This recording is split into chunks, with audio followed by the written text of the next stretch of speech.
Hungry. So hungry. Opening his eyes, Chen Yuan was startled, stood up quickly, and quickly scanned the room. Beautifully carved solid wood tables and chairs, antique house decorations. Red lacquered wooden doors closed, and several mysterious talismans on the doors and windows. Seeing the door closed and the talismans on the doors and windows intact, Chen Yuan breathed a sigh of relief and cast his eyes on the bed that a slender and pretty woman was lying beside him. Her yellow face from hunger made her look even more delicate. This was the maid Chen Yuan bought 2 years ago, named Lu Qing'er. Even with the beauty by his side, Chen Yuan could not muster any interest just because they were about to starve to death. 3 years ago, Chen Yuan traveled through time and space. He was almost sent to the government as a demon because of his strange clothes and hair.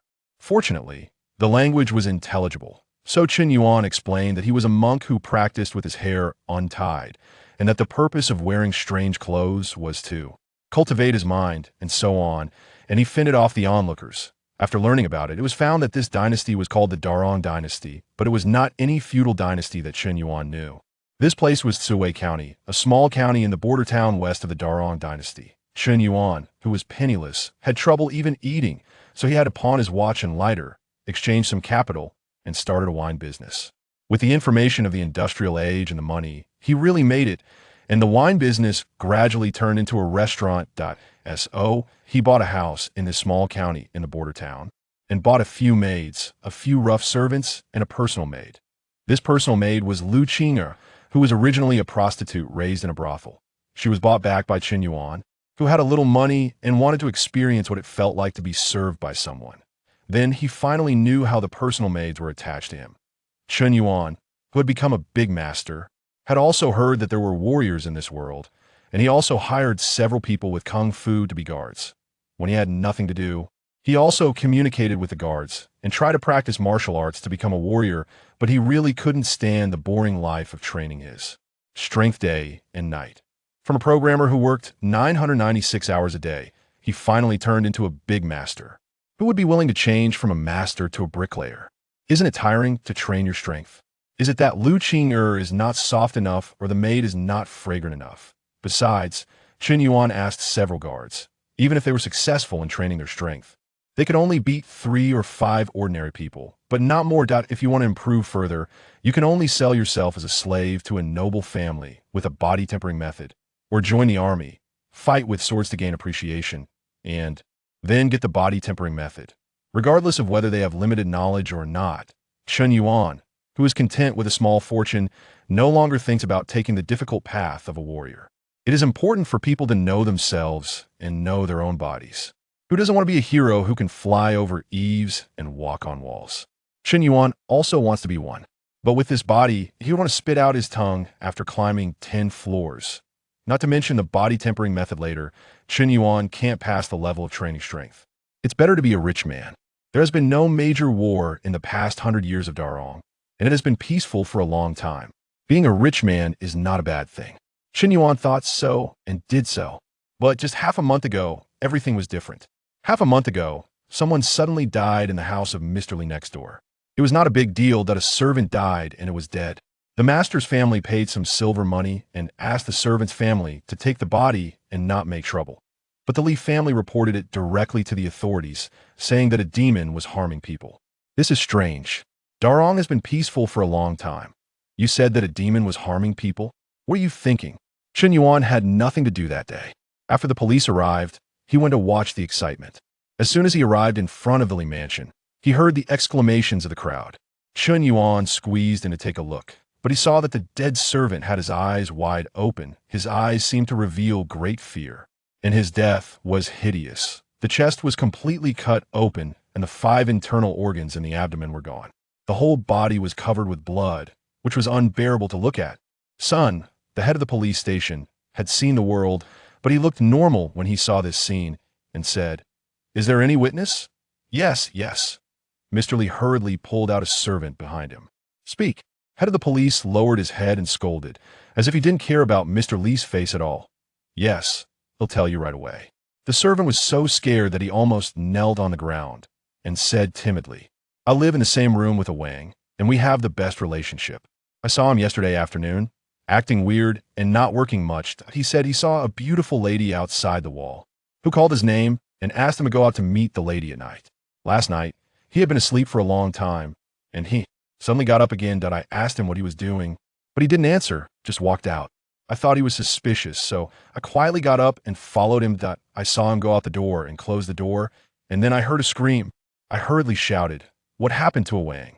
As soon as I finished shouting, I saw a ladle-like head looking at me from above the wall.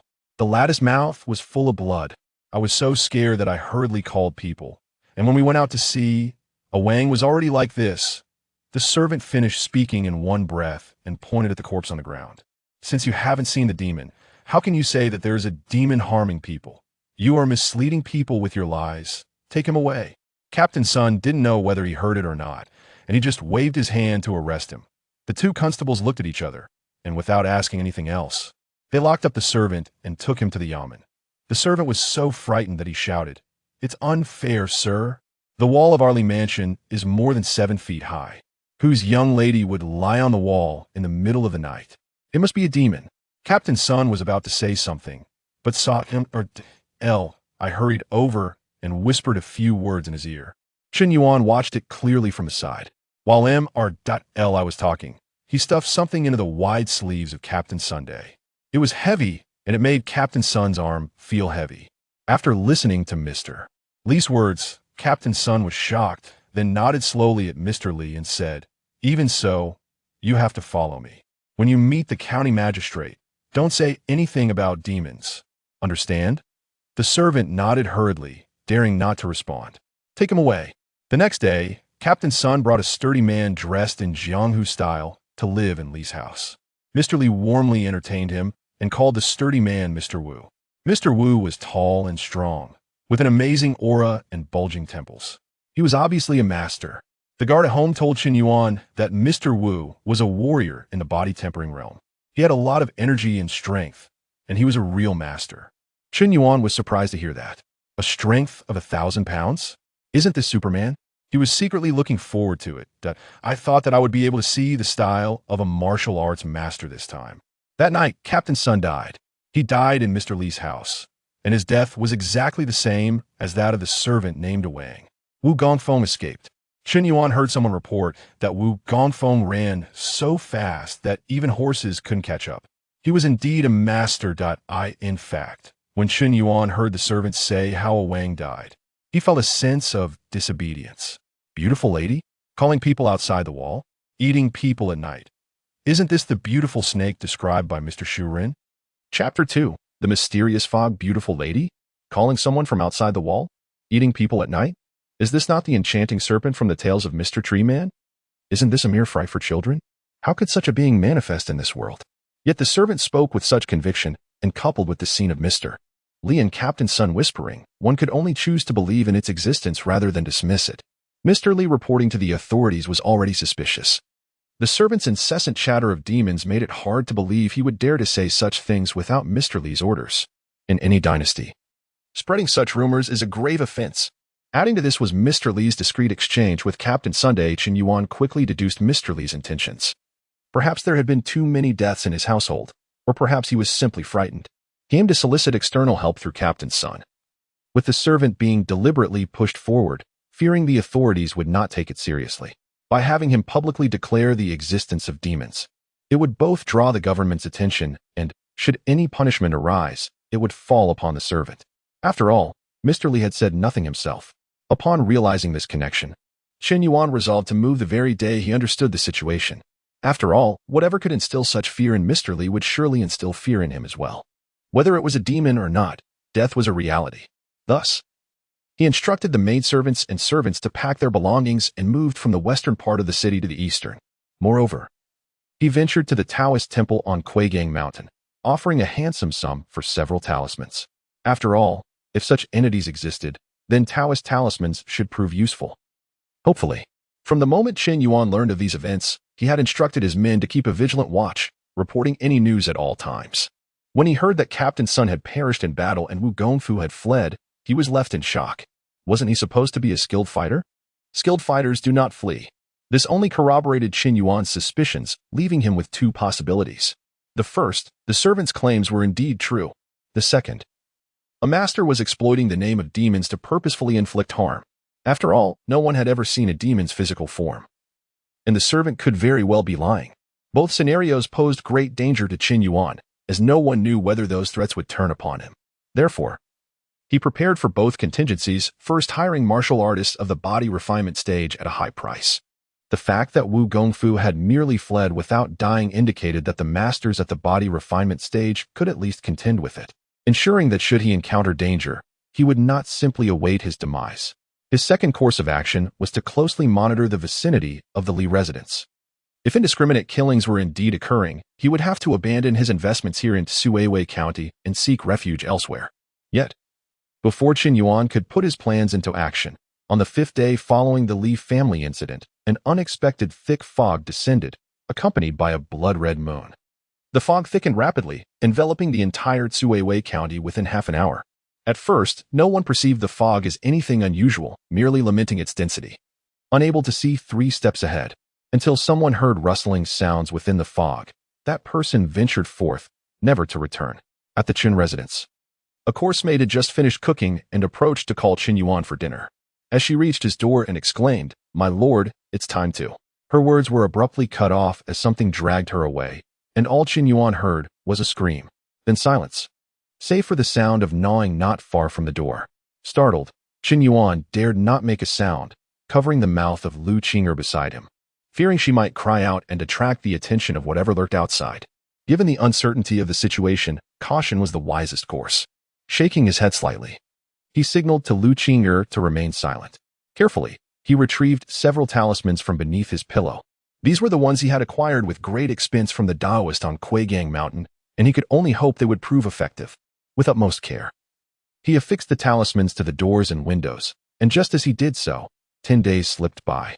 In a daze, a delicate white arm limply draped over Chen Yuan's neck. Turning to look, he saw that Lu Qing'er had awakened.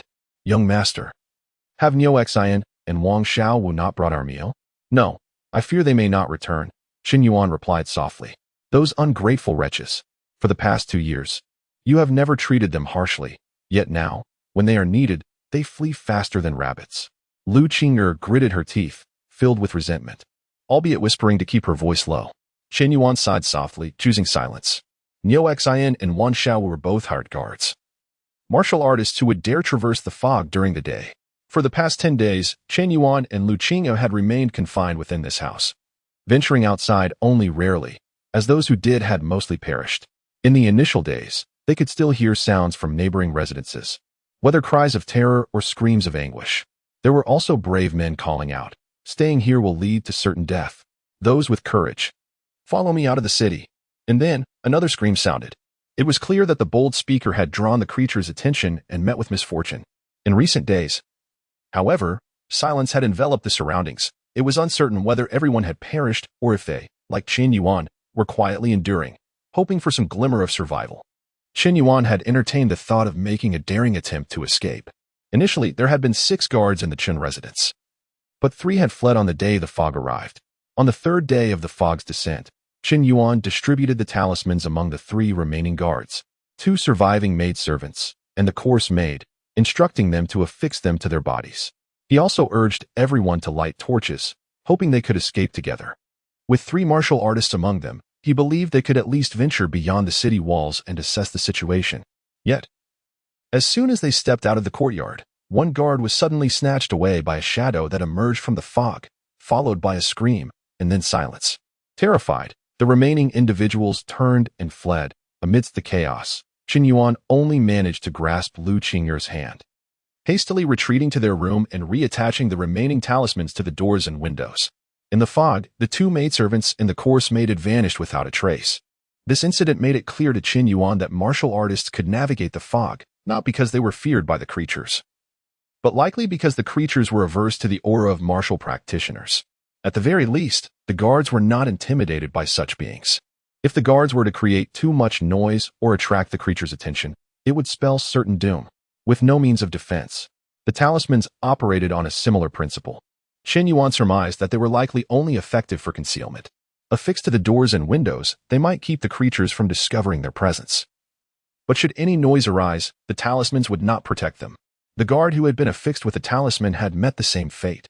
On the 5th day of the fog, Yuan Qi returned with food and news, having located the 2 maidservants, who were terrified and too afraid to emerge from a side room. On the 7th day, Wang Xiaowu brought more food and reported that he had seen the course maid gathering valuables, leaving the compound alone, heading towards the city outskirts, though it was uncertain whether she had escaped. On the 9th day, no one arrived with food. Today, on the 10th day of the fog, still, no one came with provisions. Chapter 3. The game modifier. As of today, 3 days have passed without a single meal being delivered. Previously, Yuan Qi and Wang Xiaowu would come every other day with sustenance. Although neither had ever set foot in a kitchen and their meals were akin to swill, they sufficed to satiate hunger. With only one meal every 2 days, one could just about endure. However, Chen Yuan, having gone 3 days without food, felt dizzy and perceived his life to be nearing its end. Lu Qing'er fared little better.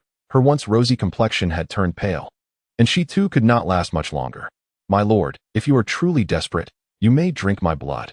Lu Qing'er struggled to sit up, reaching for a pair of scissors, intent on inflicting harm upon herself. Chen Yuan swiftly intervened. "If you drink your blood, shall I then feast upon your flesh? We are all destined to perish. It would be better to muster our remaining strength and fight our way out. Even if we die, it is preferable to dying here." The eerie world devoid of hope had instilled a sense of fatalism within Chen Yuan.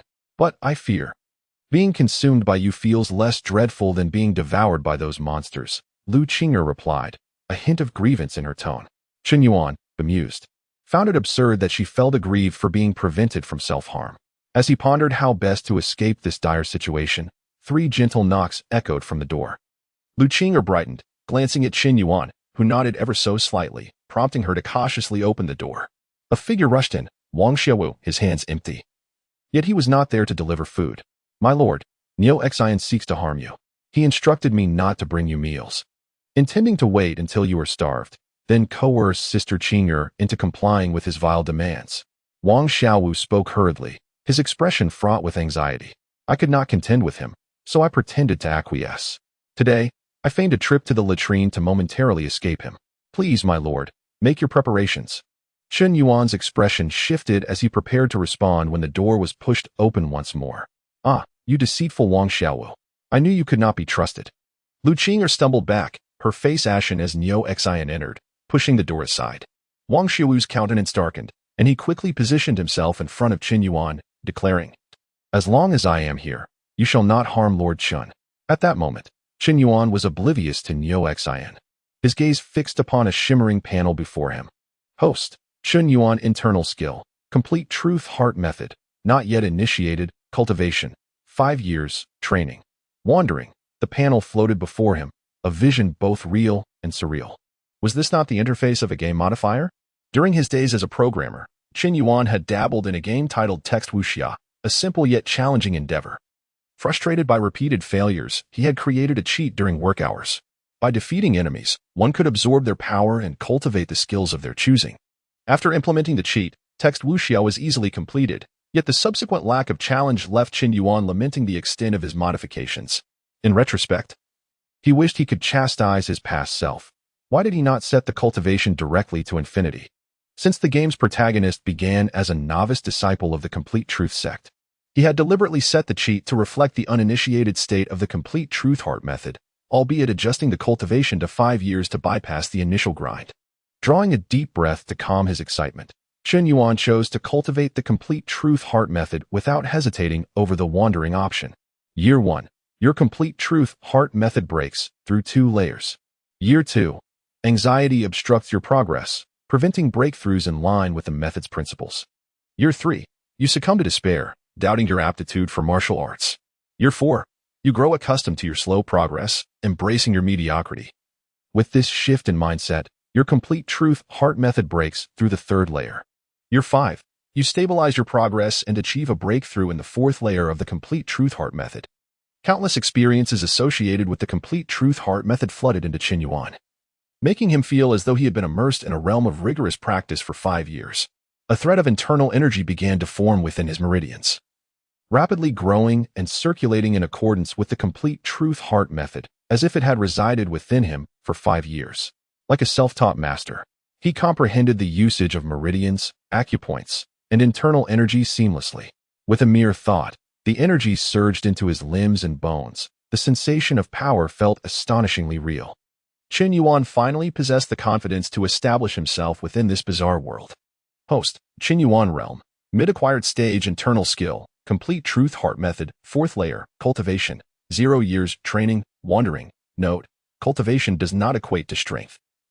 It can be viewed as a form of energy currency. Content with his progress, Chen Yuan dismissed the panel and turned his attention to Neo Xian and Wang Xiaowu. Neo Xian chuckled, Wang Xiaowu, do not be so despondent. As it stands, Lord Chun is barely surviving. What can he offer you? Though my lord cannot provide for me now, I, Wang Wu, shall never be ungrateful. Wang Xiaowu asserted firmly. 3 years ago, when I first encountered my lord, I was but a beggar on the street. It was my lord's compassion that afforded me a meal and a position at the tavern. He later invested considerable silver to train me as a guard. My existence as a worthy individual is solely due to my lord's regard. Lu Qing'er interjected, Neo Xian. Do not forget, it was my lord who provided for your dignity when your mother passed. Ah, Sister Qing'er, your cries are so delightful. I shall ensure you have ample opportunity to scream. Neo Xian laughed. For now, conserve your strength. We shall play our game slowly. Lu Qing'er trembled slightly yet retorted, Bah? Even if I were to feed myself to the dogs, I would never offer myself to a heartless wretch like you. Chen Yuan interrupted. Enough with the idle chatter. Wang Xiaowu, I shall ask you one last time. Would it not be better to kill this wretched Shen Laoyi, seize his wealth, and purchase a residence in Mingquan City to become our own masters? My lord's kindness is as vast as the mountains.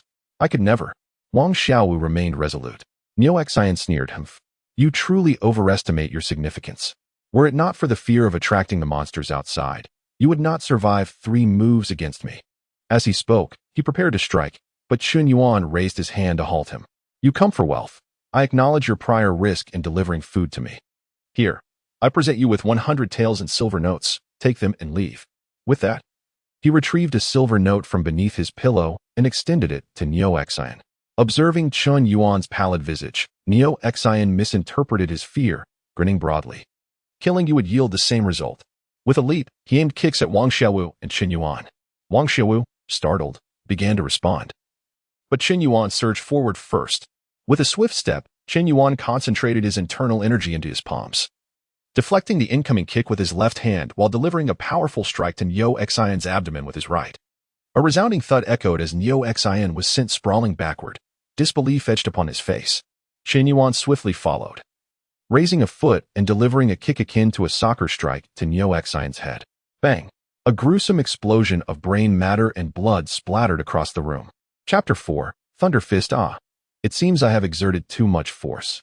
Chen Yuan gazed at the filth scattered everywhere and murmured to himself. He had not intended to kill Neo Xian so early. After all, there were monsters lurking outside, and the sounds of fighting might inadvertently draw their attention. It was exceedingly unwise to attract their notice without understanding the comparison of strength between himself and those creatures.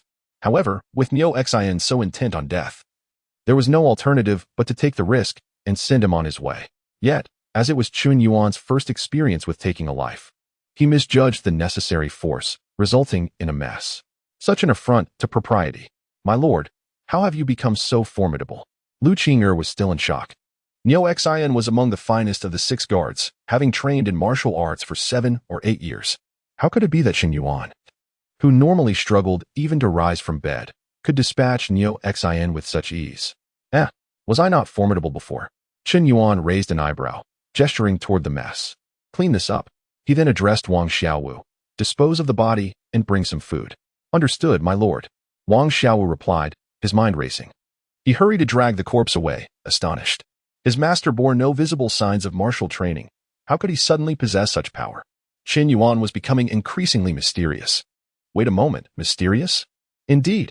His master had appeared mysteriously in this small county 3 years ago and opened a tavern. The wine he brewed was more fragrant than the famous Yu Chun of the Zui Chunlu. Later, when he established the inn, it was said he summoned a master chef to share a secret recipe. After learning the recipe, their inn's business thrived. Now, at such a perilous moment, his master revealed extraordinary strength. This script is all too familiar. In the tales told by storytellers, Do not the children of great families display such traits? Mastery in various skills and exceptional strength, yet always kind and compassionate. Did not the stories say that young lords and ladies venture into remote areas to hone their skills, returning triumphant to inherit their family legacies? Chen Yuan epitomized the ideal of a scion of a great family. Chen? Did old Wang not mention that the emperor of Rome bore the surname Chen? Could it be that my master is a prince? If so, upon his ascension to the throne, would I not share in his glory? I must remain discreet. My master is surely unaware that I have surmised his identity. Heh. I know, yet I shall remain silent. Disregarding their thoughts, Chen Yuan returned to the bedside, found a clean spot to sit, and opened the interface. You have slain an enemy and gained 7 years of cultivation. Only 7 years. Logically, Neo Xian must have trained for significantly longer. He was already somewhat renowned in the area prior to coming to the Chen residence. It must be that the interface calculates only his effective cultivation time is 7 years. Chen Yuan's gaze shifted to the journeys option adjacent to cultivation.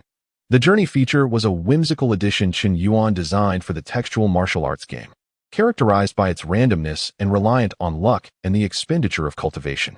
Now, in this eerie world, he lacked defensive skills. If he could acquire a set of sword techniques, it would be perfect. Without further hesitation, Chen Yuan silently intoned, "Begin journey." Having achieved a modest level in the Tianshan heart method, you prepare to embark on a journey. You pack your belongings and bid farewell to your master. Choosing to head east, west, south, north, Chen Yuan randomly selected north. In the first year, you journey north from Xianwang Ridge. While crossing a small river, you discover a rusted sword at the riverbed, but it proves useless and is discarded. In the second year, you find a pink belly band, which you decide to keep. In the third year, you are pursued by a woman in red. After a harrowing escape, you take refuge in a valley to recuperate. You swear never to pick up belly bands again and discard the one you found. In the fourth year, you discover a cave in the valley. Deep within, you uncover a martial arts manual titled Thunder Fist. Upon seeing the manual, Chen Yuan quickly paused. Would you like to record the martial arts manual obtained during your journey? Yes. Thunder Fist Martial Arts has been recorded. Host, Chen Yuan Realm. Mid-stage postnatal internal skill. Tianshan Heart Method, 4th level. Martial Arts. Thunder Fist. Entry level. Cultivation. 3 years. Cultivation. Journeys. Thunder Fist. Fierce as a thunderclap. Strikes like a bolt from the blue. It is solely offensive, with no defense, leading to certain death. At present, Chen Yuan yearned for sword techniques.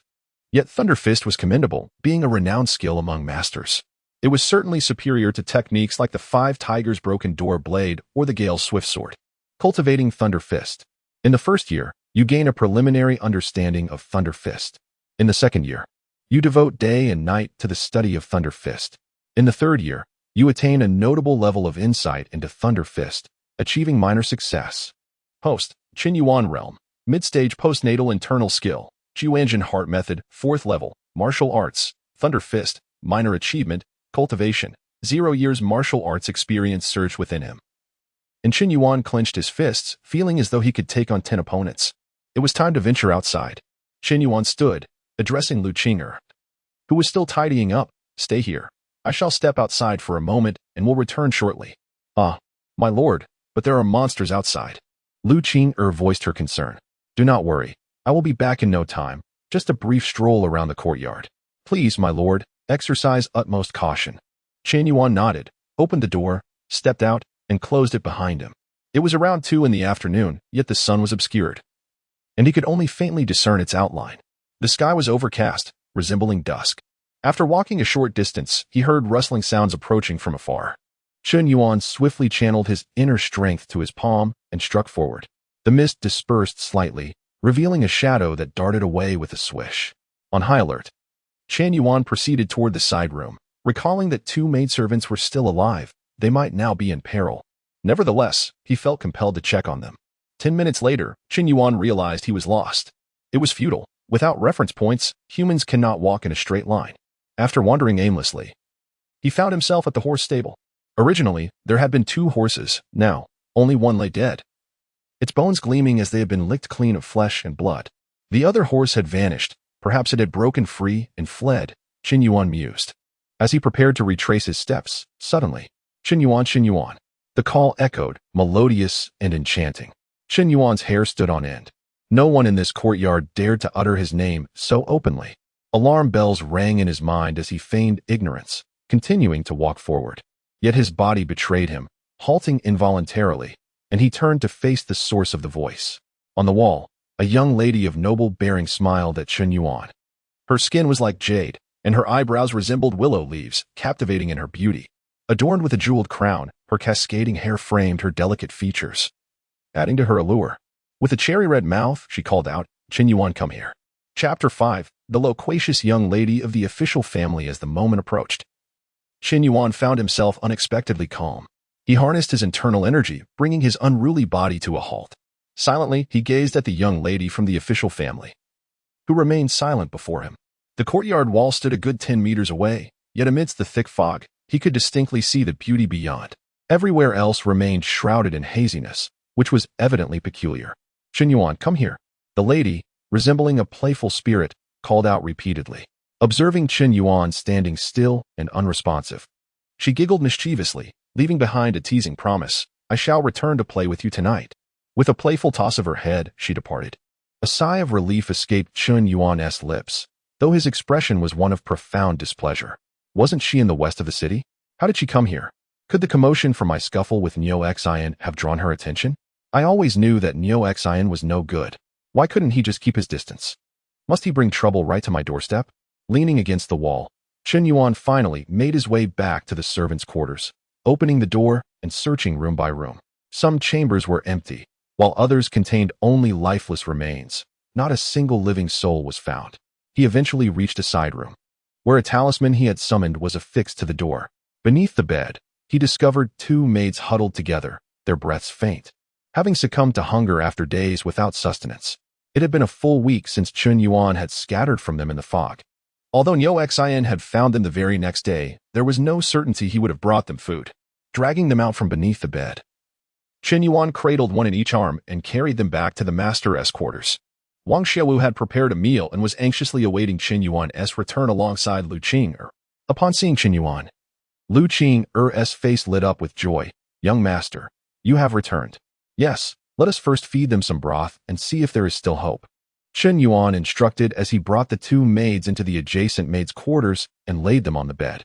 The master's quarters typically connected to the maid's room for the convenience of personal attendants, and Lu Qing'er often resided there. Lu Qing'er eagerly complied, fetching a bowl of porridge to nourish the two maids. Meanwhile, Chen Yuan sat casually at the table, casting a glance at the meager meal before him. Unable to suppress a frown, Wang Xiaowu, noticing Chen Yuan's displeasure, spoke up, "Master, the kitchen supplies have spoiled and molded. There is little left to eat." Picking up a hard bun, Chen Yuan remarked nonchalantly, "I do not hold you responsible. Sit down and join us for a meal." "Thank you, master." Wang Xiaowu accepted without protest. Chen Yuan had always treated the guards and servants well, occasionally inviting them to dine together, especially during these trying times. Lu Qing'er, having fed the two maids some porridge, joined them for a meal. Chen Yuan, forcing down the hard buns that could shatter stone, supplemented his meal with some pickled vegetables, while Wang Xiaowu and Lu Qing'er savored their food heartily. They were accustomed to hardship, and salted pickles were a delicacy by their standards. Noticing Lu Qing'er moved away to eat, Chen Yuan made no further requests for her to join him at the table.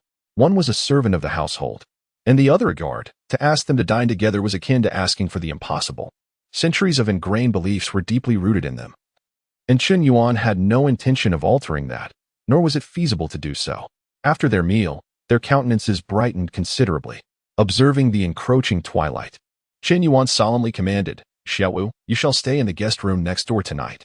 Should there be any disturbances, do not make a sound. Qing'er, gather some valuables. Do not concern yourself with anything else. After tonight, we shall leave the city at dawn." Upon uttering these words, Chen Yuan sensed something amiss. An unsettling feeling as if flags were planted in his back. "But, young master, are we abandoning the residence?" Lu Qing'er asked, astonished. "At such a time, you still think of the house." Chen Yuan shook his head in exasperation. "A house can be bought again, but if one's life is lost, where can it be reclaimed?" "Very well, I shall pack," Lu Qing'er replied reluctantly. Her greatest desire was to remain in this house, favored by the young master, and to be elevated to the status of a concubine. Now, with the prospect of losing it, how could she find joy? "Master, is something amiss tonight?" Wang Xiaowu detected the gravity in Chen Yuan's tone. There is nothing to worry about. Just sleep peacefully and remain silent. Understood. Wang Shiwu dared not inquire further. Chen Yuan's decision to withhold the truth stemmed from his own considerations. Even that so-called Wu Gongfu had fled in panic from the demon. It was certain that Wang Xiaowu and the others would be of no assistance tonight. Revealing the truth would only incite panic and provide the demon with an opportunity to exploit their fear. After all, Chen Yuan was unaware of the demon's true capabilities. Thus it was prudent to exercise caution. Should he fall victim to the demon tonight, everything would be at an end. If he survived this ordeal, then tomorrow would proceed as planned. As night fell, Chen Yuan sat cross-legged on the couch, diligently practicing the Tianshan heart method, for as the saying goes, a sharpened sword is not made in haste. Wuxiang, nestled beside him, had succumbed to slumber, her spirit weary from the day's tribulations. In the maids' quarters, the two cleaning maids, having consumed some porridge, stabilized their breathing, yet remained in a state of profound weakness, still unconscious. Chen Yuan, I have come. Chen Yuan stood, his internal energy surging, aware that the demon had arrived. He approached the door with a calm demeanor.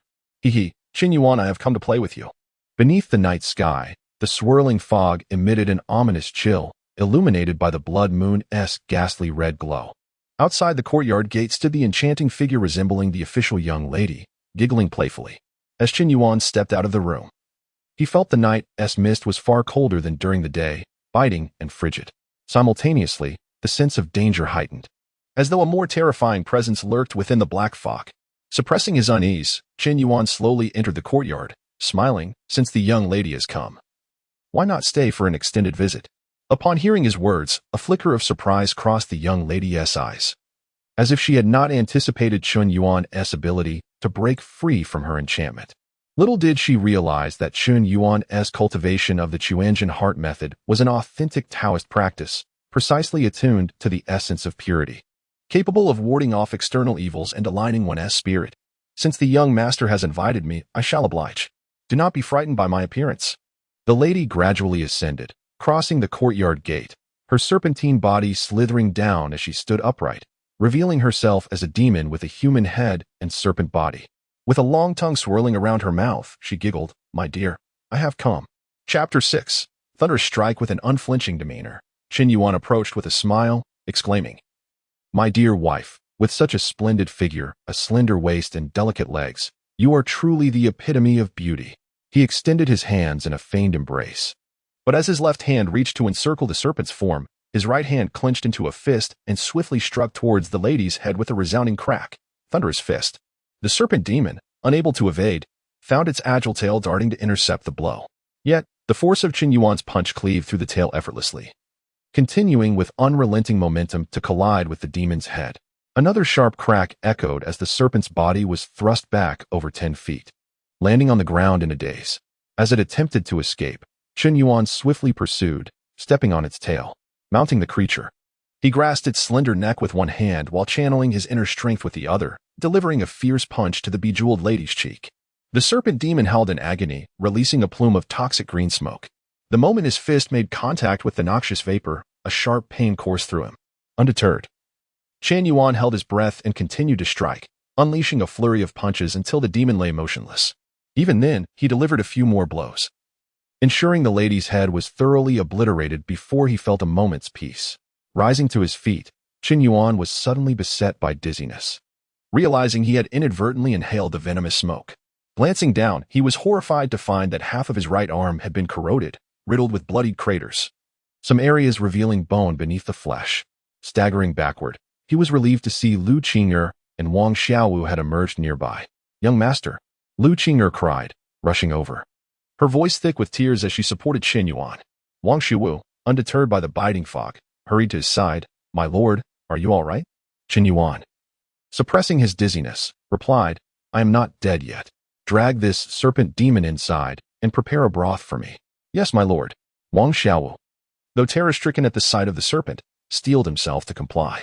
Chen Yuan's desire to consume the demon was not born of mere hatred. Rather, he recalled a phrase from a nature documentary: "For every venomous creature, there exists an antidote within 5 paces." He had heard of snakebite victims bringing their assailants to the hospital. Though this was a demon, it was still a serpent. Perhaps consuming it could counteract the poison. Wuxiang assisted Chen Yuan back to his room, helping him sit upon the bed while she hurried to fetch medicinal ointment and bandages. Tenderly wrapping the wounds on his arm, her tears flowing freely. As Chen Yuan battled with the serpent, Wuxiang had awakened to the sound of the woman's voice. Initially mistaking it for the maids from the servant quarters, rising to investigate, she discovered her master was absent. Hearing his voice conversing with an alluring woman, jealousy surged within her. How dare this temptress entice her master in the dead of night? Yet, she could not fathom that her master favored such a woman. As she wrestled with feelings of inadequacy, a sharp crack interrupted her thoughts, followed by an even louder noise. Alarmed, Wuxiang dashed out to find her master, the frigid air jolting her senses. She pressed onward until she beheld Chen Yuan, alongside the lady whose waist and legs were indeed slender. Oh, this waist, these legs, are quite delicate, she mused, chastising herself for suspecting her master might be swayed by such a woman. If he sought companionship, it would surely be with an esteemed lady, not a nocturnal seductress. It dawned on her that her master had urged her to retire early to confront such demons. Oh, I knew it. My master loves me most dearly. You have slain an enemy, gaining 35 years of experience. Chen Yuan felt a surge of joy. 35 years was beyond his expectations, considering he had not deemed the serpent demon particularly formidable, save for its venom. Dizziness engulfed him, and he pondered whether consuming the serpent's flesh would indeed counteract its poison. If no antidote could be found, his survival by dawn was uncertain. He hoped this journey would yield a remedy. Embarking on his journey, he found himself in an unnamed valley, bidding farewell to a nameless cave, and chose to head north. In the first year, traveling north, you encountered a beggar who claimed to possess a secret technique for a mere 10 coins. Out of goodwill, you purchased it, only to discover you had been deceived. In the second year, you encountered bandits who wielded an extraordinary technique. You could not withstand their assault, and you perished. Journey failed. Your soul returns to Xianhuang Ridge. Please begin anew. Chen Yuan's expression remained stoic. Failure in a journey was commonplace. You are currently at Xianhuang Ridge. Choose a direction: east, west, south, north, east. In the first year, you departed from your master, heading east. In the second year, you encountered a demon tiger, and you perished. Journey failed. Your soul returns to Xianhuang Ridge. Please begin anew. Chen Yuan's expression remained unchanged. Failure was merely part of the process. How frustrating. I require an antidote. 5 years of cultivation squandered. He inhaled deeply and commenced his journey anew. You are currently at Xianhuang Ridge. Choose a direction: south. In the first year, you bid farewell.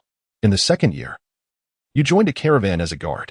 In the third year, your youthful charm garnered the affection of the caravan's heiress. Though she was beautiful, your heart yearned for freedom.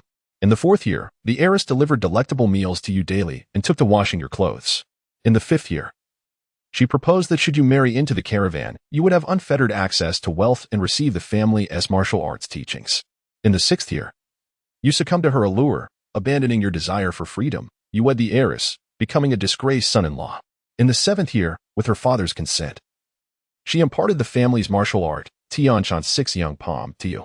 What is this situation? Is this journey legitimate?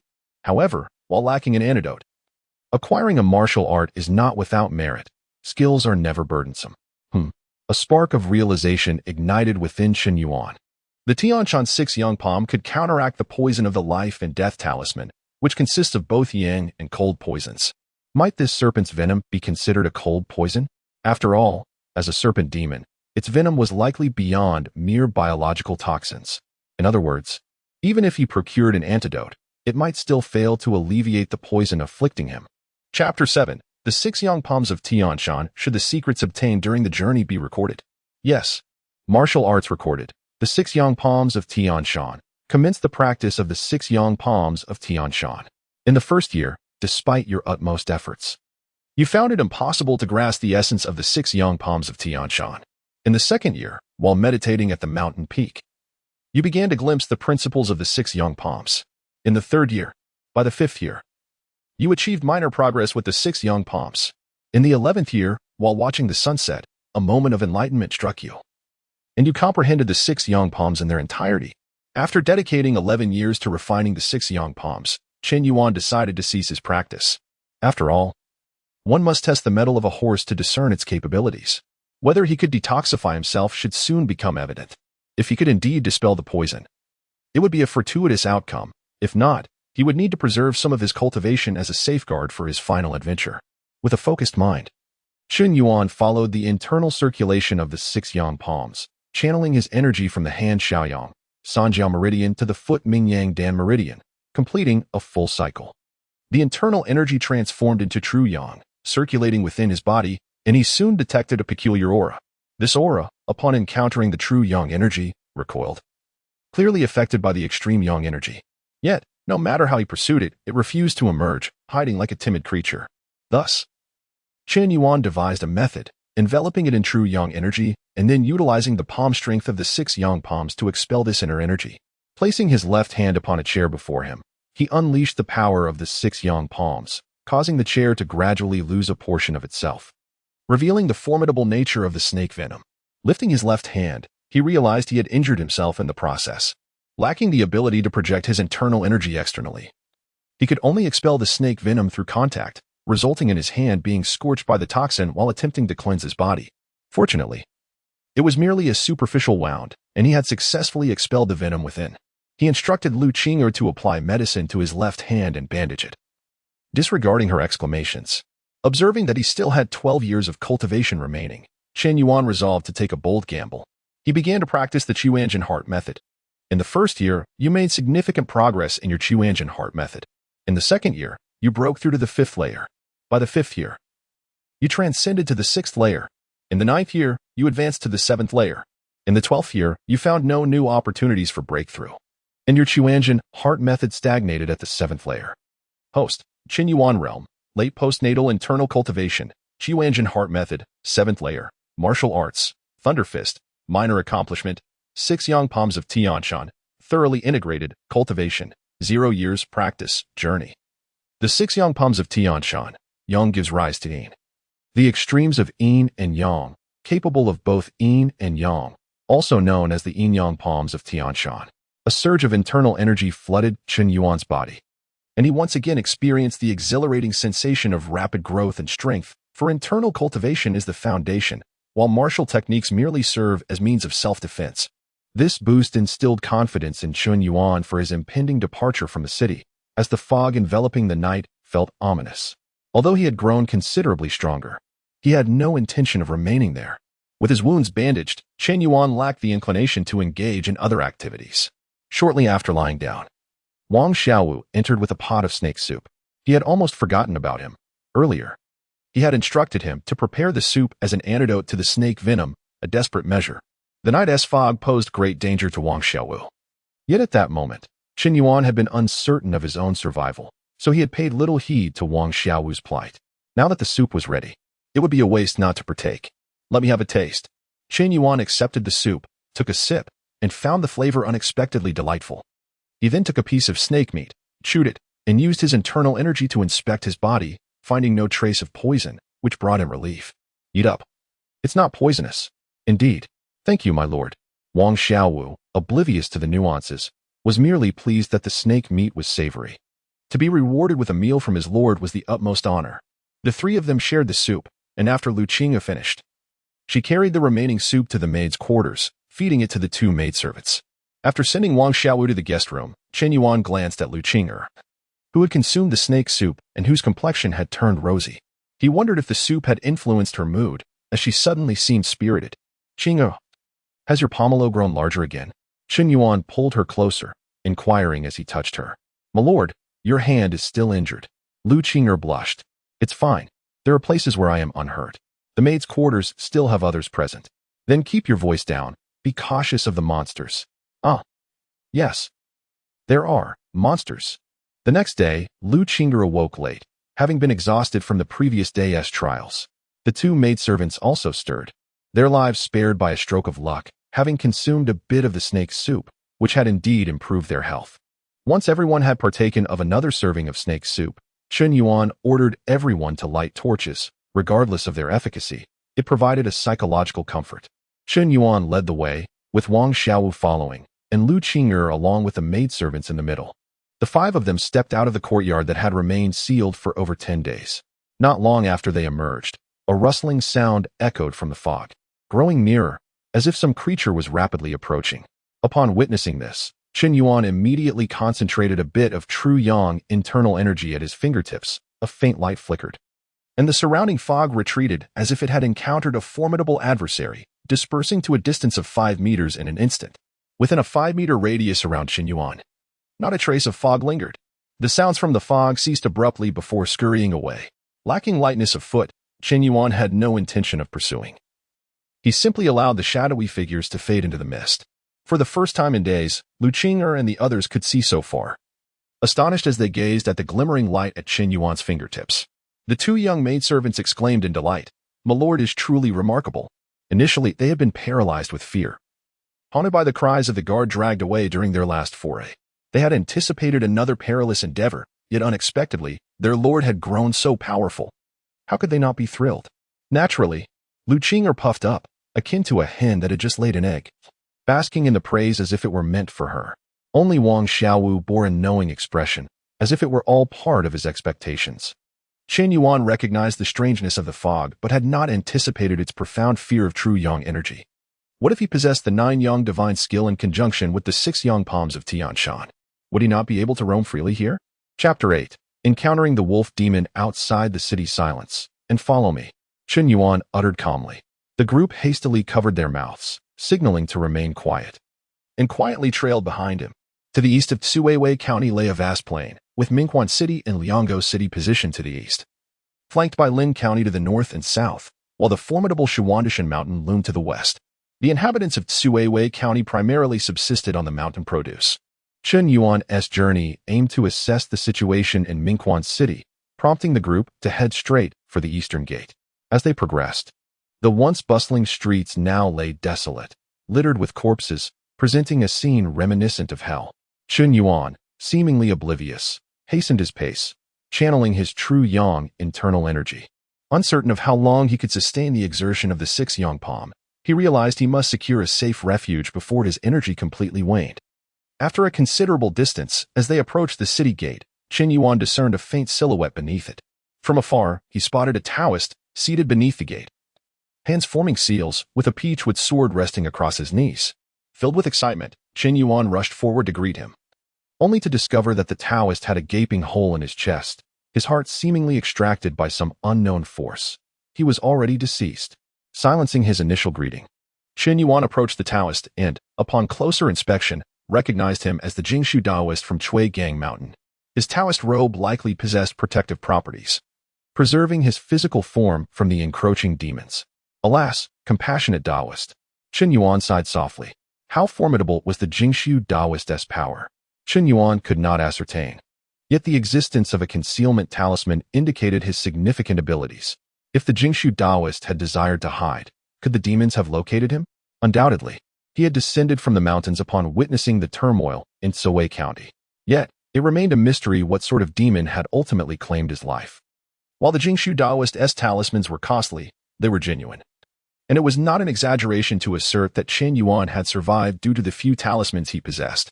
I shall borrow your sword, esteemed Taoist. Please do not take offense.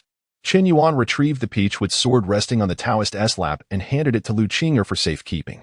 He then gently lifted the Taoist's corpse, concealing it within a nearby residence. He affixed a talisman to the body, ensuring its protection from the demons, vowing to return and erect a monument for the Taoist once his powers had fully matured. Wang Xiaowu and Wuxiang exchanged glances, unaware of the Taoist's identity. Yet they recognized that he had indirectly saved their lives. After attending to the corpse, the group resumed their journey. Having traveled over 10 miles outside the city, the fog began to dissipate, and after another 10 miles, it finally cleared. Although the sky brightened, dusk was settling in. Chen Yuan, accompanied by several women, progressed slowly. Departing the city at noon and covering over 20 miles, exhaustion weighed heavily upon them. However, without a word of respite from Chen Yuan, they dared not pause, gritting their teeth to persevere. After traversing a few more miles, as twilight approached, they spotted a group of people merging onto the official road from another direction. A collective sigh of relief swept through Chen Yuan and his companions, having seen no other souls for days. The thought that humanity might have perished entirely had begun to haunt them. The approaching crowd, comprised of the elderly and young alike, appeared disheveled, fleeing in a manner reminiscent of a desperate escape. Chen Yuan hastily caught up with them and grasped an old man's arm, inquiring, "Pardon me, sir. Whence do you come, and whither are you bound? The old man, noting Chen Yuan's youthful yet distinguished attire, along with his attendants, replied promptly, You honor me, sir. Simply call me Old Sunday. We hail from Qinshi County to the west, fleeing toward Mingguan City. Chen Yuan recognized that Qinshi County lay not far north of Suiwei County, leading him to suspect that calamity had befallen their neighboring region. The old man hesitated, seemingly weighing his words. Observing this, Chen Yuan pressed a piece of silver into the man's hand, saying, Speak the truth. You need not fear my judgment. Overjoyed to feel the silver, the old man exclaimed, I cannot deceive you, sir. Qinshi County is beset by demons. The paper effigies from the coffin shop suddenly came to life, attacking anyone they encountered. Old Wang, the shepherd, was half devoured by his own sheep. Countless bizarre occurrences have rendered Qinshi County uninhabitable. Chen Yuan's heart sank. Indeed, the chaos wrought by demons extended beyond Suiwei County. However, unlike Suiwei, Qinshi County lacked the mysterious fog, and significantly more survivors remained.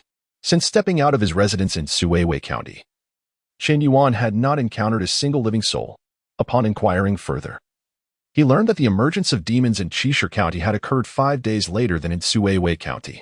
After thanking the old man, Chen Yuan joined the throng, engaging in conversation with him while instructing Wang Xiaowu to gather more information. As night fully enveloped the land, the group converged at a dilapidated relay station, which, despite its size, boasting several rooms, seemed devoid of any station post attendants. Chen Yuan surmised that they had likely fled alongside the others, occupying one of the rooms.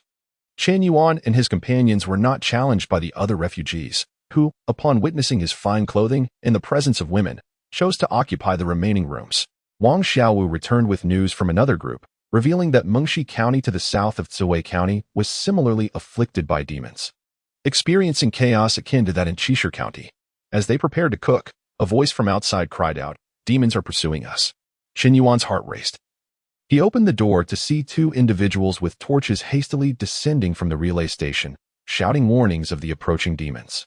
Panic ensued within the station, as people brandished torches and rushed into the courtyard, desperate to flee, only to be confronted by a towering wolf demon blocking their escape.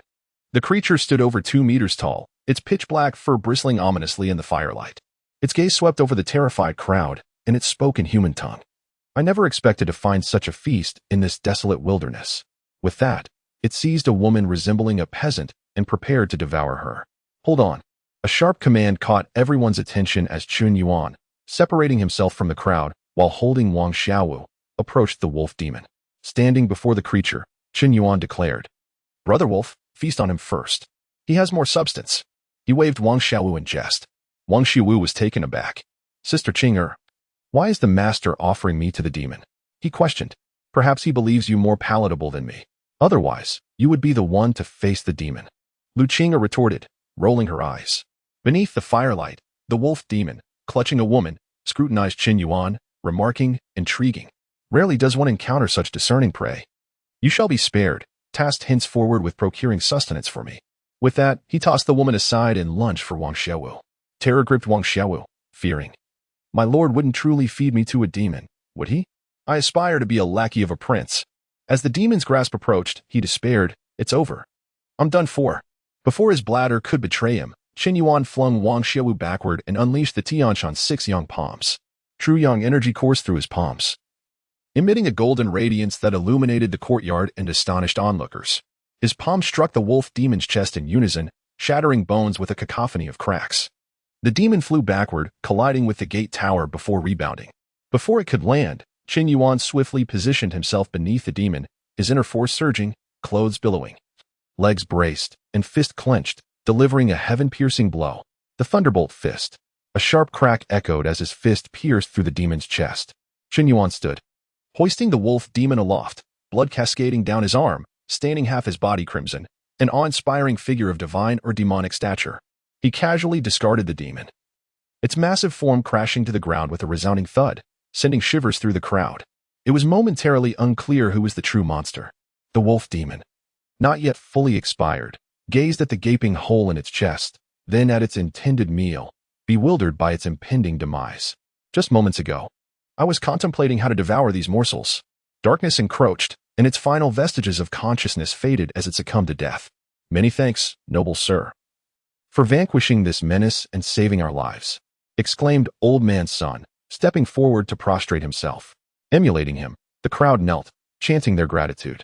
Chen Yuan, recognizing the need to avoid endless platitudes, cleared his throat and declared, "Arise and dispose of this demonic corpse."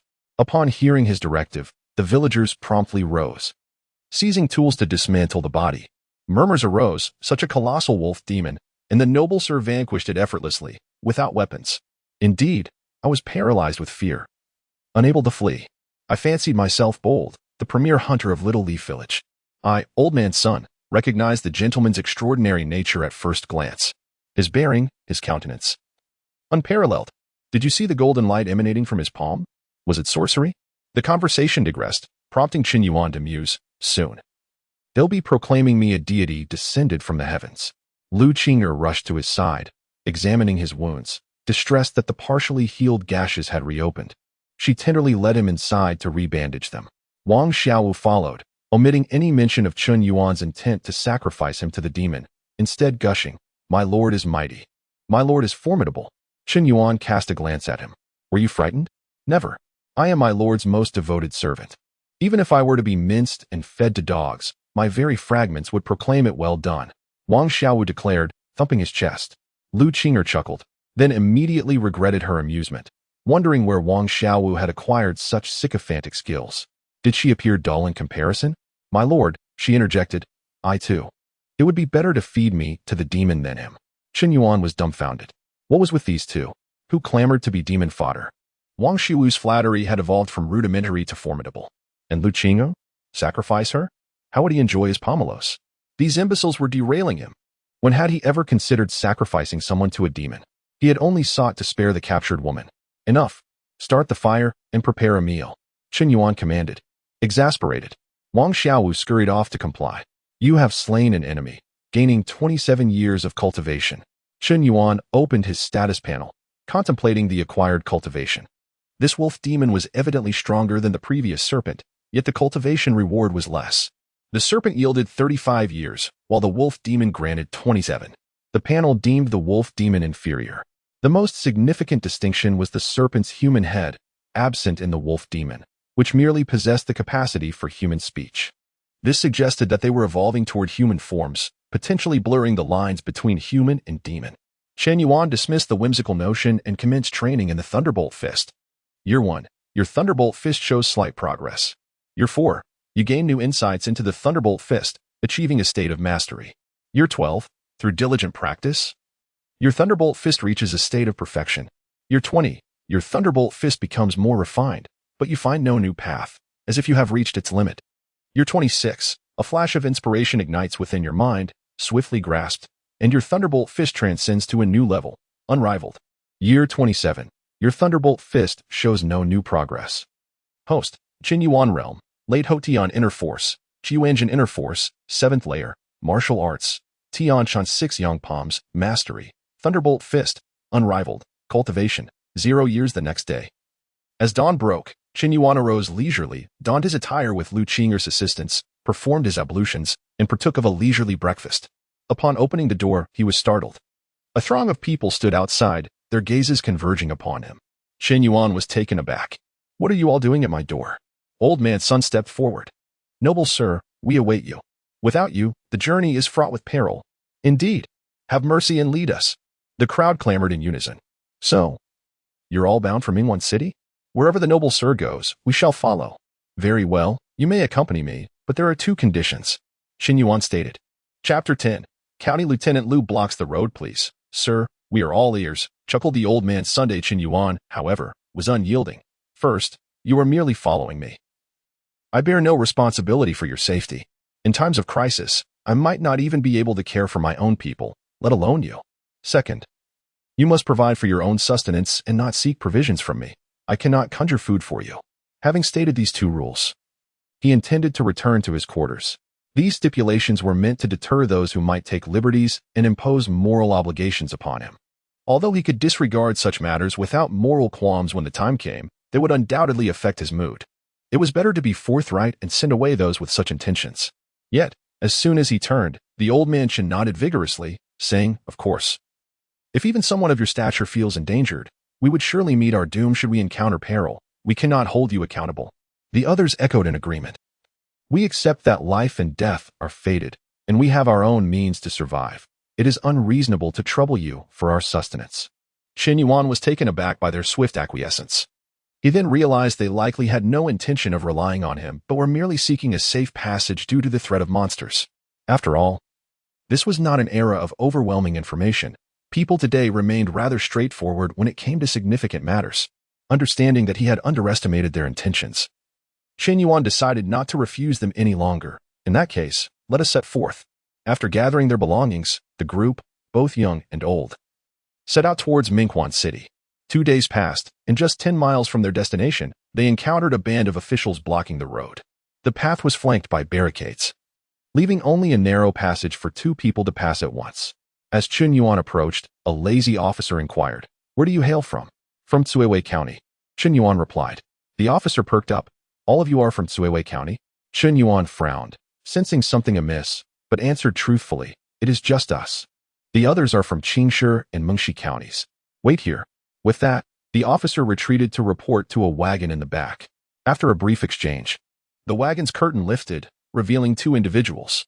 Chen Yuan recognized them immediately. One was Lu County Lieutenant, responsible for maintaining order in Cuiwei County, a man who had often dined at Chen Yuan's establishment without paying.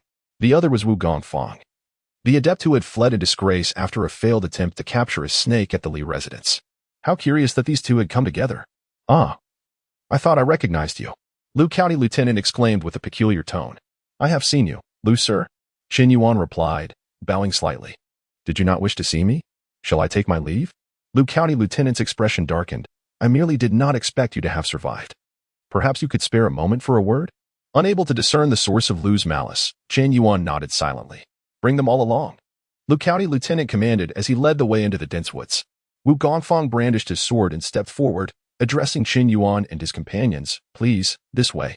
Sensing the ominous turn of events, the refugees from Qingshi and Mingshi counties retreated a few steps, wary of being implicated. Lu Qing'er and her 2 maids huddled together in fear, looking to Chen Yuan for guidance.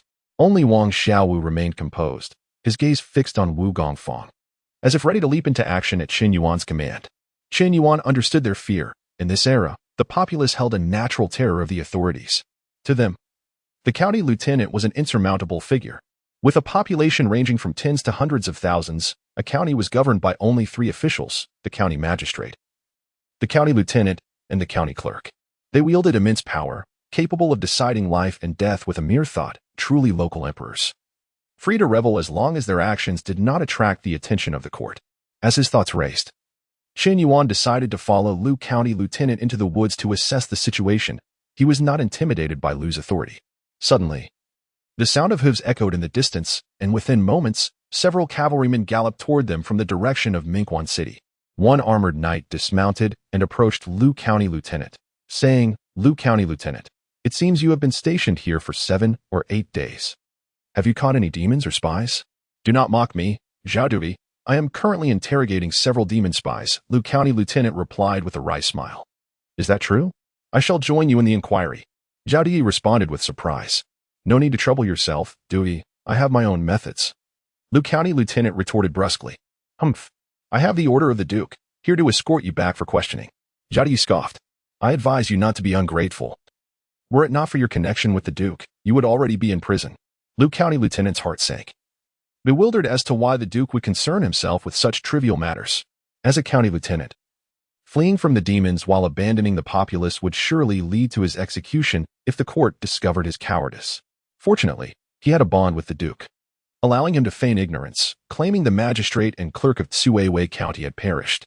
Now, his only hope lay in eliminating anyone from Cuiwei County who might expose his flight. Though he would eventually face punishment, he could save his own life. Having lingered under the pretense of capturing demons for several days, he had not encountered many from Cuiwei County. Any who had arrived were lured into the woods under the guise of questioning and subsequently killed, just when he believed all from Cuiwei County to be dead. The appearance of Chen Yuan, an influential figure, posed a potential threat to his secrets.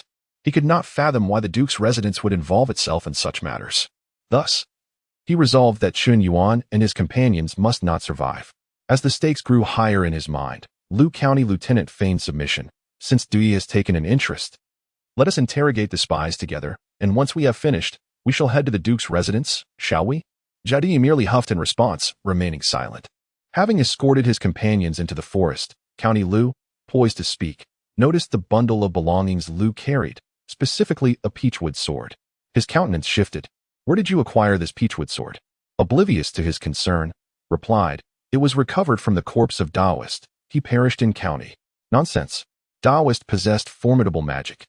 How could he fall in a minor county like? County Lu rebuked. After a moment's contemplation, he inquired, if you say Taoist is dead, where is his body?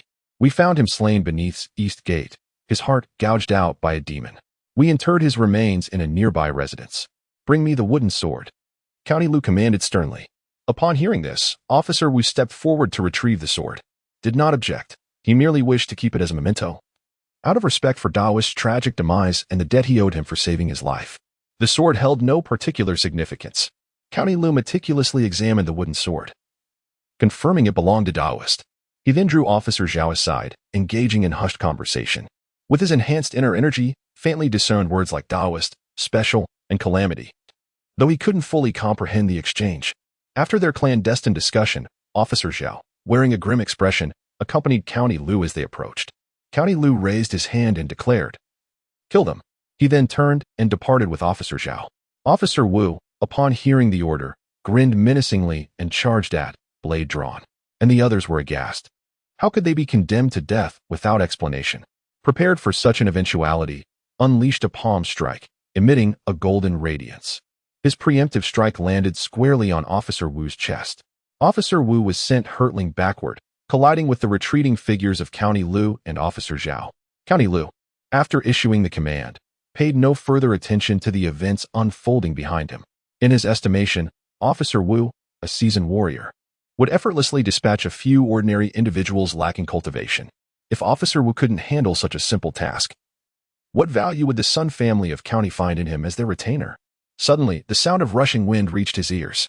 He hastily dodged, only to witness a figure being flung towards him. Initially, he felt a surge of anger, ready to berate Officer Wu for his incompetence. However, upon closer inspection, he realized the projectile was none other than Officer Wu himself. With a thud, Officer Wu landed on the ground, spewing a mouthful of blood. Before he could utter a final word, he succumbed to his injuries. County Lu, in a state of shock, turned to see standing expressionless in his original position. Officer Zhao, equally stunned, stared at. Haha, I never anticipated that master, at such a young age, would possess such cultivation. It seems I was mistaken. Forgive me. County Lu chuckled, altering his tone, maintained his impassive gaze, remaining silent. I had not witnessed master's cultivation before. Today, it appears you have achieved bone refinement. County Lu probed. No. Enough with the prattle. I have a journey to undertake after I slay you. Retorted. County Lu, while relieved, adopted a stern demeanor. Do you think I fear you? I oversee military affairs in this county. Do you take me for a pushover? I intended to clarify matters, but you have shown such disrespect. Do not blame me for taking advantage of my superior position. He stomped his foot, creating a crater in the ground. Using the force of his stomp, County Lu soared 3 zhang into the air, launching a crushing attack upon.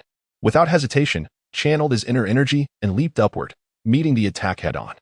The two clashed in midair, County Lu confidently delivering a palm strike. As their palms collided, a resounding boom echoed. Landed, staggering backward a few steps. County Lu, however, plummeted like a kite with a severed string, barely managing to land. He stumbled backward 7 or 8 steps before regaining his balance. What kind of dark art do you practice? County Lu exclaimed in disbelief. He was utterly astonished.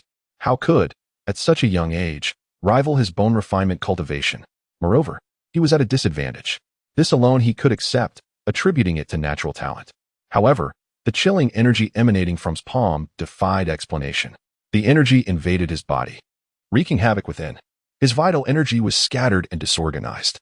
He could only suppress it with his own energy, but the chilling energy clung to him like a leech, defying eradication. Practitioners of only cultivated the physical body and had never encountered such bizarre energy. Retracted his numb hand. County Lu was indeed formidable. Even with his 7th level of cultivation, he couldn't achieve a complete victory. Fortunately, he possessed a palm technique that could convert inner energy into true yang or chilling energy. He had employed the unique method of to transform his inner energy into chilling energy, using the brief contact to infuse it into County Lu's body. County Lu dared not attack again, while slowly advanced towards him. Seeing approach, County Lu panicked. He could barely suppress the chilling energy within his body, let alone launch another attack. In a moment of desperation, he turned and shouted at Officer Zhao, "Officer Zhao, this man is strange. He wields dark arts and must be a spy for the demons. Why do you hesitate? Do you wait for my demise before you flee?" A deafening crash interrupted County Lu's words, shattering his skull. Had seized the opportunity while County Lu sought help from Officer Zhao, closing the distance with a few steps. Then, with a simple yet brutal punch, he obliterated County Lu's head. The unparalleled, after being unleashed by, manifested a translucent fist shadow. The shadow, after shattering County Lu's skull, continued its trajectory, felling a tree as thick as a bowl before gradually dissipating, retracted his fist, standing with his hands clasped behind his back, and turned his gaze towards Officer Zhao, who was preparing to attack. Officer Zhao, startled, hastily withdrew his foot. Viscera refinement. That was the only thought in his mind. The translucent fist shadow was a manifestation of energy that only experts who had successfully refined their viscera could produce. Why did that damned County Lu provoke such a person? More importantly, what should he do now? How could he persuade this expert not to kill him? Or, at least, how could he die with dignity? Chapter 12. Martial Realm. After pondering for quite some time without resolution, Commandant Zhao forced a smile. In truth, I am not allied with him. Do you believe me? Lu Qing'e was utterly petrified. Her master had slain a county commandant. A county commandant, a principal officer of the imperial court, not some rural clerk. Was her master planning a rebellion? In her mind, killing an official was tantamount to treason, a crime punishable by the extermination of 3 generations. But upon reflection, she realized she had no 3 generations. Only herself. Oh well, never mind then. Wang Xiao was equally astounded, even if the master were a prince. Such arrogance was unheard of. To execute a county magistrate, regardless of the severity of their transgression, typically required approval from the Grand Secretariat. Could such a deed truly go unpunished? One could only surmise that what belonged to one's own household could be disposed of as one pleased. As simply as slaughtering a chicken. Oh? Chen Yuan gestured towards the corpse of Magistrate Lu lying on the ground. What about them? Seizing upon this glimmer of hope, Commandant Zhao declared with the fervor of an oath, he perished in a demonic assault. While inspecting for demonic spies, Magistrate Lu was ambushed by a demon. He valiantly led the defense and, though he managed to repel the fiend, he succumbed to his injuries due to insufficient cultivation. A most honorable death. Witnessed firsthand by Zhao Guanghua. What did Magistrate Lu say to you earlier? Chen Yuan inquired with a sardonic smile. Zhao Guanghua inhaled deeply, fully aware that his response would determine whether he would emerge from this dense forest alive. Magistrate Lu informed me that the peachwood sword was the personal talisman of Daoist Jingxiu, and that Daoist Jingxiu possessed profound cultivation and a formidable background. As Zhao Guanghua recounted the events, Chen Yuan gradually pieced together the situation.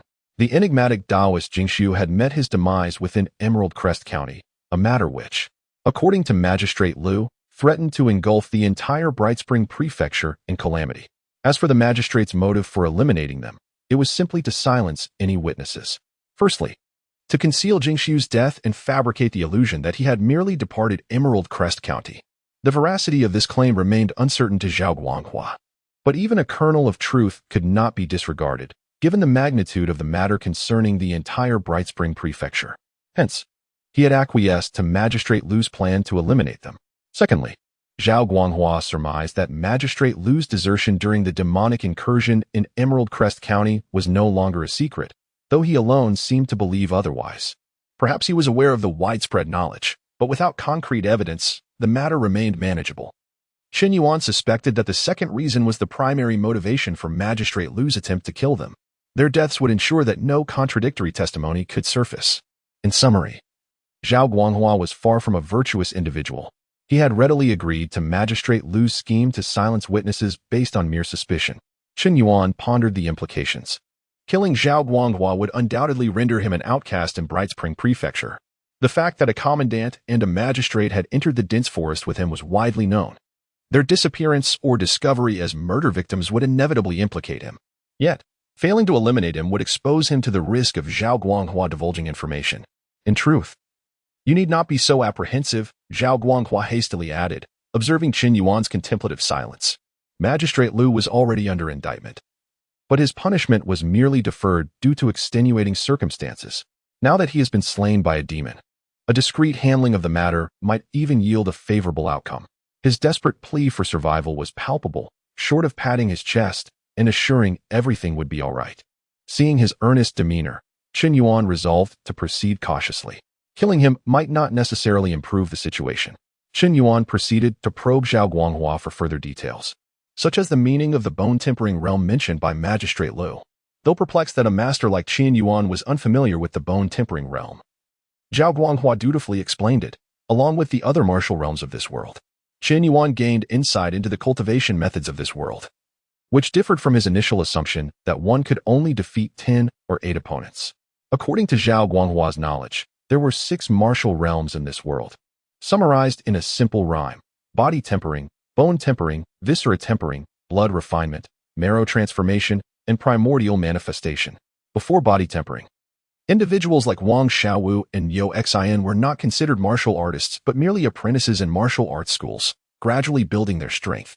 Once sufficient strength was developed, medicinal substances and specialized body tempering techniques were employed to stimulate the power of blood and qi. This process, lasting from a few years to over a decade, produced body tempering martial artists. Body tempering martial artists typically possessed 1,000 pounds of strength, consistent with Chen Yuan's understanding. The process was then repeated for bone tempering and viscera tempering. Bone tempering martial artists possessed 2,000 pounds of strength, truly exhibiting draconic and elephantine power.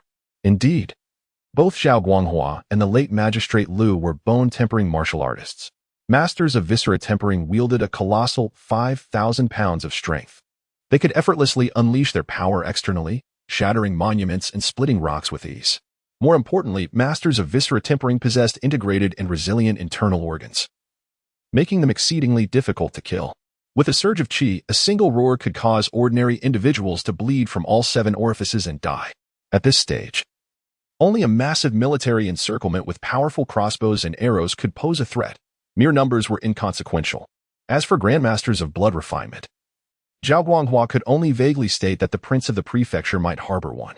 Upon hearing this, Chen Yuan roughly compared the martial systems. His martial arts were entirely different and could not be directly compared, but he felt confident that defeating a bone-tempering martial artist would not be overly strenuous. Defensive or agility techniques would further simplify the task. However, facing a viscera tempering master would likely result in defeat. Fortunately, viscera tempering masters were exceedingly rare. With only 2 in the entire Brightspring Prefecture, Prefect Xiu Fanghai of Brightspring and Commandant Wang Ji of Brightspring. Zhao Guanghua was a commandant under Commandant Wang Ji, a position half a rank higher than Magistrate Liu and possessing actual military authority.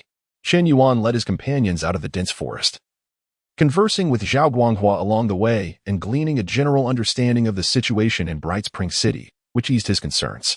He then accessed his interface to examine his recent gains. You have slain an enemy and gained 18 years of cultivation.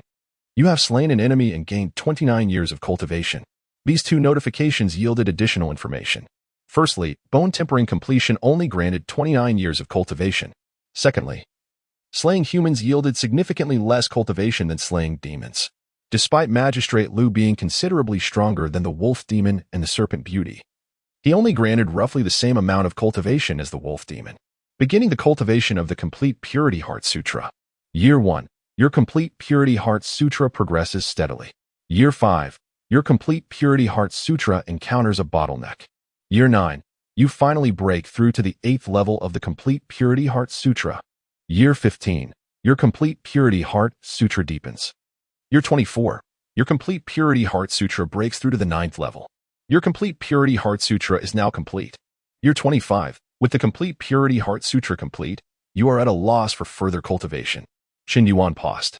It seemed that breaking through to a new realm after completing the Complete Purity Heart Sutra was not as straightforward as he had anticipated. He would have to wait until he accumulated more cultivation before attempting it. For now, there were more pressing matters that required cultivation. Through these recent battles, he had become acutely aware of his shortcomings, the lack of sword techniques, blade techniques, defensive arts, and agility techniques. These deficiencies could prove fatal in critical moments. Therefore, he would embark on a journey. Chapter 13. Ascending the Clouds. You currently find yourself at the Mighty Escort Agency, and you choose to head south. South. In the first year, You pack your belongings, preparing to journey southward. Your wife, aware of your departure, threatens to take her own life, prompting you to abandon your luggage and choose to stay. In the second year, you and your wife indulge in sweet affection. Oh, this is excessive. Are you not leaving? I tremble here, fearing the monsters will consume me. And yet you are off on romantic escapades. In the third year, your bond with your wife deepens. In the fourth year, your love continues to flourish. In the fifth year, you are blessed with a daughter, whom you name Susu. In the sixth year, the agency is short-staffed, and you assist in managing it. In the seventh year, you embark on numerous escort missions, resolving many challenging issues, earning a modest reputation in the locality. In the eighth year, your father-in-law meets with a tragic fate during an escort mission, leading to the loss of lives and property. Your wife is devastated and vows to avenge this injustice. In the ninth year, the agency leader approaches, demanding exorbitant compensation, resulting in your financial ruin and the dissolution of the mighty escort agency. In the 10th year, your family finds itself homeless. In the 11th year, leveraging your martial prowess, you successfully rebuild the mighty escort agency. In the 12th year, your agency flourishes, and you escort alongside your wife. In the 13th year, you discover that the enemy responsible for your father-in-law's death is likely the agency leader, yet his formidable skills deter you from acting rashly. In the 14th year, the renowned 3 sacred knives of 9 dragons fall under your might, earning you the title of Thunderous Hand in the martial world. In the 15th year, while you are speaking in your sleep, your wife learns that your enemy is the agency leader. She scolds you for knowing the identity of your foe yet not seeking vengeance, and she leaves home, prompting you to pursue her. In the 16th year, after a year of discreet investigation, you confirm that the enemy is indeed the agency leader.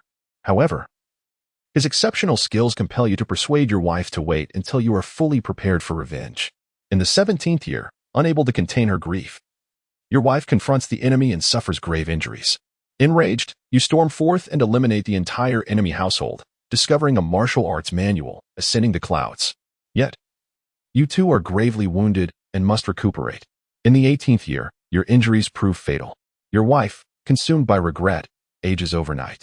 She takes her own life in mourning, lying beside you. With the help of a loyal servant, your daughter inherits your agency. You have passed away, your soul returning to the Xianhuang Ridge. Please begin anew. Chen Yuan found himself at a loss for words. This vivid recounting of life continued on. Fortunately, he had acquired a skill in lightness, or else he would be reduced to merely observing their lives, with nothing of his own, wasting his cultivation. Grateful for the remaining 4 years of cultivation, he decided to dedicate it all to mastering the lightness skill. Thus, he commenced his training in Ascending the Clouds. In the first year, you gain a preliminary understanding of Ascending the Clouds. In the second year, your mastery of Ascending the Clouds reaches a modest proficiency. In the fourth year, you achieve a profound understanding of Ascending the Clouds. Post, Chen Yuan Realm, perfected postnatal internal skill, complete true heart method, 9th layer, perfected, martial arts, Tianshan Six Yang Palm, comprehensive understanding, thunderous fist, peerless technique, Ascending the Clouds. Comprehensive understanding, cultivation, 0 years after Chen Yuan finished examining the status panel. He found himself outside the city of Mingguan. Before him lay a sea of refugees, countless in number, stretching as far as the eye could see. Makeshift tents crafted from tattered cloth dotted the landscape, with ragged individuals either squatting or standing, their eyes vacant. From some tents, faint moans could be heard. As the finely dressed Chen Yuan and Zhao Guanghua approached, the refugees hurriedly made way, clearing a path. Why are the refugees not allowed into the city? Chen Yuan, unable to hold back his compassion, inquired. Zhao Guanghua responded with a bitter smile. We have already permitted 3 batches of refugees into the city. There's simply isn't enough space for so many within the walls. If we let them all in, it would only lead to chaos, resulting in even graver consequences. And what of their sustenance? How will they be protected from disease? Every day at noon, porridge is distributed, and the authorities have appointed numerous physicians to oversee the situation, conducting daily inspections to prevent outbreaks. Even so, we cannot avert death. Every day, the bodies of those succumbing to hunger and cold are carried out by the constables. Buried in the mass grave outside the city, Zhao Guanghua replied somberly. Chen Yuan nodded, refraining from further commentary. As a mere office worker, he lacked the authority to manage a city. His inquiries stemmed from genuine concern for the plight of the refugees, yet he had no viable solutions. Unless the demons were eradicated, the refugees would remain unable to return to their homeland and resume their lives. The ancients held a deep attachment to their native soil. The land where they cultivated their grain was of utmost importance. They would not flee unless their hometowns became uninhabitable, with Zhao Guanghua accompanying him. Chen Yuan and his companions entered the city with ease. Upon reaching the city gates, several guards recognized Zhao Guanghua and promptly opened a side gate, allowing them entry. Once inside, Chen Yuan sought temporary refuge at an inn, dispatching Wang Xiaowu to find a residence for future plans. The following morning, Zhao Guanghua paid a visit, conveying an invitation from Prince Chen Renning. He was to attend the official court session and offered to deliver a message. Chen Yuan had anticipated this, choosing to go alone without any companions. From a distance, he beheld the main gate of the princess residence, flanked by 2 stone lions. The intricately carved wooden doors were adorned with vibrant paintings, exuding elegance, while the entrance was covered with green glazed tiles, presenting an air of solemnity tinged with extravagance. 4 guards stood watch at either side, which differed somewhat from Chen Yuan's prior knowledge. Previously, when Chen Yuan inquired about this prince from Zhao Guanghua, he learned that the prince was a leisurely figure, unburdened by responsibilities. Named Chen Renning, he bore the title of Prince of Rongchang, a grand title yet devoid of territory or official duties, incapable of commanding soldiers for guard duty. Chen Yuan had assumed Zhao Guanghua was merely delivering a message, considering the prince's lack of authority over a commanding officer. However, upon closer inspection, it became evident that this prince wielded more influence than he had initially perceived, possessing at least the wealth to maintain armored personal guards. Upon arrival at the gates, Chen Yuan addressed one of the guards, "Kindly relay my arrival." Chen Yuan from Tsuiwei County seeks an audience. The guard, displaying no arrogance, observed Chen Yuan's appearance and attire, noting his general likeness before saying, "Please wait a moment," and hurriedly entered to convey the message. Chapter 14. The official's residence and strange fruits. Before long, a steward emerged from the duke's residence, laughing heartily. "A distinguished guest arrives, and I apologize for my inadequate welcome. Pray, do not take offense. I am Chen Yuan, and I am grateful to this esteemed steward for guiding me." Chen Yuan lowered his posture in deference. The steward hastily replied, "I am unworthy of such lofty titles. My surname is Huang, and you may simply call me Steward Huang. Haha, please follow me." Upon entering the courtyard, Chen Yuan realized that the duke's residence was no ordinary estate. It was vast and convoluted, leaving him quite bewildered. Were it not for Steward Huang's guidance, he would have been utterly lost. They arrived at the reception hall, where Steward Huang invited him to take a seat and instructed the servants to prepare tea. With a beaming smile, he said, "Please, esteemed guest, wait here for a moment. The duke will be with you shortly." He then engaged in light conversation with Chen Yuan to stave off any ennui. After about 15 minutes, a middle-aged man clad in azure robes adorned with a golden embroidered dragon entered, accompanied by a pallid man in official garb. Steward Huang immediately rose, addressing the man in the dragon robe as "Your Grace," and bowed to the official, saying, "I pay my respects to Lord Wang." Chen Yuan also stood, saying, "Chen Yuan of Tsuiwei County pays his respects to Your Grace. I also greet Lord Wang." Upon hearing the name Wang, Chen Yuan was reminded of someone, Yuan Qi, the magistrate of Mingyu County. Chen Renning remarked with a smile, "Indeed, a person of remarkable stature, worthy of sharing the same surname Chen. Thank you for your kind words, Your Grace. However, I am curious as to the purpose of my summons today?" Chen Yuan inquired directly. Chen Renning appeared momentarily taken aback, exchanging a glance with Yuan Qi. Noting that Yuan Qi remained silent with a smile, Chen Renning quickly gathered himself. "It is best to speak plainly, as it saves much effort. I called you here today solely to inquire about the situation in Tsuiwei County." Chen Yuan had already prepared his response. Tsuiwei County is shrouded in a mysterious fog, and among the tens of thousands of inhabitants, only I and a few servants have managed to escape with our lives. The rest have likely met with misfortune. Is that truly the case? Indeed it is. There were others who managed to escape, but they were intercepted by Lu County's constable en route. I cannot say how many made it through. However, it's best not to mention this, given it involves Lu County's constable's demise. Too many words can lead to misunderstandings. What kind of fog are we speaking of? Yuan Qi could not help but ask. The fog. Chen Yuan meticulously recounted his experiences in Tsuiwei County. After his narration, the expressions of the 3 men grew serious. Such an eerie fog. No wonder the county magistrate sent people twice to investigate. I too dispatched a team. Yet they have vanished without a trace. Chen Renning sighed. Yuan Qi, however, pondered for a moment before looking at Chen Yuan and saying, I have heard of your exceptional courage and that you escaped from this treacherous land of Tsuwei County, which speaks to your capabilities. Coincidentally, the officer I sent to Tsuwei has not returned, and it seems his fate is dire. Since you possess the ability to defeat those of the bone refinement realm, I would like to offer you a position as a constable under my command. Chen Yuan felt a jolt of surprise. Heard of me? Who could have told you?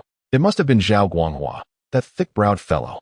He looks imposing but turned around and sold me out. Wang Ji was subtly implying that he recognized Chen Yuan's prowess. Yet he expected him to serve loyally. Otherwise, I could easily accuse you of treason. Chen Yuan lifted his gaze and indeed saw Wang Ji looking at him with a knowing smile, seemingly awaiting his decision. However, considering the chaotic times filled with demonic threats, having an official identity could indeed facilitate matters. The prospect of living as a carefree gentleman was no longer viable. It was better to have an official title that would grant him access to vital information regarding the supernatural. Having come to this conclusion, Chen Yuan stepped forward, saying, I am honored by your generous offer, but as I have only just arrived in the city yesterday, I have yet to find a suitable place to settle. I kindly ask for a few days' grace to arrange my affairs before I commit to serving the Duke's residence. Chen Yuan still wished to negotiate a way out.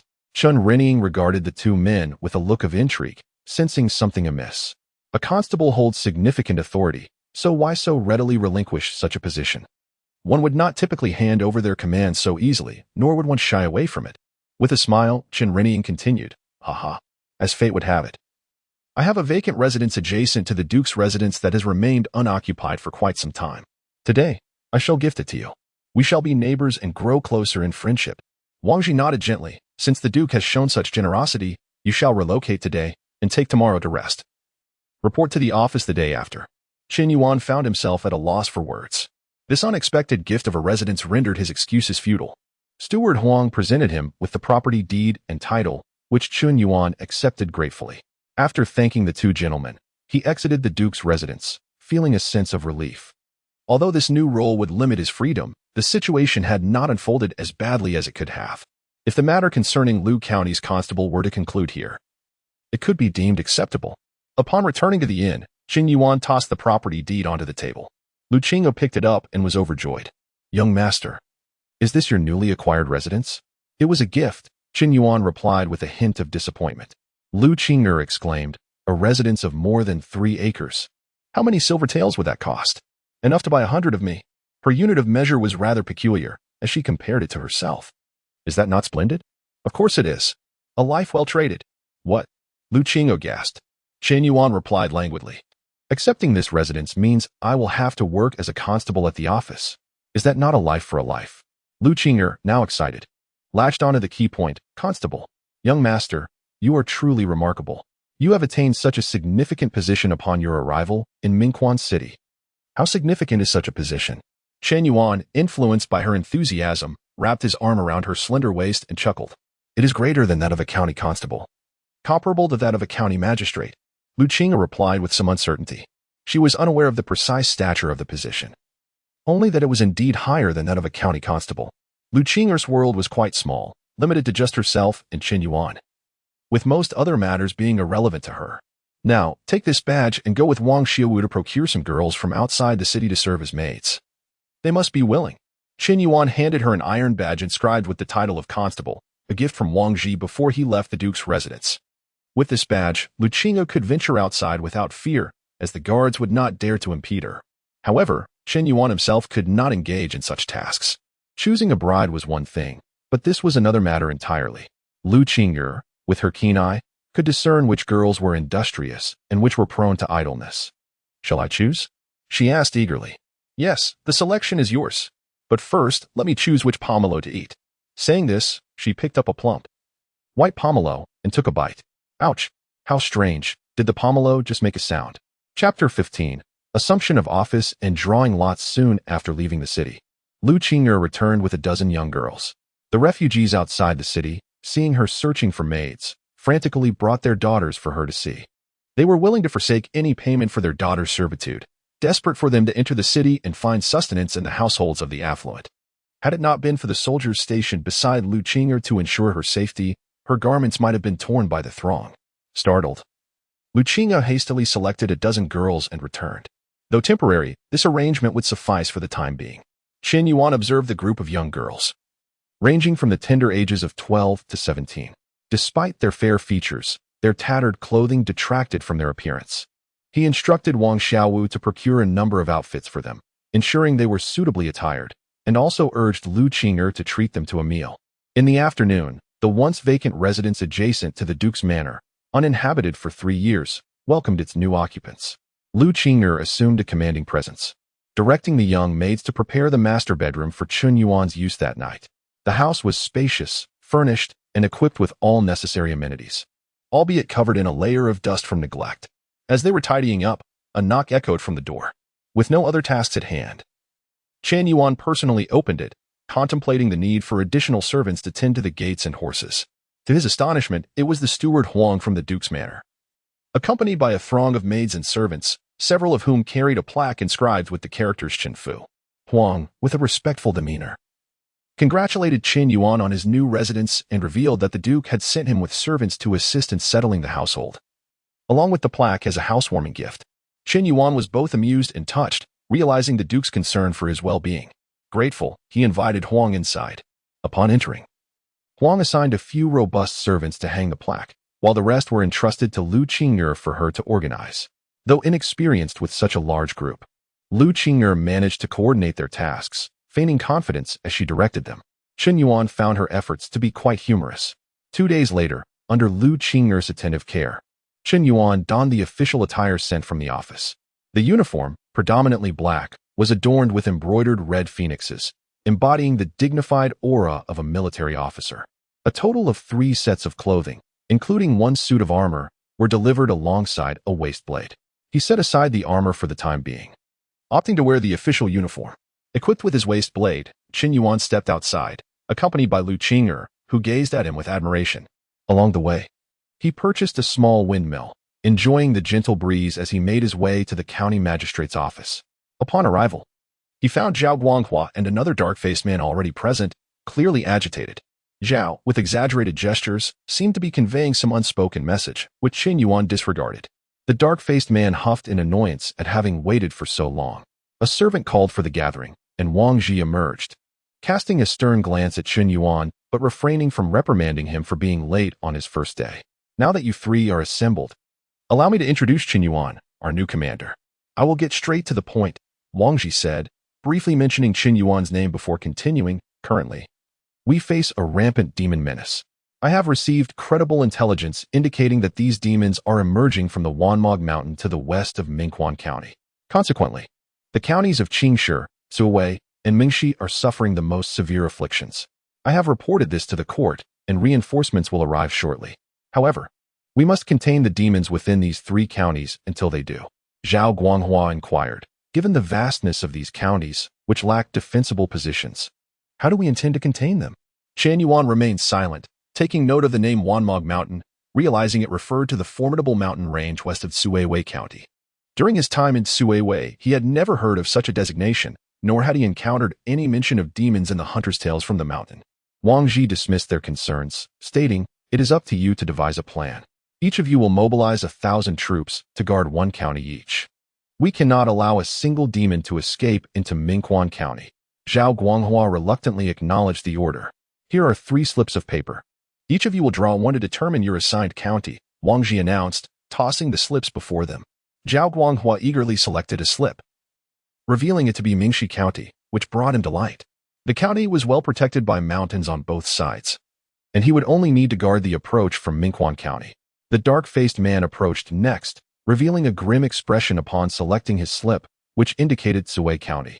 Notorious for its demon troubles, it was known that very few had managed to flee from Suwei County since the emergence of the demons, with Chen Yuan being an exceptional case amidst a population of over 100,000. The remaining slip belonged to Chen Yuan, who nodded at Wang Qi and then turned toward the camp. Zhao Guanghua and the dark-faced man hastily followed, aware that with only around 10,000 troops available at Mingquan, any delay would result in their best soldiers being claimed by others. Despite Mingquan City being a vast metropolis with a population exceeding 1 million and numerous subordinate counties, the meager number of professional soldiers was indicative of the prolonged peace, which had resulted in a laxity in military preparedness. Upon acquiring horses, they galloped towards the camp. Chen Yuan, having previously lacked equestrian skills, had taken the time to train and had thus learned to ride. Zhao Guanghua, with a playful demeanor, attempted to forge camaraderie. "Commander Chen, would you like me to assist you in selecting troops?" Chen Yuan shot him a glance, opting for silence, allowing him to reflect on his words. After a moment, Zhao Guanghua scratched his head, realizing his misstep. He had only informed Wang Ji of the arrival of a skilled individual who had dispatched Lu County's officer. Wang Ji, however, was unconcerned about that officer's fate, as they were all meant to be allies. Though feeling some disdain for Zhao Guanghua, Chen Yuan ultimately agreed. "Please summon a few capable lieutenants for me. I have my own plans." Nodding, Zhao Guanghua disappeared into the camp and soon returned with 7 or 8 robust lieutenants, each imposing and strong. Chapter 16. The girl in the cellar. Zhao Guanghua arrived with some men and addressed the group. "This is the newly appointed Captain Chen. You must treat him with utmost care and avoid any clever tricks, lest you lose your lives. Do not say I did not warn you." After delivering this warning, he flashed a sycophantic smile at Chen and retreated to select his own men. "Greetings, Captain Chen." The several lieutenants chimed in unison. Having heard Zhao Guanghua's subtle hints, they understood that this newly appointed Captain Chen was likely a difficult individual to deal with. Chen Yuan nodded and casually pointed to 4 of them. You, and you. Select 500 cavalry and 500 archers from the camp to accompany me in guarding Qingstone County. The rest may return to the camp." The unselected soldiers rejoiced as they returned to the camp, while the chosen 4 wore gloomy expressions, resembling mourners, yet they dared not voice their discontent. They complied and returned to the camp to gather their troops before hastening to Qingstone County alongside Chen Yuan. On the way, Lieutenant Duan Sheng caught up with Chen Yuan and remarked, "Captain, Qingstone County is flat as a pancake. Our 1,000 men cannot possibly hold it. Qingstone County is bordered by Cuiwei County to the south and Wanma Mountain to the west. Therefore, we need not worry about the south and west. But the east and north still require fortification. Dispersing 1,000 troops across a county is akin to using a fishnet with 1-meter holes to catch fingerling fish. It will yield no results. What shall we do if we cannot hold it?" Chen Yuan inquired coolly. "What do you suggest? Instead of keeping all our forces together, we could divide them into 2 groups of 500 to guard the essential thoroughfares in the east and north. This way, we can minimize casualties among our brethren and ensure that no monsters escape," Duan Sheng suggested, observing Chen Yuan's expression. "Very well, we shall proceed as you propose." Chen Yuan acquiesced softly. Duan Sheng was elated. "Yes, I shall make the arrangements." He feared that this new captain might be reckless and insist on scattering the troops to search for monsters, which could lead to unnecessary casualties among their own. With Chen Yuan's agreement, he felt reassured that the captain was merely going through the motions to comply with orders from above. As for guarding the thoroughfares? Only a fool would believe that monsters would abide by such rules. Why would they use human roads? Moreover, with 500 soldiers together, what monster would dare to confront them? They are monsters, not fools. If they truly had the audacity, wouldn't they rather attack Mingguan County? Why waste their time on a small town like Qingstone? Are the lives of its citizens not sufficiently enticing? Thus, Duan Sheng felt secure in his position. He returned to the rear and whispered to several lieutenants, all of whom appeared pleased before setting off to convey the orders. 2 lieutenants took 500 men to the north of Qingstone County, while the remaining 500 camped about 10 miles from the county, preparing food. As the day passed, indeed, all remained tranquil. The monsters seemed to have vanished without a trace, save for over 100 refugees who had fled from Qingstone County, confirming that monsters were still within the county and that many lives remained at stake. The following day, Chen Yuan summoned 2 lieutenants and instructed, "Today, Lieutenant Deng Fong will lead 300 men to guard the city gates and ensure that no monsters escape. Lieutenant Duan Sheng and I will enter the city to eliminate the monsters. Additionally, send a few men to the northern edge of the city to relay my orders. They too must guard the gates to prevent any escape." Duan Sheng was taken aback. "Captain, but didn't you say yesterday?" Chen Yuan replied, puzzled indeed. "I found your suggestion quite reasonable, which is why we followed your plan yesterday. I noticed your eagerness to vanquish the monsters, so I included you today. I had originally intended to go alone." Lieutenant Deng Fong interjected, "Captain, that is absolutely unwise." Chen Yuan interrupted, "Unwise? Do you wish to take his place?" Deng Fong insisted, "It is absolutely unwise to proceed without Lieutenant Duan Sheng. Rest assured, I will manage everything outside the city, with you and Lieutenant Duan Sheng." Victory is assured. The name Yuan itself suggests triumph. Prepare to advance into the city. Chen Yuan ordered impatiently. Yes, we shall obey. Yuan Sheng lamented inwardly. Upon entering the city, the soldiers felt an unsettling chill, as if the temperature had dropped significantly. Though it was daylight, it felt akin to the depths of night. Nevertheless, they summoned their courage and followed the captain, for remaining outside would surely lead to death. Chen Yuan led the way, and the streets were eerily silent, littered with the remains of those devoured by the monsters, left unattended. Crows perched upon the carcasses, eyeing the soldiers with strange intensity, as if regarding them as potential prey. As Chen Yuan approached, the crows took flight with a sudden flutter. The bizarre crows, the remnants of humanity, in the hushed streets rendered Cheekstone County a veritable ghost town. After a prolonged search yielded no findings, Chen Yuan was about to order his men to search the residential houses, one by one. When a piercing scream shattered the stillness, a familiar sound he had encountered far too often in Suiwei County. Chen Yuan swiftly employed his agility to leap into the air, racing towards the source of the scream. The soldiers, including Yuan Sheng, stood in stunned silence, marveling at the captain's extraordinary speed. What kind of skill was this? Did Daron possess such abilities? Once they regained their senses, the soldiers hastened to follow Chen Yuan's lead. He landed within a home, its door ajar, revealing an empty interior. Scanning the surroundings, his gaze fell upon the cellar where villagers stored vegetables. Approaching the cellar, he suddenly flung open the door. Inside, a massive rat was feasting on a man's entrails, the man still alive, helplessly watching the grotesque scene unfold. The sudden opening of the cellar door sparked a flicker of hope in his vacant stare. He pointed feebly toward a pile of rotting cabbage, his mouth moving as if to speak, but a gush of blood erupted from his lips. Chen Yuan leapt down, pressing his knee against the rat's neck, forcing its mouth into the muck below. Just as it began to struggle, he delivered a decisive blow, shattering its skull, and its hefty body convulsed before collapsing lifelessly. The man's face flushed, a moment of clarity returning as he pointed towards the cabbage heap with desperate intent. The child is alive. With that, his head drooped, and he succumbed. Chen Yuan sighed, digging through the pile of decaying vegetables, and unearthed a girl of about 12 or 13 years. She lay unconscious. Whether from hunger or shock, it was unclear. Had Chen Yuan not arrived, she too would have faced the grim fate of being devoured by the rat. Given the rat's keen sense of smell, it had likely detected her presence. It merely had not attacked her yet due to its current meal. The girl was pale and emaciated. Her ghostly complexion was likely a result of prolonged confinement in the cellar, as village children typically did not appear so wan. Lifting her into his arms, Chen Yuan sprang from the cellar to the surface. Chapter 17. Dispatching them to reunite with their mother as Yuan Sheng and his men arrived. Chen Yuan entrusted the girl to a soldier, instructing him to provide her with water, sustenance, and attentive care. Turning to Yuan Sheng, he inquired about the presence of other rat demons, mentioning the tunnels dug beneath. Yuan Sheng hastened to investigate, discovering the corpse of a colossal rat within the cellar, alongside a lifeless man. A sizable hole in the wall adjacent to the cellar indicated the point of entry for the rat demon, which had devoured the man. Gazing into the cavernous opening, Yuan Sheng harbored trepidation. "My lord," he suggested, "perhaps we should have our brothers scour the vicinity for any signs of demonic presence. There's no need to venture into this hole." Chen Yuan concurred, directing the men to search the surroundings and seek out any remaining survivors in concealed locations. However, he added, "you must still inspect the depths of this tunnel. How far does it extend? We might discover their lair." Compelled by his superior's command, Yuan Sheng reluctantly entered the hole to investigate. The other soldiers dispersed throughout the area, conducting their search. Soon, numerous survivors, both male and female, were discovered, primarily within cellars and hidden passages. Most were pale, weak, and unsteady due to starvation.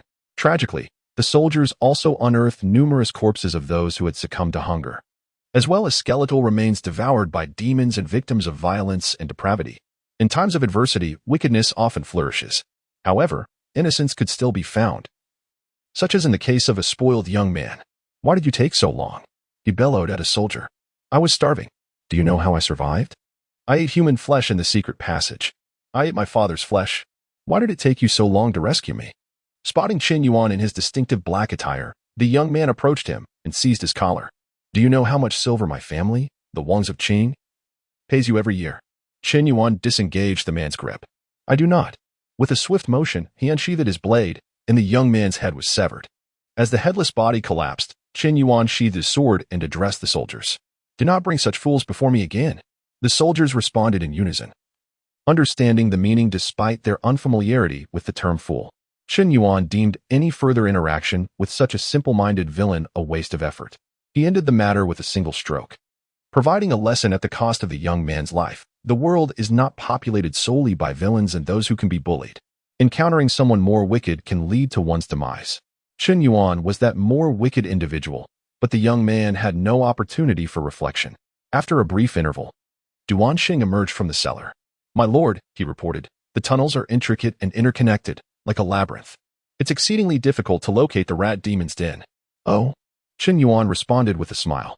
"Are you perhaps afraid of being outmatched by the rat demon and hesitant to search?" Duanxing blushed. "I confess, my lord, I did hear gnashing sounds, but I feared becoming lost within the tunnels, so I refrained from venturing further." "In which direction?" "That way." Duanxing indicated a direction. "Search." Duanxing promptly led a team toward the source of the sounds. Their targeted search soon yielded a cry of alarm, followed by a chaotic commotion. Chen Yuan rushed to the scene, where he witnessed a grotesque creature with the body of a man and the head of a rat engaged in combat with Duanxing. The obese monster was clad in tattered floral cloth, its pendulous breasts swinging wildly as it fought. Its claws, gleaming with cold light, were extensions of its arms, overpowering Duanxing's saber. The soldiers readied their bows, but hesitated to fire due to the close proximity of Duanxing and the rat demon. As Duanxing faltered, on the verge of defeat, Chen Yuan unleashed a powerful palm strike, radiating golden light. The heavenly mountain Six Yang Palm. The blow struck the monster's chest, producing a resounding thud.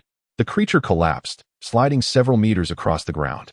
Chen Yuan approached, finding the monster barely clinging to life. "You."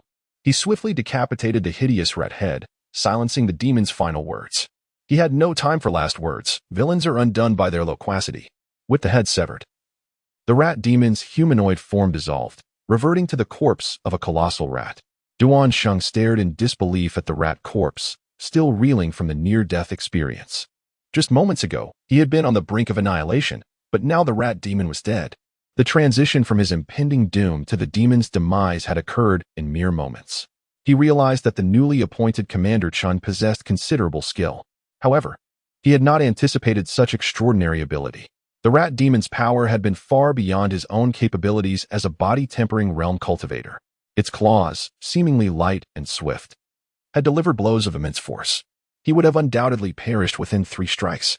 Yet, against Commander Chen, the rat demon had failed to withstand even a single blow, collapsing and barely clinging to life. Chen Yuan's palm strike had clearly shattered the demon's internal organs. What level of cultivation did he possess? And what was the golden light emanating from his palm? It was evident that his origins were extraordinary. Even Commander Wang could not make his palms glow. Where did the rat demon emerge from? Chen Yuan inquired. His question interrupted Duanxing's thoughts. "From that house," Duanxing replied, pointing to an ordinary residence and leading Chen Yuan inside. Upon entering, they found an earthen Kong, hollowed out beneath. A large hole in the center of the Kong served as an entrance for the rat demon. Chen Yuan instructed Duanxing to wait outside. He leaped into the hole, descending approximately 7 or 8 meters before landing. The cavern was pitch black. He conjured a spark of true yang energy from his 6 yang palm and used it as a light. Illuminated, he surveyed the surroundings. The cavern was the size of 3 or 4 bedrooms, with 3 passages leading away. In the center lay human bones and several intact corpses. Upon closer inspection, he detected sounds emanating from the corpses. Relying on the power of his heavenly mountain 6 yang palm, he was unafraid of any disturbances. Approaching the corpses, he discovered several small rats gnawing on the entrails within their abdomens. With swift strokes, Chen Yuan dispatched them to reunite with their mother. Chapter 18. Pinnacle of Mastery. Surveying the 3 tenebrous passages, Chen Yuan found himself in a quandary. Their depths were inscrutable, and the narrow confines would impede maneuverability in the face of danger. Fumigation seemed a viable option, but with insufficient manpower and an unknown number of rat demon exits, he reluctantly abandoned the idea, resolving to return at a later opportunity. Chen Yuan retraced his steps and, with a few deft applications of his cloud ladder skill at the cave entrance, ascended back to the surface. Duanxing hastened to greet him. "My lord, what is the situation below?" "Only a few unweaned pups," Chen Yuan replied, exiting the chamber and addressing the assembled soldiers. "Continue the search. Report any sightings of the rat demon immediately. Yes, my lord. The soldiers, emboldened by Chen Yuan's display of exorcism, responded with renewed fervor. Take a squad and escort these survivors out of the city, Chen Yuan instructed Tianshan. Concerned about managing a growing number of rescued individuals, now exceeding 100.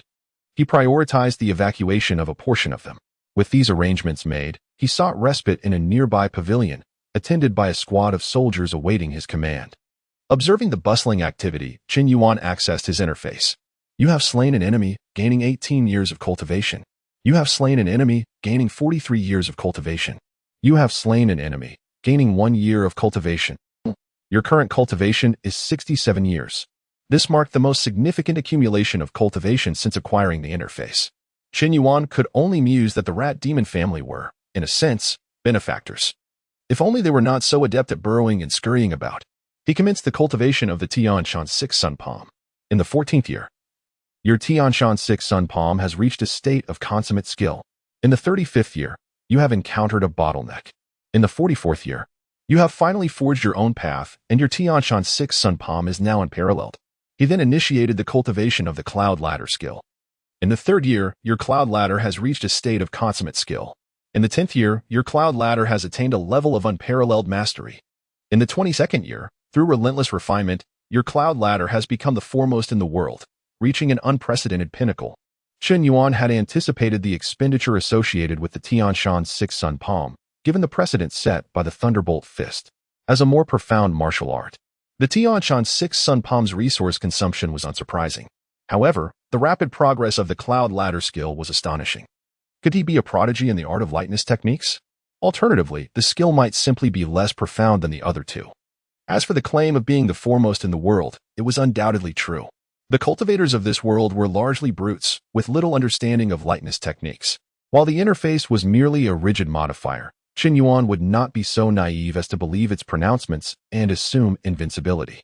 Such arrogance would only lead to a gruesome demise. Demons might lack lightness techniques, but they could devour one whole. Martial artists might leap 10 feet high, but they could crush one with a single blow. Both cultivation systems possess their strengths and weaknesses. Chen Yuan would neither underestimate the martial artists of this world nor dismiss his own martial arts. As the day approached noon, the rat demon remained elusive, but more survivors were discovered. Tianshan tirelessly shuttled back and forth, having already evacuated over 500 people. Chen Yuan was inundated with expressions of heartfelt gratitude. He increasingly appreciated the advantages of being an official, delegating the arduous tasks while reaping the rewards of vanquishing demons and receiving genuine appreciation. It was a classic case of others toiling while he profited, the epitome of a capitalist. Lost in his reverie, a soldier burst upon the scene, exclaiming, "My lord! Disaster! A man-eating goat was discovered by our brothers. They attempted to shoot it, but upon kneeling before them, a dozen of our comrades were instantly incapacitated." The soldier, though breathless, managed to articulate the situation clearly. Chen Yuan seized him. "Where?" The soldier pointed, and Chen Yuan, without further inquiry, grasped him and ascended to the rooftops. With a light touch, he propelled himself in the direction indicated. The soldier, never having imagined being lifted into the air, nearly soiled himself. He managed to maintain enough composure to guide Chen Yuan to the location. Reaching the scene, Chen Yuan gently deposited the soldier into the waiting ranks. His gaze fell upon a goat some 200 meters distant, contentedly gnawing on the foot of a fallen soldier, relishing it as if it were a marinated chicken claw. "Why are you so far away?" Chen Yuan inquired, exasperated. The soldiers remained silent. "Shoot it with arrows," Chen Yuan urged, frustrated. "Soldiers, it's too far. We can't reach it." "Then get closer." "Soldiers." Chen Yuan understood their apprehension. He was not arrogant or ignorant, but simply unwilling to engage. The goat possessed uncanny abilities, and he could not be certain of immunity. Against foes like the rat demon, he would not hesitate to unleash a barrage of blows. That was why he dared to lead his men directly into Qingshi County. However, against a foe like that in Siwei County, he would never venture in. He had assumed that the presence of so many soldiers would deter such a creature, but now, he instinctively sought to retreat behind the others, only to find that he was the one being shielded. What could he do? Condemn these soldiers to certain death? Chen Yuan inhaled deeply, channeling his energy into his palms, where a potent force lay dormant, radiating a golden light. A soldier exclaimed in awe, "This is magic. Lord Chen is truly a celestial being." "Hush, are you courting death?" speaking such words. If someone reports you, you'll be the only one to blame. Don't implicate Lord Chen. Chen Yuan paid no heed to their idle chatter. Since engagement was inevitable, he would commit himself fully. He was about to charge when a glance at the nearby residences prompted him to disperse his energy. Leaping over a wall, he sought to exploit the element of surprise before the goat noticed him. He traversed the rooftops, then, estimating that he was close enough, vaulted over a wall and stood poised. Spying the goat ahead, he unleashed the cloud ladder skill, soaring into the sky like a great swan. Chen Yuan was startled by his own feet looking down. The goat appeared as a mere speck. He had ascended over 10 zhang in a single bound. Could this truly be lightness technique? Could the cloud ladder skill lead to the heavens themselves? Very well, then taste my descending palm. Chen Yuan muttered to himself. He channeled the Tianshan Six Yang Palm to its zenith, bathing his palm and descending form in golden light. Chapter 19. The Descending Palm Technique. Pseudo. The soldiers observed from afar as he radiated a golden light, resembling a celestial being descending from the heavens. Moments ago, when Chen Yuan had scaled the wall, several soldiers had harbored doubts, wondering if the esteemed Master Chen was attempting to flee.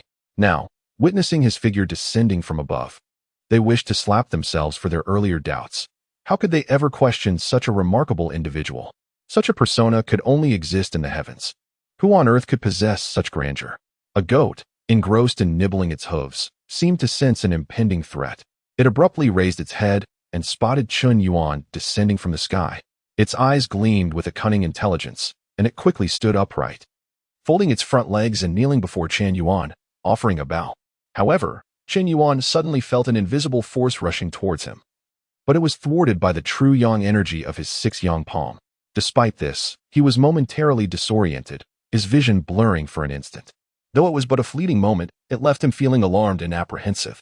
Enraged, he channeled even more power into his palm strike, and as the goat approached, he unleashed a powerful blow. A golden hand detached from his body, striking the goat's head, which was filled with surprise and fear. With a resounding crash, the golden palm drove its head into the ground, along with half of its body. Upon witnessing this, Chen Yuan hastily withdrew his palm and gracefully descended, avoiding a tumble into the pit. You have slain an enemy and gained 32 years of cultivation. Gazing at the goat's head buried in the ground, Chen Yuan realized he had exerted excessive force once again. However, the goat's cultivation seemed lacking, yet its abilities were quite strange, resembling some form of soul attack. If not for his Tianshan Six Yang Palm, which allowed him to convert true yang energy for his use, he might have faced dire consequences this time. After the goat's demise, the soldiers who had fallen to their knees also awakened with startled gasps, their faces pale as if recovering from a grave illness. Chen Yuan observed a few of them murmuring phrases like mother, ghost, and beautiful lady, likely under the influence of the goat's illusions. Though they were frightened, their lives were not in jeopardy. They merely required a period of rest to recuperate. Only one unfortunate soul, having been nibbled on the toes, would now have to walk with a limp. Thus, it was decided to record the name of this unfortunate individual, ensuring he received additional merit for his future ease. The soldiers then assisted the injured out of the city. Nearby, the other soldiers whispered among themselves, watching as Chen Yuan tended to each wounded comrade. Their gazes towards him gradually filled with fervor. Master Chen even attends to our wounded. How considerate, they exclaimed. Such compassion for the people. No, that's not right. It's more about soothing the hearts of the populace. Regardless, Master Chen is a good official. That golden hand was so immense. Could it truly belong to a human? It must undoubtedly be a magical technique. When we return home, we can close our doors and worship Master Chen without fear. In truth, I have heard that within the refugee camp outside of Qingchuan City, some have already begun to venerate a statue of Master Chen. I have seen it myself. During my last drinking session, the owner of a tavern in the city had invited a statue called the Demon Suppressor from the camp to worship at home. I witnessed it. The statue held a wolf demon aloft with one hand, and upon closer inspection, its visage was clearly sculpted in the likeness of Master Chen. With his profound internal cultivation, Chen Yuan overheard snippets of their hushed conversation. The news of someone selling statues in the refugee camp surprised him, prompting a bemused shake of his head. People of this era are pragmatic. If you can ensure their safety, they will elevate you to a pedestal. Yet, should you fail to provide such protection, they will just as easily cast you down from it. Nevertheless, Chen Yuan remained indifferent. He did not derive his strength from the power of belief. Whether elevated or cast down, their opinions held no sway over him. Just as he was immersed in their gossip, he suddenly felt an uncomfortable gaze upon him. Turning around, he found a raven perched on the wall, observing him. As the raven noticed Chen Yuan's awareness, it flapped its wings to take flight, but Chen Yuan swiftly leapt and captured it in his grasp. He slammed it to the ground, poised to crush its head beneath his foot. "Do not kill me. I know where the rat demon is," the raven exclaimed urgently, articulating the very information Chen Yuan yearned to know. "Oh, how do you know I am searching for the rat demon?" Chen Yuan lowered his foot, pinning the raven to the ground. "I have been following you since you entered the city. You never noticed me, but this time, I don't know why," the raven replied, perplexed. Indeed, Chen Yuan's recent surge in cultivation had heightened his awareness of surrounding dangers. This sensation was peculiar, akin to the feeling one gets when they sense someone watching them from behind. If it were merely a casual glance, one would remain unaffected. However, some gazes filled with malice or deep affection would cause discomfort, even without being seen. Chen Yuan now amplified this peculiar sensation, enabling him to discern intentions with greater precision. At that moment, Duansheng arrived with another officer from the northern part of the city. "My lord, as per your orders, we have brought 200 men from the north." "Good. You two take your men and begin searching for demons in the east of the city. Once you find any trace of demons, report back to me immediately," Chen Yuan commanded, pressing down on the raven, which let out a shrill cry. "The remaining rat demons are in the north of the city. The mother rat fled to the east because she gave birth and feared the others would kill her young." Duansheng, still present, was startled by the raven's revelation. How many more rat demons are of similar cultivation to that mother rat? He had encountered the mother rat before and knew its formidable strength. He worried that if there were even stronger rat demons, they would be difficult to handle. There is only her, the rest are her offspring. She does not know which of her children has birthed a new litter, fearing the other rat demons would discover this, which is why she moved to the east, a territory that was previously that of the kneeling goat. Upon hearing the raven's explanation, both Chen Yuan and Duansheng breathed sighs of relief and exchanged glances. This rat demon's behavior was quite abnormal. What other demons lurk within the city? "Speak swiftly," Duansheng demanded, his demeanor firm as he returned to familiar territory. Chen Yuan handed the raven over to him, allowing him to apply his expertise while he listened attentively. Gradually, they began to clarify the intricate relationships among the demons. This Qingstone County could be divided into 5 factions: the rat demons in the north, the slain kneeling goat in the east, a group of pig demons in the south, the raven in the west, and the most powerful entity within the city, the two-headed woman. Chapter 20. The realm of demons. The most formidable of the two-headed female demons was so enigmatic that even the crow was unaware of her origins, only recognizing her as a fully transformed great demon. Demonic beings can generally be classified into those who have successfully transformed and those who have not. Once an entity has completed its transformation, it is considered a great demon, each relying on their own abilities and cultivation. Those with greater prowess and higher cultivation claim dominion over territories, while those with lesser abilities and lower cultivation serve as subordinates or retreat to unclaimed desolate mountains, living as idle great demons. Conversely, those who have not undergone transformation are deemed lesser demons.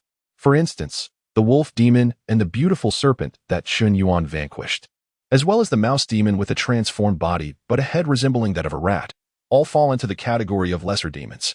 However, there exist exceptions, such as the kneeling goat demon. Though it has not undergone transformation and possesses cultivation inferior even to that of the female rat demon, other demons are nonetheless reluctant to provoke it. The kneeling goat has claimed a vast territory in the eastern part of the city, and even the female rat demon dares not confront it, as its innate ability to incapacitate opponents with a single bow is unique among demons. This type of entity is regarded as an anomaly within the demonic realm, ostracized by its peers, and referred to as a demonic creature. It is worth noting that the strange mist and the beautiful serpent encountered by Chen Yuan in Soei County were rather peculiar, raising questions about whether they could be categorized as a form of demonic creature. Naturally, if a demonic creature achieves high cultivation and ascends to the rank of Demon King, the situation becomes entirely different. At that juncture, if a demonic creature claims to be a Demon King, who could dare to dispute it? If one were to classify demons and monsters, a simplistic understanding would be awakened intelligence, lesser demons, transformation, great demons, demon generals, and demon kings. As for whether there are beings more powerful than demon kings, that is beyond the knowledge of this little crow. They hailed from the western side of the 10,000 Demons Mountain, and as far as the crow knew, demon generals were exceedingly rare, and it had never encountered a demon king. Chen Yuan squinted, listening attentively before turning to Duansheng. What is your perspective, my lord? Although this demon seems docile, it is not without its flaws. Duansheng paused to gather his thoughts and continued. According to its account, there are 5 regions within Qishir County, each harboring powerful demons akin to the female rat demon. How then does a mere crow, still in its fledgling state, manage to monopolize the western city? The crow squawked defiantly. What I say is true. I command the western city because I have several crow brethren and the ability to fly. They cannot contend with me and have no choice but to acknowledge my claim. Why have you come here? Chen Yuan suddenly posed a seemingly unrelated question. Duansheng was taken aback as well. Indeed, in the past century, there had been no reports of disturbances caused by demons in Daong. Why had they suddenly emerged from the 10,000 Demons Mountain? Naturally, they have come to feast on humans. The crow whispered. Pluck its feathers, commanded Chen Yuan. Duansheng approached to carry out the order, prompting the crow to screech in panic. I'll tell you everything. Upon hearing that, Duansheng paused but maintained a smile. Plucking a handful of feathers, the crow protested. I've already confessed. Is there still a need to pluck more? My apologies, it was merely a reflex. If you do not speak, my hand may become even more adept. Duansheng replied with an old-fashioned demeanor. The crow hastily exclaimed, in the southern city, there exists a demonic creature known as the Mist Demon. Wherever it goes, thick fog ensues. When it resided in the mountains, its fog angered the Demon King, who ordered it to vacate the 10,000 Demons Mountain. We lesser demons, residing nearby, were also implicated and expelled. To the south of Qingshi County lies Zuowei County. And Chen Yuan immediately connected the crow's mention of the Mist Demon with the peculiar fog in Zuowei County. Why do you refer to this mountain as the 10,000 Demons Mountain? Chen Yuan inquired, pointing towards the distant mountain. Naturally. It is named thus because it is teeming with demons. The crow replied, puzzled. Chen Yuan did not dwell on this question, but rather asked, with so many demonic beings within the mountain, why do they not emerge to prey upon humans? Well, I do not know that either. Pluck more feathers. No. I truly do not know. The great demons within the mountain impose restraint upon their subordinates, never venturing beyond the 10,000 Demons Mountain. I have maintained this stance since awakening. If I knew that human flesh was so delectable, who would remain in the mountains? Do not pluck any more, my lord. It appears that it genuinely lacks knowledge. Its feathers are nearly all gone. Duansheng remarked. Chen Yuan stated, I shall take it with me to capture the rat demons. You all continue to search for survivors here at your own pace. My lord, that is unwise. This creature's words may be dubious. And with such formidable demons in the city, while you possess great prowess and have already vanquished the rat and goat demons, there remain the pig demon and the unknown 2-headed female. Should you venture north and fall prey to a demonic ruse, who could stand against the pig demon or the 2-headed female? Duansheng expressed his apprehension. After a moment's contemplation, Chen Yuan slowly nodded. He recognized that with the advantages bestowed by his subordinates, he must also accept the inconveniences they brought. That is a valid point. In that case, you should summon the 300 individuals from outside the eastern city to expedite the search, Chen Yuan ordered. With no other demons present in the eastern city, there was no need to keep the 300 individuals blocked outside. They would leave some personnel behind to monitor the southern city when they headed north. Yes, my lord. Duansheng acknowledged and departed. In the afternoon, the search of the eastern city concluded, rescuing over 1,500 survivors, most of whom had remained indoors, awaiting an uncertain fate. Too fearful to flee. Those who dared had already escaped.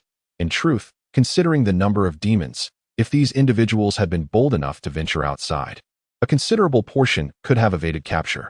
After escorting these individuals outside the city, Chen Yuan stationed 200 cavalry in the eastern city to serve as messengers in case of unforeseen developments, before proceeding north.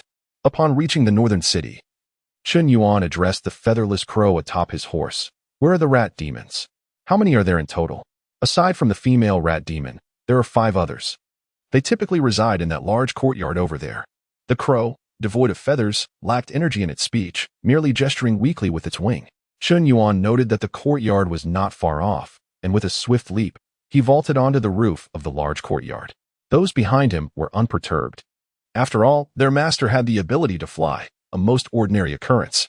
The crow silently indicated the center of the courtyard, where a lotus pond had dried up, now reduced to a mire, suggesting that the rat demons were concealed within. Chen Yuan gazed upon the pond, noticing a large hole at one corner, through which the water had presumably drained away. He leaped into the hole, momentarily pausing to observe 4 giant rats languidly sleeping, their paws resting atop various skulls and other remnants. Without a flicker of hesitation, Chen Yuan descended into the hole, first delivering a punch that shattered one rat's skull, then swiftly dispatching another that attempted to flee with a crushing blow of his palm. 2 remaining rats reacted differently. One, sensing danger, fled in terror, while the other bared its teeth, rising on its hind legs to attack, only to be met with Chen Yuan's blade, which swiftly severed its head from its body. Chapter 21. The young boar. As the last rat demon scurried towards an exit, entering the vast network of tunnels would lead it to its domain, making it exceedingly difficult to track down later. With a swift motion, Chen Yuan unleashed the Tianshan Six Yang Palm, a golden giant hand aimed directly at the demon's rear. Without waiting to see the outcome, he employed the cloud leaping technique, swiftly exiting the rat demon's lair. Upon reaching the air, he glanced downward, only to hear a thunderous crash. The entire lotus pond collapsed into the ground, a testament to the sheer force of his strike. Such a small rat demon. How utterly laughable. The Tianshan Six Yang Palm, renowned for its might, had undergone a remarkable transformation. You have slain an enemy and gained 18 years of cultivation. You have slain an enemy and gained 19 years of cultivation. As his companions arrived, they witnessed Chen Yuan hovering in the air, while the entire lotus pond and its surrounding foundation had caved in, leaving behind an irregularly shaped pit. After lingering in the air for a moment, he descended gracefully. Standing at the edge of the pit with one hand behind his back, the hem of his black robe billowing in the wind, exuding an air of authority and elegance. Deng Feng, standing beside Duan Sheng, was left speechless. Master Chen is truly a divine being. Don't be so astonished. You clearly haven't seen much of the world. Duan Sheng retorted, shaking his head in a minor-like manner. What do you know of Master Chen's power? Pay attention and learn. Deng Feng rolled his eyes, replying, as if merely observing will enable me to learn. He then pondered aloud, with such strength, why is Master Chen only a mere captain? The county magistrate and the county lieutenant seem to possess similar capabilities, do they not? That's nonsense. A captain is not the same as a captain. Are you and I comparable? Besides, Master Chen just arrived and became a captain. His future is beyond your imagination. Duan Sheng scolded loudly. Deng Feng, furious, shot back. What do you mean I can't be like you? Today, I will have you speak to me while lying down. With that, he rolled up his sleeves, ready to fight. As Duan Sheng enthusiastically flattered Master Chen, Chen Yuan turned to see the two about to clash. If you wish to fight, take it outside the city. If one of you falls, I shall reward the victor. At this, the two quickly composed themselves, with Duan Sheng even making cheeky gestures towards Deng Feng. Realizing he had fallen into Duan Sheng's trap, Deng Feng dared not dispute in front of Chen Yuan. Observing the crow's amused demeanor, Chen Yuan delivered a swift slap to its head. Did you not claim there were 5 rat demons? What of the last one? I did indeed see 5 here yesterday. Who knows where the last one is scurried off to? The crow protested, feeling wronged. Chen Yuan was well aware of the last demon's whereabouts. It was the one he encountered in the cellar upon entering the city. It had likely ventured east to rendezvous with its mother rat. After all, what a mischievous family of rat demons they were. The mother rat bore 5 offspring, one of which had sired a litter of unweaned young. Fearing the other 4 might harm the younglings, the mother relocated to the east, while the father secretly kept watch over them. Alas, a great villain arrived and exterminated their entire family. What a tragic tale of ratkin. The great villain, Chen Yuan, knowing he had wiped out the rat demons, did not spare the crow, delivering slap after slap to its head. Aren't you capable of flight? Don't you enjoy eavesdropping? Go find that last demon. The crow stammered. You won't even let me fly? You've plucked all my feathers. Spare me, please. Ignoring the now silent crow, Chen Yuan addressed Duan Sheng and Deng Feng. The rat demons in the north have been eliminated. Go swiftly search for survivors and head south before nightfall. Yes, my lord, they replied, setting off on their mission. This time, the search proceeded much more efficiently. Initially, they had been hesitant and cautious, unaware of the situation. However, armed with the crow's vital intelligence, they unveiled the mysteries surrounding the demons of Qingshi County, forcing them into the open, which facilitated Chen Yuan's decision-making and alleviated the soldiers' fears. The efficiency of the search increased exponentially, and in less than an hour, they uncovered over 2,000 survivors in the north, even more than in the east. The refugees were similarly escorted outside the city, and Chen Yuan led his team around the territory of the two-headed lady, making their way to the south. On the way, he had inquired with the crow about the pig demons in the south, learning there were 3 in total, one of whom was on the verge of transformation, while the other 2 exhibited signs of transformation as well. They were known to frolic in the streets, often collapsing in exhaustion wherever they pleased, perfectly embodying Chen Yuan's mental image of pigs. After traversing several streets, they indeed stumbled upon the pig demons. One, with a human body and a pig's head, pursued 2 others with human heads and pig bodies. The pig-headed demon called out, "My dear beauties, don't run away. Let me catch you for a reward."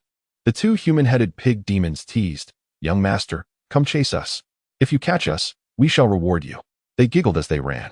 The onlookers exchanged bewildered glances, speechless. "Ah, so this is how you interpret playful antics, Crow." While their merriment was not entirely misplaced, Chen Yuan felt a sense of wrongness. Furious, he thought.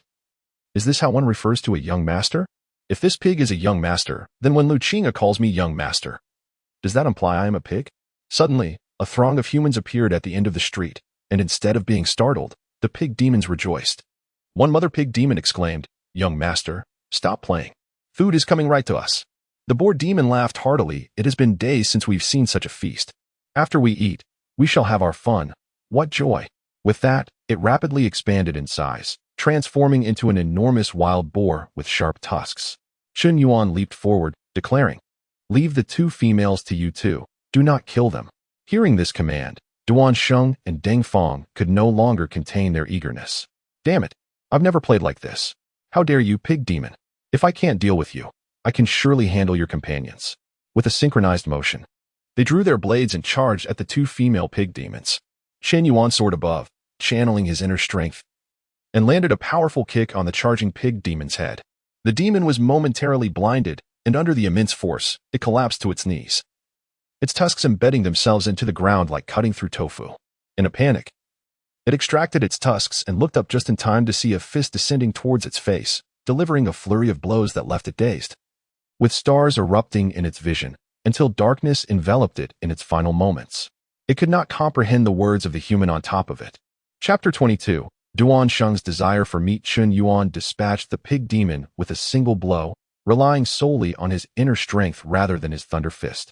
At this juncture, he possessed a lucid understanding of his own capabilities, and the absurdity of using a cannon to swat a mosquito was now behind him. As he delivered a punch, he muttered, "You dare to call yourself a lord? I shall see to it that you regret such presumption." After vanquishing the wild boar, Chen Yuan turned to observe Duan Sheng and his companions.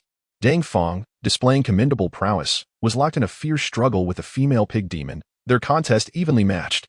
Meanwhile, Duan Sheng was frenziedly shouting, attacking relentlessly, forcing another female pig demon into a defensive position and gradually gaining the upper hand. Chen Yuan, uninterested in their raucous antics, stepped forward and with a single palm strike, rendered both female pig demons on the verge of collapse, barely clinging to life. He then dragged them together and inquired, "Who instructed you to refer to him as a lord?" "It was this male boar who demanded we call him thus."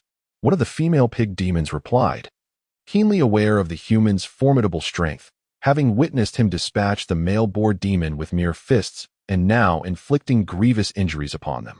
Realizing the absurdity of the situation, she hastily transformed her head into that of a beautiful human maiden, pleading, "Please, noble sir, spare my life. Once I achieve my transformation, I shall call you lord every day, and you may use me as you wish, even now. It is not out of the question." She extended her slender tongue, licking her lips as if there were something delectable there. The other female pig demon quickly shifted her visage into that of a young girl, pleading, "My lord, we sisters can be of great service. We are capable of many things." Duan Sheng, overhearing their words, swallowed hard, seemingly intrigued, and cast a glance at Chen Yuan. Chen Yuan, with an odd expression, struck down the 2 demons, contemplating the implications of their claims. After all, the notion of a genuine lord was not entirely out of the realm of possibility. Had they not seen similar tropes unfold on television? A demon with ties to a noble could indeed be a true lord. Duan Sheng, sensing the loss of opportunity, averted his gaze with a hint of regret. Nearby, Deng Fong, noticing Duan Sheng's expression, pointed an accusing finger and exclaimed, "Lord Chen, this scoundrel is clearly harboring thoughts of the Sao." "Nonsense. It is you who are clearly interested, which is why you slander me before Lord Chen," Duan Sheng retorted, his face flushed with indignation. I distinctly saw you swallow. How shameless to even entertain thoughts of a sow. Deng Feng delivered a scathing retort. That pales in comparison to your beastly heart. You feigned calm while your mind was undoubtedly elsewhere. Duan Sheng began to engage in a futile argument. Deng Feng pressed on, if you had such thoughts. You should simply return to the city and buy a piece of pork for your own fantasies, rather than sullying Lord Qin's eyes here. You claim innocence. Yet how did the thought of purchasing pork even cross your mind? You filthy creature. Who knows how many times you have indulged in such thoughts? Lord Qin, please allow me to dispatch this scoundrel. Duan Sheng, cornered, attempted a counterattack, hoping to seize the moral high ground with Chen Yuan's support. Observing the encroaching darkness and the childish bickering between the two, Chen Yuan sighed in exasperation. Enough of this. Attend to your own affairs. We shall rest here for the night and discuss matters further in the morning. Do not ignite too many torches. We must avoid attracting the attention of that two-headed woman. The night is not the realm of humans. In darkness, our sight pales in comparison to that of demons. It is prudent to remain discreet, and, come morning, I shall seek her out for a conversation. The two quickly set about establishing their camp. The soldiers, having brought provisions from the city, required no additional cooking, thereby minimizing noise. Chen Yuan located an abandoned estate and settled into the main hall. Holding a raven in his hand, he posed a question. Tell me, should I seek out the two-headed woman tomorrow, or pay a visit to your raven brethren in the west? Naturally, you may go wherever you desire. The raven replied with unwavering certainty, though its gaze flickered uncertainly. Very well, I shall first converse with your brethren and then approach the two-headed woman, Chen Yuan declared nonchalantly. The raven hesitated. In truth, the stories of the two-headed woman far surpass those of my brethren. Conversing with her may prove far more enlightening. How enlightening? Chen Yuan inquired. Certainly more pleasant than plucking the feathers from a raven. The raven lamented. Then it is settled.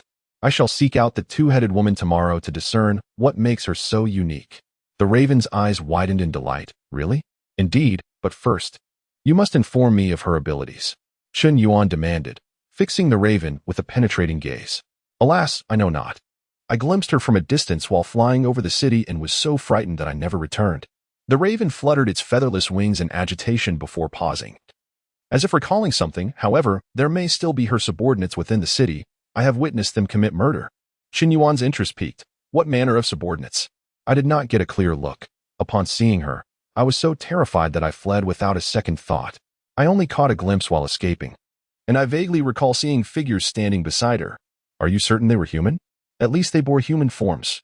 Chen Yuan, now harboring suspicions, refrained from sharing his thoughts with the raven. He summoned Duan Sheng, entrusted the raven to his care, and proceeded to open his status panel. You have slain an enemy, gaining 48 years of cultivation. You have slain an enemy, gaining 36 years of cultivation. You have slain an enemy, gaining 35 years of cultivation. Current cultivation, 226 years. With a sheep demon, 4 rat demons, and 3 pig demons added to his tally, along with the remaining year of cultivation. He now boasted over 2 centuries of power, ready to declare, who else dares challenge me?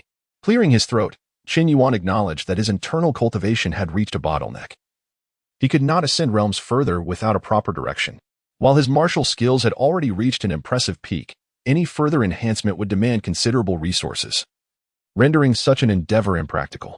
Additionally, the higher the martial realm, the faster the consumption of inner strength. His current Kanzan heart method was unable to sustain the demands of the Tianshan Six Yang Palm. In summary, he found himself in dire need of inner strength. First year, you lack a cultivation focus. 10th year, you discover a faint possibility for advancing the Kanzan heart method. 11th year, you fail, realizing it was merely a fanciful notion.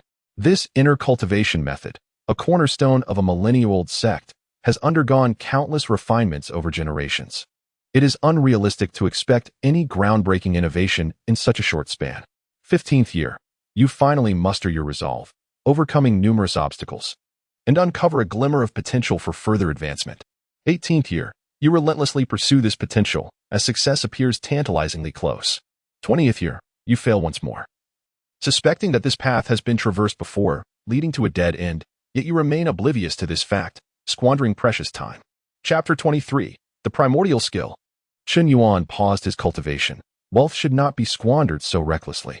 This path was fraught with difficulties, and he had other options. Why persist in such a futile endeavor? Although wandering also had its pitfalls, and the rewards were uncertain, His previous excursions had yielded satisfactory gains. He resolved to try once more, after all. When faced with two burdens, one should opt for the lighter one. Thus, he embarked on his journey. You are currently at Xianwang Ridge. You choose to head east, west, south, north. South. Previously, he had obtained the Tianshan Six Yang Palm and the ladder cloud technique by heading south, so he decided to venture south once again. Year 1. You pack your belongings, bid farewell to your sect, and set off towards the south. Year 13. You encounter a formidable opponent. While watching the duel, you are struck down by two masters who attack first. You have died. Your soul returns to Xianwang Ridge. Please start over. Well, it seems that fortune cannot be relied upon solely when heading south. This is understandable. Chen Yuan also noted that the combat prowess in this wandering world fluctuated wildly, as though each journey existed in a different realm.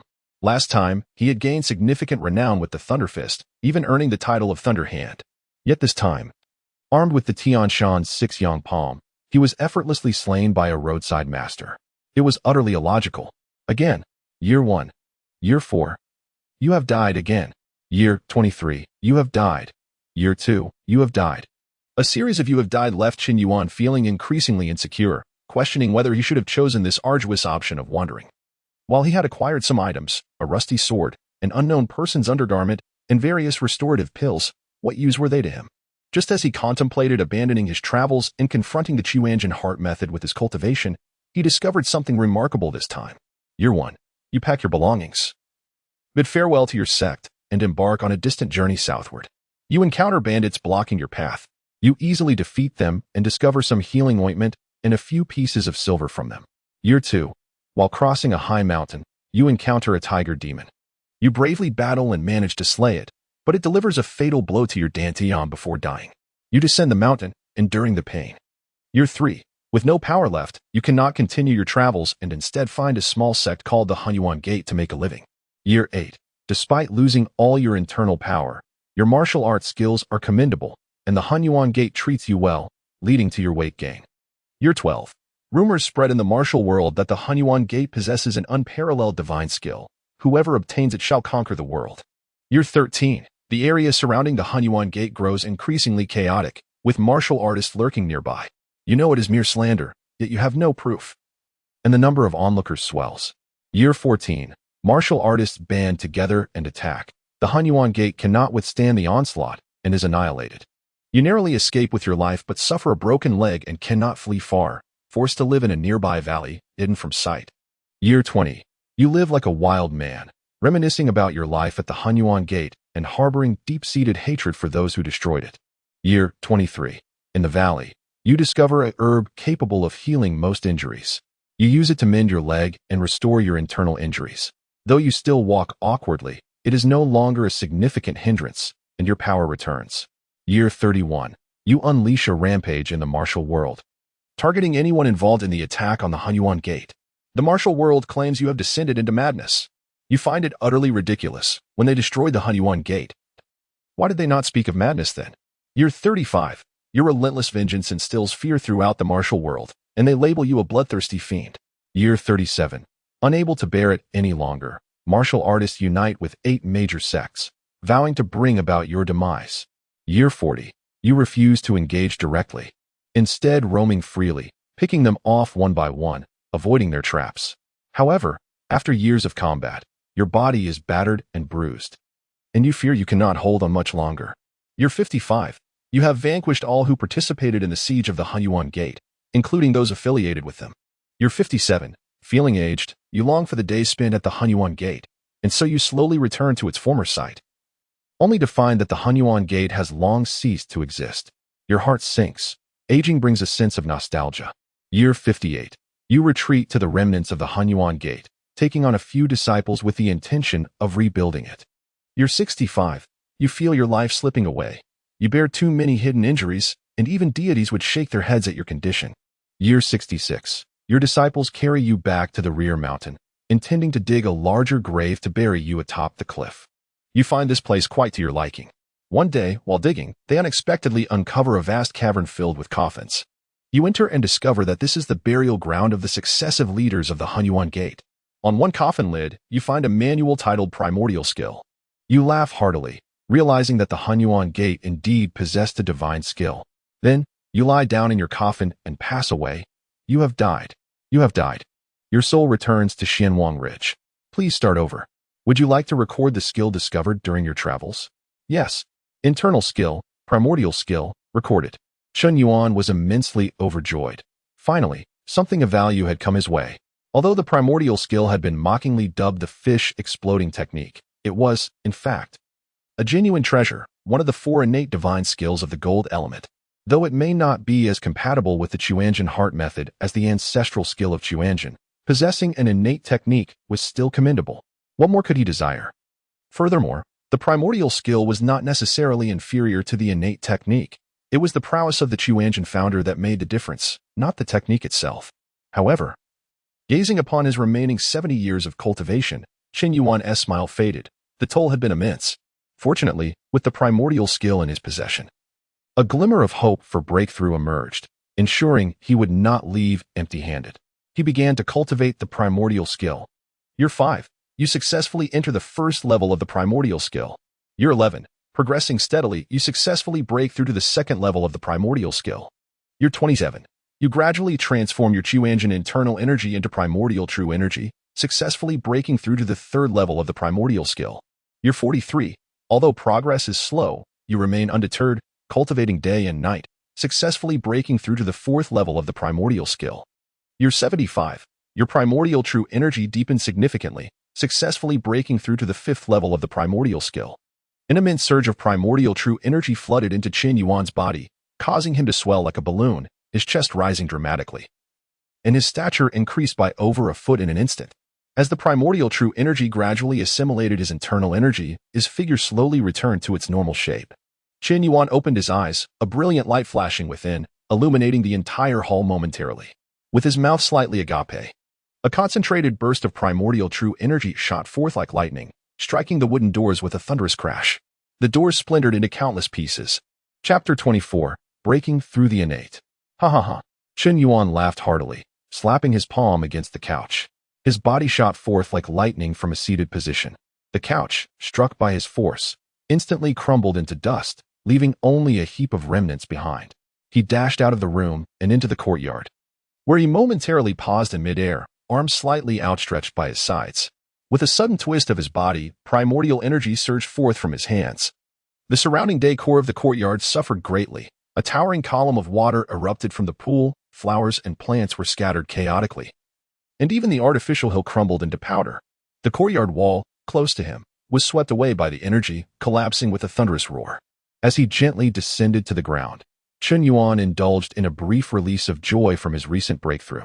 Feeling as though he could swim freely in the vast ocean and soar high in the sky, with nothing left to impede him. After calming his excited heart, he opened his status panel. Host, Chen Yuan Realm.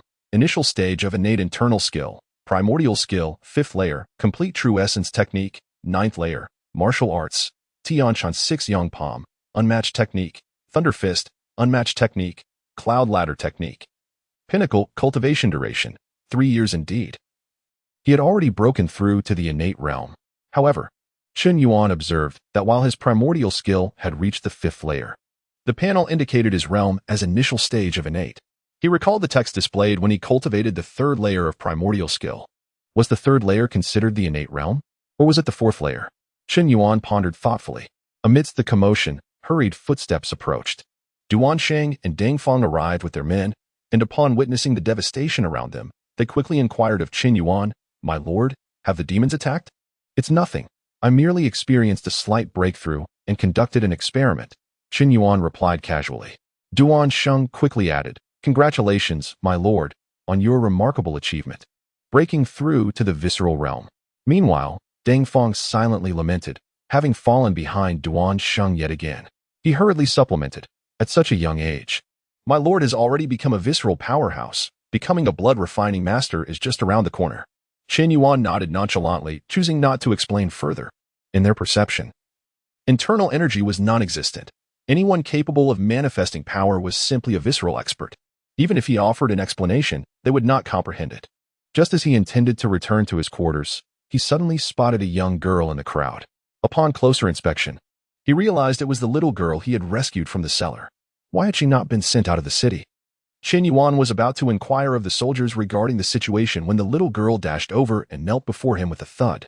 "My lord, please take me as your disciple. I will serve you tea daily and honor you well." The soldiers behind her hurried to pull her up and drag her away. But Chen Yuan halted them, asking, "Why has she not been sent out of the city?" "This morning. You commanded us to take good care of her after you rescued her from the cellar. I assumed," one soldier stammered. Chen Yuan's expression darkened as he comprehended the situation.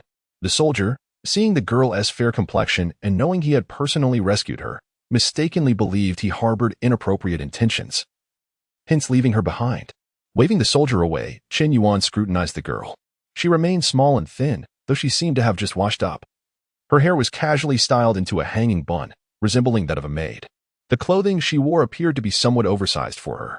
Her fair, clean face was timid, yet her eyes sparkled with determination as they gazed at Chen Yuan. No wonder the soldier misinterpreted the situation, with just a little grooming. The girl could indeed be seen as a beauty. "Where did you get this clothing?" Chen Yuan inquired of the soldier. The soldier stepped forward, bowing, replying to "My lord. I took this from the room of a young lady next door. The place was empty, so I took the liberty to retrieve it. We assigned 2 rough women to care for her, ensuring she was not neglected. We had planned to have her cleaned up and delivered to you tonight, but unexpectedly, she ran out on her own." Chen Yuan's expression darkened again. What kind of people had followed him to Qishir County? 2 unreliable lieutenants and these soldiers were all quite the characters. No longer wishing to engage with the soldiers, Chen Yuan turned to the young girl and softly said, "You may rise. I mean you no harm, and I will have them send you out of the city tomorrow." He sensed that the girl might have perceived the soldiers' ill intentions, thus attempting to use the guise of apprenticeship for her own protection, a clever tactic indeed. To devise such a means of self-preservation in a moment of helplessness demonstrated her intelligence. "My lord, I want to leave. I genuinely want to be your disciple. I wish to eradicate the demons and avenge my parents." The girl insisted stubbornly. Taken aback, Chen Yuan paused. This little frame, yet she wished to vanquish demons?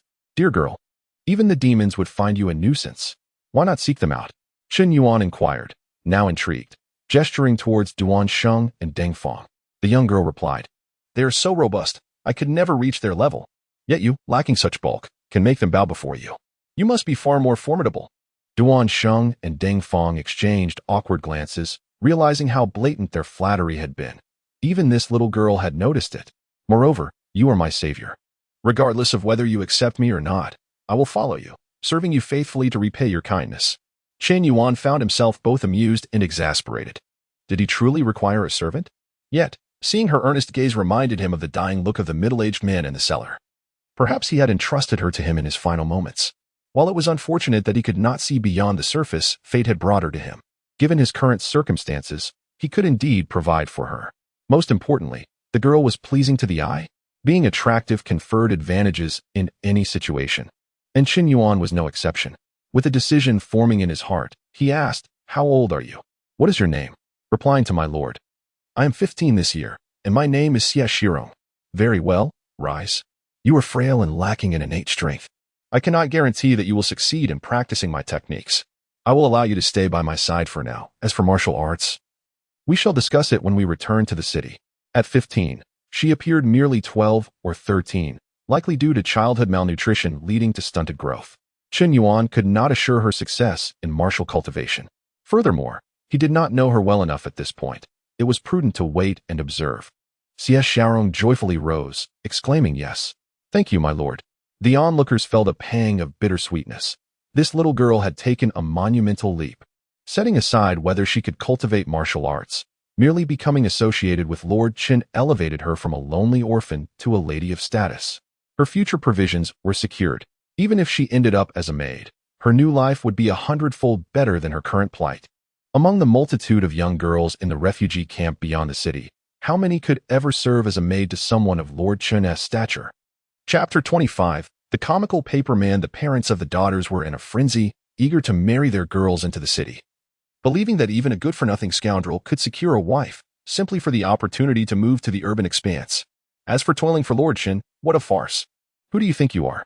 There are many who wish to be Lord Chen's servants. Does he need you? And to support you in your old age? Many felt a pang of jealousy, sensing that this young girl was no ordinary person, perhaps a master of her craft. Moreover, practicing martial arts under Lord Chen, whose prowess was unparalleled, would be remarkable if she could learn just a fraction of his skills, even if she struggled. As long as Lord Chen took her under his wing, with the array of rare treasures and elixirs available, she could surely emerge as a formidable expert. Go rest for now. Once we return to the city, I shall consider teaching you, Chen Yuan said casually. After speaking, he turned to retreat to his chamber. Just a few steps in, he heard a series of thuds behind him. Turning around, he was met with the sight of Duanxing, Dangfang, and a throng of soldiers, all kneeling on the ground. Duansheng crawled forward, wrapping his arms around Chen Yuan's leg with a grin. My lord, I can too. Please take me as your disciple. I shall serve you faithfully. Dangfang, arriving a moment too late, could only bow his head repeatedly behind Duansheng, his forehead thudding loudly against the ground. My lord, I am bowing. By bowing, I am now your disciple. Chen Yuan's expression darkened, and with a swift kick, he sent them both sprawling aside, barking, "Get lost. If you dare to play tricks again, I shall break your legs." Startled, the crowd hurried to their feet, and Chen Yuan, disinterested in their antics, returned to his chamber. Once inside, he could still hear Duansheng and Dangfang bickering. Did I not give you a signal? I arrived first. If I had come alone, perhaps I would have succeeded. What do you mean you arrived first? Why can't it be my turn? If it weren't for you clinging to Lord Chen, provoking his ire, both of us might have succeeded. And what are those fools? They oppose me. What is my status compared to yours? How dare you vie for Lord Chen's disciple position? If you hadn't been kneeling there, it would have been mine. Watch me deal with you lot. A commotion ensued, and amidst it, a voice rang out. The two captains are as foolish as little girls, competing for opportunities. How shameful. The two captains are nothing but pig-heads. Then, a cacophony erupted, and the crowd dispersed, leaving only the echoes of Duansheng and Dangfang's quarrels fading into the distance. Chen Yuan chuckled softly. Indeed, a leader's character is reflected in their soldiers. What kind of soldiers could these two possibly lead? The following day, as dawn broke, Duansheng and Dangfang had already set out to scour the southern city. By the time Chen Yuan arose, they had nearly escorted the survivors out of the city. After breakfast, he led his men directly to the location of the two-headed woman.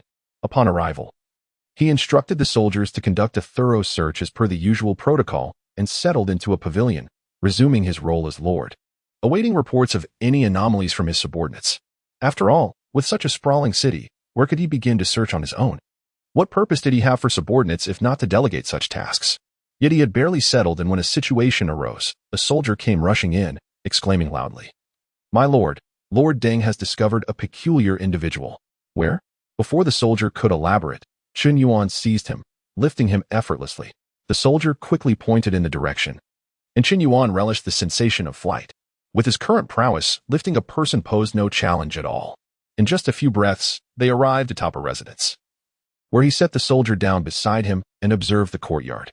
Dangfang was engaged in a confrontation with an odd figure, whose cheeks bore a hint of red while his complexion was as pallid as a corpse, armed with a wooden stick. He was matching Dangfang's steel blade blow for blow, the clash producing a jarring noise akin to metal striking metal. Seeing that the situation was under control, Chen Yuan felt at ease.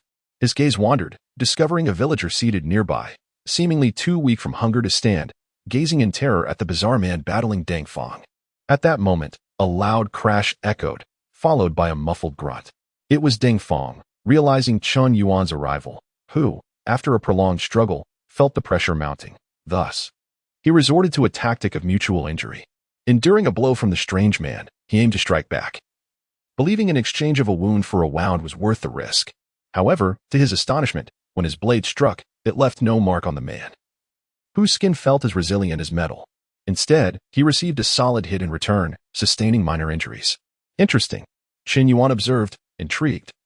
And no longer willing to remain a passive spectator, he called out from the rooftop, then leaped down. "Bold fiend, I can see at a glance you are no human. Receive my palm." Soaring through the air, he unleashed a flurry of palm strikes, a multitude of shadows descending upon the peculiar figure.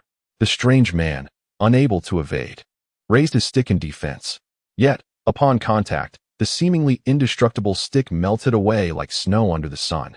As the series of palm strikes surged through, the man disintegrated into nothingness, leaving behind only two legs that gradually transformed into mere paper, collapsing to the ground. Paper? A paper man? Dangfang gasped in astonishment. utterly unprepared for the revelation that the entity he had battled for so long was nothing but a paper construct. No wonder its face was so pale. With only a hint of red on its cheeks, no living being could appear thus. He cast a peculiar glance at Chen Yuan, truly impressed by Lord Chen's keen perception, recognizing the creature's true nature, albeit through somewhat underhanded means. To claim to deliver a palm strike, yet the force of his attack was unmatched by all present. Descending to the ground, Chen Yuan was quite pleased with his strike. Given his current innate cultivation, dealing with such trivial adversaries felt increasingly effortless. What transpired here?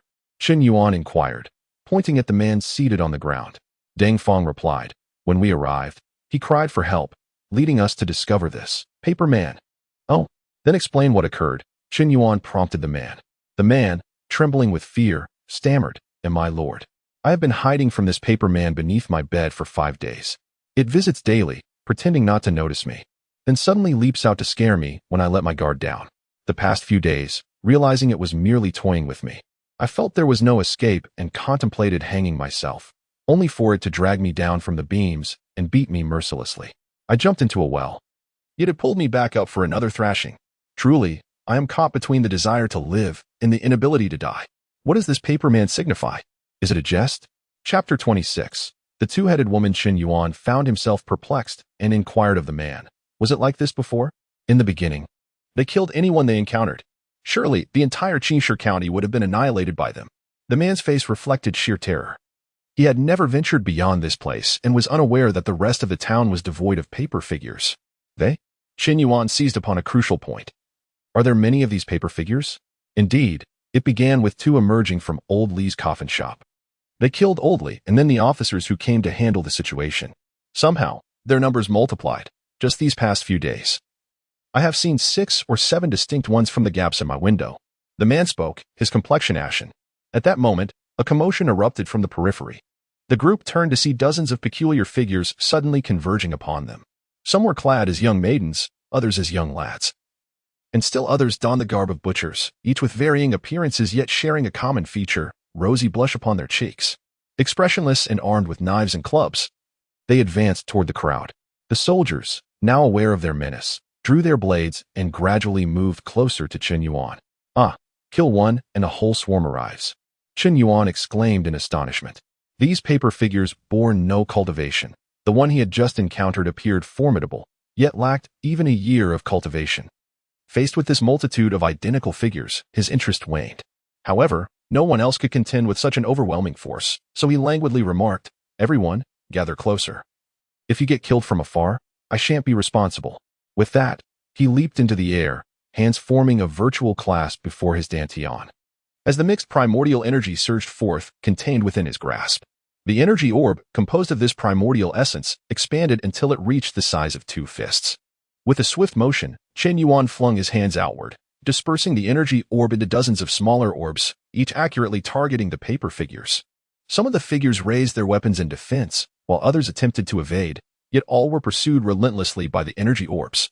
With a resounding crash, the orbs detonated upon contact with the paper figures, a cloud of dust erupting into the air. As the dust settled, a scene of devastation unfolded around Chen Yuan. The ground was pockmarked, buildings lay in ruins, with only the area closest to him remaining unscathed. The onlookers, standing in the solitary, undamaged space, gazed in disbelief at the aftermath, as if caught in a dream. Just moments ago, there had been so many strange figures. Where had they vanished in the blink of an eye? Yet, observing the collapsed structures and the ground resembling that which had been plowed by 100 oxen, they felt an uneasy certainty that those figures had met a grim fate. But was such destruction even within the realm of human capability? Looking up at the descending Chen Yuan, they were relieved to realize, it was Master Chen who did this. Nothing to worry about. Entirely normal. Chen Yuan waved dismissively, signaling for the others to disperse and continue their search. He then sought refuge atop a higher rooftop, crouching down to rest like a languid fish. However, as time passed and his subordinates scoured the town, they found no trace of the 2-headed woman, nor did any other paper figures appear. Only a few shivering survivors were discovered, sharing tales akin to that of the man, tormented by the paper figures but spared from death. How does this differ from what you told me? Where is the 2-headed woman? Wasn't this supposed to be her territory? Why are there so many paper figures? Chen Yuan grasped a crow, plucking its recently grown feathers one by one. The crow squawked. I don't know. The last time I came, there truly was a two-headed woman. Perhaps she is hidden away, fearing your formidable powers. With a slight pause, Chen Yuan tossed the crow aside, releasing the remaining few feathers. He gestured for his soldiers, take me to find Duanshin and Dingfang. The waiting soldiers seized the crow and hurried ahead, leading him to the two men engaged in hushed conversation. What are you doing? Chen Yuan inquired. Duansheng and Dingfang, upon seeing Chen Yuan, rejoiced. We were just about to report to you, my lord. That large tree seems rather suspicious. They pointed toward a distant tree. Following their indication, Chen Yuan observed a robust locust tree standing behind the county office, its trunk thick enough for 3 men to embrace. Without needing further prompting, he sensed something amiss. What kind of county office would plant such a stout tree behind it? The character for locust is phonetically similar to ghost, and folklore often speaks of locust trees being gateways to the supernatural. Under such customs, it would be unthinkable for a rational person to plant one behind their home, let alone the county office. We have already inquired of the local survivors. None of them recall ever seeing this tree. Duansheng reported. We did not dare to disturb it, intending to report to you. But we did not expect you to come personally. Dingfang added. Chen Yuan nodded. You have done well. Now, let's burn it. He pointed at the locust tree. Burn it directly? Duansheng asked incredulously. Otherwise, will you go and uproot it? Chen Yuan countered. Uncertain of the tree's nature, he would not risk approaching it. Who knew what powers it might possess? Better to set it ablaze. What cannot be revealed by fire? Yes, my lord. Dingfang responded gleefully as Duansheng was left speechless. Moments later, soldiers produced oil-soaked arrows, igniting them before knocking them to their bows. At a command, a volley of flaming arrows was unleashed toward the locust tree, as dozens, if not hundreds, of arrows arched toward the tree's canopy. Chen Yuan suddenly felt a tremor beneath his feet, followed by a thunderous roar. The ground buckled, and massive roots erupted from below, sweeping the arrows from the air. I do not seek you out. Yet, you come to provoke me. A voice filled with fury echoed as the locust tree gradually diminished, transforming into a woman. Clad in a sheer robe, her figure was alluring, yet she possessed 2 heads. She was indeed the two-headed woman of the crow's tail. Though furious, she did not charge at Chen Yuan and the others. Instead, she retreated. With a single step back, countless paper figures erupted from her, morphing into expressionless young boys and girls, numbering in the hundreds. These paper figures had been conjured at her whim. Even Chen Yuan felt a shiver run down his spine at the sight of so many. Each of these figures could contend with a seasoned cultivator. Yet among his ranks, how many had attained such cultivation? Nearly 4 lieutenants. And now, only Dingfang and Duansheng remained by his side, while the other 2 lieutenants had gone to assist the survivors outside the city. At that moment, Chen Yuan's mind raced with frustration. If there were so many paper figures, why did she flee? Even amidst his inner turmoil, he knew he could not allow the two-headed woman to escape. In her hands, she would be a ticking time bomb wherever she went. Chapter 27. The escaping birdman. Chen Yuan stepped forward, soaring above the heads of the paper figures, prioritizing the elimination of the two-headed woman. As he executed his graceful leap, 2 of the paper figures sprang up to attack him. He instinctively struck out. But before his palm could reach them, the figures detonated with a deafening explosion. The shockwave collided with the golden imprint of his palm, creating an even louder roar. After which both forces vanished without a trace. Chen Yuan was taken aback. While it was one thing for the paper figures to self-destruct, he had not anticipated the sheer magnitude of the explosion, capable of countering his casual strike from the Tianshan Six Yang Palm. Lacking any defensive techniques akin to the iron cloth shirt, he feared that a direct hit could be fatal or leave him severely injured. Feeling a surge of trepidation, Chen Yuan unleashed a barrage of strikes, filling the air with golden palm shadows.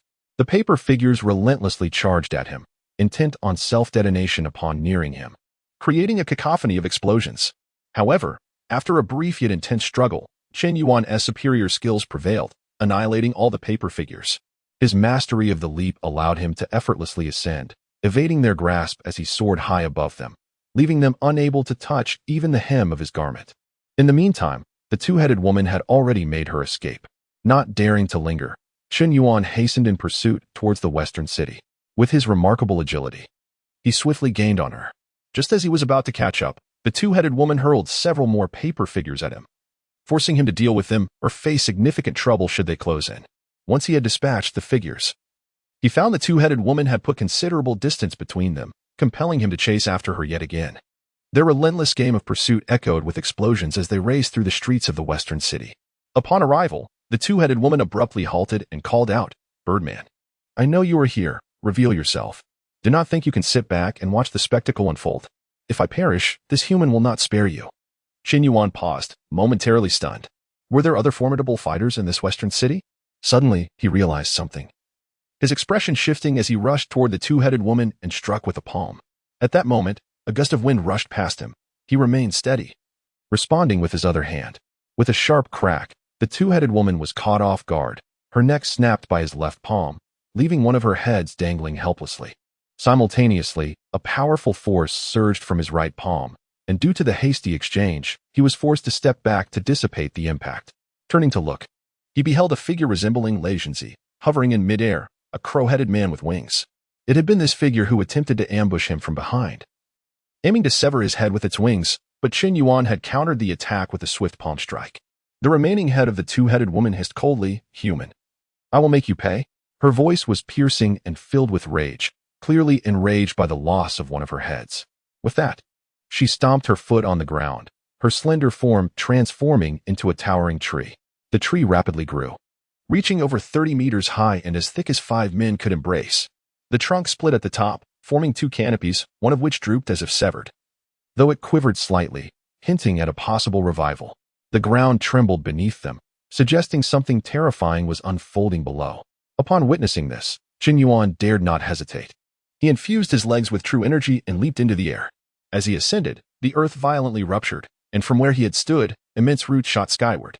Countless massive roots intertwined, tearing apart everything in their vicinity, leaving a barren expanse of 100 meters.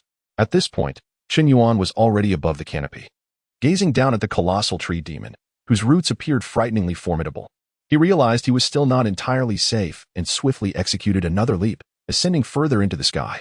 He continued climbing until the towering tree was reduced to a mere sapling before he finally halted. His current strength lay in offense rather than defense. Should the tree demon capture him, his small frame would be no match for the onslaught of its roots. He could not afford to be careless. However, he was now safe, and the imminent threat rested with the tree demon. Chen Yuan feared she might flee, given the explosive power of her paper figures. If she continued to escape while creating more, he would be hard-pressed to contend with her. Yet, the enraged tree demon transformed into her true form, evidently resolved not to retreat. A smile crept across Chen Yuan's face, his expression growing increasingly sinister. This time, the situation could hardly be described as overkill. He exhaled deeply, channeling the full force of the Tianshan Six Yang Palm, the power condensing within him as he descended, golden light radiating outward, enveloping his entire being. The familiar formula. The familiar sensation. The palm technique descended from the heavens, albeit a semblance. Unlike before, he had now transcended the innate realm, and below him stood not mere beasts, but an enraged shape-shifting demon. The Crow Man, initially intent on pursuing Chen Yuan to bring him down for the tree demon's nourishment, hesitated upon witnessing Chen Yuan's radiant figure plummeting from above. This figure, glowing with golden light, made the Crow Man reconsider, would it endure a substantial blow if it approached? Besides, as Chen Yuan was already descending, there was no need for it to take unnecessary risks. Better to observe them battle it out to the bitter end. The Crow Man wisely retreated. As Chen Yuan descended, he unleashed the Tianshan Six Yang Palm when still 30 meters above the tree demon, conjuring a colossal golden imprint aimed directly at her. The tree demon's expression shifted in alarm as the massive palm descended. However, her colossal form prevented her from shifting back into human form in time. She could only raise her roots high and envelop herself within the canopy to form a huge sphere, attempting to shield against the impending strike. With a resounding crash, the giant palm descended, crashing down upon the sphere formed by the roots. The earth quaked, and dust filled the air, sending tremors throughout the entire Qingshi County. Echoing from the western city, as the dust settled, a massive crater appeared before the Crow Man, roughly 10 meters deep and 100 meters wide, resembling the imprint of a palm. In the center of the palm print, the once mighty tree demon had been flattened into a mere shadow of her former self. No amount of vitality could allow her to survive such an onslaught. The Crow Man mused inwardly. "You certainly know how to put on a show, little crow." Chen Yuan addressed the Crow Man, who looked utterly bewildered. "Put on a show? What are you talking about?" You've mistaken the identity of the wrong person. With that, the crow man spread its wings and sped southward towards Zhuwei County. Chen Yuan remained where he was, not pursuing, for he lacked wings and could not hope to catch up. Moreover, that last strike had depleted 90% of his true energy, leaving him unable to follow the Birdman even if he wanted to. Chapter 28. If you do not take it. We dare not either. As Chen Yuan sat cross-legged on the ground, he gradually restored the true energy within him while awaiting the arrival of his subordinates. The pursuit of the two-headed woman had been so swift that Duan Sheng and Deng Feng could not keep up, and they had yet to arrive.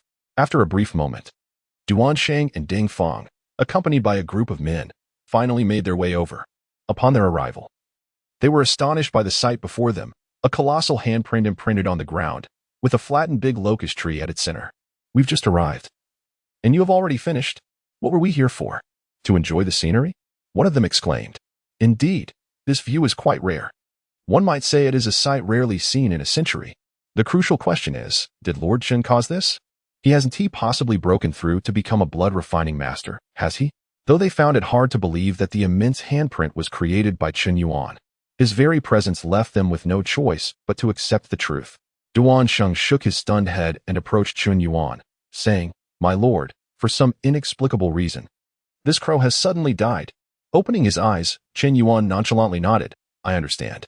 From the moment he encountered the crow person, he had sensed something amiss. The crow he had captured seemed to possess an intimate knowledge of everything within the city. Was its ability to fly the sole reason for this? Such a diminutive creature, according to its classification in the realm of demons, could hardly have gained sentience for long. How then could it possibly dominate the western part of the city amidst so many demons, as it had previously claimed? It required several crow brethren to maintain a foothold within the city. Reflecting on this, Chen Yuan realized he had likely been deceived. Tracing back its actions, he observed that although the crow appeared cowardly and terrified, it had consistently guided him towards the two-headed woman in the west. It had never attempted to flee, even when given opportunities to escape. Initially, he presumed it feared being captured, yet now it seemed indifferent to its own life. Coupling this with the two-headed woman's desperate flight to the western city and her calling for the Birdman, it was not difficult to deduce the crow's true nature. It was likely merely a puppet of the crow people, meant to incite a confrontation between Chen Yuan and the two-headed woman. The crow person would then seize the opportunity, knowing that whoever survived would no longer be a match for it. It could then emerge to claim victory and eliminate the remaining opponent. Yet, to Chen Yuan's surprise, the two-headed woman was not foolish. Recognizing Chen Yuan's overwhelming strength, she had brought him directly to her territory, attempting to divert disaster. This forced the crow person into the open, compelling it to act in alliance with the two-headed woman in an effort to eliminate Chen Yuan. However, it was unforeseen that Chen Yuan's power would exceed its expectations, resulting in the two-headed woman's demise at his hand. Ultimately, the crow person could only feign ignorance of the incident and utilize its advantage of flight to escape, preserving its own life. Of course, this was merely Chen Yuan's conjecture. To ascertain the crow person's true intentions, he would need to confront it directly. Regardless of the truth, the outcome was already determined. Chen Yuan felt no need to dwell further on the matter, simply stating, the demons in Qingshi County have been eradicated. We shall conduct one final search for survivors and return to Mingguan City tomorrow. Wang Qi had tasked him with safeguarding Qingshi County from demons, and with their elimination, it seemed he had fulfilled his duty. What reason remained for him to linger? Naturally, it was time to return home. Yes, Duan Sheng replied, having no objections to the return to Mingguan City. However, he then grinned and added, My lord, while Qingshi County is indeed remote, there are still many affluent families here, most of whom have suffered calamities. Their wealth. Chen Yuan shot him a glance, understanding his intent to profit from the misfortune. However, he did not hinder him. After all, those who accompanied him into the city had risked their lives. While he could refuse to partake in the spoils of the deceased, it was unnecessary. Wealth was wealth, regardless of its origin. They had been victimized by the demons, and claiming what was theirs was only just. Distributing the acquired wealth among the soldiers was also a means of rewarding those who had fought alongside him, even if none had perished in the process, as they had all faced the risk. Thus, Chen Yuan spoke softly, prioritize the search for survivors. Do not delay our return to the city tomorrow. Understood, my lord. Duan Sheng, Deng Feng, and the soldiers nearby revealed expressions of delight. With dozens, if not hundreds, of wealthy households in the county, the amount of gold and silver to be found was promising. While the lion's share would undoubtedly belong to Chen Yuan, and the 4 commanding officers. Surely some could be allocated to themselves. With so many wealthy families, even a small portion would suffice to purchase winter clothing for their mothers. This mission had proven quite fruitful, one soldier mused. Upon hearing of the potential for wealth, the soldiers were invigorated, eager to scour Qingshi County as if digging for treasure. Consequently, they discovered numerous survivors who had hidden themselves away, many too weak to call for help or who had already succumbed to unconsciousness. The soldiers, driven by their newfound zeal, managed to rescue them, preserving lives that might have otherwise been lost. It must be said, the allure of wealth held immense power. Had Chen Yuan not permitted the acquisition of riches from Qingshi County, many of these individuals might have remained undiscovered and perished.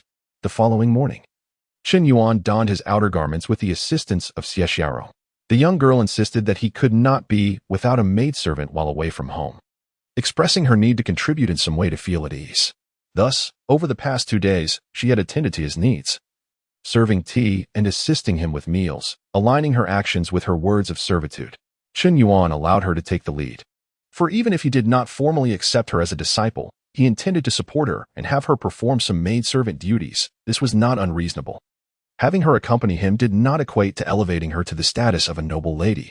After finishing his meal, he stepped outside to find a gathering of people awaiting him. The soldiers stood in neat rows, while Duan Sheng, Deng Feng, and 2 unnamed officers were conversing nearby. Before them lay dozens of chests filled with gold, silver, and jewels, all craning their necks in anticipation of Chen Yuan's emergence. As soon as he appeared, Duan Sheng stepped forward, stating, "My lord, the survivors have all been escorted out of the city, and most of the wealth within the city is here. None of the brothers have hidden anything." Taken aback, Chen Yuan responded, "Why leave it here? You can distribute it among yourselves. I have no need for this gold and silver." Previously, when he operated an inn in Siwei County, he had not departed with much wealth. Yet he had always managed to sustain himself. Now, with his newfound strength, he had long since prioritized personal power over material wealth. For him, as long as he had enough, the notion of accumulating more was no longer appealing. Deng Feng stepped forward and said, "My lord, this amount is considerable, totaling over 300,000 taels of silver. It is only right that we seek your personal decree. Then simply divide it among yourselves," Chen Yuan replied casually. Duan Sheng, Deng Feng, and the 2 officers exchanged glances. Ultimately, Duan Sheng, unable to withstand the pressure from the others, gritted his teeth and said, "My lord, this money cannot be divided so easily. If you do not take any, how can we dare to reach for it?" Chapter 29, The Division of Spoils Indeed. "This money is something we must take." Chen Yuan immediately grasped the underlying implication of Duan Sheng's words. He had not considered this angle before. But now that Duan Sheng mentioned it, he understood. This money was something he needed to claim for himself. Only by doing so would they dare to spend it. Although these funds were unclaimed property taken from Qingshi County, ultimately, they were still tainted with illegality. If Chen Yuan refrained from taking it, others might grow envious upon witnessing their lavish spending and could report them, leading to the money being seized for the treasury. Not only would they receive nothing, but it was likely that the several captains would also face punishment. However, if Chen Yuan took the money, the situation would be quite different. Who in Mingquan County would dare to report him? What would happen if they did? Would Chen Yuan hand the money over? With his current cultivation, who could hold him accountable? Having come to this realization, Chen Yuan smiled and asked, "How was the division handled in similar situations before?" In the past, the superior received 60%, the officers 30%, and the soldiers 10%. Duan Sheng quickly replied, "Then let us proceed according to that method," Chen Yuan casually suggested. Duan Sheng's expression faltered. "But the amount of money is simply too vast. If we distribute it as before, we would certainly receive a substantial sum, perhaps more than 100 years' worth of our salaries. Yet, because it is so much, we hardly dare to take it. It feels as if we are preparing for our last meal. The majority of a county's wealth is at stake here. What does that signify? Can we truly divide it among ourselves without consequence?" Noting their trepidation, Chen Yuan inquired, "What do you believe would be a more appropriate division?" As Duan Feng observed Duan Sheng's hesitance, he stepped forward urgently, saying, "My lord, we have just conferred with our brothers and decided that each soldier should receive 10 taels, while the 4 of us take 2,500 taels each. You are only dividing 20,000 taels? Does that mean the remainder is all mine?" Chen Yuan chuckled in disbelief. He was taken aback by their timidity. They stood before a fortune yet dared not claim it. Duan Sheng continued, "This is merely our bold suggestion. We seek your judgment, for once you return to the city, you will inevitably need to make various arrangements and will require funds. He assumed Chen Yuan might find their proposed share excessive and hastily sought to amend his statement, casting a reproachful glance at Duan Fang. Chen Yuan laughed softly. Let us do it this way. The soldier's share remains unchanged at 30 taels each. For the injured, it will be doubled, and for the severely injured, it will be tenfold. Upon hearing this, the soldiers erupted in excitement. 30 taels. In terms of their monthly salary, this equated to over 2 years' worth.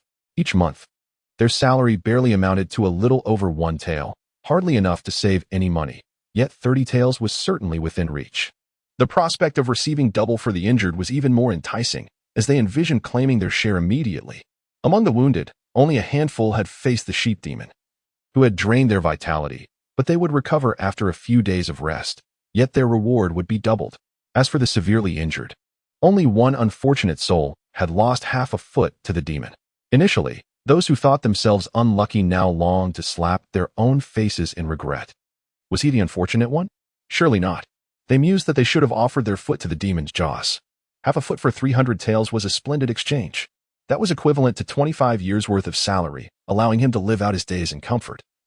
With ample provisions for his family, Chen Yuan regarded the 4 captains thoughtfully and mused, forget the 2,500. Let each of you take 5,000 taels instead. Duan Sheng and Duan Fang, having faced the demons in battle, will each receive an additional 5,000 taels. Are you both satisfied? Chen Yuan turned to the other 2 captains, seeking their approval. Lord Chen is fair in rewards and punishments. We are naturally in agreement. One of the captains replied. Having remained outside the city and not encountered the demons, they were more than content to receive such a generous share. As for Duan Sheng and Duan Fang receiving more, they had risked their lives. Who among them would dare confront the demons? Everyone was simply trying to make a living. Why gamble with their lives? It was far better to earn money safely. Duan Sheng and Duan Fang rejoiced, exclaiming, Thank you, my lord, for your magnanimity. They understood that the extra 5,000 taels was a bonus from Chen Yuan's own share. Enough talk, let's distribute the money. Once that's done, load my portion onto the cart and take it back. After the distribution, Chen Yuan felt a sense of accomplishment, even though the riches held little value to him personally. As for making arrangements? Nonsense. When I was a merchant, I made arrangements for you. Now that I am transcendent, who would dare demand anything from me? I would simply strike them down and toss them a few healing herbs as compensation. Would that not be a form of arrangement? The group hastily divided the spoils, procuring 3 carts to carry Chen Yuan's share of gold, silver, and jewels. They harnessed a few horses and happily exited the city. In truth, there remained ample wealth within the city, though it was too scattered to collect efficiently. Many households had not been searched, especially among the peasantry, as it would require too much time, and Chen Yuan was disinclined to wait. Upon leaving the city, they discovered some survivors lingering outside. What are they waiting for? Chen Yuan inquired. Duan Fang shook his head. Some are too hungry to move, while others fear demons lurking on the road and are waiting for us to depart together. Chen Yuan nodded. Let us provide them with some food then. Whether they can keep up is up to them. Duan Sheng then ordered the soldiers to bring forth some provisions, which they distributed. The soldiers were well stocked, having brought sufficient rations for 3 days when entering the city. They also carried an abundance of freshly picked fruits and durable items like cured meats. Additionally, there were numerous articles of clothing and other useful supplies. Duan Sheng and Duan Fang had only prohibited the private retention of gold, silver, jewelry, and artifacts. Everything else was fair game. Thus, they all carried bundles, resembling a group of brigands who had both feasted and plundered. Had it not been for Duan Sheng's insistence on minimizing delays during their march, they likely would have emptied the affluent households of Qishir County. My lord truly possesses a heart of compassion, Duan Fang remarked earnestly. Chen Yuan chuckled lightly. Neither confirming nor denying, I have saved them from the city. Why should I let them starve here? For me, it is but a word, a trivial matter. Yet for them, my words could determine their fate. Those in high positions must not lose their empathy. Otherwise, they forfeit their humanity. Even if I were to attain power sufficient to challenge heaven and earth, or achieve immortality, what would it matter? A person may be cold-hearted, committing acts of violence and destruction, or may even seek to harm the family of an enemy, yet one must first be human. Chapter 30, Triumphant Return. The city gates wide open. Though Deng Fang was not entirely comprehending, he expressed his profound astonishment. Your Excellency, your insights are remarkable. I shall engrave them in my heart and strive to embody compassion, serving as a virtuous official. Observing Deng Fang's demeanor of earnestness, Chen Yuan felt a sense of satisfaction. He had salvaged a conscience-driven official. Despite being a military officer with limited authority, he was indeed an official, was he not? A high-ranking position devoid of compassion would surely spell disaster. Enough. Having distributed the provisions, let us depart. There should be no monsters on the road. And there is no need to linger for them, Chen Yuan added. Upon hearing this, Deng Fang's earlier sentiments of inspiration evaporated. Just moments ago, he had spoken with lofty ideals, yet now he seemed unconcerned about their plight. Chen Darren possessed a modicum of humanity, albeit not in abundance. The return journey was markedly slower than the outbound trip, burdened by horse-drawn carts laden with gold, silver, and jewels, accompanied by an increasing number of refugees. Along the way, they encountered many refugees who had hastened ahead, all of whom were those Chen Yuan had rescued from Qishir County. Upon seeing Chen Yuan riding alongside his troops, they knelt by the roadside, paying their respects in gratitude for their salvation. Chen Yuan offered no response, yet the soldiers felt an inexplicable surge of pride. Their postures straightened as they walked with chests puffed out. For the first time, they felt that aiding these unfortunate souls was far more fulfilling than oppressing them. Thus, the procession inexplicably slowed. Despite the officers' repeated urgings, they could only hasten briefly before slowing once more. The officers, resigned, could only gather more people, and their pace continued to diminish. 2 days later, Chen Yuan finally arrived at Mingquan City. A journey that could have been completed in a single day had been extended to 3. The number of refugees trailing behind had swelled significantly, now numbering around 7,000 to 8,000. These individuals would undoubtedly complicate the resettlement of the Mingquan refugees, yet it was not a concern for him. Why fret about it? As they approached the city gates, the sentinels were taken aback, initially fearing that the famished refugees had gathered to assault the city. Such a vast assembly of refugees could only suggest rebellion. Fortunately, upon recognizing the returning officers, including Duan Xing, they realized these were the troops dispatched to defend Qishir County. Had they not been sent to protect Qishir County? Had the monsters breached its defenses? Yet, they returned unscathed, and with a multitude of refugees. What could this mean? We have received orders to accompany Lord Chen Yuan to defend against the monsters in Qishir County. Now that the monsters have been vanquished, we triumphantly return. Open the gates without delay, Duan Sheng commanded loudly. He intentionally raised his voice to announce their victory, invoking Chen Yuan's name to elevate his stature. Indeed, upon hearing that the monsters had been defeated in Qingshi County, a wave of excitement surged through the onlookers. The disturbances caused by monsters in the 3 counties west of Mingquan City were already common knowledge, and with so many refugees outside the city, concealment was impossible. Concerns loomed that the monsters might invade Mingquan City, prompting some merchants to prepare for evacuation to safer counties. Now, upon learning of the eradication of monsters in Qingshi County, did that not affirm Mingquan City's capability to suppress such threats? There was no need to leave. At this moment of public anxiety, the news of victory in Qishir County, alongside Chen Yuan's name, would undoubtedly spread throughout Mingquan City within a day. Deng Fang, witnessing Duan Xing's grandiose flattery, felt a pang of regret for his delayed insight. Realizing he had fallen behind once more, he hastily stepped forward. Summon your gatekeepers. I must see who dares to obstruct Lord Chen. Having lagged behind, he could only muster the courage to insist, ignoring the smaller door beside them, focusing solely on the main gate, declaring that without its opening, Lord Chen was being obstructed. The gate guards swiftly relayed the message to the officers, but Chen Yuan suddenly interjected. No need for such commotion. Let us enter through the side gate. After all, the side entrance was still substantial enough for their 1,000-strong contingent to pass through, albeit with a bit more effort. The main gate was reserved for significant occasions, ceremonies, trials, and victorious returns signifying honor. Although Chen Yuan's return could be deemed victorious, as a modern individual, he did not place much importance on such formalities. He had not dispatched anyone to report their achievements to the governor or the county magistrate, and without their consent, the main gate would likely remain closed. Yet, both Duan Sheng and Deng Fang exclaimed in unison, "My lord, do not." They exchanged glances, and Deng Fang continued, "You have led your troops to vanquish the monsters, earning great merit. The governor should surely come forth to welcome you, although you may not value this formal display and have not sent word of your triumph.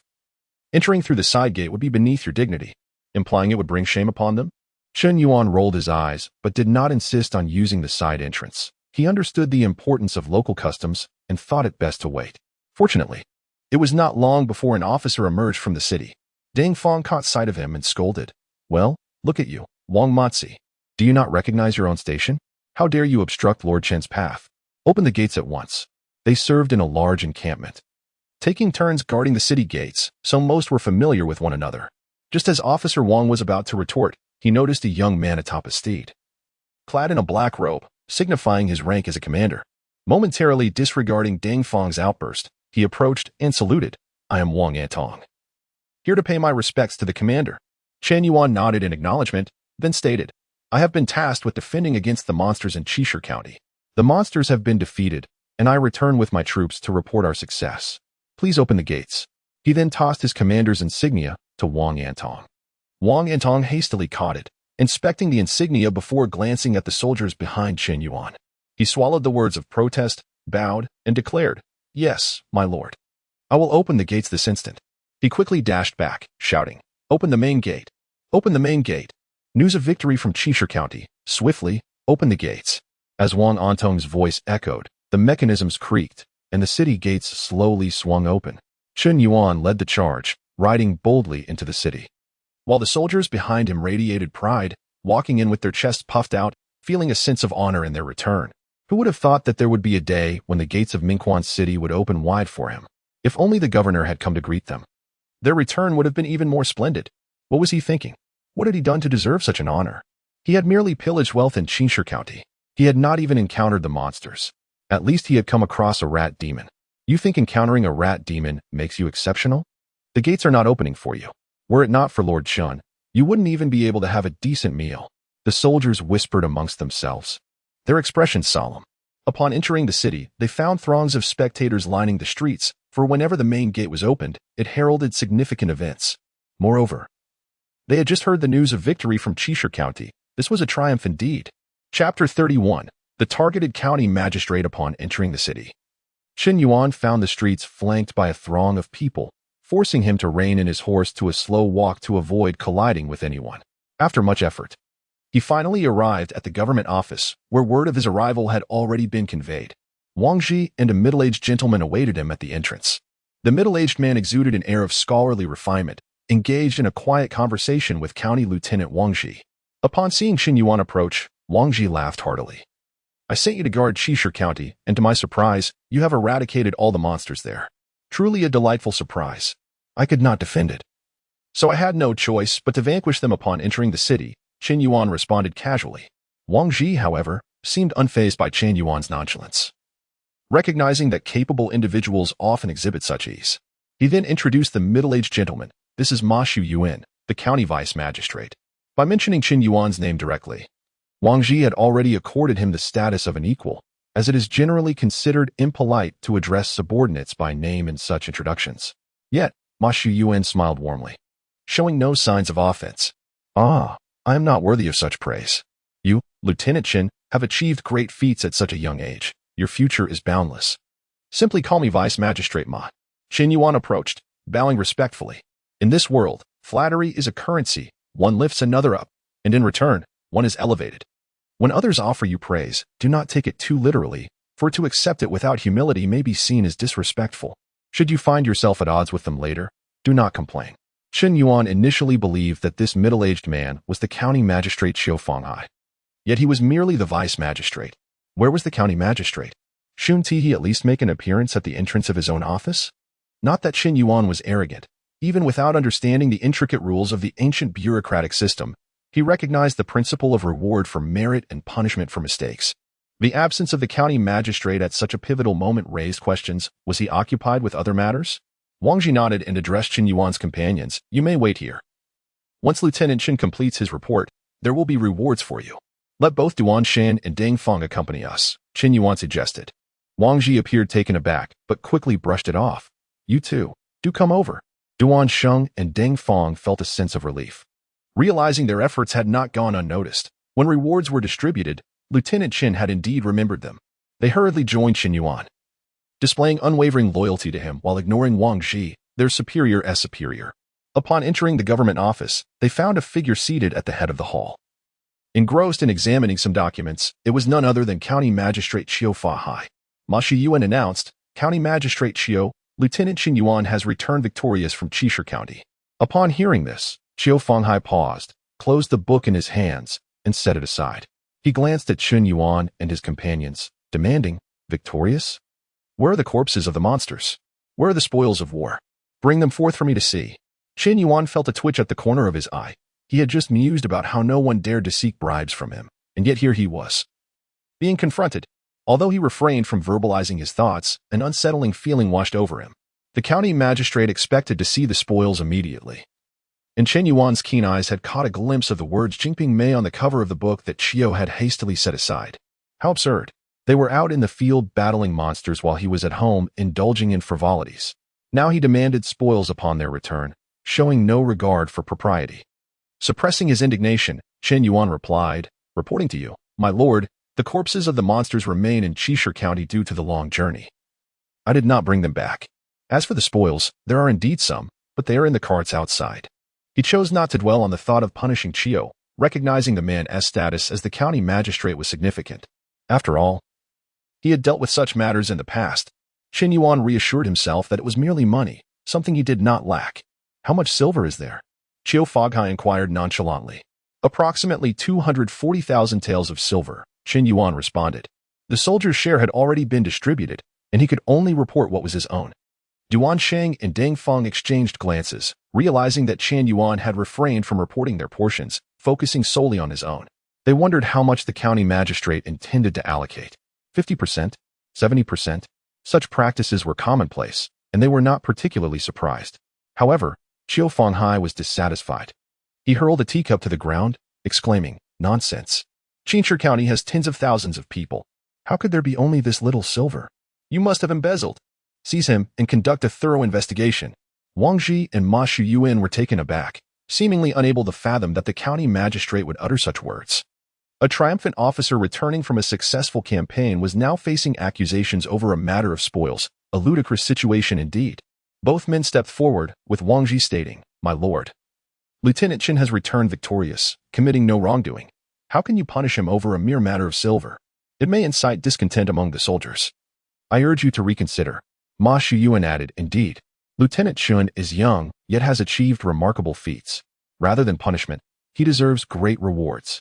Perhaps we could divide the over 20,000 taels of silver into two portions, one for Lieutenant Chen to distribute to the soldiers, and the other to be deposited in the treasury to aid the victims of disaster." Emphasizing the words remarkable feats, he seemed to signal to Qiu Fanghai. Duan Sheng and Deng Feng exchanged anxious glances, initially believing their presence might be beneficial, but now it appeared they were entangled in a potential catastrophe. Would they still have time to exit?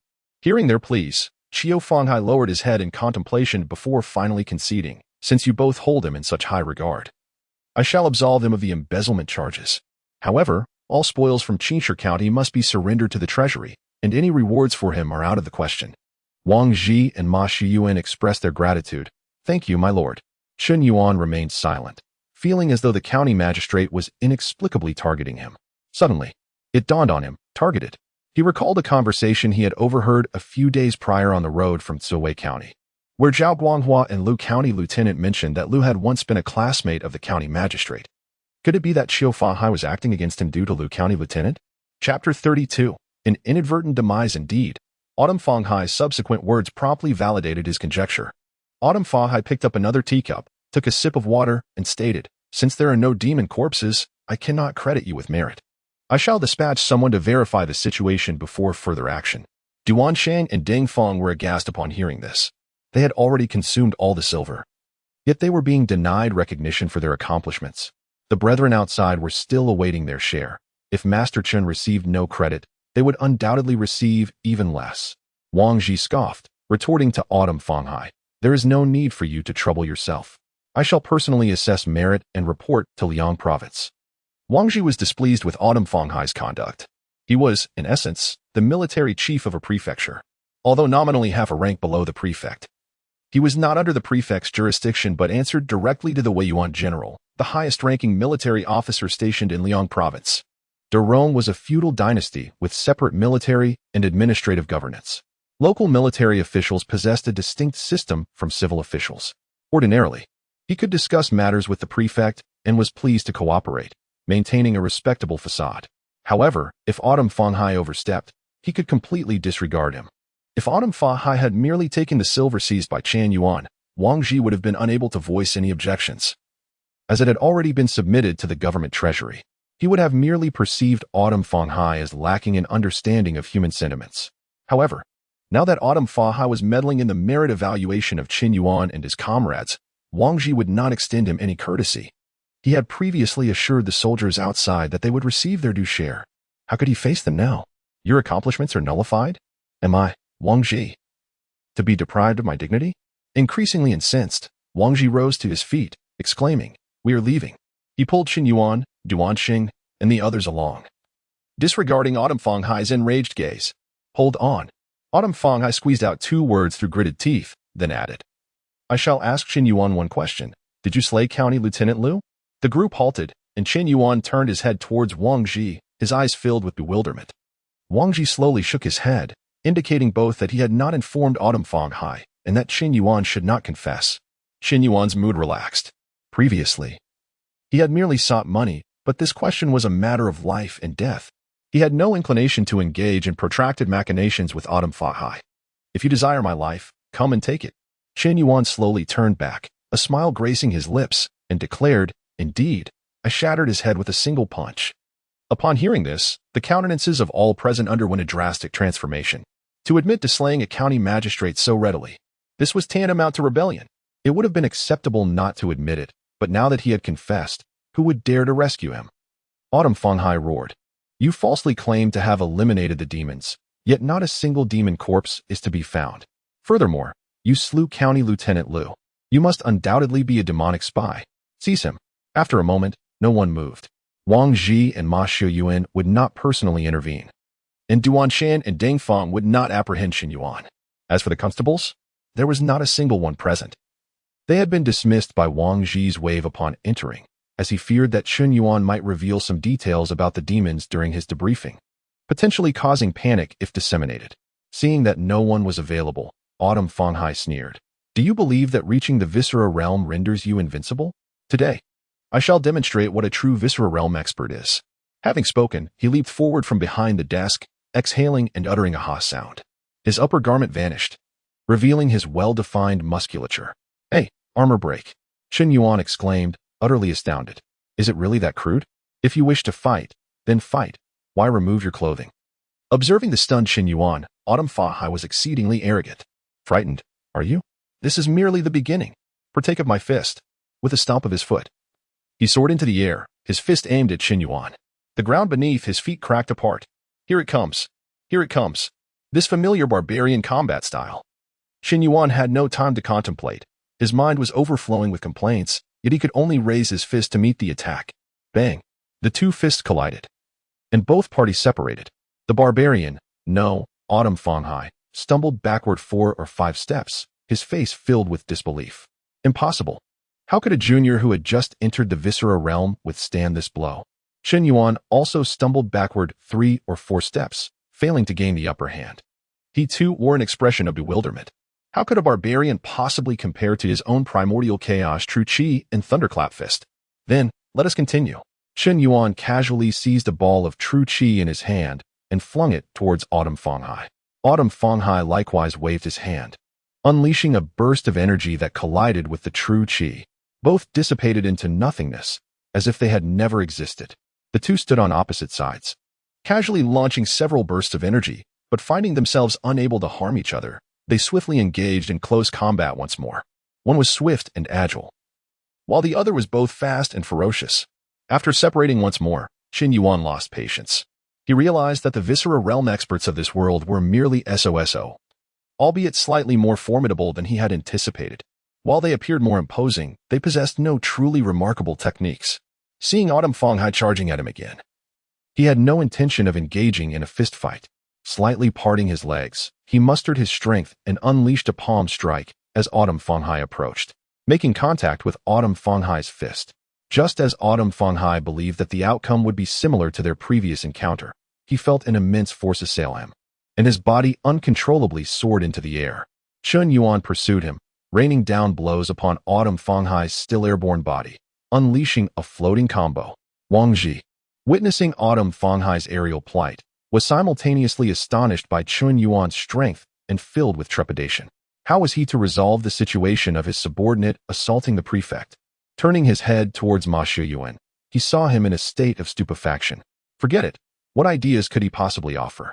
As he pondered how to have Chen Yuan apologize in order to dissuade Autumn Fanghai from pursuing the matter, he saw Chen Yuan pinning the just-landed Autumn Fanghai to the ground, raising his fist, and, with each punch, uttering, "I'll teach you to be a fixer. I'll teach you to read pornographic books. I'll teach you to break your armor." Each curse was accompanied by a punch, leaving Autumn Fanghai's face covered in blood. On the verge of collapse, Chen Yuan raised his fist once more, and a resounding crackle echoed as he unleashed a thunderous blow. Before the word stop could be uttered, Chen Yuan's fist landed, and Autumn Fanghai's head exploded. Wang Ji's mind likewise exploded. He had killed the prefect. The group collectively fell silent, mutely observing Autumn Fanghai's corpse. As if still expecting him to rise, Chen Yuan shook his hand, remarking that the fellow's bones were quite hard, causing his hand to ache. He then turned towards the group, a faint smile on his face, and inquired, "The death of a prefect should not be a major issue, correct? Not a major issue? Are you mad? You killed the prefect and claim it is not a major issue. Do you have any understanding of what you have done?" Wang Ji roared in a frenzy after a moment of stunned silence. "But he was trying to kill me." Chen Yuan's voice was somewhat subdued. Wang Ji was consumed by rage. "He was trying to kill you, so you simply stood there and allowed him to kill you? Could you not have fled? I told you not to confess. I would have sent you to Liang province afterward. What could he have done to you? Where in Rome will you now find refuge?" Chapter 33. The prefect has fallen victim to a demonic entity. Observing Wang Ji's extensive discourse, Chen Yuan was somewhat taken aback, realizing that the commandant had been consistently considerate of him, seemingly a decent individual. Chen Yuan harbored no regrets for the demise of Qiu Fa Hai. As the latter had instigated trouble, his intentions were clearly malicious. Preserving him would undoubtedly lead to further complications. However, now that he had taken a life, Chen Yuan recognized that to avoid becoming a fugitive, he must orchestrate a convincing charade. How had he managed to deceive everyone when he killed Lu, the county? At present, within this hall, there were only 4 individuals besides himself: Wang Ji, Ma Yuan, Duan Sheng, and Deng Fang. "Lord Wang," Chen Yuan inquired, feigning helplessness, "what is to be done? What is to be done?" Wang Ji retorted with a cold snort. "Prepare to live as a fugitive. Suppose," Chen Yuan cautiously proposed, "just suppose that Qiu Fanghai was slain by a demonic entity? Given the current turbulent circumstances, perhaps they will not investigate too thoroughly?" Wang Ji suppressed his anger, narrowed his eyes, and sank into contemplation. After a prolonged silence, he exhaled in relief, his countenance grave. "That is the only recourse," he declared. "But—" He then directed his gaze toward Ma Yuan. "Why are you looking at me?" Ma Yuan protested. "Is it because I am the outsider here?" Indeed, Chen Yuan affirmed, it was a demonic entity that ambushed and killed the prefect before fleeing. The demon resembled. Chen Yuan then turned to Ma Yuan. The demon possessed the head of a bird and the body of a man, with wings sprouting from its back. Chen Yuan declared. It was exceptionally skilled in flight, enabling it to escape to Tsuiwei County after assassinating the prefect. Yes, yes, yes. Ma Yuan concurred repeatedly, as if he had witnessed the event firsthand. He even produced paper and ink to create a sketch of the demon based on Chen Yuan's description. Following further elaboration on the details, Chen Yuan finally felt a sense of reassurance. "Make some preparations," Wang Ji added. "Others are not so easily deceived. If the situation becomes dire, make your escape as soon as possible." Chen Yuan recognized that Wang Ji's assistance entailed significant risk should the court uncover the truth. He would undoubtedly face severe consequences. He could only nod in acknowledgement, vowing to repay this favor should the opportunity arise. Composing himself, Chen Yuan turned to Duan Shan and Deng Fang, who remained in a state of bewilderment. "What are you waiting for?" he barked. "Summon others to collect the prefect's remains." Having issued these instructions, he committed to his role, lunging toward Qiu Fanghai's corpse and wailing loudly as he embraced it. "Lord Prefect," he cried, "you cannot die. How will we, the people of Mingquan, survive without you?" Duan Sheng and Deng Fang exchanged speechless glances, thinking, "You are the one who summarily executed the prefect. And now you feign grief?" They had never imagined that what they had initially perceived as a rewarding mission would devolve into this predicament. Henceforth, Mingquan Prefecture would likely undergo a significant transformation. Fortunately, their remuneration remained secure. The conflicts among the higher-ups were inconsequential to them, regardless of who emerged victorious. They would continue to perform their duties, striving to live a tranquil existence. Thus, Duan Sheng promptly adopted an exaggerated demeanor, rushing out and shouting, "Disaster! Someone come quickly! The prefect has been slain by a demonic entity." Deng Feng, glancing around, hastily followed suit, exclaiming, "The prefect is dead. The yellow heavens! The prefect has been slain by a demonic entity. Someone come quickly! Someone come quickly!" Ma Shiyuan, observing Chen Yuan's histrionic display of grief over the corpse, found it utterly unbearable. He could only shield his eyes with his sleeve, lest they be tainted by the unseemly sight. Wang Ji, standing nearby, cleared his throat and remarked, "Your performance is somewhat excessively flamboyant, is it not? Perhaps you could moderate it somewhat?" He had attempted to phrase his observation delicately, as the sudden outburst had led him to momentarily believe that Chen Yuan was mourning the loss of his long-lost biological father. For a fleeting instant, he had even questioned the very fabric of reality. Why would such a tragedy occur, causing long-separated father and son to become bitter enemies? He was then startled by his own train of thought, realizing that he, too, was beginning to succumb to Chen Yuan's madness. What talk of estranged father and son? He muttered. It is clear that this scoundrel, Chen Yuan, is audacious beyond measure. He murders the prefect and then feigns grief. Never had he encountered such a brazen and shameless individual. Upon hearing this, Chen Yuan indeed tempered his performance, altering his lament to, Lord, awaken. Mingguan cannot exist without you. What will become of us without you? What will become of your wife and daughters?" Qiu Fanghai's headless corpse. After a moment, a throng of people arrived, only to witness Chen Yuan embracing the headless corpse and weeping copiously, while Wang Ji and Ma Shiyuan shielded their eyes with their sleeves, seemingly overcome with grief. Upon the arrival of the crowd, Ma Shiyuan composed himself and announced, "The prefect has been ambushed by a demonic entity and has tragically perished. Swiftly notify the prefect's residents to retrieve the body. Adorn all government offices with white silk and proclaim throughout the city a public mourning for the prefect." The assembled individuals, upon learning of the prefect's demise, were at a loss as to how to proceed. However, upon hearing the county magistrate's declaration of the circumstances and his arrangement of the funeral proceedings, they quickly regained their composure and began to carry out his instructions in an orderly manner. Chen Yuan, realizing that his role was complete, casually discarded the corpse, dusted off his posterior, and rose to his feet. He bid farewell to Wang Ji and Ma Shiyuan before staggering out of the government office, casually summoning a few soldiers to transport the gold and silver on the carts and escorting Xia Shirong back to the Chen residence. Upon Chen Yuan's departure, Ma Shiyuan heaved a sigh of relief. Ensuring that they were temporarily unobserved, he questioned Wang Ji, "Lord Wang, why do you so vehemently defend that Commandant Chen?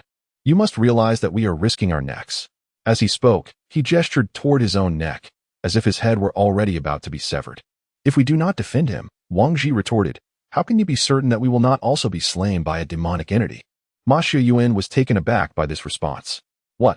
he exclaimed. "Does this mean that even you, Lord Wang, are not confident in your ability to subdue him?" Ma Shiyuan, as a civil official, possessed the weakest cultivation among the three principal officers of Mingguan, having only reached the marrow tempering realm. Qiu Fakai, as the nominal head of Mingguan Prefecture, undoubtedly possessed considerable cultivation, having reached the viscera refinement realm over a decade prior. As for Wang Ji, who oversaw all military affairs in the prefecture, he had already attained the pinnacle of the five viscera realm, with his internal organs refined to a state of perfect harmony, placing him on the cusp of becoming a blood refinement grandmaster, if even he was unable to defeat Chen Yuan. Then, aside from the unfathomable depths of the prefecture lord's residence, there was truly no one in Mingguan Prefecture capable of subduing Chen Yuan. "I do not know," Wang Ji admitted. "In martial combat, one can never be certain of victory until the battle has been fought. I merely sensed that he did not exert his full strength earlier." Wang Ji paused, a thoughtful expression on his face. "Furthermore," he continued, "he does not possess the qi and blood energy that martial artists cultivate over extended periods. When he clashed with Qiu Fanghai, he manifested a type of energy that I have never encountered before. Could it be that Chen Yuan, at such a young age, possesses such profound resources?" Ma Shiyuan inquired. "Could he have originated from that place?" As he spoke, he gestured southward. Wang Ji nodded slightly. "It is possible," he conceded, "now that demonic entities have emerged. Historical records indicate that whenever such entities appear, eminent individuals from the south will arrive to quell them." Chapter 34, Xie Shireng's ambitions, however. There were certain thoughts that Wang Ji chose not to articulate. Was this high figure perhaps somewhat feeble? The demons were not as formidable as recorded in the ancient texts. Of course, it was also plausible that the county records deliberately exaggerated the dangers to highlight the prowess of the high figure. After all, the accounts of demonic chaos were over a century old. They should be regarded with caution and not taken too seriously. Should we still report the truth behind the county magistrate's death? Matthew Yuan inquired gravely, voicing his principal concern. This matter pertained to his future and even his life, thus necessitating a careful approach. Wang Ji regarded him with a semblance of a smile and replied, "Did you not just assert that the magistrate perished from a demonic ambush? Furthermore, how can you be certain that the court will not send someone to hold Chen Yuan accountable?" After a brief pause, his expression turned serious. "News has arrived from Yongzhou in the north. Demons have already invaded our territory. The court may not prioritize this matter here and could send a mere figure to take the position of magistrate. The impending chaos of demons cannot be addressed with our previous perspectives. Take care of yourself," he added before turning and leaving the government office, disregarding Matthew's plight. Sighing despondently, Matthew slumped into a chair, abandoning the notion of reporting the truth to the court, opting instead for self-preservation. Without Wang Ji's backing, he dared not risk it.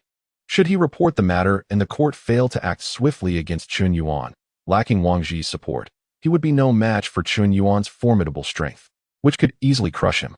What truth could there possibly be? Only by surviving could one seek the truth.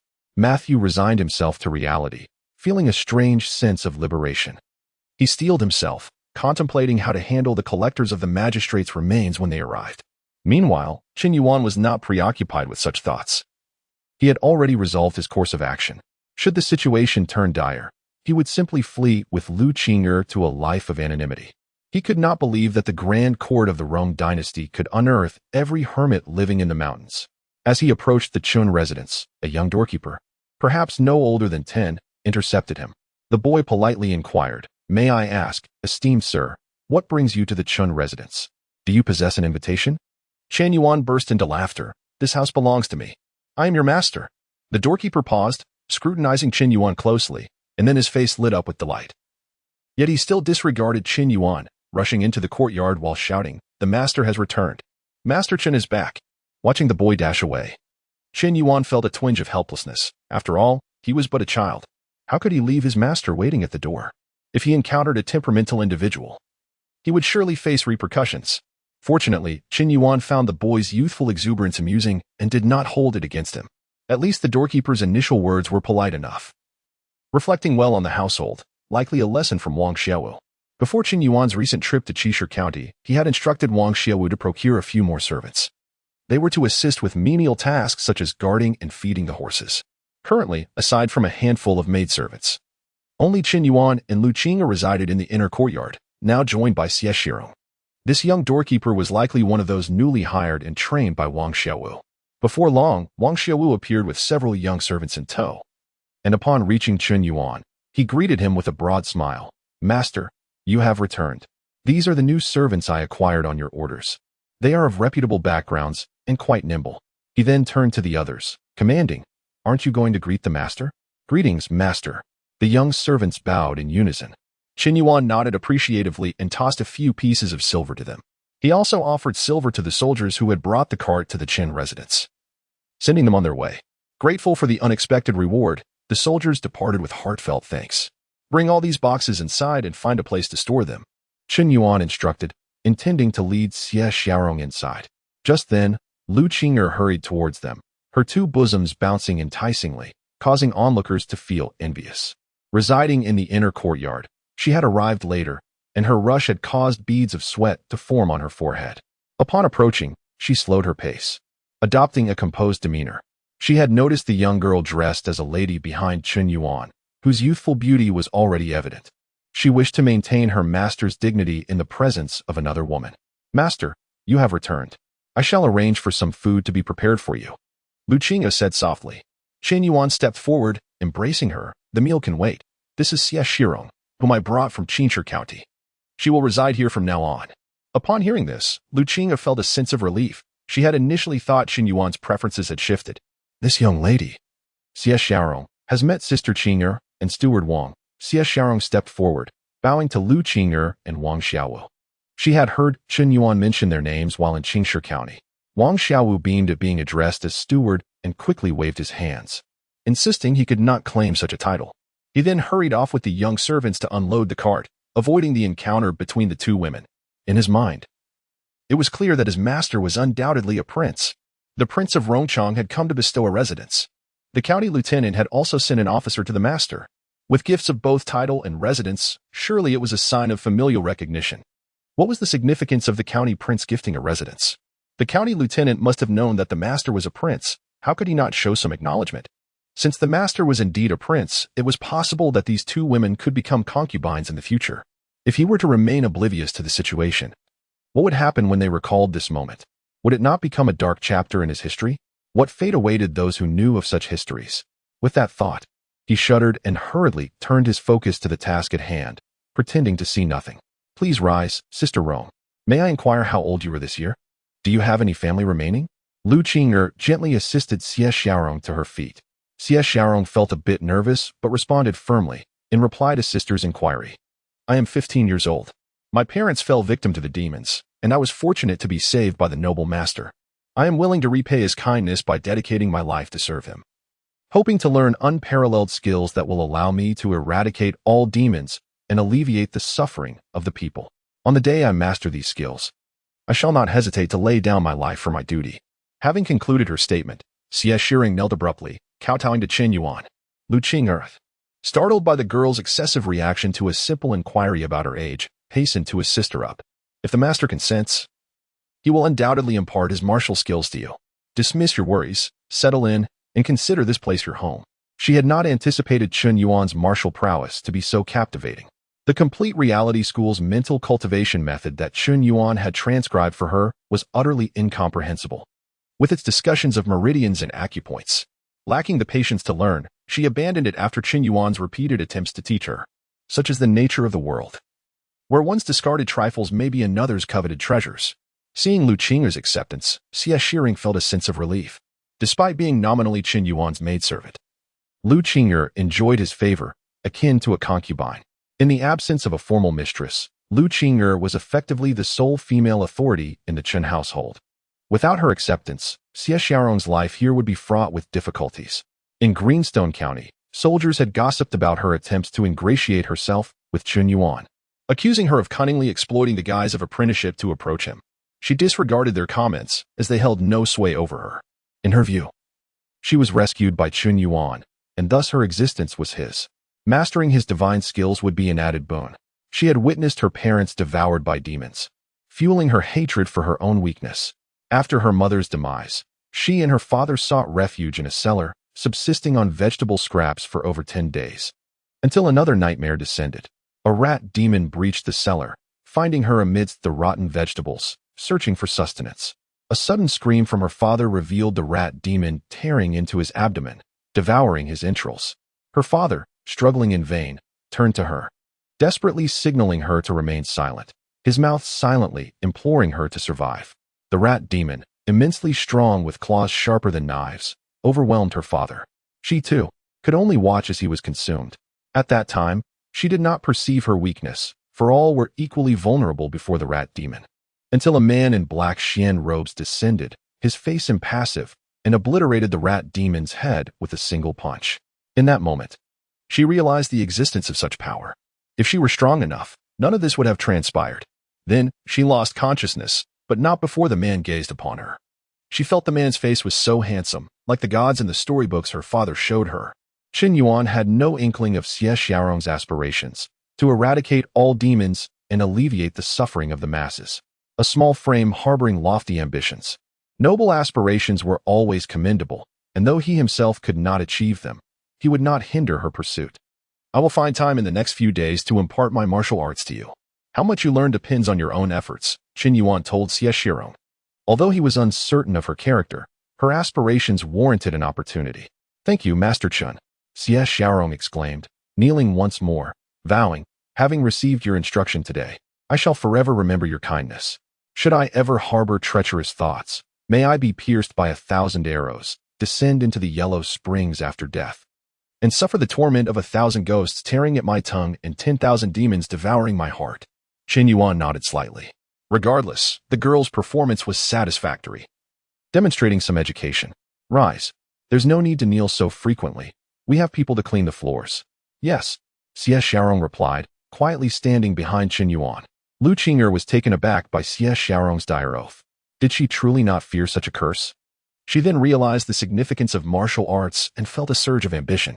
Twisting her body coquettishly, she pleaded, Master, I want to learn too. I'm not afraid of hardship. Seeing Xie Xiaorong's ambition at such a young age, she was inspired to improve herself and no longer be a mere idler. All right. You can learn too. I'll teach you both, Chen Yuan said with affection. Then, as if struck by a sudden thought, he added, By the way, don't call me young master anymore. Call me master or young lord. Hearing young master inexplicably reminded him of wild boars. He couldn't bear to be addressed as a wild boar. Lu Qing'er froze, her face paling. Master, have I done something wrong? Do you no longer want Qing'er? In Emerald Wave County, she alone had been permitted to call Chen Yuan young master, distinguishing her from the other servants. It was a symbol of her status in the Chen household, a title exclusively hers. Now that Chen Yuan forbade it, she must have erred. Her mind raced, reviewing her recent actions. Since arriving in Bright Spring City, she had become arrogant, presuming herself to be half the mistress of the house, displeasing the master. Just now, she had presumptuously helped Xie Xiaorong, who was kowtowing to the master, and said something about treating this place as her home. In the master's words, she had become conceited. With a sob in her voice, she said, Master, I was wrong. I will never be arrogant again. Please forgive me this time. Please don't abandon Qing'er. Seeing her on the verge of tears, Chen Yuan quickly said, I didn't say I don't want you.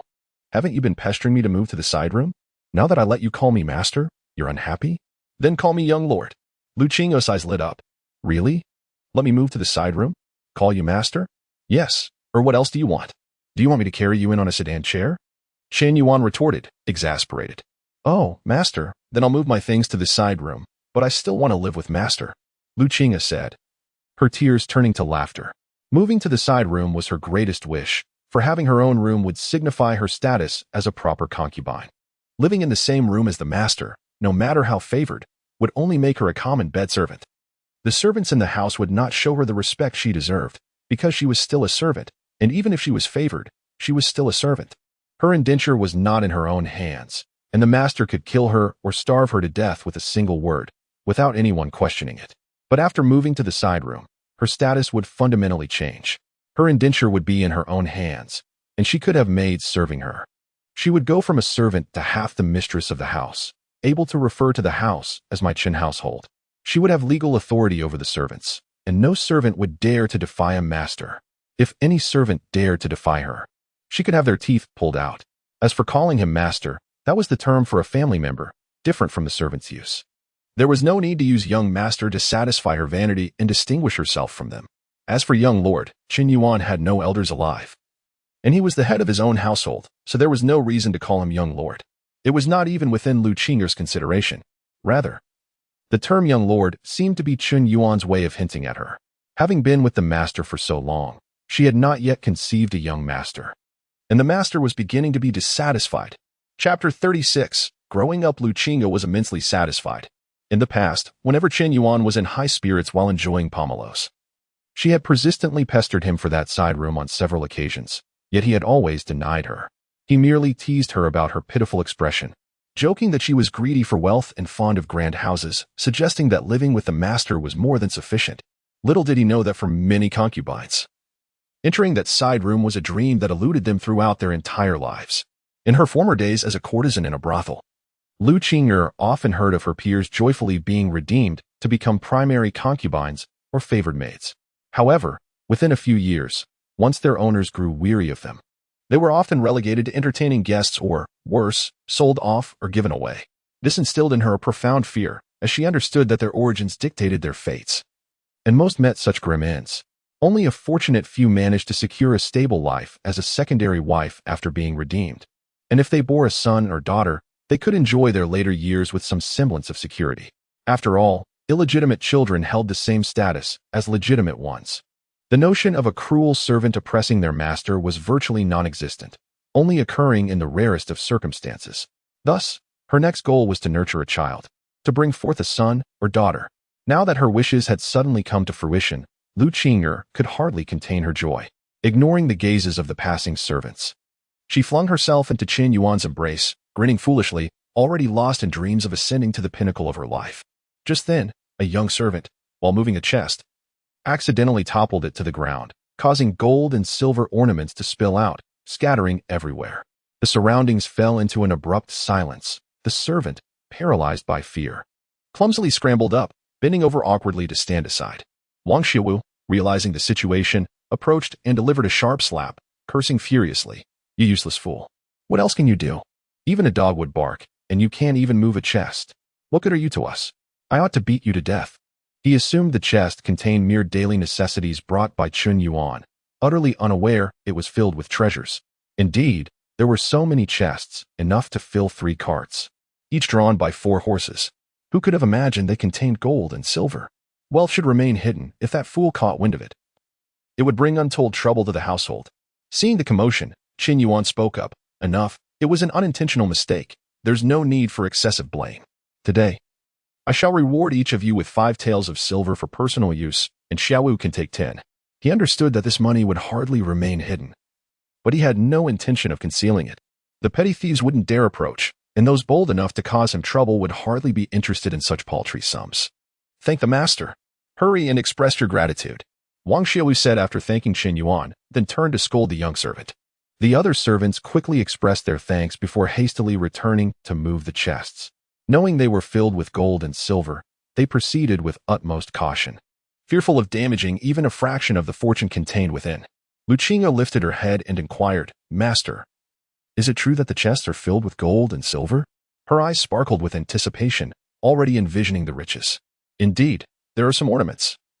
You may choose a few for yourself, Chen Yuan replied with a smile. I can choose whatever I want? She gazed at Chen Yuan in disbelief.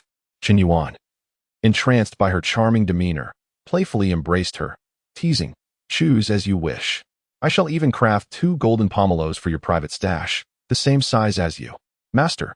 Lu Qing'er blushed, her heart brimming with delight. The thought of golden pomelos, each weighing a considerable amount, thrilled her. How much would that be worth in silver? Surely, at least 2 or 3,000 taels. Oh dear. This is the first time I feel I've grown smaller. Why can't I be a bit bigger? Xia Shiren glanced down at her petite feet, her expression blank as she raised her head once more. She was still young. Once she matured, she would undoubtedly earn such wealth herself. After exchanging playful banter with Lu Qing'er, Chen Yuan returned to his study, leaving the servants to manage the situation outside. He still had his own gains to assess and casually opened the panel. You have slain an enemy and gained 42 years of cultivation. Remaining cultivation, 119 years. This cultivation was gained from defeating Qiu Fa Hai, who, despite being under 50, had provided a substantial 42 years of cultivation. The panel evidently did not calculate cultivation based on the lifespan of the adversary. Individuals like Wu Gongfeng and Lu Xianwei, despite their advanced age, had only offered 20 years of cultivation each. The dual-headed woman, being a colossal locust tree, had likely taken countless years to grow to such a size. Yet she had only contributed a little over 70 years of cultivation. Although Qiu Fa Hai was evidently weaker than the dual-headed woman, the discrepancy was not nearly half. If one were to judge solely by strength, Chen Yuan mused that if the dual-headed woman's power represented 70 years, then Qiu Fa Hai should reasonably be around 60.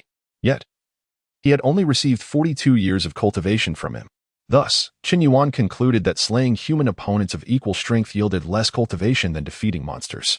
The dual-headed woman, with her 70-plus years of cultivation, seemed far more formidable than the Boar Prince, not to mention the countless paper figures at her command, which even Chen Yuan found daunting. Even if the Boar Prince had yet to fully transform, the disparity shouldn't be so great. A single self-destructing paper figure from the dual-headed woman could likely take the Boar Prince down with it. Unless, of course, the dual-headed woman was not an ordinary demon but the kind of fiend spoken of by the crow. When considering all this, Chen Yuan recalled the myriad of strange creatures he had encountered in Qishir County, the bizarre goat demon, the dual-headed woman with her paper figures, and the birdman controlling crows. Coupled with the enchanting snake woman and the strange fog in Zhouwei County, these creatures could all be categorized as fiends, aligning with the crow's definition of demons. However, he thought, what did it matter? Chen Yuan had never placed much faith in the crow's words. All he needed were leads on the whereabouts of these monsters. For him, whether they were demons or fiends mattered little, as long as they provided him with cultivation. Any creature that could enhance his cultivation was a good creature. Let the journey begin. You are currently at Xianwang Ridge. You may choose to head east, west, south, north, east. In the first year, you pack your belongings and bid farewell to your masters. In the third year, while camping in the wild, you discover a concealed cave. Inside, you find a skeleton and some signs of habitation. On a stone table, you uncover a manual, but alas, due to its age, it crumbles to ashes the moment you touch it. After a thorough search, you find a jade box in a hidden compartment. Upon opening it, a small red snake, as thick as a chopstick, darts out like lightning, biting your wrist before vanishing from sight. Chapter 37. The dreadful blade and the fury sword. A sharp pain surged through you and in your heart. You cursed the master of this cave for his miserly disposition. Even in death, he would not allow future generations to claim his remnants. Your vision blurred, and the small serpent, an unknown breed, had bitten you, inflicting excruciating pain that penetrated to your very bones. Unable to endure any longer, you collapsed. You have perished. Will you retrieve the remnants of the small elixir, damaged? Goods have arrived. Chen Yuan felt a surge of delight. He had managed to produce something with merely 3 years of cultivation. Could it be that he had finally transcended his previous limitations? In the past, he had acquired a motley assortment of worthless items after decades of toil, yet he hoped this time would not lead to disappointment. He hastily clicked to view the details of the small elixir. Small elixir, damage crafted from 49 precious herbs. It allows the user to enhance their cultivation based on their innate qualities. For an ordinary person, it can augment their power by 10 years.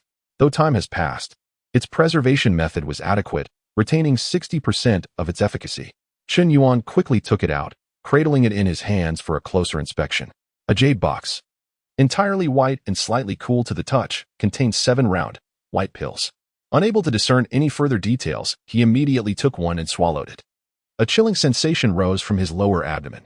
After a brief moment, as Chen Yuan circulated his vital energy, disappointment washed over him as he realized his power had only increased by a minuscule amount, roughly equivalent to less than half a year of cultivation. What is the meaning of this? Am I not considered an ordinary person? An ordinary individual should gain 10 years of power from this elixir, with 60% efficacy remaining. Shouldn't I have acquired 6 years of cultivation? Why had it only amounted to less than half a year? Frustrated, Chen Yuan cursed under his breath and stored away the remaining 6 pills, intending to offer them to Lu Qing'er and Xie Xiaorong for their trials. Thus began his journey. Year 1. Year 14, you have perished. Year 4, you have perished. Fortune did not favor him thereafter, as he met an untimely end several more times, seemingly exhausting all his luck. Just as Chen Yuan's patience was waning, a new change appeared in the travel records. Year 8, while diving into the sea to catch fish for sustenance, you were swept away by an undercurrent. When you regained consciousness, you found yourself on a deserted island, barren of life. Yet there stood a thatched cottage, thickly coated in dust, devoid of inhabitants. Not far from the cottage, you discovered a solitary grave. The grave was not buried with earth, rather, a crude wooden coffin lay within a pit, and the wooden board that served as a tombstone had become illegible over time. Though faintly, you could discern the words, Tomb of the Dual Swordmaster, Chu Kuangma. Though you knew not who Chu Kuangma was, you felt a profound sense of awe. This grave and coffin must have been crafted by Chu Kuangma himself, hence the lack of earth upon it. In his final moments, he had lain in the coffin and closed its lid, succumbing to death in this place. A wave of desolation washed over you as you opened the coffin, revealing a skeleton within. Beside the skeleton lay a sword and a blade, along with a small, decaying wooden box. Upon opening the box, you found 2 tomes and a note resting quietly inside. Note, to the one who comes after, I, Chu Kuangma, traversed the world relying upon these 2 tomes and this sword and blade. The blade is known as Frenzied Blade, and the sword is called Fury Sword. The Frenzied Blade dispatches all injustices. The Fury Sword slays the treacherous. The Frenzied Blade's tome, Pride of the 6 Techniques, when mastered, can cleave mountains and sever seas, wielding boundless power. The Fury Sword's tome, 13 Fatal Blades, when mastered, can unleash a single strike that chills 14 continents, unstoppable. You shall bury me in this grave. Light 3 incense sticks, and may you claim the sword and blade's tomes, but do not betray their names. Chu Kuangma, master of the dual swords. Following Chu Kuangma's instructions, you close the coffin, buried it anew, and replaced the tombstone. You then carved 3 incense sticks, lit them, and inserted them before the grave. Frenzied blade and fury sword, forged from celestial iron, capable of severing hair and cutting steel, faintly exuding a frenzied aura that seems to captivate the heart. Will you record the martial arts tomes acquired during your travels? Will you retrieve the items obtained during your travels? Yes, yes, yes. Chen Yuan had never felt such urgency. Today his fortune surpassed mere luck. This was akin to drawing 2 SSRs in a single attempt. Listen to what Chu Kuangma proclaimed. Cleaving mountains and severing seas, a single strike that chills 14 continents. Even through the screen. Chen Yuan could sense the madness of Chu Kuangma. The sword and blade manifested in his hands, both entirely black, utterly devoid of any glimmer. The scabbard bore the etchings of dragons, while the sword's scabbard depicted phoenixes. Setting the sword aside, Chen Yuan focused on the frenzied blade, examining it intently. It was evident that the craftsman had poured his heart into creating this weapon. The blade was elongated and its lines smooth, with a slightly textured scabbard designed to prevent slippage, a testament to exquisite craftsmanship. With one hand gripping the scabbard and the other clutching the hilt, he exerted a slight force to draw the blade. A flash of blood-red light erupted. Chen Yuan's mind clouded. An inexplicable irritability surged within him, compelling him to draw the blade and strike at anything within reach. Alarmed, he hastily sheathed the blade, and the unsettling agitation gradually subsided. It dawned on him what the panel had meant by frenzied aura, as even his innate power could not suppress the madness of this blade. Should he wield it for an extended period, he feared he might become a mindless killer. Raising his hand, he retrieved the fury sword, drawing it from its scabbard. And similarly, a flash of blood-red light surged forth. Chen Yuan's eyes began to redden. Despite his preparation, he could only endure for less than 3 minutes. A tidal wave of fury consumed him, yet he could not fathom the reason for his rage. Everything around him appeared repugnant.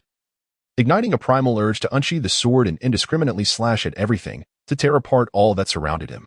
Withdrawing the sword into its scabbard, the fury subsided. Chen Yuan concluded that Chu Kuangma must have been exponentially stronger than he was now. Otherwise, how could a mere sword and blade strip him of his rationality? Yet, the master had wielded them throughout his life, reaching the end of his days without succumbing to their madness, which spoke volumes of his formidable strength. In modern times, Chen Yuan could have delivered these weapons forged from celestial iron to a research facility to uncover the secrets hidden within the meteorite, to ascertain what substance could influence the human mind. Alas, in this world, he could only endure. Fortunately, with Chu Kuangma as a reference, he survived until the brink of death, indicating that the celestial iron bore no lethal radioactive elements. Otherwise, he would have perished long ago. Now, it seemed that as long as Chen Yuan could control that tumultuous anger, these weapons could still be wielded and were, indeed, true divine artifacts. Stowing away the frenzied blade and fury sword, Chen Yuan opened his panel to review the newly acquired martial arts. 13 fatal blades, the sword strikes to claim lives. Each strike is fatal, and to draw the sword is to face regret, regret that leads to self-destruction. This sword technique is steeped in a heavy aura of death, to slay the enemy or to slay oneself. Commencing the cultivation of the 13 fatal blades. Year 3. You have taken your first steps into the realm of the 13 fatal blades. Year 8. Your mastery of the 13 fatal blades has seen minor progress. Chapter 38. Cold Absolute. Dominant Absolute. After casually practicing the deathly 13 swords, Chen Yuan ceased his training. Compared to the sword technique, which radiated a heavy aura of lethality, he found himself more enamored with the proud cold 6 techniques. Proud cold 6 techniques. Cold Absolute. Dominant Absolute. The blade's force solidifies into ice, thick as 3 feet. The domineering nature of this technique is evident from its description. Once mastered, it allows one to wield a 40-meter-long blade to cleave foes. Want to flee? I shall permit you to run a mere 39.9 meters first. Gazing at the remaining 60 years of cultivation, Chen Yuan boldly decided to go all in. He commenced practicing the proud cold 6 techniques, urging, "Please max it out for me. Thank you." Year 4. You have begun to grasp the fundamentals of the proud cold 6 techniques. Year 43. With a single stroke, you sever the river, the cold energy crystallizing into ice. Your proud cold 6 techniques have reached an extraordinary level of mastery. Year 67. Your proud cold 6 techniques have not broken into a new realm, yet your cultivation has deepened significantly. Host, Chen Yuan realm, early innate inner skill, Yuan Gong 5th layer, complete true method, 9th layer, perfected, martial arts, proud cold 6 techniques, mastered, deathly 13 swords, minor proficiency, Tianshan 6 Yang Palm, peerless. Thunder Fist, peerless, lightness skill, ladder cloud ascension, peak, cultivation, 0 years training journeys. Chen Yuan surveyed the panel with satisfaction, realizing he had finally acquired the sword and blade techniques he had long lacked. Although the Tianshan 6 Yang Palm and Thunder Fist were commendable, relying solely on hands and feet left him feeling vulnerable. The arrival of the proud cold 6 techniques and the deathly 13 swords was indeed fortuitous, yet he pondered why his luck had surged. Was there a hidden method at play? Reflecting on his recent journey, he recalled having only consumed a pomelo offered by Wuxiang without engaging in any other activities. Could it be that eating a pomelo could enhance luck? He resolved to test this theory next time, for pomelos were quite delectable, especially when peeled, revealing tender, white flesh that was both soft and elastic, sweet and fragrant. Perhaps consuming one prior to his next journey might truly augment his fortune. Determined, Chen Yuan decided that before embarking on his next journey, he would ensure Wuxiang accompanied him to enjoy a pomelo first, for even if luck did not favor him, he had nothing to lose. Fetching paper and pen, he meticulously documented Yuan Gong, complete true method, and Thunder Fist. He intended to first teach Yuan Gong to Wuxiang and Xie Shirong, while waiting for Wang Xiaowu to learn to read before instructing him. He had no time to explain each detail to him. He had already imparted his knowledge generously. Whether they could master it was up to their own efforts. As for the complete true method and Thunder Fist, he planned to record them for future rewards to acknowledge the merits of his subordinates. Chen Yuan was unafraid of sharing these skills with others. If, under his current circumstances, anyone could surpass him, he might as well seek a swift end. Moreover, the Yuan Gong, being a core technique leading directly to the innate realm, would only be shared with trusted individuals. Outsiders would be excluded entirely. He was willing to extend an opportunity to Xie Shirong, as she had remained by his side. Should she squander this chance? Reclaiming the martial arts would merely be a matter of a finger's gesture. Once he had completed the documentation, Chen Yuan summoned Wuxiang and Xie Shirong to the study, presenting them with the compiled Yuan Gong, saying, "This technique is of utmost importance. Once you reach the 3rd or 4th layer, you may enter the innate realm, making the slaying of demons and monsters as easy as slaughtering a chicken or dog. Memorize it thoroughly, then destroy the manuscript. It must not be disclosed to outsiders." Both women were taken aback, with Xie Shirong kneeling before Chen Yuan, bowing thrice before accepting the manuscript and silently committing it to memory. Wuxiang, feeling uneasy, asked, "My lord, if I cannot master it, will you punish me?" She held little interest in these skills, had it not been for Xie Shirong's earnestness. She would have shown no inclination to practice what she could easily obtain. In her view, a woman's life was spent within the confines of the household. What purpose did martial arts serve unless one was to engage in combat with others? Yuan Qi that invite ridicule? If Lady Lu from the neighboring princely residence were to discover her practicing martial arts, she would likely mock her for 3 days straight. Since moving to Mingquan County, Wuxiang had hardly ventured outside and had only met Lady Lu, recently favored as a concubine by the Rongchang prince. Lady Lu was around 22 or 23. Just a few years her senior, sharing a similar background as she had been rescued from a brothel by the prince. After several years in the prince's residence, she had gained favor and, having borne a son, was newly elevated to concubine status. Learning that the prince had gifted a sizable residence to Chen Yuan, she often visited to chat with Wuxiang. Given their comparable backgrounds and Chen Yuan's newfound standing, they shared a bond without the stigma of mutual disdain. However, their friendship was fragile. Should Chen Yuan lose the prince's favor, Lady Lu would undoubtedly cease her visits. Their social circles were dictated by their husbands' whims and their origins, leaving little room for genuine companionship.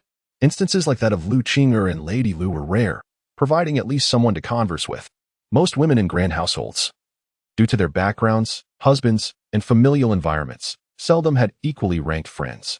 They navigated a landscape dominated by the pressure of higher-ranking wives and the arrogance of favored concubines. Often relegated to sharing intimate thoughts only with their personal mates, they would bow to those of higher status and scowl at those below. Where, then, was the room for friendship? Thus, Wuxiang feared Lady Lu's ridicule. Having a friend of similar origins who could converse was far better than being alone. Chen Yuan, however, raised an eyebrow. "If you cannot master it, punishment is certain. I promised you 2 golden pomelos. If you fail to succeed, you shall receive only 1. Lu Qing'er gasped softly. A single golden pomelo was worth over 1,000 taels of private wealth. Though the remaining one would suffice for her comfortable retirement, she hesitated, torn between Lady Lu's possible mockery and the allure of another pomelo. Ultimately, she decisively chose the golden pomelo. I shall study diligently, Lu Qing'er declared with determination. Then stamped her foot, pouting. My lord, if I struggle, you must teach me well. I fear I am too slow to learn. Seeing her earnest demeanor, Chen Yuan waved Xie out of the study and turned to Lu Qing'er. Come, my lord shall teach you a few moves right now. He instructed her to squat and assume a horse stance while holding 2 pomelos as weights. Stepping forward, he grasped the pomelos and began demonstrating martial arts techniques. Watch closely. This move is called White Gap Piercing the Sun. Chapter 39. The Duke's Gift the following day.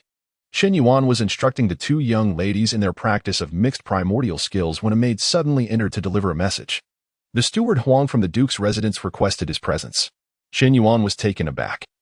He had just returned to town the day before and had even killed the county magistrate. It seemed rather sudden for the Duke to summon him. Perhaps the matter had escalated? He quickly dismissed the thought with a smile. If the Duke sought him for retribution, Huang would not have been the one sent to fetch him. Regardless, it was only proper to visit the Duke's residence since they had graciously provided him with a grand estate and were neighbors. After returning to town, it was only fitting to pay a visit, even if just for idle conversation. However, he could not go unprepared. What if the Duke intended to host a dangerous banquet, with him foolishly arriving bearing gifts? After a moment's contemplation, Chen Yuan ordered a string of prayer beads and a golden hairpin to be brought to him.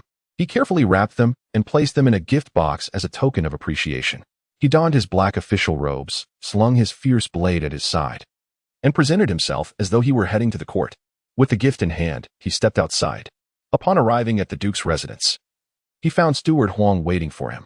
As soon as Huang spotted Chen Yuan, he hurriedly approached with a smile, exclaiming, Master Chen, I have been waiting for quite some time. I was just preparing to head to court when the Duke summoned me. I apologize for the oversight. Chen Yuan returned the smile, realizing he could use this pretext to bring his blade inside. After all, one could not arrive at a guest's invitation brandishing a weapon. Master Chen's duties are demanding, and your achievements in Qingshi County are commendable. It is entirely understandable. Please, follow me, Huang said courteously, leading the way without casting a glance at the blade Chen Yuan carried. Thank you, Chen Yuan replied casually, internally marveling at Huang's adeptness. His keen sense of timing and the balance in his manner of speech made one feel both respected and not belittled by the Duke's residence. Such finesse and interaction was precisely why dealing with high-ranking families could be so intricate. If even a steward possessed such skill, how formidable must their lord be? As this was Chen Yuan's second visit to the Duke's residence, he felt more at ease than on his first visit, when he had been like a headless fly, disoriented and uncertain. Walking alongside Steward Huang, they arrived at the reception hall, where Duke Chen Renning awaited them, accompanied by an elderly man with a slightly stooped posture. Haha, our hero of demon slaying has arrived, Chen Renning exclaimed, rising with a hearty laugh upon seeing Chen Yuan. Chen Yuan humbly clasped his fists in greeting, saying, Your Grace, please do not mock me. I have merely slain a few minor demons. I hardly qualify as a hero. Chen Renning laughed heartily again.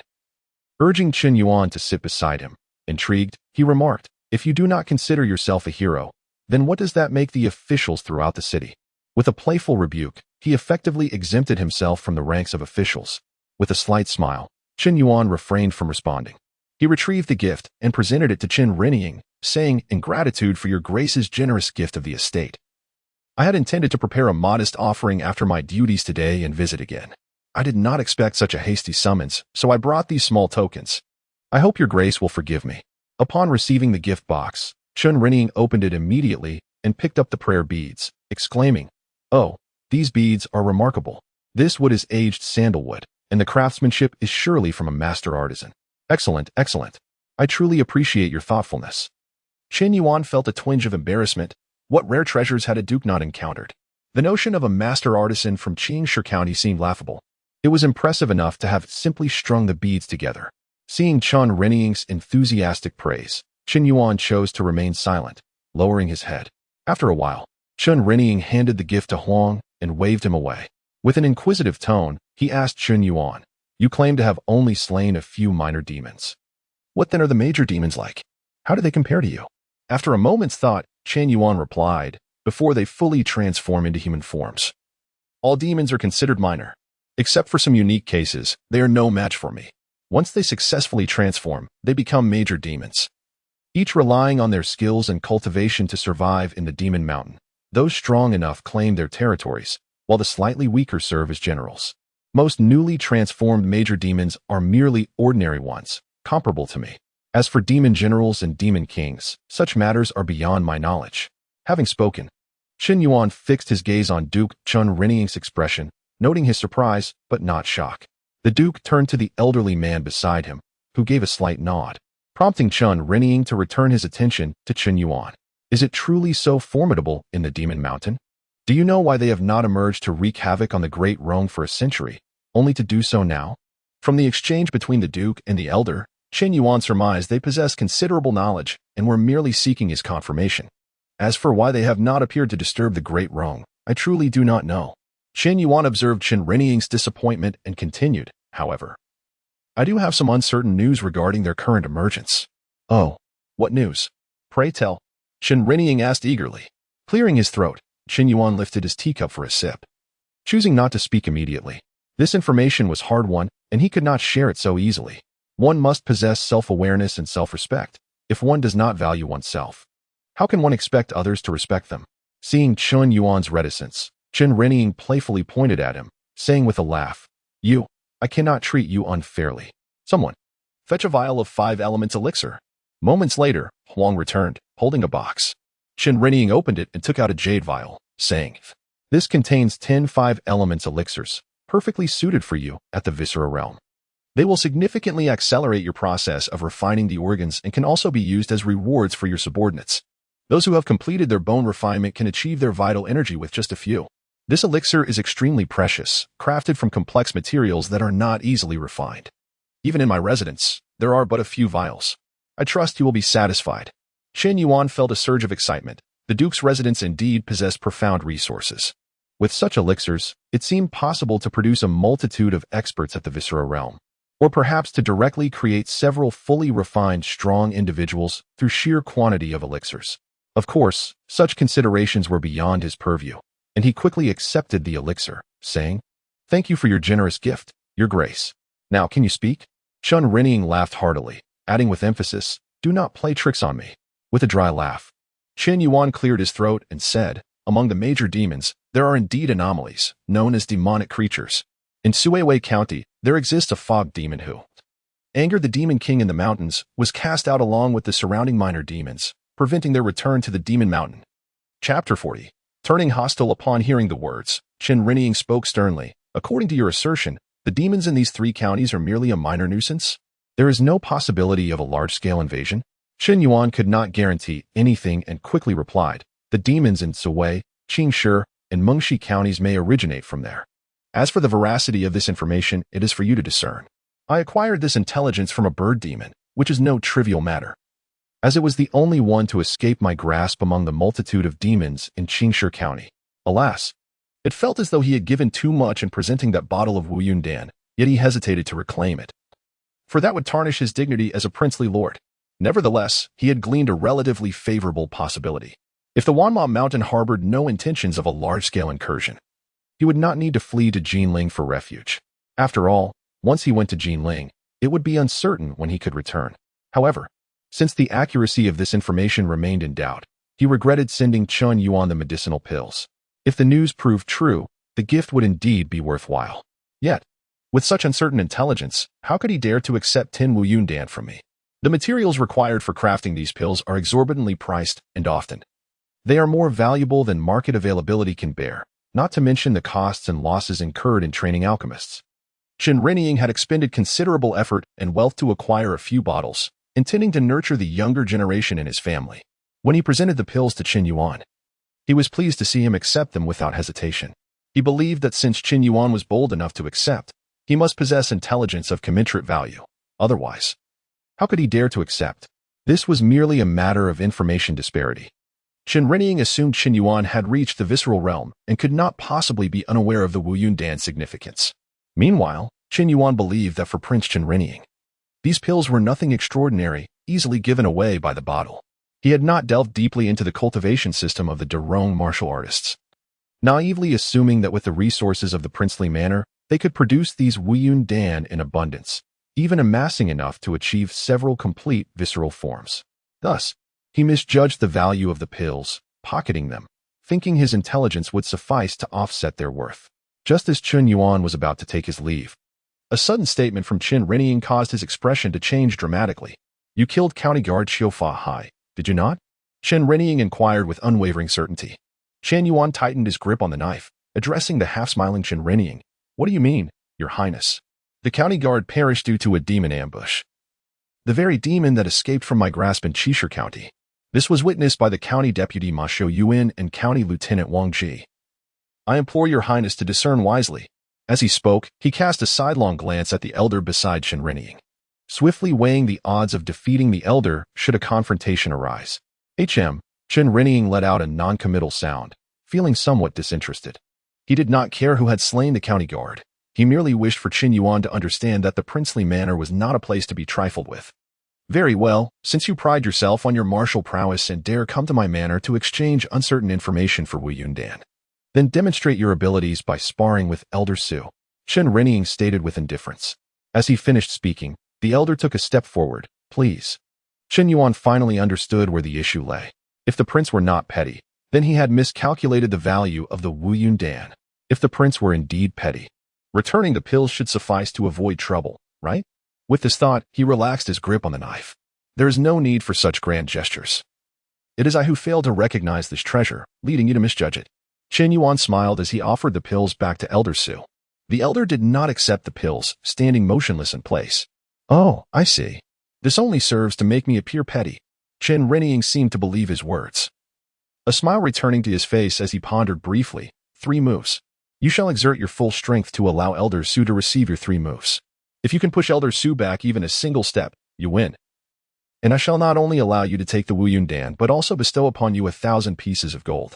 Should you exhaust all your means and fail to harm Elder Su even slightly, you may still take the Wuyun Dan, lest others deem my princely manor to be lacking in grandeur. However, I will report truthfully to Jinling, detailing the suspicious circumstances surrounding the death of County Guard Xiu Fa Hai. At that time, whether you can extricate yourself from this situation will depend on you." Chen Yuan's smile faltered. If the prince were to expose this matter, the Derong court would surely send someone to investigate thoroughly, mindful of their reputation. With the rudimentary distraction he had set up, there would be no need for a formal inquiry. Any discerning individual could see the discrepancies. Slain by a demon ambush. But from where did the demon enter? How many witnesses saw the demon in its true form within the city? Even if the county guard were indeed killed by a demon, he could not escape culpability. You, Chen Yuan, entered the city on the very day the county guard was slain by demons. How will you explain that the demons did not come in with you? You were tasked with guarding Qingshi County. Why return to Mingquan City? Who permitted your return? You arrived back, and the county guard was slain by demons. You even claim you are not a demon spy? Now, even Chen Yuan felt as though he were a demon spy. Although Prince Rongcheng held no territory or official position, royal offspring distributed to localities enjoyed wealth and privilege, serving a purpose of oversight. He could directly report to the emperor without going through local officials.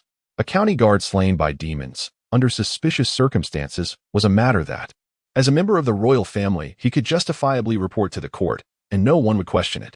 The emperor might even be pleased, as it would demonstrate that royal family members were not merely idle, but were indeed concerned for the well-being of the Derong dynasty.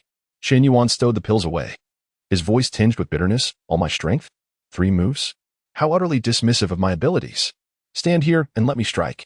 If you take a single step back, I concede defeat. Yes, full strength. 3 moves. Chen Renning smiled, yet his voice was resolute. Is this place perhaps a bit small? Chen Yuan inquired. Since the situation had become irreparable, he set aside his misgivings, prepared to regain respect through strength. Chen Renning laughed heartily. Ha ha ha.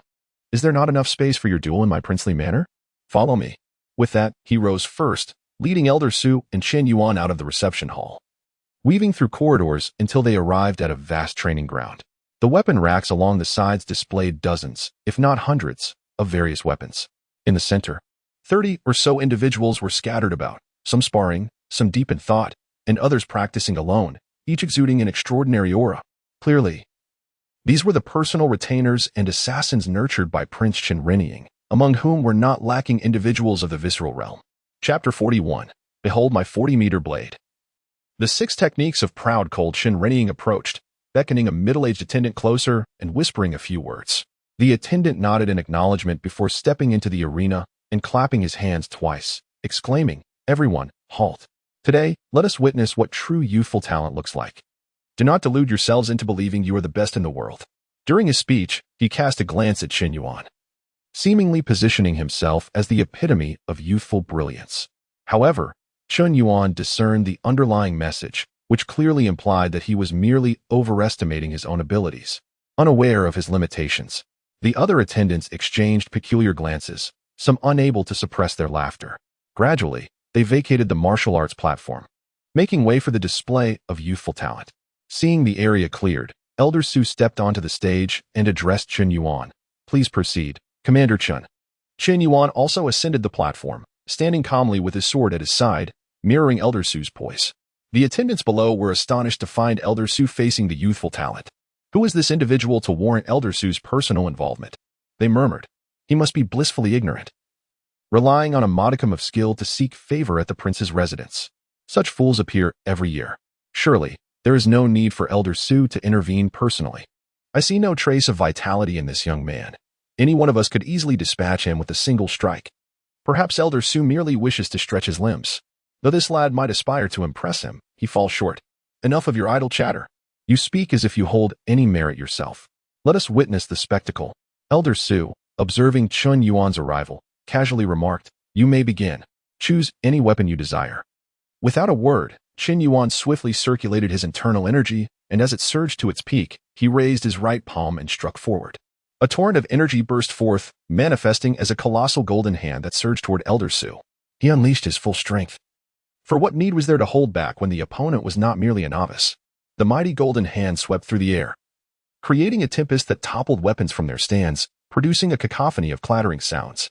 Elder Su, witnessing the power of Chen Yuan's strike, felt a change in expression and countered with his own palm, enveloped in a crimson aura that met the golden hand head-on. The resulting explosion echoed like thunder, startling the onlookers into silence. The air reverberated, rendering them momentarily deaf, while some, with lesser cultivation, found blood trickling from their ears, clearly injured from the shock wave that had ruptured their eardrums. Chen Yuan, reclining on a nearby chair, immediately straightened in astonishment at the sight of Chen Yuan's golden hand. The deafening roar jolted him fully upright, his expression a mix of surprise and disbelief. He had always recognized Chen Yuan's potential, having overestimated his abilities in anticipation of this encounter, which was why he had bestowed upon him the precious 5 Elements pill, a treasure for martial artists. Initially, Chen Yuan had no intention of harming Chen Yuan. He merely sought to impart a lesson, to demonstrate that the prince's residence was not to be underestimated. The agreement of 3 strikes was but an excuse to teach Chen Yuan a lesson. He had planned to console Chen Yuan after the 3 strikes, offering comforting words, a reward of 100 taels of gold, and a promise not to interfere in the death of the county governor. Chen Yuan would surely be grateful. Under such intimidation and gratitude, how could he refuse any future summons from the prince's residence? As for the notion that Chen Yuan could destabilize Elder Su within 3 strikes, Chen Yuan had never entertained such a possibility. Ridiculous. Elder Su, a master of blood refinement, had safeguarded the prince's residence for 2 generations. Even during his father's time, he had already attained mastery. Though now somewhat aged, no master should be underestimated. Even in private, the prince must address him as Uncle Su. Such mastery and status could not be shaken by a mere youth like Chen Yuan in just a few exchanges. The notion of 3 strikes was merely a means to break Chen Yuan's spirit and recruit him for his own purposes. Yet, could Chen Yuan truly be subdued under these circumstances? As the dust settled, Elder Su's form emerged, with the golden hand dissipated, leaving behind a large crater where he stood, arm outstretched, unmoving.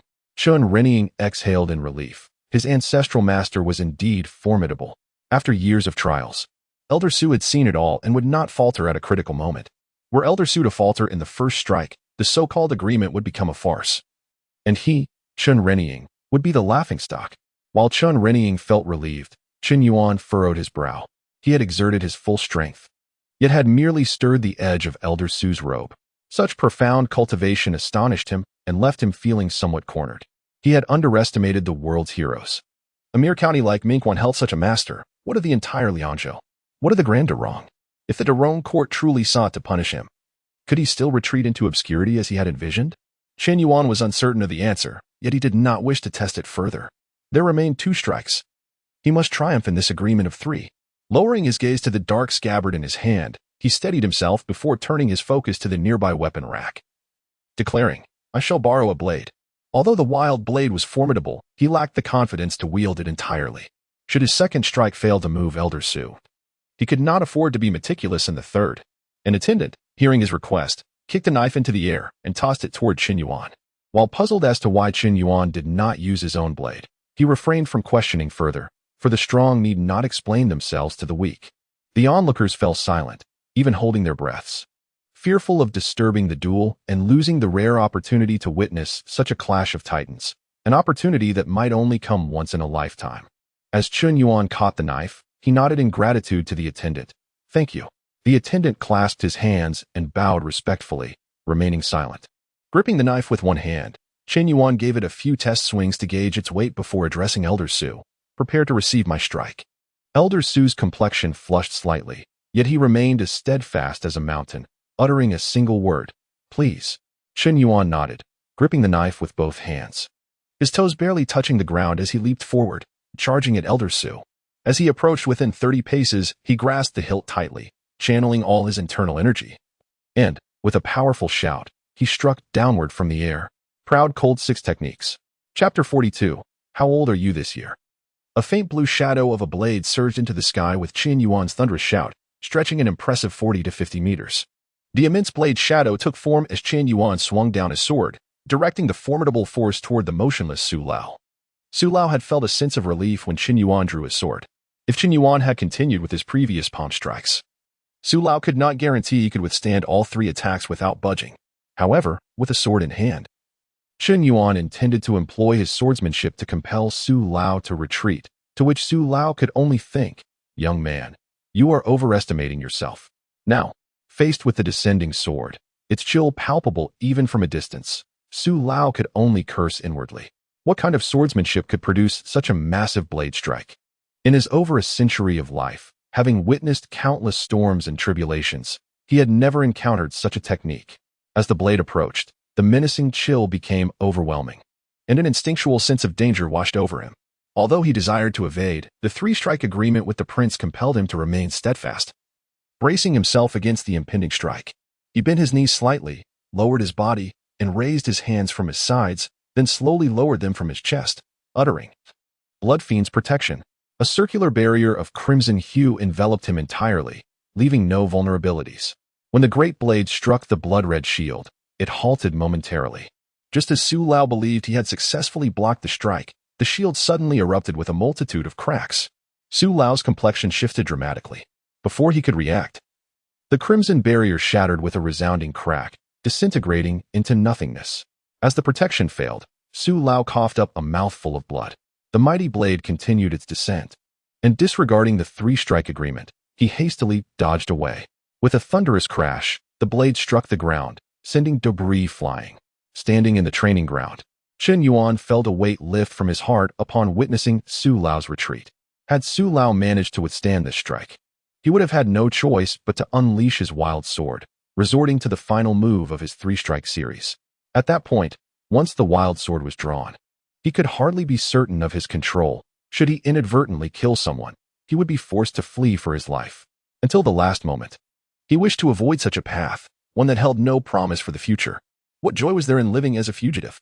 In this city, he could have as many wives and concubines as he desired, and servants aplenty. Gold and silver were as abundant as stones. Power positioned him just beneath a few, towering over countless others. What could a life of flight offer? Haha. Indeed, a youthful prodigy, an indisputable hero in vanquishing demons. Upon hearing the laughter, Chen Yuan turned to look at Chen Renying, who was beaming with joy, completely shedding his previous sardonic demeanor. He praised Chen Yuan, saying, "Captain Chen is exceptionally talented and zealous in his quest to eliminate demons. He has single-handedly rid Cheekstone County of its malevolent creatures. Truly, he is a pillar of our great dynasty, and you all should learn from Captain Chen. Cease your incessant drinking and fighting. Surrounding guests echoed their agreement, extolling. Captain Chen is clearly not an ordinary individual. The moment he stepped onto the stage, his noble spirit was evident. Indeed, I could see Captain Chen's extraordinary nature at a glance. Ordinary individuals dare not face Su Lao on the platform. I initially believed Captain Chen's palm strike was his limit. Yet he could unleash such a stunning blade. Listening to their overt flattery, Chen Yuan remained expressionless, recognizing that they had abandoned any inclination to compare themselves to him. Chen Renning stepped onto the training ground and addressed Su Lao. Su Lao, are you all right? Thank you, Your Highness, for your concern. I am ashamed to have lost the three-strike agreement. Su Lao's expression conveyed his discomfort. Haha, where's the loss? You clearly allowed me to win. You have given me a fresh perspective on a young talent. Chen Renning chuckled, then directed a steward beside him. Assist Su Lao to a resting place. Ensure he is well cared for, and that he lacks for nothing in medicine or nourishment. Your Highness, I am fine and do not need rest. Su Lao interjected urgently. Inching closer to Chen Renning. Understanding his concern, Chen Renning reassured him. Rest easy, Su Lao, Captain Chen is my junior. How could he possibly harm me? You should prioritize your health. Su Lao hesitated, wanting to mention that County Governor Chiu Fahai was also older than Chen Yuan. But with Chen Yuan nearby and the prince's command lingering in the air, he refrained, sighing softly. Very well, Your Highness, please take care. I shall take my leave. With one last glance at Chen Yuan, he departed slowly under the careful watch of the steward. Standing on the training ground, Chen Renning gained a more visceral understanding of the terror behind Chen Yuan's earlier strike. A trench approximately half a meter wide and 50 to 60 meters long had appeared, essentially cleaving the training ground in two. As a martial artist himself, Chen Renning comprehended the sheer force of that strike. Even the blood fiend's protection of a master martial artist barely held for a brief moment against it. Under specific circumstances, such as one master restraining another, could this strike potentially kill a master? Noticing Chen Renning silent as he gazed at the blade mark on the ground, Chen Yuan quickly approached. Your Highness, am I required to compensate for the training ground? Taken aback by the question, Chen Renning understood that the young man was subtly poking fun at him. Yet he was not offended. Instead, he burst into hearty laughter. Your strike was splendid. With such skill, you could ruin 10 training grounds without owing me a single coin. Grasping Chen Yuan's hand, he declared, Come, it is noon. Accompany me for a meal. Your Highness, there is no need for a meal. I must attend to official duties. Chen Yuan politely declined. Attend to what? I have already sent someone to excuse you. Chen Renning insisted, not allowing for refusal. I still have matters to discuss with you. We shall dine first. Seeing the earnestness in his eyes, Chen Yuan relented and nodded in agreement. Delighted, Chen Renning laughed again, then instructed the attendants standing nearby. Prepare some fine dishes and excellent wine. Today I shall revel in a few cups with Captain Chen. The attendants hurried off to inform the kitchen. Chen Renning led Chen Yuan to the dining hall, and before long, a lavish spread adorned the table, though only the two of them were seated. Before raising his cup, Chen Renning posed an intriguing question. May I inquire, Captain Chen, how old are you? Chapter 43. The position of the county magistrate and the matchmaking of the county princess. Chen Yuan paused, his hand holding the wine cup. Then replied truthfully, Thank you for your concern, Your Highness. I am 27 this year. Good, good. Chen Renning exclaimed, raising his cup. I am now of the age of destiny, and as your elder, I am more than qualified to share a drink with you. With that, he drained his cup in one go. Chen Yuan, uncertain of his intentions, followed suit. As the evening progressed, Chen Renning continued to urge him to drink, without delving into serious matters, and Chen Yuan indulged in light conversations. After several rounds of drinks, when Chen Yuan was preparing to take his leave, Chen Renning, slightly inebriated, asked, Might I know how many wives and concubines you currently have, dear nephew? Chen Yuan frowned slightly. In any era, inquiring about someone else's household affairs was quite impolite. He assumed Chen Renning had simply had too much to drink and brushed it off. I have but one concubine and have yet to take a wife. However, Chen Renning suddenly stood up, laughing heartily. That is splendid. I have a legitimate daughter, aged 19. You two would make a perfect match, a union of talent and beauty. A heavenly match indeed. At that moment, his drunkenness seemed to vanish, and his eyes gleamed as he regarded Chen Yuan with increasing satisfaction. He was calculating shrewdly. Since Chen Yuan was steadfast, he could make him part of the family. Chen Renning had 3 sons and 5 daughters, with 2 sons and 4 daughters being illegitimate, and only one legitimate son and daughter. His legitimate son was merely 13, and it was his daughter who troubled him the most. She was charming and gentle, yet her skin and eyes were unlike those of ordinary people, resembling the legendary Rakshasi from folktales. In her childhood, he had thought she was afflicted with a strange illness, seeking cures far and wide, but to no avail. Instead, this only made her acutely aware of her differences, amplifying her timid nature and reluctance to interact with others. Eventually, she even resorted to fasting several times out of despair, leading Chen Yuan to abandon hopes of further medical intervention. Despite her status as a county princess, one would expect her to find a suitor easily. Yet, who would marry a Rakshasi? Even a merchant's son might hesitate to take such an otherworldly woman as his wife. If she were to become a concubine, would it not be a source of ridicule for the esteemed county royal family? Time passed, and she was now 19, already considered an old maid. Ordinary girls were married by the age of 15 or even earlier. Those who lingered until 17 or 18 were already deemed late. If she surpassed 20, she might well remain in her father's household for life, and that would be yet another source of embarrassment. He had almost resigned himself to finding a suitor who would marry her into their home for the rest of her days. Then Chen Yuan appeared, an orphan, with no legitimate wife, only a concubine, and possessing a handsome demeanor and exceptional qualities. Such a son-in-law was rare indeed. Chen Yuan, with a perplexed expression, thought to himself, is the prince truly inebriated? Is he actually trying to matchmake his daughter? A county princess, 19 years old and still unmarried. Surely, she must be difficult to deal with.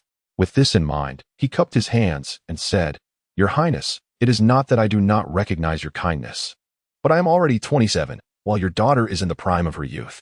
Furthermore, as the legitimate daughter of a county prince, she is of unparalleled worth." Oh, Chen Yuan interrupted. "I tell you honestly, my daughter is indeed fair of face, but she possesses certain unusual traits." Indeed. Chen Yuan sensed that things were not as straightforward as they seemed. What family would allow their daughter as father to serve as matchmaker? Surely, there must be some hidden affliction? And to expect her to be my legitimate wife? What a fanciful notion. Your Highness, I am truly honored by your regard. But my family still has elders living. I require some time to consult my father, who is overseas, before I can come to the royal residence to formally propose. What do you think? Chen Yuan fabricated an excuse. His sole intention was to delay, perhaps in 3 to 5 years. He could become invincible and dismiss even a lowly county prince. Chen Yuan raised an eyebrow, grinning. "What are your thoughts on the position of county magistrate?" Chen Yuan hesitated, feeling a sense of helplessness. Is this not a topic we just brushed aside? Why must you press me further? He assumed Chen Yuan was merely using the death of Qiu Fa to threaten him. I am not referring to the death of the county magistrate, but rather, do you desire to become the county magistrate? Chen Yuan dropped a bombshell. You mean? Chen Yuan appeared incredulous. Chen Yuan nodded earnestly. Indeed. As long as you become my son-in-law, irrespective of how Qiu Fa met his demise, I assure you it will have no bearing on you. Furthermore, I can appoint you as the county magistrate. If you agree today, within a month, you shall be the governor of Mingyu County. Chen Yuan was taken aback, momentarily at a loss for words. Setting aside the challenges of advancing from a military officer to a county magistrate, he realized that a county, with millions of inhabitants, would place the fate of countless lives in the hands of its magistrate. Should he command military power, he would possess the means to contend in times of chaos. Many historical heroes began their careers as county magistrates. Such a significant position was being offered as a mere dowry for a daughter. What profound depth did this reveal about Chen Yuan's ambitions? Yet, what truly captivated Chen Yuan was not merely the position, but the mention of Qiu Fanghai's death. The thought loomed over him like a sword, and he knew that a moment's carelessness could lead to dire consequences. After witnessing Su Lao's prowess, this feeling intensified. After contemplating, he was left with one lingering question. What was the truth behind this county princess? Would marrying her lead to his demise? Intrigued, Chen Yuan inquired, "What makes the county princess different from ordinary people? May I have the honor of meeting her?" Seeing Chen Yuan's willingness, Chen Yuan's heart swelled with joy. However, the request to meet his daughter left him somewhat troubled. He paced back and forth, then declared, "Very well. You shall come to know in due time. Bring in Qian'er. We have a distinguished guest. Let her prepare herself." After a brief wait, Chen Yuan remained composed, unperturbed. Women always took their time to adorn themselves. It was a matter of habit. Suddenly, 2 maidservants opened the door, standing to either side, as a woman dressed in plain garments, her hair styled in a traditional manner and a veil covering her face, entered. My daughter has arrived. Chen Renying called out jovially. The young woman appeared somewhat anxious. Bowing to Chen Renying, I was unaware of father's summoning me. What is the matter? Her voice was melodious and enchanting. Today, I have found you a splendid husband. Do not fear, my child. Come sit here. You two shall have the opportunity to converse. Chen Renying's unexpected declaration nearly startled his daughter into silence. Chapter 44. The Jade Maiden pulling her daughter to sit opposite Chen Yuan. Chen Renying cheerfully introduced her. This is my daughter, Chen Tianshan. Turning her head, she remarked to Chen Tianshan, this is Chen Yuan, the esteemed Captain Chen, a remarkable young talent with exceptional abilities and character. Your Highness, I am unworthy of such praise. Chen Yuan replied, rising to bow in greeting. Upon her entrance, he had already been somewhat impressed by her slender figure and flowing black hair. Now, as she sat before him, he took a moment to appraise her further. Clad in a light-colored dress with a cinched waist, she possessed graceful contours. Though her wide collar obscured her neck, a white silk scarf veiled her face, preventing a clear view of her features, yet her blue eyes appeared somewhat flustered. Ah, blue eyes. Chen Yuan finally recognized something peculiar. This young lady, with her raven tresses, bore blue pupils. Moreover, she was wrapped in layers of fabric. Seemingly fearful of being seen, only her clasped hands and the pale skin around her eyes betrayed an unusual pallor. Noticing Chen Yuan rise, Chen Tianshan hurriedly stood. Placing her hands at her sides, her knees slightly bent, and bowed her head in a gesture of respect. She quickly returned to her seat, her head lowered. Her small hands tightly clasped, unable to meet Chen Yuan's gaze, as if the mere act of rising had exhausted her courage. Ah, my daughter has seldom encountered outsiders and is somewhat shy. Please do not take offense, Chen Renying explained. Chen Yuan, observing the redness of Chen Tianshan's ears, reassured her. It is I who intruded upon the princess, causing her to feel flustered. How could I possibly take offense? Unmarried women typically do not receive guests, and even the boldest among them would merely peek through a screen. It was indeed rare for someone like Chen Tianshan to be summoned to entertain guests.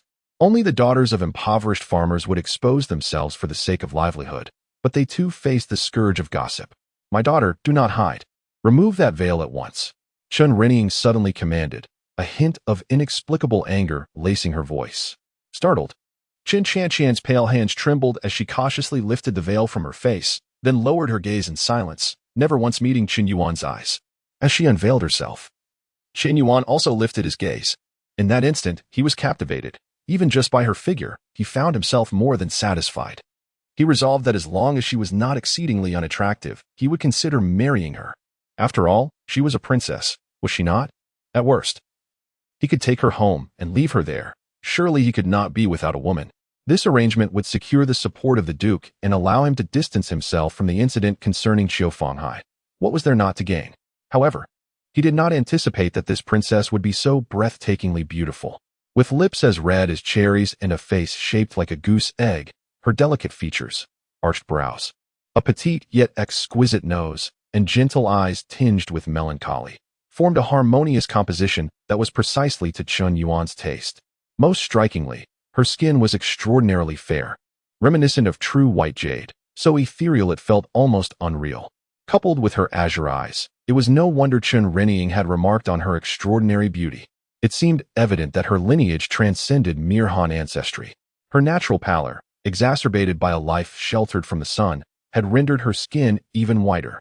Living in comfortable circumstances, she had never engaged in manual labor, allowing her complexion to achieve an unsettling level of whiteness. At the moment she removed the veil, the entire dining hall seemed to illuminate. The classical beauty of an Eastern maiden, combined with her luminous skin and enchanting blue eyes, made her appear as though she were not of this world, a whimsical sprite, an ethereal fairy, a divine amalgamation of Western goddess-like beauty. Upon seeing her skin, Chen Yuan understood the phenomenon at play. The princess exhibited a rare case of atavism, a genetic reversion to ancestral traits. Such occurrences are exceedingly rare, manifesting in modern humans as sporadic expression of ancestral characteristics.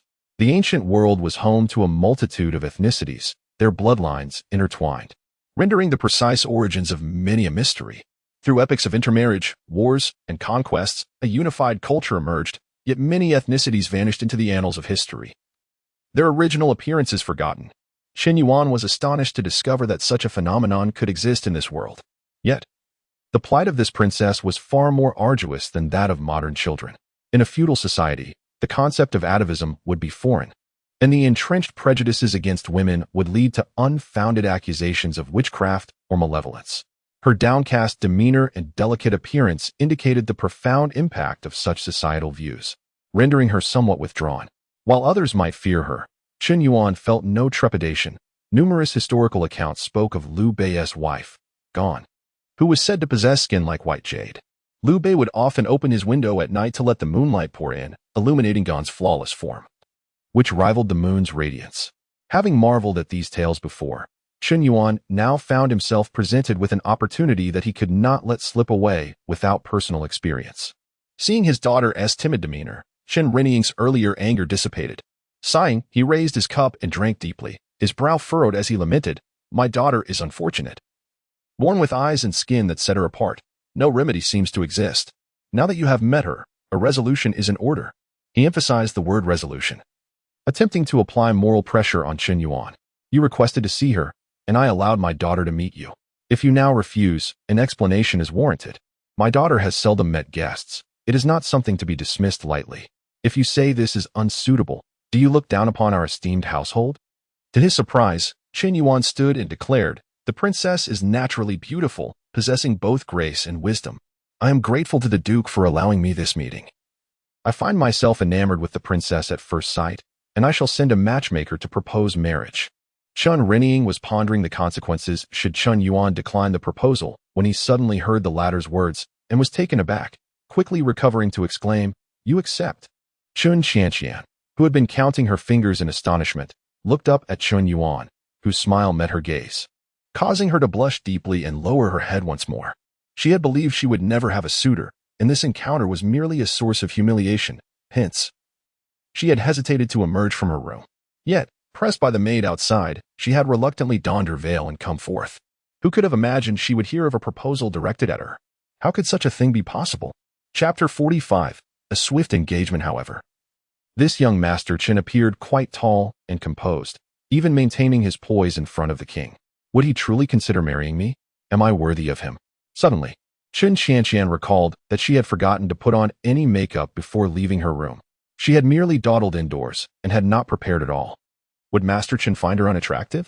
As Chen Qianqian buried her face in her chest, Chen Yuan nodded at Chen Reniying, saying, "If I could wed such a favored lady by destiny as the princess, it would be a blessing earned over 3 lifetimes." Now that he had resolved to marry her, Chen Yuan was not stingy with his compliments. Upon hearing Chen Yuan's words about a lady favored by the heavens and blessings from 3 lifetimes, Chen Qianqian felt so embarrassed that she wished she could dig a hole in the ground with her toes and hide. How could she be that remarkable? Why would Master Chen utter such shameful remarks? Wait, why am I here? Shouldn't my marriage be a matter discussed by my parents before being conveyed to me? Shouldn't I leave? If I exit this room, I should no longer hear them, right? With these thoughts racing through her mind, she noticed that neither of them was paying attention to her. She quietly rose, preparing to sneak away.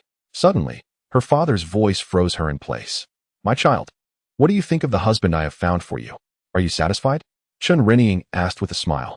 When Chen Qianqian saw Chen Yuan looking over, her face flushed instantly, and the heat spread throughout her body, making her feel all tingly and goosebumps rise. Summoning her courage, she turned back and said, "It is all up to father to decide. I shall take my leave."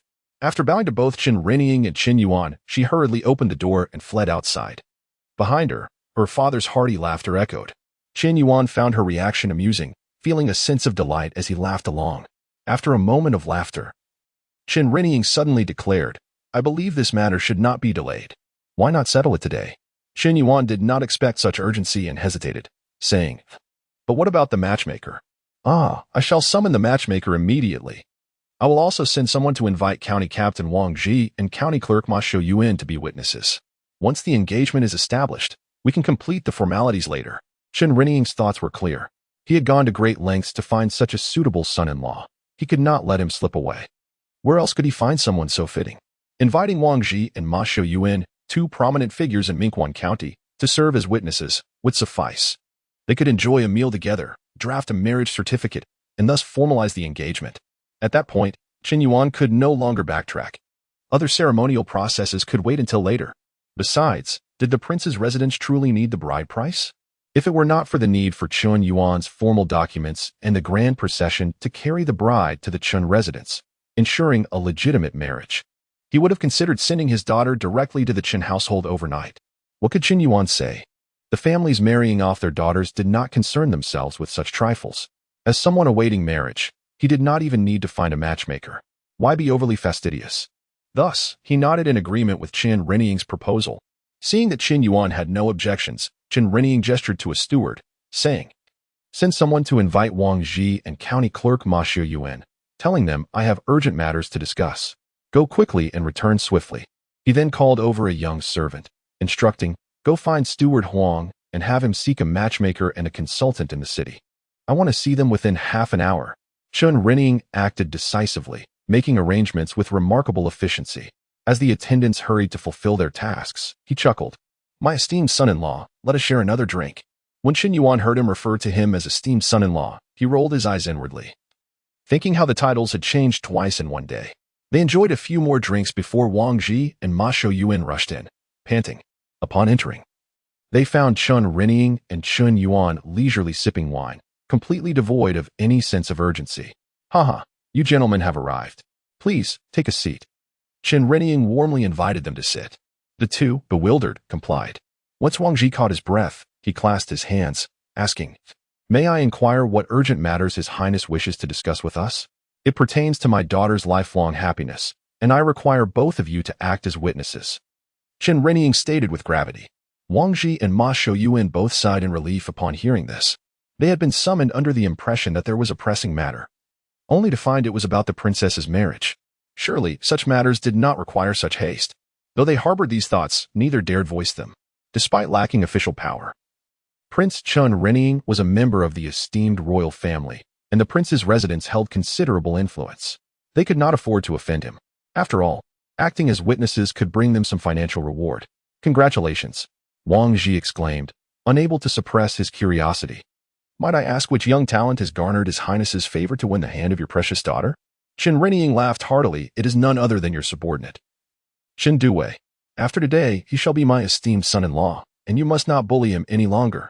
Upon realizing this, Wang Qi initially thought Chen Yuan was merely present as a witness, given his status as a notable figure in the city and a neighbor to the prince. Yet, he was astonished to learn that Chen Yuan was to become the prince's son-in-law. Wang Xi's eyes brightened as he grasped Chen Yuan's intentions in marrying the princess. Meanwhile, County Clerk Ma Yuan felt a rush of relief, grateful that he had not reported the true cause of Qiu Fanghai's death. Otherwise, today, Mingguan County might have lost another county clerk. When the news reached Liangzhou Prefecture, it would likely yield only the remark that the demons in Mingguan County are fearsome. Yet, his own life would have been forever entwined with the prince's residence. Reflecting on this, he cast a grateful glance at Wang Qi. Had it not been for Wang Xi's counsel yesterday, he might have made a grave mistake. At this moment, Steward Huang arrived with a matchmaker and a middle-aged man in tow. "Your Highness, the matchmaker and consultant are here. Let them in." Once they entered, Chen Reniying instructed his attendants to clear away the leftover dishes from the dining hall. He then addressed the matchmaker and consultant sternly. "What you witness today must not be leaked, or you will lose your heads. If you complete this task successfully, you shall be handsomely rewarded. Do you understand?" Having never encountered such a situation before, the two were already trembling upon being brought into the prince's residence, and now they were terrified, quickly kneeling and bowing their heads. "We would never dare to divulge a single word. Please spare us, Your Highness." Chapter 46. The Betrothal Gift? It comes from my prince's residence. Chen Reniying nodded in satisfaction. His actions were already inconsistent with the customary marriage procedures. How could one write a betrothal letter without a prior engagement? It was prudent to be cautious, lest it be rumored that he was overly eager to marry off his daughter. He entrusted the two to Steward Huang, allowing them to confer about the engagement and the betrothal letter. When Chen Yuan was asked about his birth date and whether his parents were alive, he could only say that they were overseas and unable to return. Upon returning to his seat, he found the table laden anew with food and wine. While Chen Reniying and Wang Qi were engrossed in conversation, just as Chen Yuan thought the matter was settled after sharing a few cups, the inquirer approached him again, cautiously asking, "May I inquire, young sir, how should the betrothal gift be inscribed on this letter?" Having spent a lifetime dealing with weddings and funerals, he had never encountered such a situation. Surely, A betrothal letter required a betrothal gift? He asked Steward Huang, who shook his head in ignorance. Without a betrothal gift, what shall I write on this letter? Though he harbored some grievances, he dared not voice them, instead timidly approaching Chen Yuan again, fearful that a raised voice might lead to dire consequences. Seeing the inquirer turn to him, Chen Yuan quickly covered his forehead. He was equally baffled by the matter. How could he know when a betrothal gift was necessary? Just as he was about to rise and fetch some gold and jewels for the gift, he was halted by Chun Renying, who had overheard the previous conversation.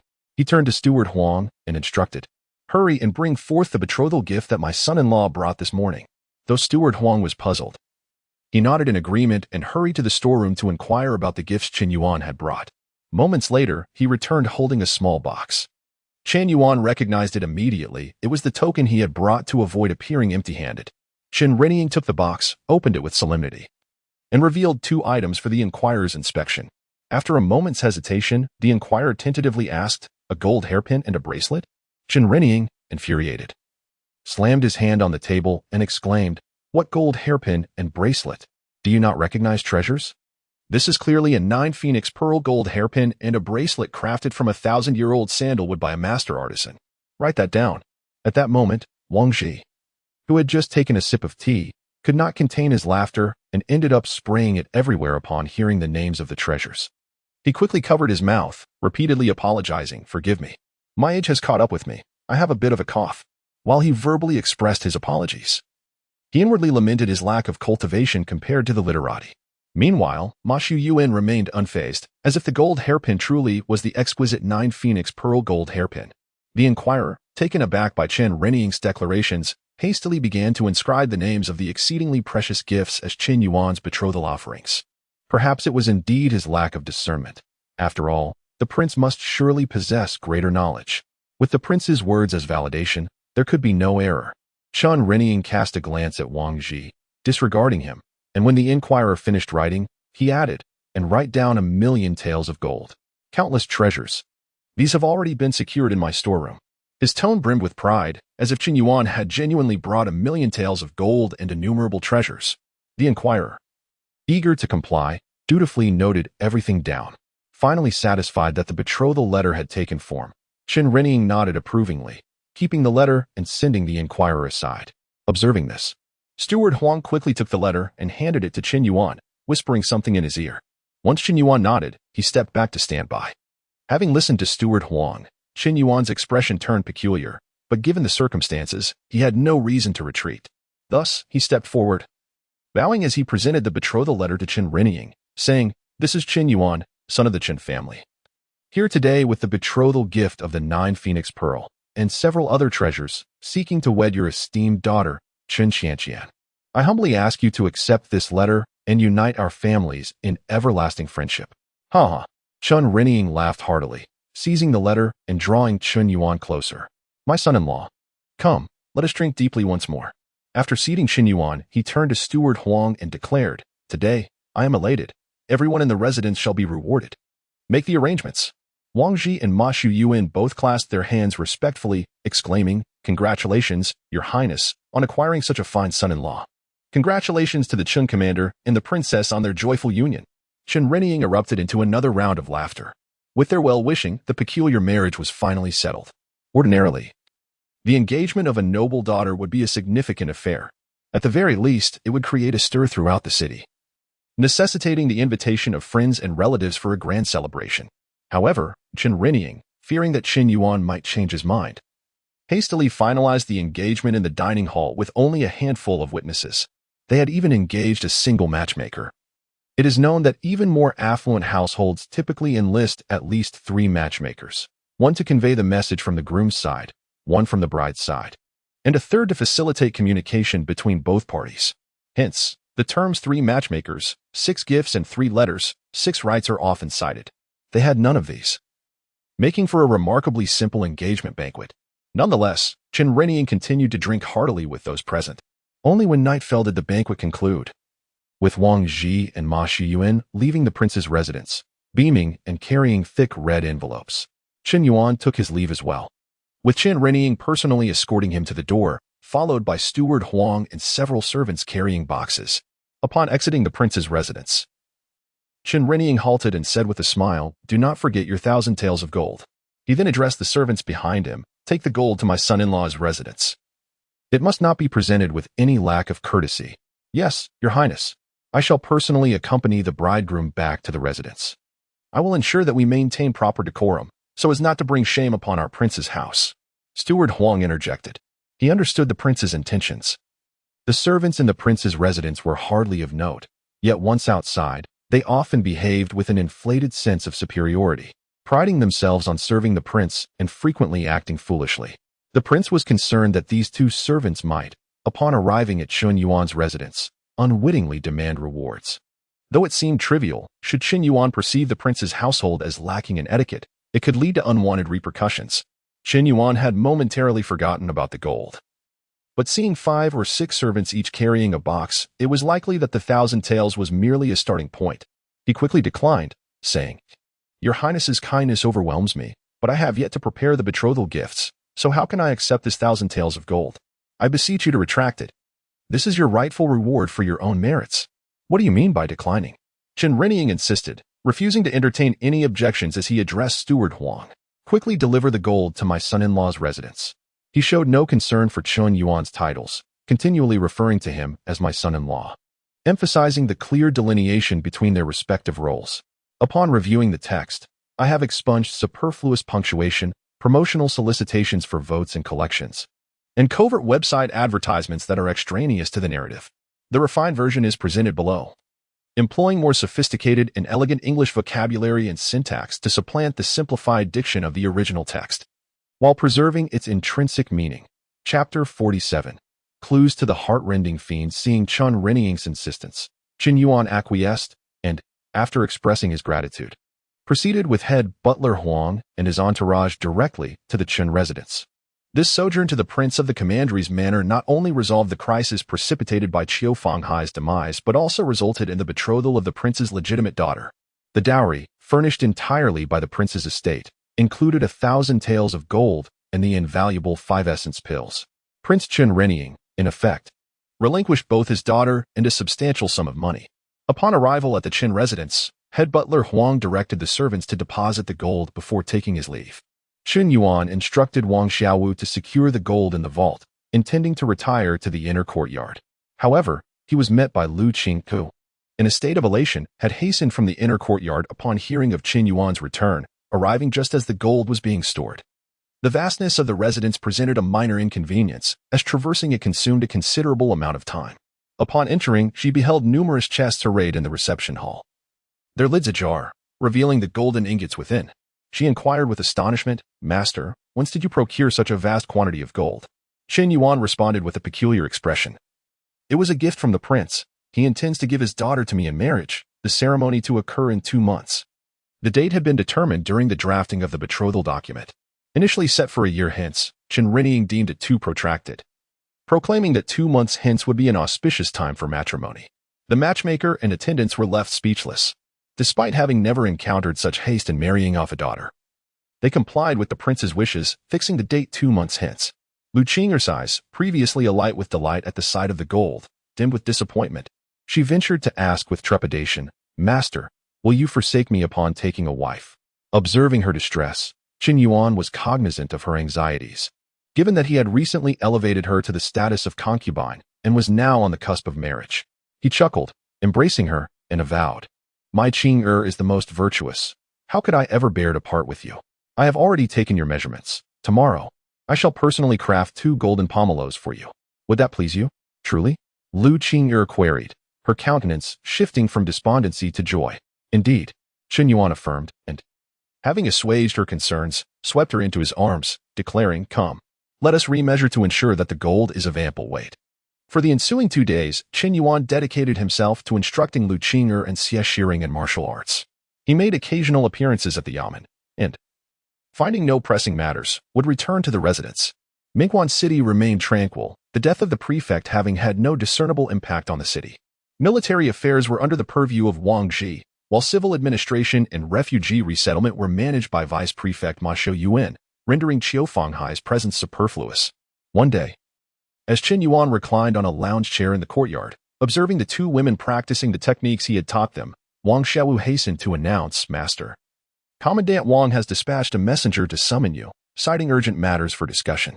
Chen Yuan was unsurprised, as he had intended to stretch his limbs in the coming days. Wang Ji's summons merely expedited his plans. He promptly arose, donned his sword, mounted his steed, and rode directly to the yamen. Passers-by and vendors, upon seeing him ride by, hastily cleared the path, addressing him as Lord Chen. Even without a response, they persisted in their salutations. Chen Yuan's reputation in Mingquan City was formidable, with individuals from all strata of society, from noble officials to commoners, recognizing his prowess in vanquishing demons. Upon arriving at the yamen, Chen Yuan entrusted his horse to the care of the gatekeeper, entered the premises, and found Wang Ji engrossed in perusing documents, his brow furrowed. Upon seeing Chen Yuan, Wang Ji's expression relaxed slightly. Zhao Guanghua reported last night that a demon had breached his defenses.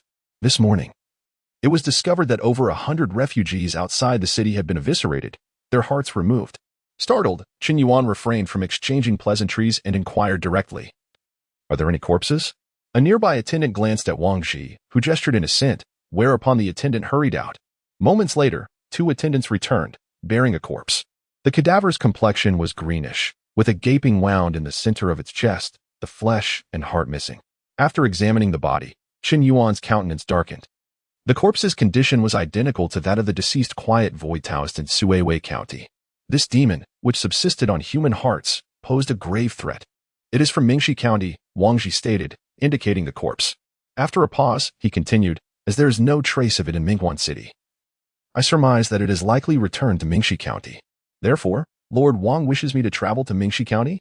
Chen Yuan interjected, perceiving the unspoken intent in Wang Ji's words. Wang Ji appeared somewhat embarrassed. "You have recently become betrothed and were instrumental in subduing the Azure Stone demon. In principle, I ought not to subject you to further peril.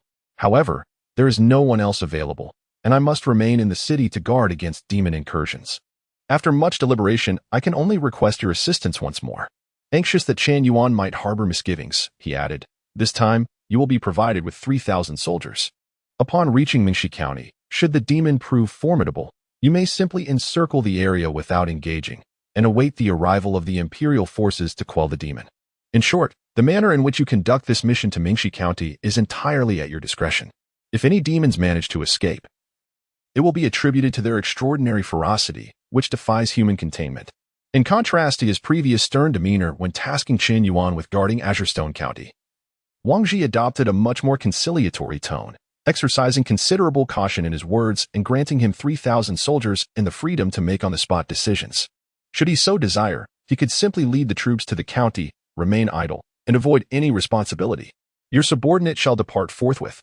Lord Wang need not be concerned," Chen Yuan responded, clasping his fist in salute. This heart-rending demon might be connected to the death of Quiet Void Taoist, a matter he would not ignore. Quiet Void Taoist had indirectly saved his life in Suiwei County. Now that he possessed the means, he would seek to avenge him.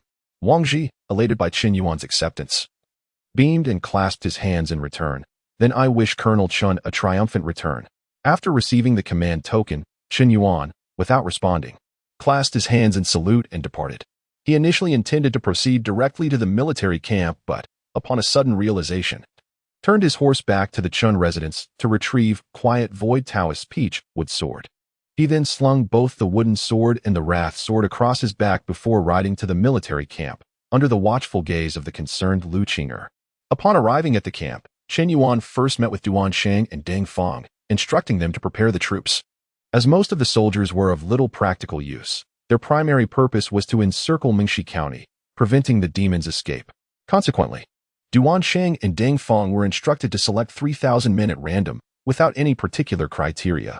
Half an hour later, Duan Shang reported, "Lord, 3,000 soldiers are ready, and all necessary provisions for both men and horses have been prepared.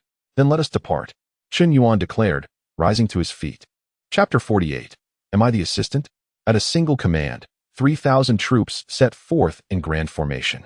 After a day's journey, they beheld a considerable number of soldiers stationed along the road ahead. Upon closer inspection, it was revealed that Zhao Guanghua had taken position there. Upon noticing Chen Yuan, who was mounted high upon his steed, Zhao was taken aback. Had he not been dispatched to Qingshi County? How had he come to be here? Despite his surprise, he donned a mask of joy, exclaiming, "Ah, Lord Chen, at last you have arrived. I have suffered greatly these past few days." Chen Yuan observed the weariness etched upon Zhao's face. The passage of mere days had visibly aged him. The other soldiers appeared equally dispirited, their demeanor reflecting the toll of relentless hardship, as if they had endured the trials of several lifetimes. "What has brought you to such a state?" Chen Yuan inquired, bewildered. "It is merely a county to defend, not a desolate wasteland. How could it have come to this?" "You cannot fathom the plight we face," Zhao exclaimed. "A band of formidable wolf demons besiege us, incessantly seeking trouble, claiming that one of their kin has gone missing. If we fail to return their brother, they threaten to claim 10 of our men daily. Where am I to find their brother? We can only fight them off, and in less than 10 days. We have lost over 200 comrades, yet we have slain but a single wolf demon. If you do not arrive soon, my brothers will truly be unable to endure any longer." Zhao Guanghua's grievances poured forth, his voice tinged with a hint of despair. It was unbearable to witness the deaths of his comrades day after day while feeling utterly powerless. Retreat was not an option, and victory seemed elusive. All the burden fell upon his shoulders. Should he falter, 1,000 brothers would become mere fodder for the wolf demons. Though Chen Yuan could not fully empathize with Zhao's plight, witnessing his exhaustion compelled him to refrain from further discouragement. "What other demons lurk within the city? How many wolf demons are there?" he asked. Zhao, puzzled, replied, "How should I know what demons are within the city? My orders were to defend this post, not to scout. As for the wolf demons, I have seen 7 or 8 thus far. They do not always come in a group, sometimes appearing in 5s or 6s, as if to toy with us. They do not seem intent on breaking through. Just yesterday, I managed to slay one, but today, I fear their retaliation. Thank the heavens you have arrived. Otherwise, I would be at a loss for what to do." Suddenly, realizing the urgency of the situation, he turned to Duan Shan and Ding Feng, who were beside Chen Yuan. "Quickly, gather the men and prepare defenses up ahead. If the wolf demons approach, I fear those who have endured for so many days will not withstand even a single encounter." However, Duan and Ding remained motionless, their gazes fixed on Chen Yuan. Although Zhao Guanghua held the title of commander, both men understood whom they ought to heed at this moment. "Go," Chen Yuan commanded with a wave of his hand. Only then did they nod in agreement and proceed to set up defenses. Zhao Guanghua could scarcely believe his eyes. He knew Chen Yuan's prowess surpassed his own, perhaps even reaching the level of a master, yet that could hardly justify the disregard shown by Duan and Ding. "Am I no longer a commander?" he began to protest. But before he could voice his complaints, Chen Yuan produced a jade talisman from within his robes. The talisman was pure white, elongated, adorned with intricate patterns, and inscribed with a prominent character for general. "I have been dispatched to take command of the defenses at Mingxi County," Chen Yuan declared. "From this moment forth, you are to obey my orders without question." Zhao Guanghua's expression morphed into one of disbelief. Yes, Chen Yuan possessed formidable skills, but how could he possibly lead troops? He recalled their first encounter when he learned from Lu County Lieutenant that Chen Yuan was merely a minor official. Though this minor official was indeed impressive, he hardly seemed fit to command an army. At that moment, Zhao wished to confront Lieutenant Wang, questioning his sanity for entrusting such responsibility to Chen Yuan. He had expected Chen Yuan to provide assistance, yet here he found himself relegated to the role of assistant. "Does Commander Zhao harbor any objections?" Chen Yuan inquired with a smile. Unmoved by Zhao's internal turmoil, Chen Yuan insisted that he acknowledge who held authority. He had no desire for distractions while executing his duties. Suggestions were welcome, but the decision-maker would be none other than himself. Zhao Guanghua, recognizing the futility of further questioning, lowered his head and clasped his fists. "I shall obey your orders." Chen Yuan nodded. "You reported yesterday that there were demons attempting to break through. What were they? Do they possess any distinguishing features?" His primary interest lay with the heart-eating demon, while all else would take a back seat. After a moment of contemplation, Zhao replied, "Yesterday morning, a plume of red smoke wafted from the city, and my brothers, as if entranced, walked into the smoke. By the time I arrived, 5 of them had been found dead, their hearts ripped from their chests. In my desperation, I plunged into the red smoke, which, while peculiar, seemed to have no effect on me. I felt a momentary dizziness, yet my internal energy surged in response. The red smoke appeared startled and dispersed almost immediately. I was unable to pursue it further. Within that smoke, I detected a faint, foul odor, but no other distinguishing characteristics." Upon hearing Zhao Guanghua's account, Chen Yuan felt a pang of disappointment. He had hoped to glean some insight from Zhao, yet it seemed he had not even glimpsed the demon's form. Moreover, Zhao's description suggested the demon was rather weak. If it had frightened Zhao into fleeing, how could it have possibly slain the Quiet Void Taoist? Clearly, the demon that had killed the Quiet Void was not the same as the one that had fled. However, since they had encountered it, it warranted attention. Chen Yuan inquired further, "To this day, have you seen the demon that broke through return?" "Not yet, but who knows if it might have snuck back during the night. After all, we have fewer than 1,000 men and cannot monitor such a vast area," Zhao Guanghua confessed, a hint of frustration in his voice. Chen Yuan nodded, ready to speak, when suddenly, a chilling wolf howl echoed through the air. The two men glanced up to see 5 massive wolves, each the size of an ox, sprinting toward them from the direction of Mingxi City. As they drew closer, the 5 colossal wolves gradually transformed, standing upright as 2 women and 3 men. These 5 demons bore human torsos, yet their lower halves were still wolf legs.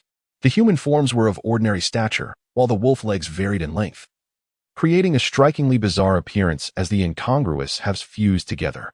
Chapter 49. The Wolf Demons Seeking Revenge. The various demons displayed differing levels of cultivation, resulting in their transformed wolf legs varying in length. While their upper bodies appeared as strikingly handsome or beautiful figures, their lower halves presented an amusing and bewildering disparity.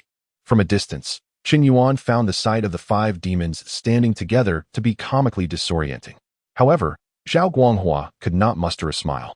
Among the 5 demons, he recognized only 3, having never encountered the other 2. Moreover, those 3 had not arrived simultaneously. The presence of 2 semi-transformed demons had already thrown them into disarray, let alone the arrival of 3. Yet now, 5 had come at once, each boasting formidable semi-transformation capabilities.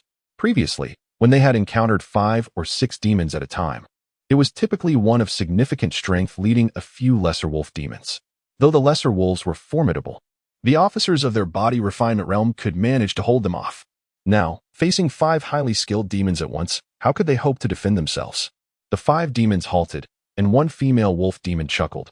Well, it appears that you humans have grown quite bold, daring to kill my child. It seems you have summoned reinforcements." She observed the newly arrived soldiers, noting that their numbers had multiplied several times over, and assumed this was the source of human confidence. Beside her, a towering male wolf demon sneered. "Why waste words on these humans? Let us slaughter them all and teach them the consequences of killing my child." Silence. "We have just emerged from the myriad demon mountain, and we are unaware of the nature of this human world. Taking this city as our stronghold is one thing. But if we kill all these soldiers, who knows what other humans we might face next?" The female demon scolded the male wolf. Turning her gaze to Zhao Guanghua, she continued, "Since it was you who killed my child yesterday, you shall take your own life. I will take charge here, after your suicide. I assure you that I will refrain from harming your soldiers, provided you offer 10 blood sacrifices daily.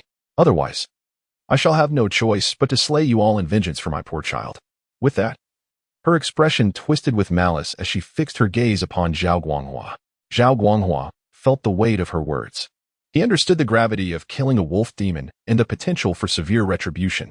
However, he had not anticipated the sheer strength of the demons before him, far exceeding his expectations. With the situation as it was, a desperate fight was inevitable. There was no question of self-immolation. That would be sheer folly. Fortunately, Chen Yuan had brought considerable reinforcements, instilling him with some confidence in confronting the 5 demons. He could only wonder how many of his nearly 4,000 brothers would survive this encounter. Zhao Guanghua turned his attention to Chen Yuan and proposed, "Lord Chen, might it be prudent to temporarily entrust me with the command of our forces? Allow me to confront these 5 demons, saving you some effort." Chen Yuan was taken aback. He had intended to take action himself. However, he acquiesced to Zhao Guanghua, eager to observe their tactics against the demons. "Go ahead." He gestured with a wave of his hand.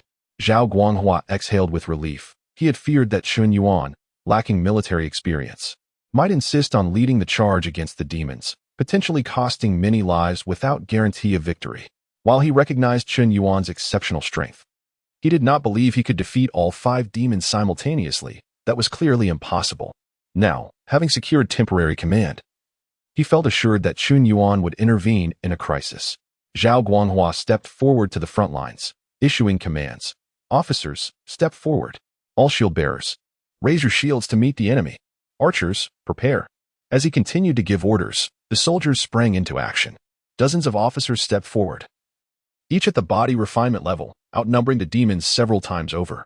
The frontline soldiers raised their half-height shields, firmly embedding them in the ground, swiftly crouching behind them. The second row advanced to stack their shields atop the first, followed by the third row in sequence.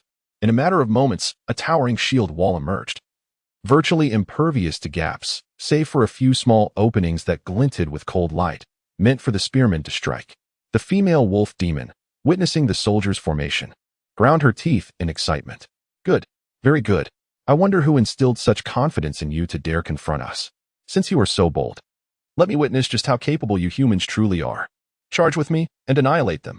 With that, the 5 demons transformed into colossal wolves and charged forth with a deafening roar. Zhao Guanghua's expression hardened. Prepare. 3, 2, 1. Release arrows. The archers behind the shield bearers had already drawn their bows. At his command, hundreds, if not thousands, of arrows were unleashed simultaneously. The giant wolves, facing the deluge of arrows, remained unfazed, closing their eyes and lowering their heads as they barreled forward, clearly accustomed to such onslaughts. As the arrows rained down, many struck the wolves, yet the damage was negligible. Most arrows landed harmlessly on their resilient backs, bouncing off with little effect. Only a few arrows struck their sides or underbellies, penetrating their thick fur and flesh. However, the wolves continued their charge, seemingly undeterred, and were soon upon the front lines. Zhao Guanghua appeared to anticipate this, paying no mind to the arrow's effects as he shouted, "Cavalry, maneuver and shoot. Officers, follow me into battle." With that, he led the charge directly at the leading female wolf demon. Duansheng and Dingfang exchanged glances at Chen Yuan, noting his lack of response, and reluctantly followed the multitude of officers into the fray. As the 5 giant wolves reached the front lines, they rose to their hind legs, their forelimbs morphing into lethal claws, their massive jaws gaping, drool spilling forth. The injured wolf demon yanked the arrows from its body, uncaring, and lunged toward the officers. Zhao Guanghua engaged the lead wolf demon while the remaining officers confronted the other 4. However, upon initial contact, 2 of the wolf demons accelerated unexpectedly. One officer, unable to defend himself in time, fell to the ground, uncertain of his fate. Shock coursed through the ranks, but they clenched their teeth and pressed on, the sounds of clashing metal ringing out. Each wolf demon was ferociously powerful, their strikes imbued with tremendous force, and the 4 working in concert initially overwhelmed the officers, who suffered grievous losses. After sacrificing 7 or 8 injured officers, they finally managed to separate the 4 wolves, creating a battlefield divide. Yet at this point, nearly every officer bore wounds, making further coordinated attacks against the demons increasingly difficult. Defeat seemed imminent. Zhao Guanghua and the lead wolf demon were locked in fierce combat, neither side able to gain the upper hand. Chapter 50. The Lethal 13 Sword's Ultimate Technique. From the rear, Chen Yuan watched with fascination as the wolf demons displayed 3 distinct forms. Their original gigantic wolf shape, a human guise, and a bipedal, bestial form with sharp claws and bristling, needle-like fur, optimized for combat. They're practically scions, he mused. Are wolf demons the protagonists of this world? His thoughts were interrupted by a desperate cry. Lord Chen, save me. He looked up to see Duansheng sprawled on the ground, spitting blood, feigning grievous injury. Duansheng had no intention of fighting seriously, knowing Chen Yuan's prowess. Had Zhao Guanghua not grandstanded and volunteered to fight the demons, Chen Yuan would have obliterated them with ease. After a blow from a wolf demon sent him flying, Duansheng simply collapsed, feigning severe injury. Unable to produce blood, he resorted to biting his cheek, spitting out the bloody saliva for effect, and began his charade. His fellow officers were taken aback by his performance. If you're going to feign injury, at least produce some blood, one muttered. This is disrespectful. Others are fighting valiantly while you're putting on a show. Inspired by Duansheng's antics, Dingfang promptly collapsed, extracted a rotten tooth, and smeared the blood across his face, crying out, Lord Chen, save me. Chen Yuan rolled his eyes, ignoring them. Just then, the wolf demon, sensing an opportunity, ignored the officer's blades, swatted one aside, and charged toward the shield wall. The cavalry archers, seeing the wolf demon break free, unleashed a volley of arrows. The demon, unable to evade, lowered its head and charged, becoming a veritable pincushion as it leaped over the wall of shields. Panic gripped the crowd. The shield wall, an insurmountable barrier for humans, was mere child's play for experts and demons. A breach would lead to a rout, and all would be lost. Another wolf demon, seizing the moment, mimicked its companion, breaking through the shield wall. As the two demons prepared to wreak havoc, a figure appeared beside them.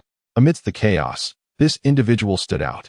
As the wolf demon reached for this audacious human, intending to crush his skull, it saw a sword of luminous white light.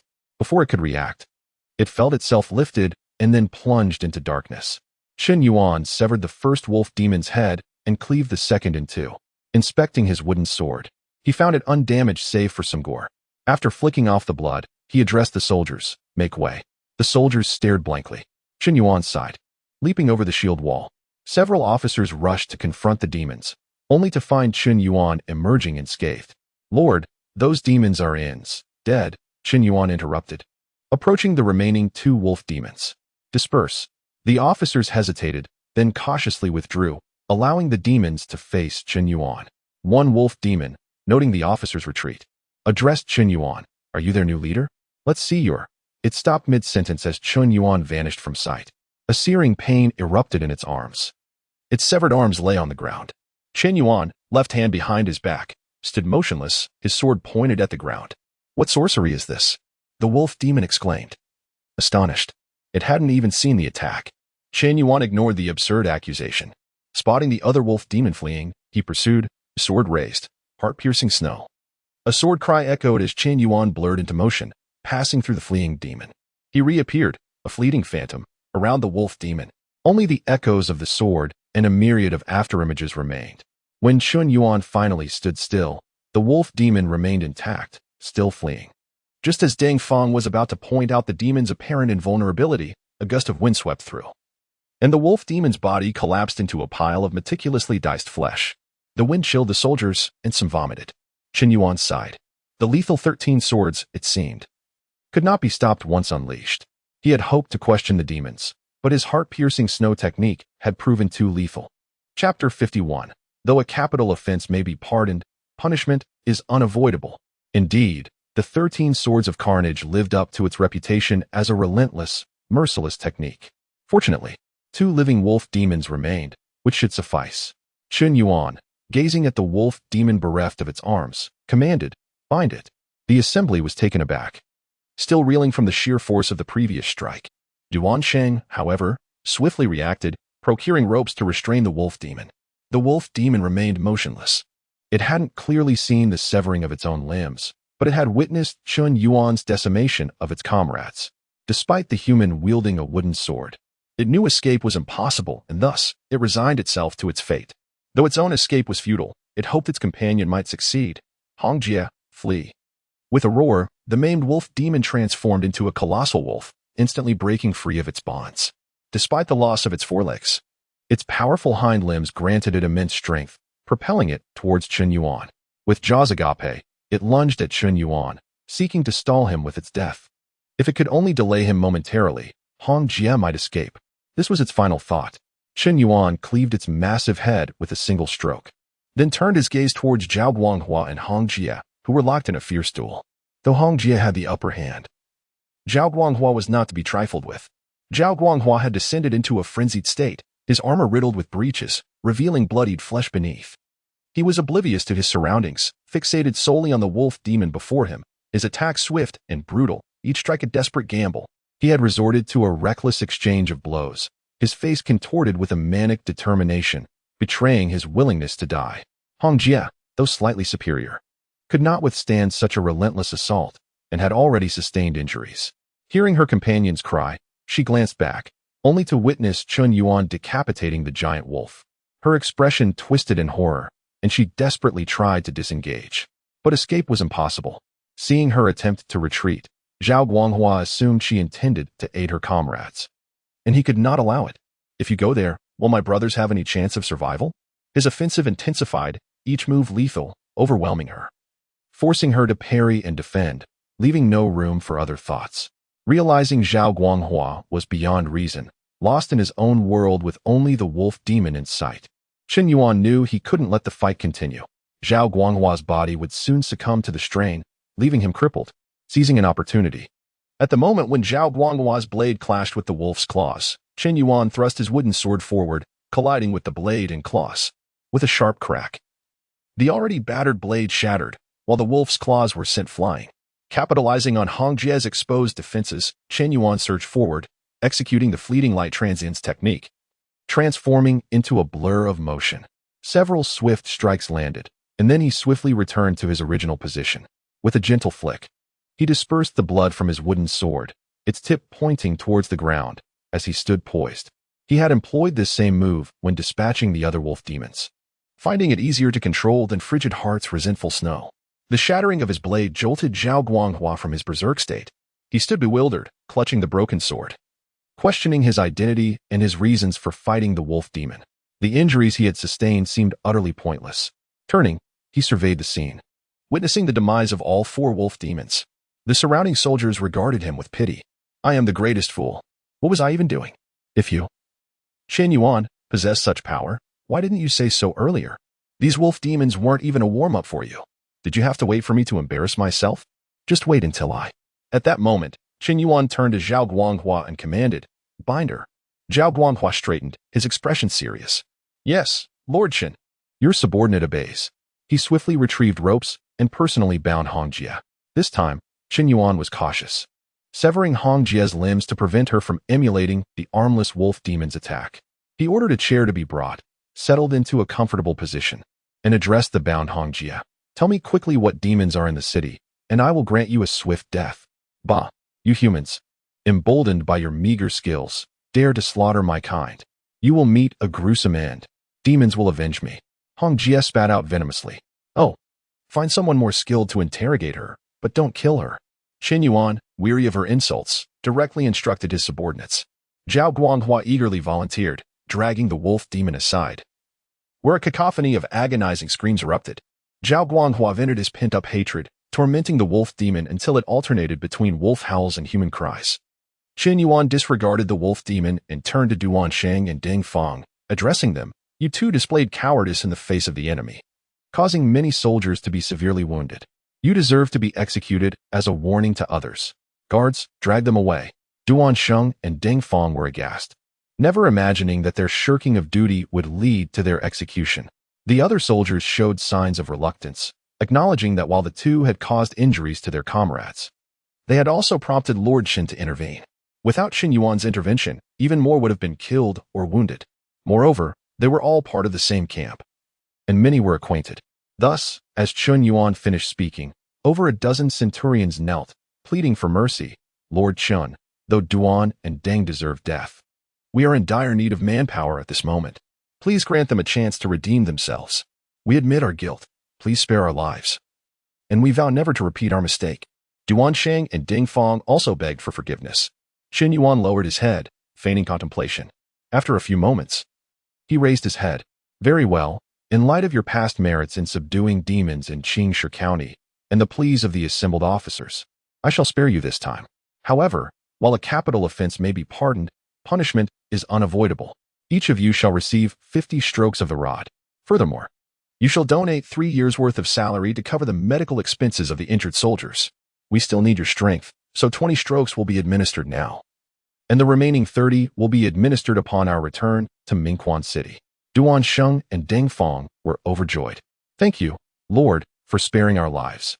We will surely lead the charge and atone for our sins. They rose and happily went to receive their punishment. It's just 50 strokes of the rod, and it's divided into 2 sessions. Give me 60. 60 might be too much. Make it 51. As for the 3 years' salary, that was a minor issue. The money they had received in Qingshi County was equivalent to over 100 years' worth of their usual salary. A 3-year salary penalty? A trifle. Chapter 52, Mid-Stage of Primordial in Truth. Chen had never intended to genuinely kill the two of them. It was merely a fade, a means to impart a lesson. If all the officers behaved like these two, lying down in the face of formidable demons and shouting for Chen's rescue, would he be compelled to save them? The timing and decision of whether Chen would intervene were solely his to determine. Otherwise, what purpose would they serve? Hence, such behavior must not be tolerated. The beating that Duan Sheng and Deng Feng endured was entirely deserved. Moments later, Zhao Guanghua returned, dragging the barely conscious Hong Jie, whom he unceremoniously tossed before Chen. My lord, this wolf demon is rather stubborn. It only revealed the existence of a flower demon and a centipede spirit in the southern city. It remains tight-lipped about other locations, leading me to suspect they may be linked to the Wolf Demon clan. Chen nodded while observing the limp figure of Hongjie. Do you have anything else to confess? You all shall die. Hongjie struggled to articulate her words, her breath faltering, yet she still made an effort to curse. Seeing that she had no further information to offer, Chen raised his hand and crushed her into a pulp. Leaning back in his chair, he inquired, "What is your perspective?" Zhao Guanghua's eyes twitched as he cautiously replied, "In my humble opinion, the wolf demon's relentless cursing until death indicates it possesses some form of support. We ought to proceed with caution." Noticing Chen's disinterest, he quickly added, "Perhaps we should wait a few more days? The court may send someone our way soon." During the interrogation of the wolf demon, it had summoned an officer who accompanied Chen, seeking detailed information about him. Upon learning that Chen had eradicated the demons in Qishir County, the officer was astounded. He had shared the task of maintaining order, yet in just a few days, Chen had managed to pacify Qingshi County. Comparatively, Zhao Guanghua felt utterly dwarfed. He had failed to gather precise intelligence from Mingxi City, and his subordinates had suffered significant casualties. Had Chen not arrived to take charge of Mingxi County, they would likely have faced total annihilation. Although Chen had vanquished the demons in Qingshi County, hastily entering Mingxi City could lead to complications. But how could it be any different? One Hongjie was enough to make him fight to the death.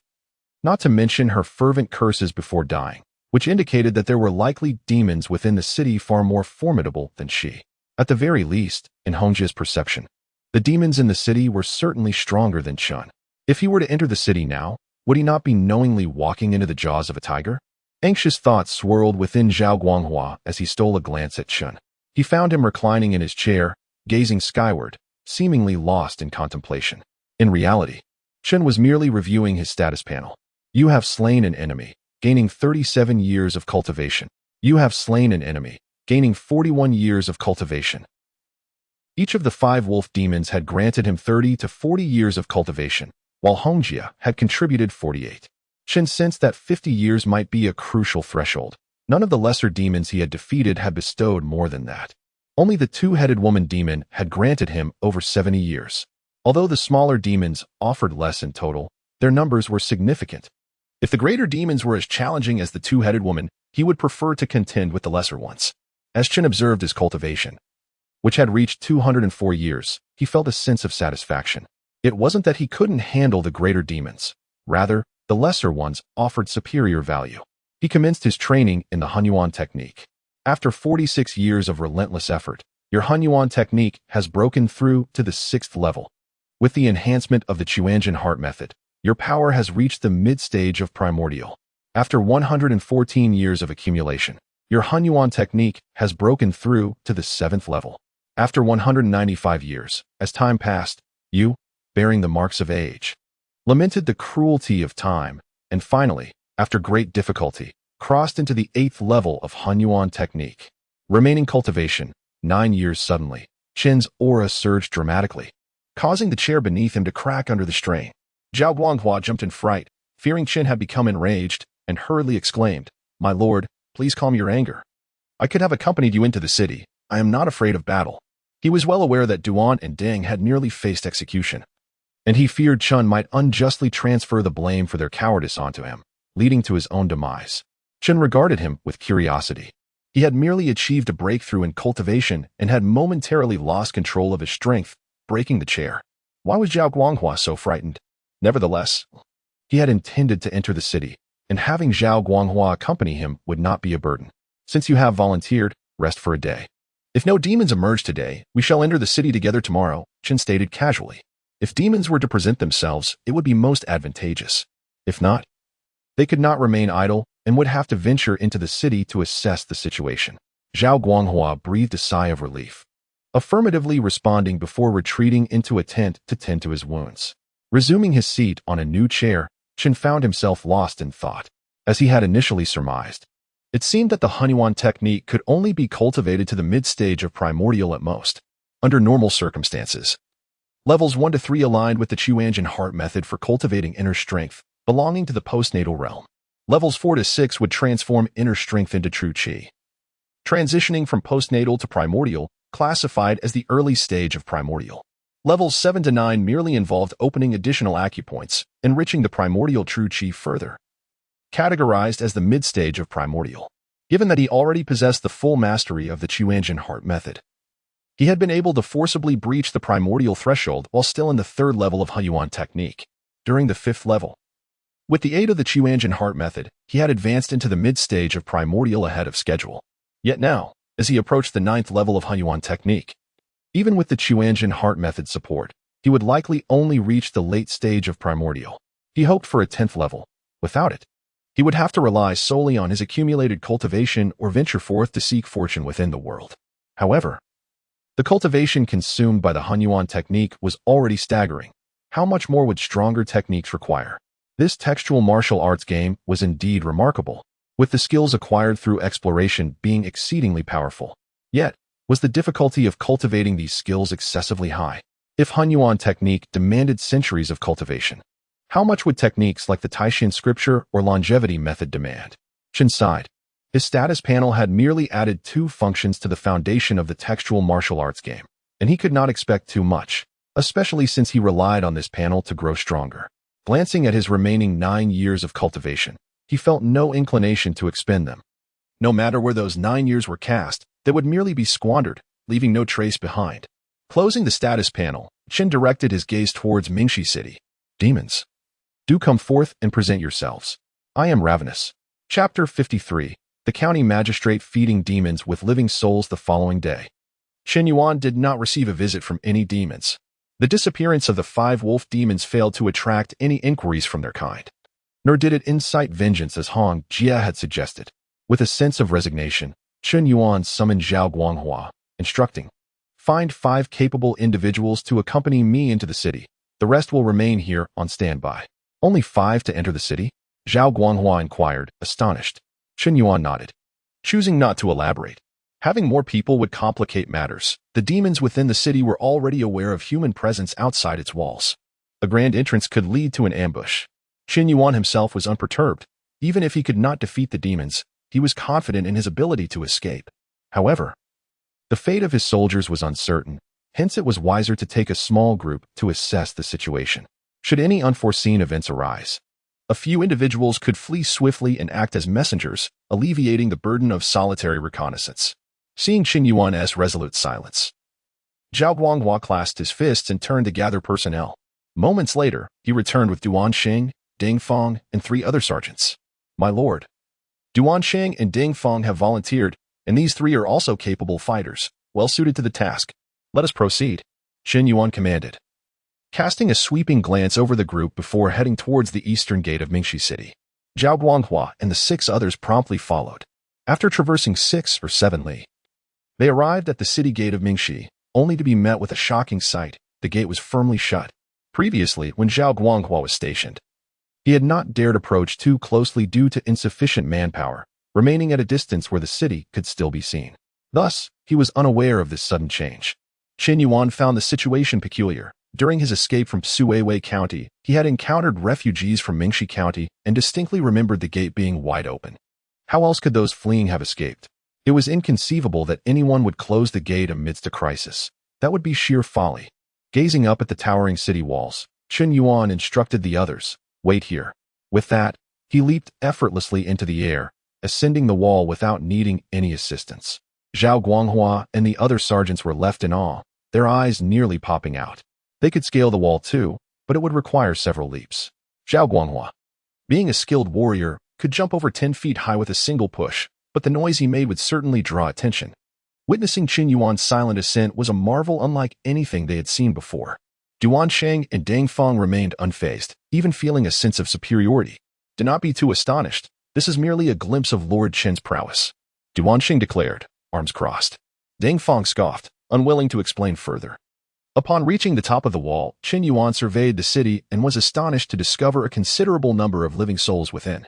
Most appeared pale and dazed, yet they were still capable of movement. Some were chopping wood in courtyards, seemingly preoccupied with preparing meals, while others cautiously hurried along the streets. How could this be possible? It had been over 20 days since the demonic disaster struck Mingxi County. How were people still residing within the city? From Chen Yuan's vantage point alone, he could count hundreds of living individuals, and there were surely many more hidden from view. Regardless, it was a comfort to know that life persisted. Suppressing his growing curiosity, Chen Yuan leaped down from the wall, intending to bring Zhao Guanghua and the others inside. Upon reaching the inner side of the gate, he was taken aback to find two wolf demons lying in wait, positioned like sentinels. Their proximity to two human corpses was a grim reminder of their true nature. One wolf demon paused its feeding, surprised to see Chen Yuan. "Why are you back? Didn't we just deliver food?"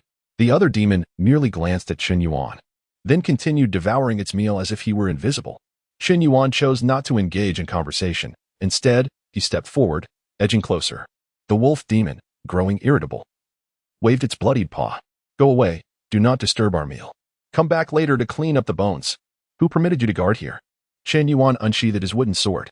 The wolf demon jerked its head up, scrutinizing him. "You are not the same person from before. Who allowed you to wear that attire?" Losing patience with its nonsensical reply, Chen Yuan swiftly struck twice, severing the heads of the two wolf demons before their incredulous eyes. He then opened the side door slightly, allowing the others to enter. As the group stepped inside, they were met with the sight of the wolf demons' corpses alongside the human remains, leaving them momentarily stunned. Chen Yuan offered no explanation, his mood inexplicably agitated, harboring unsettling suspicions. He waved his hand and commanded, "Find a living person and bring them here for questioning." "Yes." Zhao Guanghua replied quietly, sensing Chen Yuan's displeasure. He wasted no time in leading the others to search for survivors. At that moment, a middle-aged man hurriedly passed by. And upon turning to see Chen Yuan and his group, his expression shifted dramatically.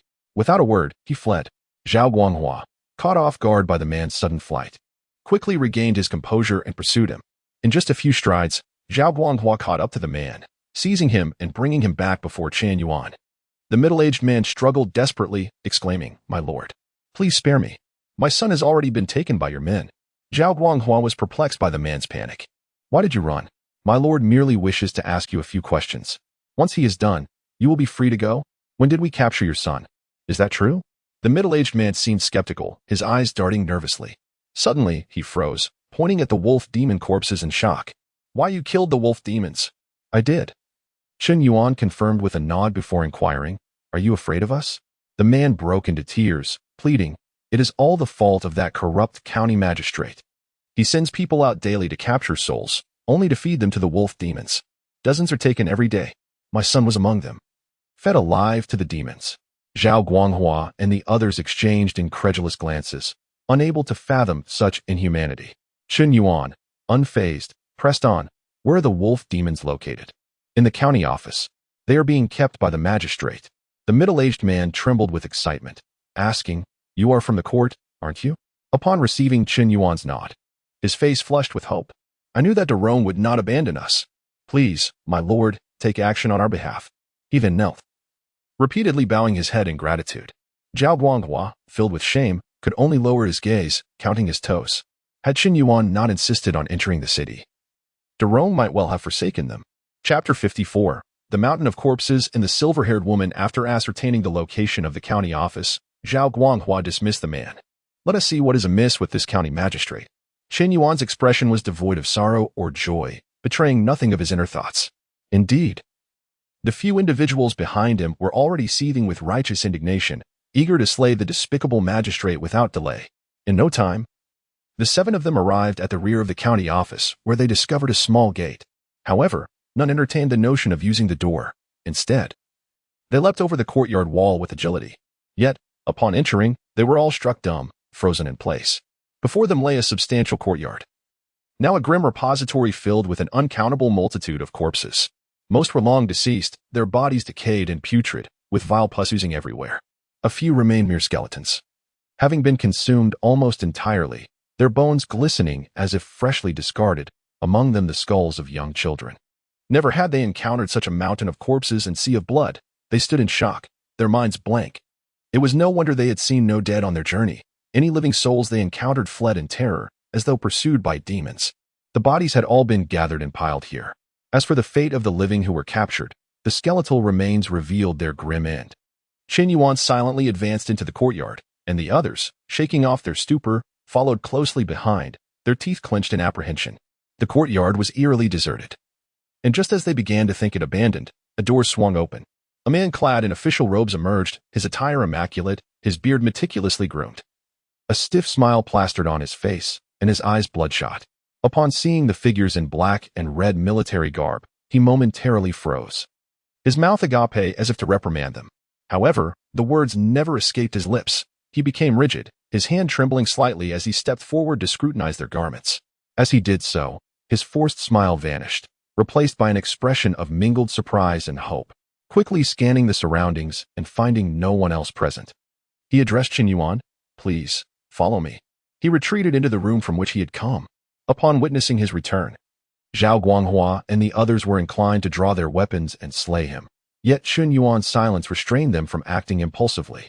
At that moment, Deng Feng could no longer contain himself, exclaiming, "My lord, why do we not kill him?" Chen Yuan shot him a glance, seemingly ignoring his words, and stepped into the room after the magistrate. The others followed suit, albeit begrudgingly. The man in official attire hastily closed the door behind them and, with a resounding thud, knelt before Chen Yuan and Zhao Guanghua, declaring, "I, Cheng Jingong, magistrate of Mingxi County, humbly beseech the two lords. I implore you to wield your mighty influence to save the lives of tens of thousands of Mingxi." Zhao Guanghua was taken aback. Though he held the rank of a military officer, his position was only slightly above that of the magistrate. Given that the Great Rong had enjoyed a century of peace, civil officials had long risen above military ranks. Typically, military officers would bow to their civilian counterparts, but here was the county magistrate, kneeling before two mere officers. Chen Yuan paid no heed to these rank considerations, allowing Cheng Jingtong to remain on the ground as he expressionlessly demanded, "Explain what has transpired." To his surprise, a simple question elicited a torrent of tears from Cheng Jingong. Over 20 days ago, demonic monsters ravaged Mingxi County, slaughtering the populace in mere days, leaving corpses strewn across the land, rivers of blood flowing. County Lieutenant Xia Jiwu perished valiantly defending the citizens outside the city walls. The family of County Clerk Chao Fong was devoured by wolf demons. I, a feeble underling, have fed these monsters with the bodies of my own people, merely surviving to this day, fully aware of my sins, deserving of death without a grave. Cheng Jingtong continued, "Now, I beseech you to show mercy for the suffering of the people and save the lives of tens of thousands in this city. I am willing to die quickly to alleviate the hatred in your hearts." With that, he seized Zhao Guanghua's dagger, attempting to take his own life. Having endured torment for days, upon realizing that help had arrived, he was unwilling to live another moment. Chen Yuan swiftly unleashed a pulse of energy, disarming the dagger and pinning it to the door. He then looked down at Cheng Jingtong, saying gently, "Do not rush to die. We have not yet finished our inquiries. What is the meaning of that mountain of corpses? How many demons inhabit this city? Speak in detail." Cheng Jingtong, thwarted in his suicide, appeared despondent. "The mountain of corpses was my order to prevent a plague from rising in the city. I commanded that the bodies be collected and stored in the courtyard. The skeletons are the remains of the living consumed by the wolf demons. They demand 30 lives daily, and should they receive one less, they will kill 100 in retaliation. The wolf demons are led by a female figure known as the silver-haired granny, who consumes 10 children each day and delights in tormenting young maidens. My daughter is among those suffering in her clutches. I must save her." Noting Cheng Jingtong's sudden deviation, Chen Yuan furrowed his brow. If what he claimed were true, this magistrate had succumbed to madness under the weight of prolonged stress and guilt. As a county magistrate, he was powerless against the demons, forced to send his own people to their doom. It seemed the wolf demons had imposed quotas upon him, treating Mingxi County as a breeding ground, systematically slaughtering a fixed number of humans each day while maintaining a facade of sustainability. While this may have spared many citizens in the short term, the psychological toll of personally delivering them to their demise, especially his own daughter, was a burden only he could fathom. Fearing to provoke him further, Chen Yuan spoke in a soothing tone, "Do not despair, Cheng, we shall rescue your daughter at once. But first, we must understand what demons lurk in this city and how many wolf demons there are. Clarify these matters for us, so that we may save the innocents." Upon hearing of the impending rescue of his daughter, Cheng Jingtong appeared more lucid, nodding earnestly. "Yes, I must be clear." He struck his own head twice, striving to regain his composure. After a brief moment, he collected his thoughts and continued, "Currently, the eastern and northern cities are occupied by the same pack of wolf demons, led by the silver-haired granny, with over 20 wolf demons in her thrall. Among them, 5 are particularly formidable. County Lieutenant Xia Zhiwu fell to their might. The remaining dozen or so are comparable to those in the body refinement stage. As for the western and southern cities, I have lost all contact. I know not their current state. Before the severance, I was aware of a centipede demon in the southern city that wreaked havoc. It is said to spit poisonous arrows, capable of downing a man from dozens of paces away, leaving naught but bones. The western city is rumored to harbor a heart-eating wolf demon. Yet they do not seem to collaborate with the silver-haired granny. They have maintained a non-aggression pact, never crossing paths to slay the innocent. Having shared this, Cheng Jingtong's thoughts became clearer, and he looked with concern at Chen Yuan and the others, asking, "My lords, are only the few of you here?" Chapter 55. Indeed, grandmother.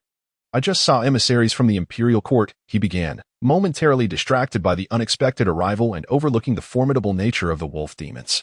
In recent days, Chen Jing had been teetering on the brink of despair. Upon encountering Chen Yuan and his companions, he seized them as if they were a lifeline, reluctant to relinquish them. Now, as they discussed the demonic situation, the potency of the demons resurfaced in his mind. Could this small band truly contend with the silver-haired matriarch and her legion of wolf demons? Rest assured, esteemed magistrate, Chen Yuan reassured him. The imperial court, upon learning of the demonic disturbances in Mingxi County, has dispatched an army of hundreds of thousands to encircle the city.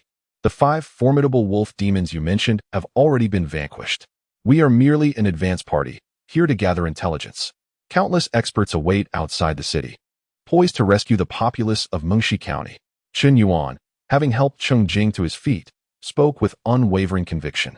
When elucidating the disparity in power, it was best to employ terms he could readily grasp. In Chen Yuan's estimation, the outcome remained the same. Why expend unnecessary effort? It was unlikely that Cheng Jing would fully comprehend any elaborate explanation. A judicious falsehood, instilling confidence, would better facilitate his cooperation in the exorcism. Upon hearing Chen Yuan's words, Cheng Jing exhaled audibly, as if relieved of an immense burden. Tears welled up in his eyes as he lamented, "I knew the great Rome would never abandon its people." His voice, hoarse and choked with emotion, sounded as if shards of glass were lodged in his throat. Zhao Guanghua and the others, witnessing this display, were moved to somber reflection. The fury they had felt upon entering the room had dissipated, replaced by a complex mixture of emotions as they observed Cheng Jing. Unsure how to judge him, Cheng Jing had endured countless sleepless nights, awaiting this very moment. Had it not been for this glimmer of hope, he would have succumbed long ago. Now, hearing of the hundreds of thousands of troops amassed outside the city, he felt a sense of security wash over him. His mission fulfilled. After uttering that tearful cry, he slumped into a chair, his body as limp as a noodle. Chen Yuan swiftly steadied him, ensuring he was seated comfortably. Before adopting a stern expression, "Magistrate Ching, you must guide me to the wolf demon. The generals await my report. Do you have any means of arranging this?" Cheng Jing, perplexed, queried, "You are merely here to gather intelligence. Why must you personally see the wolf demon?" However, lacking military acumen, he could only muster his strength and reply, "Is it absolutely necessary to witness them firsthand?" "Absolutely necessary." Cheng Jing paused, then raised his head and declared, "That can be arranged. The wolf demons perceive us all as identical, recognizing only our attire, not our faces. Even if they notice unfamiliar visages, I can simply claim you are newly recruited constables. An explanation they are likely to accept. However, I must caution you, upon encountering the wolf demons, remain silent. You are unfamiliar with the silver-haired matriarch's proclivities, and any offense could prove fatal. Leave all discourse to me." Chen Yuan readily agreed, nodding in assent. Observing Zhao Guanghua's conspicuous armor, Cheng Jing, wary of recognition by the wolf demons, instructed him to remove it and don the garb of a constable. No further alterations were required for the others. Having completed their preparations, Cheng Jing announced, "Follow me." The silver-haired matriarch and most of the wolf demons reside in the front courtyard of this county office. Remember, under no circumstances are you to speak. With that, he opened the door, a forced smile plastered on his face, and led them forward. Before reaching the courtyard, the group was startled by the piercing shriek of a woman, a sound so raw and agonizing that it seemed to emanate from the depths of hell. It was difficult to fathom the torment the voice's owner was enduring. Cheng Jing stiffened momentarily, then quickly regained his composure, entering the courtyard with a cheerful demeanor. Chen Yuan followed closely behind, his gaze immediately drawn to a comely young woman bound to a rack. The earlier scream had originated from her. Her face contorted in agony. Her mouth agape, yet no sound escaped her lips. Sweat drenched her body, making her appear as though she had just emerged from water. Her skin was marred by whip marks, burn scars, and other signs of torture. Before the rack stood a silver-haired woman, wielding a pair of iron pincers. plucking the fingernails from the bound girl. As she did so, she spat. "Well, wretch, do you dare again? Do you dare?" The silver-haired woman, her teeth clenched, seethed with hatred for the captive before her, as if she herself were the victim of unspeakable cruelty. 7 wolf demons frolicked in the courtyard, kicking a round object with the innocent mirth of human children. To the uninitiated, these wolf demons might seem harmless, their childish nature suggesting a lack of threat. However, a closer inspection revealed the round object to be the severed head of a human male. Chen Yuan swiftly scanned the courtyard, noting the presence of only 7 lesser demons, and furrowed his brow in consternation. The silver-haired woman was undoubtedly the wolf demon leader, the silver-haired matriarch. However, the number of wolf demons did not align with Chen Jing's account. According to him, in addition to the 7 wolf demons Chen Yuan had already slain, there should have been at least a dozen more. At that moment, the silver-haired matriarch's nostrils flared, and she turned, seeing Chen Jing accompanied by several individuals. She inquired with a hint of suspicion, "Where are the captives you have seized? Why are there only a few of you? Are you offering your subordinates as sustenance for my children? I was just about to report to you, grandmother, that I have already delivered captives to those gentlemen outside. We are still short 22, but they will be delivered to you shortly." Chen Jing replied, his face beaming, showing no discomfort in addressing the silver-haired wolf demon as grandmother. He continued, "I merely hope you can persuade those gentlemen outside to exercise some restraint and refrain from indiscriminately seizing people. It is becoming increasingly difficult to find suitable victims. My children suffer hardships outside. What is wrong with them seizing someone to eat?" The silver-haired matriarch retorted dismissively. "Indeed, the wolf lords toil tirelessly, and it is only right they should have someone to devour," Chen Jing concurred, swallowing hard. "However, the common folk in this city are timid creatures. If they are frightened into hiding or, worse, commit suicide en masse, it will inevitably impede your beauty regimen." The silver-haired matriarch, who was about to pluck another fingernail, paused, stroking her youthful and beautiful face thoughtfully. There is some merit to that. We must ensure they continue to procreate. Without children to consume, I shall grow old. Very well, I shall speak to my children. You may return now." "Thank you, grandmother. I shall depart immediately," Chen Jing replied promptly. He turned to leave, pleased that he had both brought Chen Yuan to witness the silver-haired matriarch and persuaded her to curb her subordinates' indiscriminate consumption of humans. At least until the army from outside the city arrived, this remained the wolf demon's domain. During this interim, it was always beneficial to minimize the number of people consumed by the wolf demons. "Oh, and bring me a few more wenches, beautiful ones. These are no longer adequate." The sudden command caused Chen Jing to tremble. From the moment he had entered the courtyard, he had deliberately avoided glancing at the pitiful girl bound to the rack. For that girl, subjected to unspeakable tortures and now on the verge of death, was none other than his own daughter. Hearing the silver-haired matriarch's words, he finally turned his gaze upon his daughter. She, too, was looking at him, her eyes devoid of hatred, filled only with the emptiness of prolonged suffering. Chen Jing trembled uncontrollably, cupping his hands and blowing on them to warm them. Then, a smile plastered on his face, he bowed his head and murmured, "Yes, grandmother." Chapter 56. Unsheathed frenzy blade. The silver-haired crone, observing him tremble as he cried out grandmother, found it amusing. She feigned surprise. "Heavens, my memory fails me. I almost forgot this wench is your daughter. She teeters on the brink of demise. Surely you won't harbor resentment toward me for her dispatch, would you?" Cheng Jingtong's smile remained unwavering. "How could I? Her demise at your esteemed hands is a privilege for her, since your loyalty knows no bounds. Then you shall usher her to her final repose." At his words, the crone's smile grew more playful, as if she had stumbled upon a delightful diversion. Cheng Jingtong remained mute, his body quaking more violently. "If you demur from escorting her, then my brood shall stand in proxy." Seeing his inaction, the silver-haired crone clapped twice. "My children, the feast is nigh." At her summons, the 7 wolfish fiends ceased their frolicking, kicked the human head with enough force to detonate it, and swiftly converged. The side door of the courtyard creaked open, and 2 more wolfish fiends of similar stature emerged. The 2 fiends seemed roused from slumber, one rubbing its eyes with a claw. "Grandmother, how many are we to devour this time? Last time, 8th brother pilfered my share. I was left wanting. I'd rather be dispatched to North City. At least I could claim a whole human for the day, and even forage for wild game." The crone, hearing this, responded with indulgence. Very well. Tomorrow you shall go to North City, and 16th shall return. But refrain from devouring wild game. We require those humans to breed whelps." Pausing, she pointed at Chen Jingtong's daughter. Today, we shall use this harlot as a sweet course. The main dish is yet to arrive. More sweets. The wolfish fiend's eyes gleamed. The sweets you concoct are the most delectable. The flesh from the human thralls is always so tough and dry. Finishing its pronouncement, it lunged at the maiden, eager to seize the first bite. Hold! A sharp cry halted its advance. It turned its head to find its human thrall's chieftain. Enraged, it snarled, "Dare you impede me?"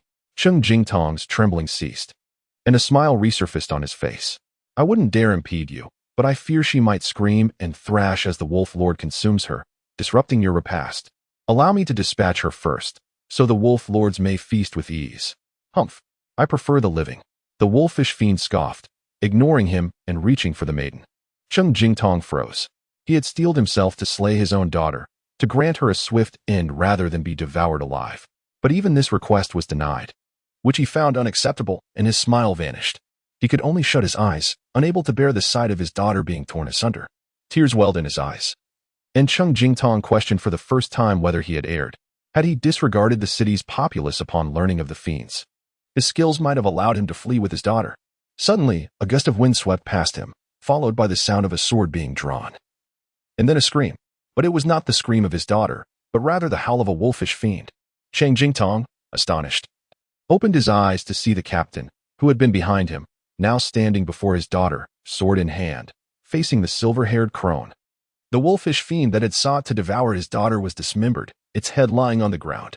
Chen Yuan, seeing no more fiends emerge, surmised that these 10 were the only ones nearby. Without delay, he drew his wooden sword and charged, slaying the fiends before the maiden with 2 swift strikes. Then turned to the silver-haired crone.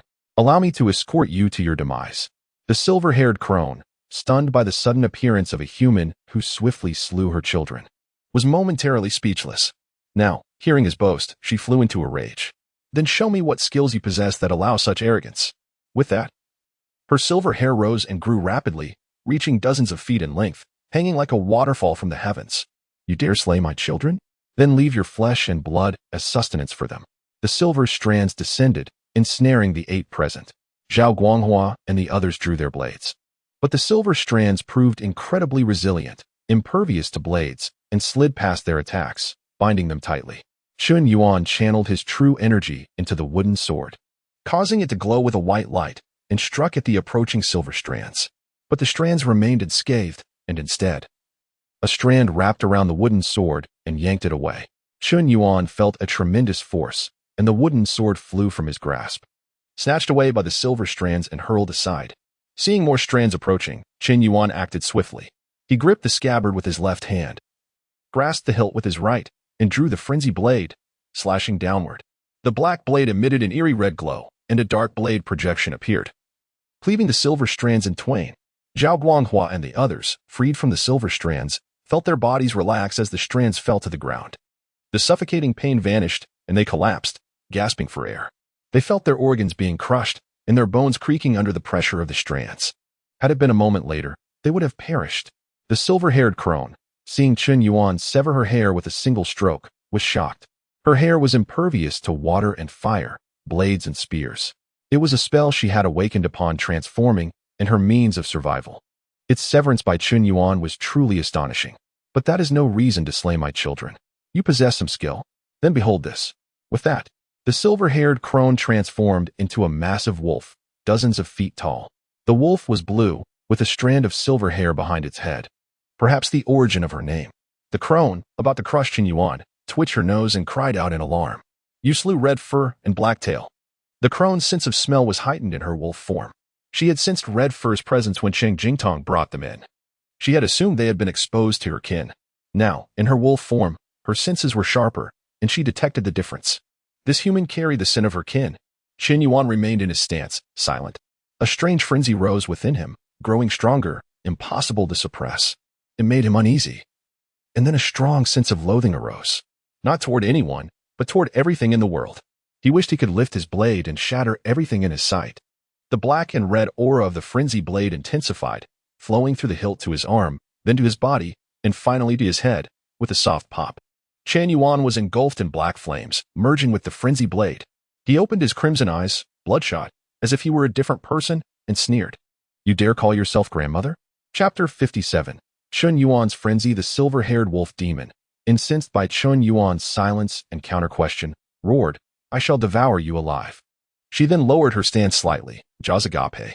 The lesser wolf demons, upon witnessing this, abandoned Zhao Guanghua and the others, fleeing into the distance. As the group looked on in bewilderment, a gale arose, intensifying rapidly until it became a blinding tempest. They were lifted off their feet, helplessly swept toward the silver-haired she-wolf. Her maw was agape, revealing a luminous white orb within. All surrounding objects were drawn into this sphere, vanishing without a trace. Zhao Guanghua, Duan Sheng, and the others were petrified, desperately grasping at anything to anchor themselves, only to be dragged along with it toward the gaping abyss. Ha! Chen Yuan stood firm amidst the tempest, his blade resting upon his shoulder, and unleashed a trio of resounding laughs. Advancing rather than retreating, he surged forward. Gripping the hilt with both hands, he raised the blade high, cleaving downward with a mighty cry, "Taste my blade." A colossal, obsidian blade phantom descended, striking the silver-haired demon's open mouth, forcing it shut with brutal force. Half of her jaw was severed, crimson blood gushing forth, staining her fur. As her jaw snapped shut, the tempest abruptly ceased. Zhao Guanghua and the others plummeted to the ground, scrambling to a safe distance, fearing further involvement. Cheng Jingtong hastily unbound his daughter from the implements of torture, fleeing with her and the others, before the silver-haired she-wolf could utter a wail of agony. Chen Yuan leapt into the air, unleashing 3 consecutive strikes with the ferocity of a berserker. Each blow carried the weight of a mountain, inflicting grievous wounds. The final strike slammed into the ground with such force that the earth quaked, a profound chasm erupting.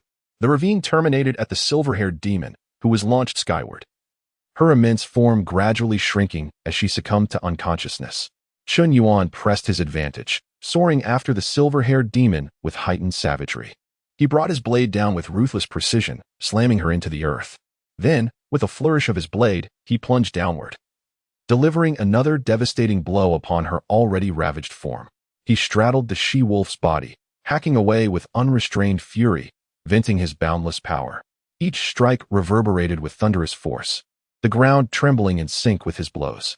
From afar, Zhao Guanghua and the others watched Chen Yuan's frenzied assault upon the silver-haired she-wolf. He swallowed hard. Turning to Duan Sheng, "Has Master Chen always been this feral?" "Never," Duan Sheng replied, his face etched with astonishment. "Master Chen is usually prudent, never so unrestrained." "I suspect the ebony blade is the cause," Deng Feng declared, his expression earnest. "Master Chen has always carried it, yet never wielded it, preferring the peachwood sword. Today, the silver-haired demon seized the wooden sword, forcing him to draw the ebony blade." He added, "Master Chen has been acting strangely since severing the silver threads with the ebony blade. Now, he is enveloped in a black aura. Surely, the blade is to blame." Duan Sheng exclaimed, "What is to be done? That black flame appears ominous. Will Master Chen suffer harm? Let us observe for now," Zhao Guanghua cautioned. "We are not even capable of approaching him." Chen Jingtong watched from the sidelines, his eyes reflecting both shock and regret.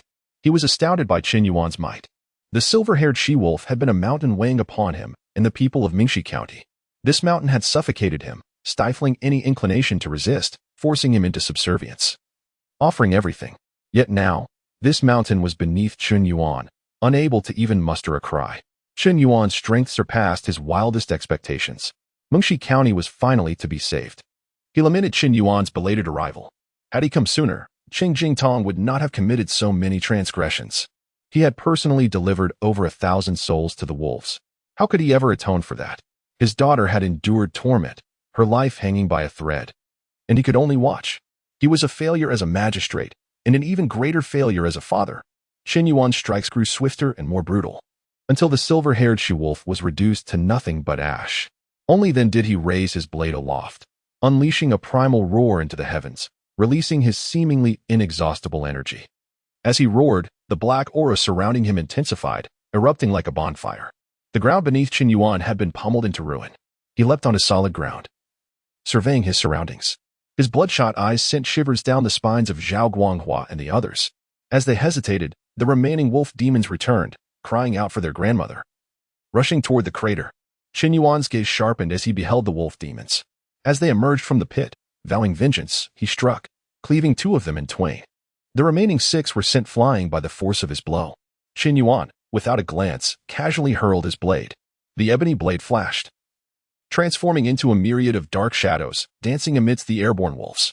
A moment later, the blade returned to Chen Yuan's grasp. The 6 wolves had been reduced to a rain of blood, splattering upon him. From start to finish, he had only glanced at the 8 wolves once. After delivering the initial blow, he turned to leave, flinging the blade as he did so, catching it upon his return. Chen Yuan had merely turned his back, and the wolf demons had been reunited in the afterlife. This scene evoked even greater awe than his frenzied assault upon the silver-haired she-wolf. Chen Yuan's crimson eyes, blood-soaked form, and the all-encompassing black aura inspired terror. He was a demon incarnate. As Chen Yuan approached, one of the captains voiced his apprehension. Will Master Chen slay us as well? Who could withstand his blade? Perhaps we should await him outside the city until he regains his senses. Duan Sheng rebuked him. Nonsense. Master Chen would never harm us. Besides, it is precisely because of his current state that we must remain by his side. Enough, Zhao Guanghua interjected. Let me assess the situation. He forced down his fear and met Chen Yuan, forcing a smile. Master Chen, your divine might has vanquished the wolf demon. Perhaps we should retire outside the city to rest and resume our demon-slaying duties when you are refreshed. Chen Yuan remained silent. Approaching Zhao Guanghua and placing his blade upon his shoulder, a sardonic smirk playing on his lips. Are you instructing me? Chapter 58. Heaven has no eyes. Ashamed to meet the chilling aura emanating from the black blade sent a shiver down Zhao Guanghua's spine. Gazing into Chen Yuan's blood-red eyes, he stammered, and no, I dare not. Whatever Sir Chen desires, we shall comply. With a satisfied nod, Chen Yuan removed the frenzied blade from Zhao's shoulder and hoisted it onto his own, striding forth with a callous disregard for kinship towards the others. At this moment, Duan Xing had abandoned any notion of protecting Sir Chen, feeling instead that he was the one in need of protection. As Chen Yuan approached, he hurriedly retreated alongside his companions, fearful that a mere flicker of displeasure from Chen might render them as mere fodder. However, to their surprise, Chen Yuan paid them no heed. He stopped before Cheng Jingtong and inquired, Hey, where are the wolf demons located? Cheng Jingtong, having cast aside thoughts of the hundreds of thousands of troops, responded eagerly. Reporting to Sir Chen, there are 6 wolf demons in the North City, 2 at the East Gate. Additionally, there may be traces of wolf demons in the West City, and a centipede spirit is wreaking havoc in the South City. As Cheng Jingtong spoke, he intended to implore Chen Yuan to eliminate the demons and save the people, but suddenly recalled the terrified Zhao Guanghua and swiftly dismissed the thought. He concluded, That is all I know. Sir Chen, I leave the decision to you. Understanding. Chen Yuan patted his shoulder approvingly. Thank you for your praise. Cheng Jingtong's face lit up with genuine joy as he bowed. Yet, when he lifted his gaze, he found Chen Yuan had vanished without a trace. He quickly scanned the surroundings and eventually spotted a figure shrouded in dark flames leaping across the rooftops, swiftly disappearing in the direction of the North City. Once Chen Yuan had vanished, Zhao Guanghua finally managed to move his stiff body, crouching to catch his breath. Just moments ago, he had truly sensed the scent of death, though there was no murderous intent in Chen Yuan's gaze. Zhao Guanghua understood that it was only because he was unworthy of provoking such wrath. In Chen Yuan's eyes, he was no different from the wolf demons that had been ruthlessly cleaved into minced meat. He was utterly unworthy of stirring any murderous intent from Chen Yuan. Zhao Guanghua was certain that had his earlier response displeased Chen Yuan, he would have met his end. The others, witnessing Zhao Guanghua's disarray, held back their laughter. In contrast, Zhao Guanghua had at least dared to engage with Sir Chen, while they lacked even the courage to speak. What shall we do now? Duan Sheng asked. Glancing around and finding no one responding, he continued, Perhaps we should first evacuate the citizens beyond the city walls and return once Sir Chen has regained his senses? A lieutenant chuckled. Isn't it true that you wish to protect Sir Chen? Why then, do you propose such a heartless course of action now? Cough. As the saying goes, there is a time for everything. Sir Chen has already departed, and we cannot catch up. It would be wiser to ensure the citizens' safety first. Duan Sheng replied, maintaining his composure. Zhao Guanghua, taking a few gasping breaths, stood and declared, The citizens must be evacuated, yet we cannot neglect Sir Chen. You 3, along with Lord Qing, shall head out of the city and let the brothers outside organize the evacuation. Duan Sheng, Deng Fang, you shall accompany me to pursue Sir Chen. The lieutenants exchanged bewildered glances, one expressing confusion. Sir, you are in such a state, and yet you wish to pursue Sir Chen? Moreover, it's unlikely we can catch up. Having witnessed Chen Yuan nearly slay Zhao Guanghua, they found it perplexing that he still wished to follow him. Sir Chen's temperament has shifted dramatically, and he is alone. He may easily fall prey to the demons. We must catch up to ascertain his safety. And if we can return that black blade to its sheath, all the better. Zhao Guanghua replied with resolute determination. The lieutenants were taken aback by Zhao Guanghua's unexpected display of loyalty. Despite having nearly faced death, he still worried for Chen Yuan's safety. Such a superior was far preferable to one lacking compassion. And they felt a sense of reassurance knowing that Zhao Guanghua might think to rescue them should they find themselves in peril. Thus, they unanimously agreed, "Yes, sir. We shall proceed at once." Chang Jingong, observing this, prepared to lead his daughter and the 3 lieutenants out of the city. However, upon lifting his unconscious daughter again, he sensed something amiss. He hastily set her down and extended a trembling finger to check for breath. Moments later, he lowered his finger in despair, his face ashen. "You all go on.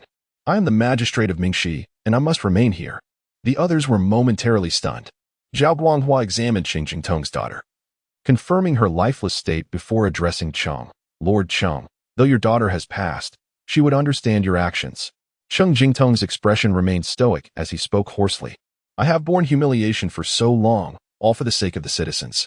I even sacrificed my son to the wolf demons, watching her suffer, wishing I could take her place.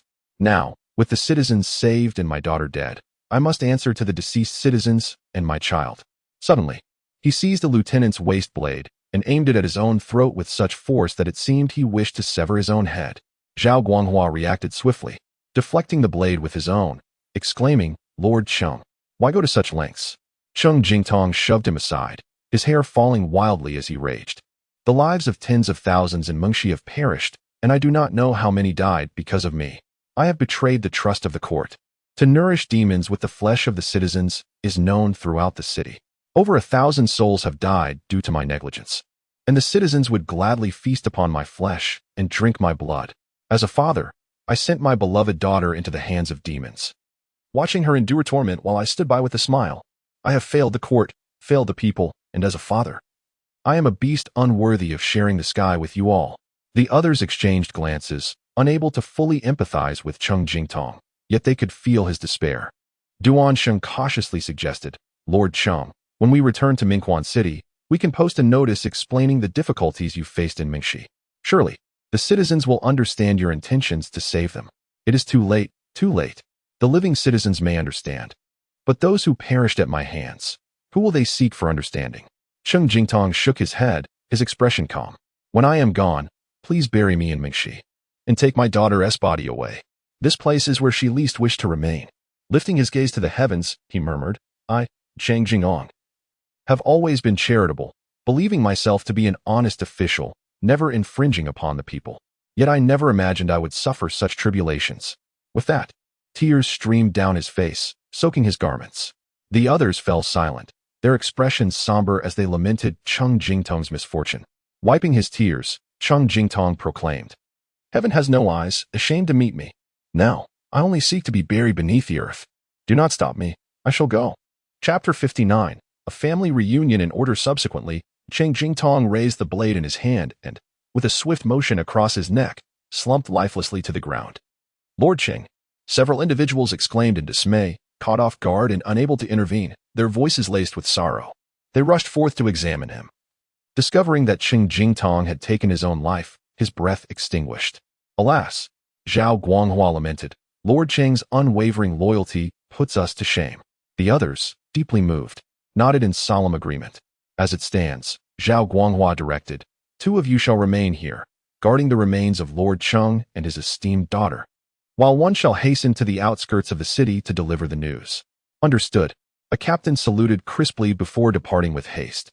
"Let us proceed," Zhao Guanghua declared to Duan Sheng and Deng Feng, before leaping towards the northern district in pursuit.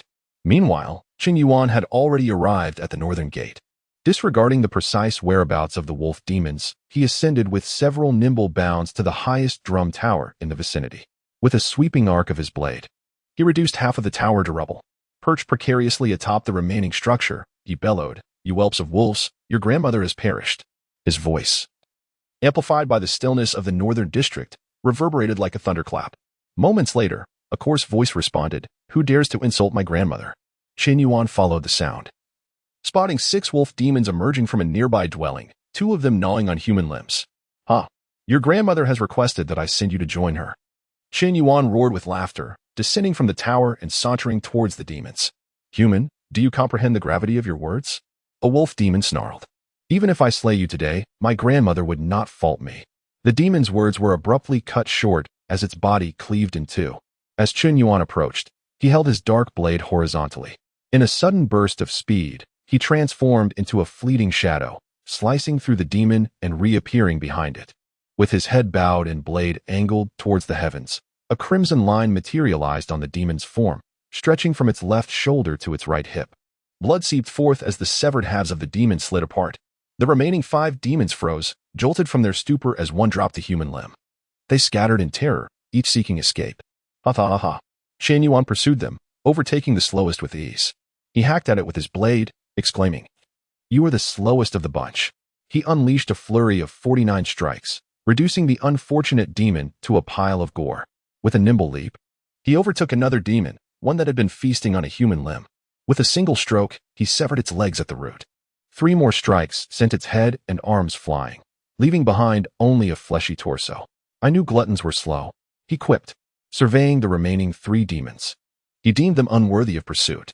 Gripping his blade with both hands, he raised it high and roared, Tianshan Six styles. A colossal, obsidian blade projection materialized, descending with earth-shattering force. 2 demons were instantly reduced to ash, while the third was thrown aside by the shockwave. Shaking its head, the survivor staggered to its feet, believing it had escaped death. But Chen Yuan raised his blade once more, bellowing Tianshan Six styles. He unleashed 3 more devastating strikes upon the hapless demon before finally relenting. "Wouldn't do to leave you out," he muttered. "A family should always be complete." Zhao Guanghua and his companions arrived to find Chen Yuan standing alone amidst the ruins. Nearby lay 2 wolf demon corpses and a pile of unidentifiable remains. They approached Chen Yuan cautiously, Zhao Guanghua signaling to Duan Sheng and Deng Feng to speak first. He had left a negative impression on Chen Yuan in the Eastern District and dared not risk further displeasure. Under the weight of Zhao Guanghua's silent plea, Deng Feng reluctantly stepped forward and inquired, Lord Cheng has taken his own life. Would you care to pay your respects?" Chen Yuan glanced at him, a hint of surprise in his eyes. "You are astute, but alas." With that, he vanished in a series of leaps, leaving the others to exchange perplexed glances. Moments later, Chen Yuan arrived at the Western District. The scene there was a stark contrast to the others. Corpses littered the streets, skeletons adorned the landscape. The entire district seemed to have transformed into a ghastly realm. Chen Yuan dismounted from a rooftop and casually flipped over a decaying corpse. He discovered a gaping hole in its chest, its heart missing. The fatal wound bore a striking resemblance to that of the late quiet Void Taoist. He examined several more bodies, finding similar injuries. A slow smile crept across his lips, gradually morphing into a maniacal grin. Without hesitation, he spun his blade in a dizzying display before unleashing a devastating strike. The ground trembled violently as buildings collapsed. "Come out, all of you," Chen Yuan roared. "I'm here to offer warmth." He darted to the opposite side of the street and repeated his destructive act, demolishing countless structures. He continued his rampage, leaving a trail of devastation in his wake, a one-man demolition crew. Zhao Guanghua and his companions arrived to witness the spectacle. "Has Lord Chen become even more uninhibited?" Duan Sheng asked, feigning concern. "Nonsense. Can't you see Lord Chen is searching for demons? Help him." Zhao Guanghua scolded before rushing towards the other side of the street. "Humph." Putting on airs, Duan Sheng muttered under his breath. He was so scared of Lord Chen, he nearly soiled himself. Deng Feng overheard his words. "You said Lord Zhao soiled himself? I'm going to report you." Duan Sheng clamped a hand over his mouth, glancing around to ensure they were alone. "If you dare to report me, I'll reveal your bedwetting incident from when you were 8. Deng Feng flew into a rage, ready to settle the score then and there. But suddenly, a cloud of crimson smoke emerged from a collapsed dwelling, drifting towards them. Alarmed, he shoved Duan Sheng aside and drew his blade. The smoke enveloped him in an instant, plunging him into a dizzying haze. He saw a bewitching woman approaching, and he felt an irresistible urge to embrace her. But suddenly, his inner energy surged, dispelling the illusion. The woman transformed into a monstrous hybrid, half fox, half wolf, its claws poised to rip open his chest. Deng Feng recoiled in horror. But it was too late. Just as the monster was about to strike, a black blade descended from the heavens. With a single blow, it reduced the creature to a bloody pulp. "Flashy and rather peculiar looking," Chen Yuan remarked. Chapter 60, a distinctive appearance as the blade descended. Ding Feng seemingly heard someone utter a word. Subsequently, he was propelled high into the air by the force of the strike. Upon witnessing this, Duanxing hastily leaped forward to catch Ding Feng, only to be knocked to the ground, the two of them tumbling in an ungraceful heap. Zhao Guanghua, alerted by the commotion, arrived to find Duan and Ding entangled on the ground in a most undignified manner. He immediately stepped forward, admonishing, "If you crave companionship, wait until we return to the city. How can you engage in such antics here?"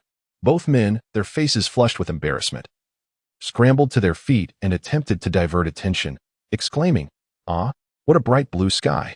Indeed, the clouds are exceptionally white." Zhao Guanghua scoffed dismissively. Noticing Chen Yuan standing nearby with a blade in hand, he plastered on a sycophantic smile, "Lord Chen, allow me to take these two fools away. You may continue your business." "Wait." A soft command halted Zhao Guanghua, causing him to freeze in his tracks.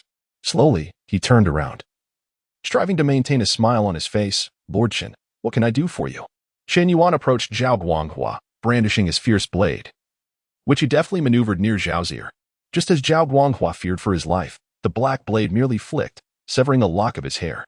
Chen Yuan retracted the blade, plucking the hair from it and gently loosening it, before extracting a strand of dark hair interspersed with hints of red. After scrutinizing it for a moment, he inquired, "Where did you come from just now?" Zhao Guanghua, realizing the absurdity, quickly replied, "From a temple not far off. I had just entered when I heard some noise nearby and rushed out without investigating. There must be some trouble." Without hesitation, he led the way back in the direction he had come from, with Chen Yuan closely following. In mere moments, they arrived before a sizable temple. Chen Yuan, indifferent to the deity it housed, swiftly struck down with his blade, reducing the venerable structure, long revered, to rubble. Amid the thunderous collapse, 3 wisps of red smoke darted from the ruins, scattering in a frenzied escape. Chen Yuan pursued the nearest wisp of red smoke, delivering a decisive blow that caused the smoke to explode. A diminutive creature was sent soaring into the air. Before it could land, a flash of black light sliced through, cleaving its small form in twain. Without a glance at the fallen body, Chen Yuan selected another wisp of smoke and swiftly continued his chase. Zhao Guanghua, witnessing this, also hurried after a different wisp. With all his might, each step felt like 1,000 pounds, leaving deep impressions in the paved ground as his speed surged. Just before the wisp could vanish into the southern city, he caught up to it. He plunged headfirst into the smoke, which wafted like threads seeking to invade his body through his mouth and nose. Anticipating this, Zhao Guanghua summoned his inner strength, forcefully expelling the smoke with a mighty exhale, revealing a creature ensnared within. The creature, now bereft of its smoky veil, panicked and lashed out with a claw that glimmered ominously, sharp as a blade. Regaining some confidence, Zhao Guanghua did not even draw his sword. He merely tapped his sheathed dagger against the advancing claw, deflecting it aside. Realizing the creature was not as formidable as it appeared, he charged forward, swiftly pinning it to the ground and seizing its throat. Upon closer inspection, he discovered the creature bore the body of a red fox, yet its limbs and tail exhibited wolf-like characteristics. Particularly, its claws, retracting and extending, bore a striking resemblance to those of the wolf demons he had battled before. Zhao Guanghua unsheathed his dagger, severing the creature's limbs to prevent any future harm. He then secured its neck, lifting it for closer examination, feeling a sense of pride swell within him. "I, Zhao Guanghua, need not compare myself to aberrations. I am quite formidable," he mused. "Such a minor demon, a mere trifle for me to subdue. What are you doing?" A voice interrupted his moment of triumph, causing Zhao Guanghua's smirk to falter slightly. Turning around, he found Chen Yuan standing behind him, having observed for an unknown duration, wielding his black blade with an intrigued expression. The curve of Chen Yuan's smile mirrored Zhao Guanghua's previous grin, as if the joy had merely shifted from one face to the other. Chen Yuan had just arrived after dispatching a creature from the red smoke he had pursued, reducing it to a pulp before hastily making his way over. Upon arriving, he found Zhao Guanghua holding a small demon, wearing an unsettling grin. Curiosity piqued, he asked, "What is this?" "Ah, Lord Chen, I am interrogating this demon." Zhao Guanghua replied with a smile that felt less genuine. Realizing his awkwardness, he grew flustered and barked at the creature. "Speak quickly." The demon stammered. "What do you wish for me to say? You may ask." Noticing the terror and confusion in the demon's eyes, Zhao Guanghua adjusted his grip, allowing it a moment to breathe, then more menacingly inquired, "What demons dwell in the city?" How many like you are there? Speak swiftly. There are wolf demons to the northeast, and there are only 3 like me. I beg for your mercy. I have never harmed a soul. The fox wolf revealed. Eyes filled with desperation. Furious at its audacity, Zhao Guanghua responded, "You are but a 1,000-year-old fox. Do not pretend to be a wolf." He tightened his grip, leaning closer to its fox-like face, coldly demanding, "Repeat that. How many of your kin exist?" "They, 4. The fox wolf gasped, horrified, struggling against its bonds. Zhao Guanghua relaxed his grip slightly, watching it gulp for air, his expression severe. "Why did you only mention wolf demons and not the centipede spirit in the southern city? You have but this one chance. The wolf demons harbor a grudge against us. Seeing your great power, they thought to entice you into slaying them."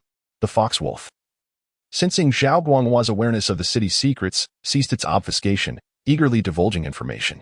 To the south lies a flower spirit, known for its friendliness toward demons. Uninterested in other matters, solely focused on cultivation. The centipede spirit resides there as well, and the flower spirit accommodates it. I was seeking refuge there when your formidable presence captured me. Desperate for leniency, the fox wolf continued, "If you could spare my life, I would dedicate myself to serving you, worshipping you day and night without fail." The flattery flowed freely, and Zhao Guanghua's expression softened considerably. Just as he was about to inquire further, he noticed a glimmer of joy in the fox wolf's eyes. Ignoring its predicament, it suddenly began to squeal and screech loudly.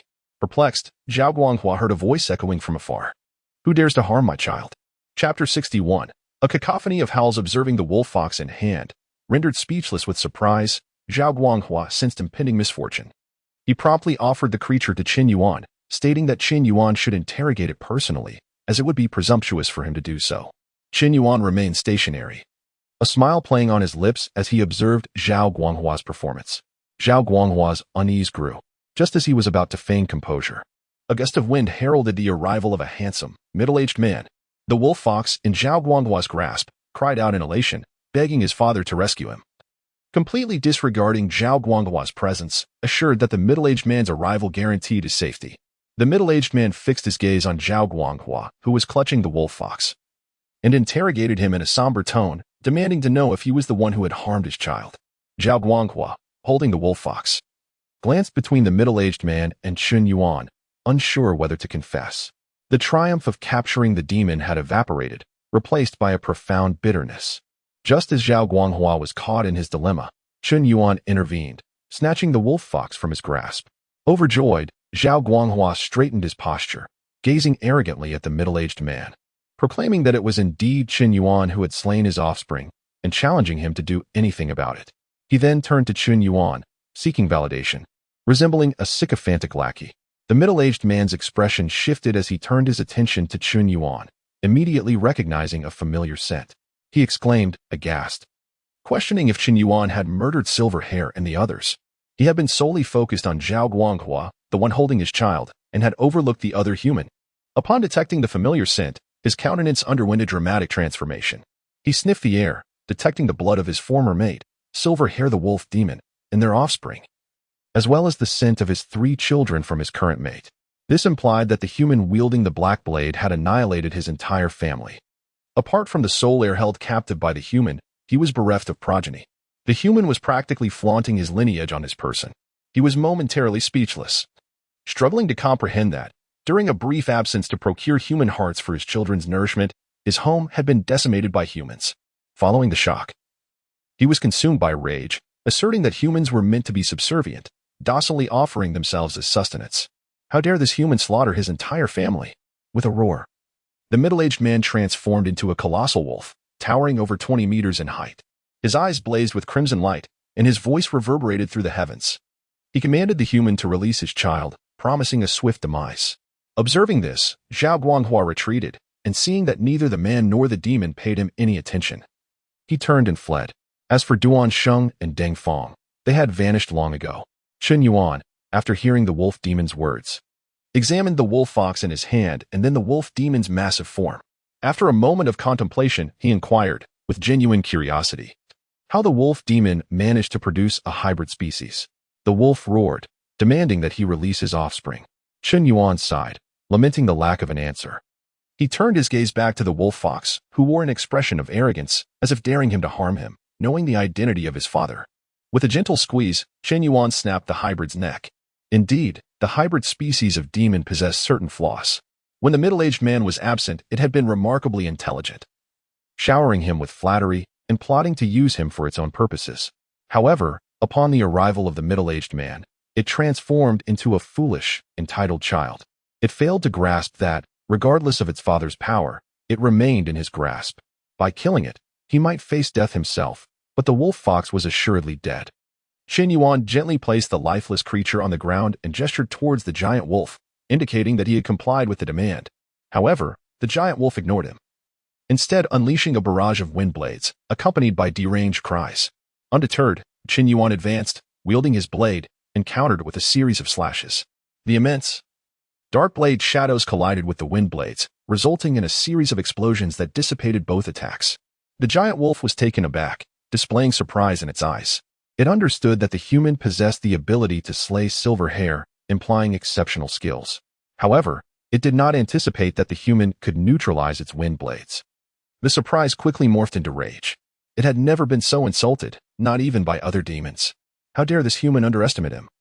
Audaciously murdering his child before his very eyes. Consumed by fury, it unleashed a volley of wind blades and transformed into a 4-meter-tall, bipedal gray wolf demon. The wolf demon opened its maw and produced a bone whip, formed from its own tailbone. Nurtured over many years, the whip was an extension of its being. Responding to its thoughts, it could expand or contract, soften or harden, changing at will. With a sinister grin, the wolf demon brandished the bone whip and charged towards Chen Yuan. Chen Yuan, who was preoccupied with deflecting the wolf demon's wind blades, was caught off guard. He attempted to block the whip, but realized his mistake too late. With a resounding crack, the whip struck Chen Yuan's shoulder, tearing through flesh and exposing bone. Had he not managed to deflect the blow with his blade, it would have cleaved him in two. The wolf demon, instead of pressing the attack, stood confidently, declaring that only Chen Yuan's blood could cleanse his humiliation. He vowed to slowly drain Chen Yuan's life, inflicting despair. Chen Yuan, after tasting the blood from his wound, replied with a hint of excitement, accepting the challenge and expressing his eagerness to see whose blood would be depleted first. With a roar, he charged forward, his black aura intensifying in response to the blood, reaching new heights. Chapter 62. Frenzied Chen Yuan charged forward with a ferocity, delivering a series of 3 strikes, each infused with immense power. However, the wolf demon had already discerned the intent behind his attacks.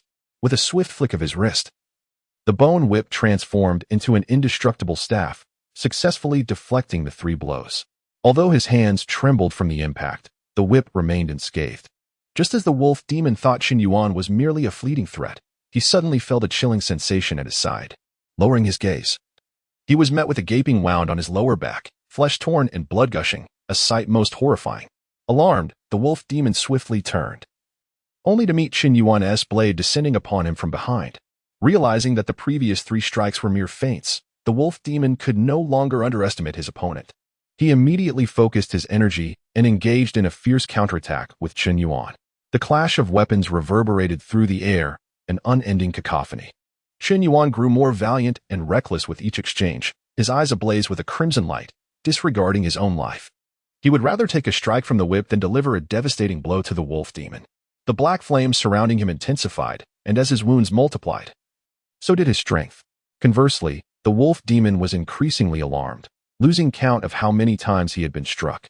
As his injuries mounted, his massive frame became sluggish, and wielding the bone whip grew increasingly laborious. He had never anticipated that in a battle of endurance, he would be outmatched by a mere human. The duel raged on, wreaking havoc across much of the western city. Wherever they fought, destruction ensued. Each strike from either combatant could crack the earth and topple structures. Zhao Guanghua and his companions could only retreat to a safe distance, watching in awe as the 2 formidable beings clashed. They had not expected the wolf demon to be such a formidable foe, evenly matched with Chen Yuan, leaving them powerless to intervene. Fearful of showing themselves, they could only silently pray for Chen Yuan's victory. Suddenly, it seemed as though a divine presence had heard their prayers. Chen Yuan unleashed another frenzied strike, and the wolf demon barely managed to block it. It appeared no different from the countless exchanges before. But just as the wolf demon believed he had weathered yet another blow, his once impenetrable bone whip shattered unexpectedly. Shattered. Gazing at the scattered fragments, the wolf demon struggled to comprehend, still clutching the broken whip. This was his cherished artifact, nurtured over many years. The very foundation of his power within the realm of demons. In a world teeming with powerful beings, few possess such treasured relics. He had relied on this artifact to assert his dominance among many formidable foes. Had it not been for the turmoil caused by the Mist Demon, he would have continued to thrive in the mountains of demons. Now, this prized possession lay in ruins. Chen Yuan, however, paid little mind to the wolf demon's shock. Seeing the shattered whip, he unleashed another fierce strike. With the wolf demon momentarily stunned, he was struck and sent flying. A monstrous gash appeared across his chest. Before the wolf demon could land, Chen Yuan was upon him, delivering a flurry of strikes that swiftly escalated his advantage. The wolf demon was tossed about, blood-soaked and battered, his body in tatters. Chen Yuan delivered a decisive blow that pinned the wolf demon to the ground. Then, leaping atop him, he gripped the hilt of his blade, directing its tip toward the demon's heart, plunging it down with ferocity. With a soft sound, half of the blade embedded itself in the heart, blood gushing forth.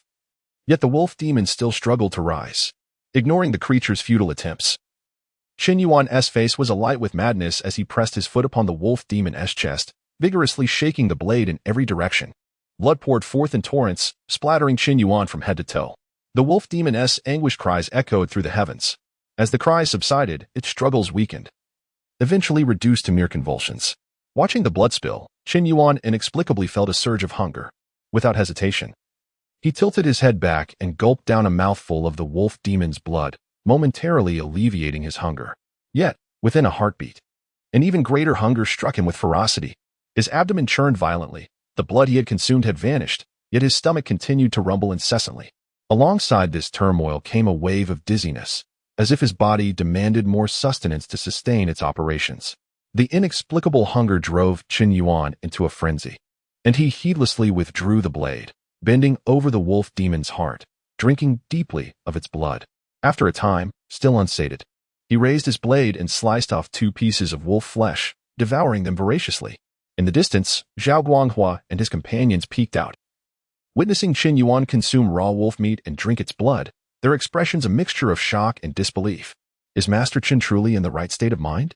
Duanxing murmured. How outrageous. To feast on the flesh and drink the blood of a demon is precisely what we, as defenders of our homeland, should do.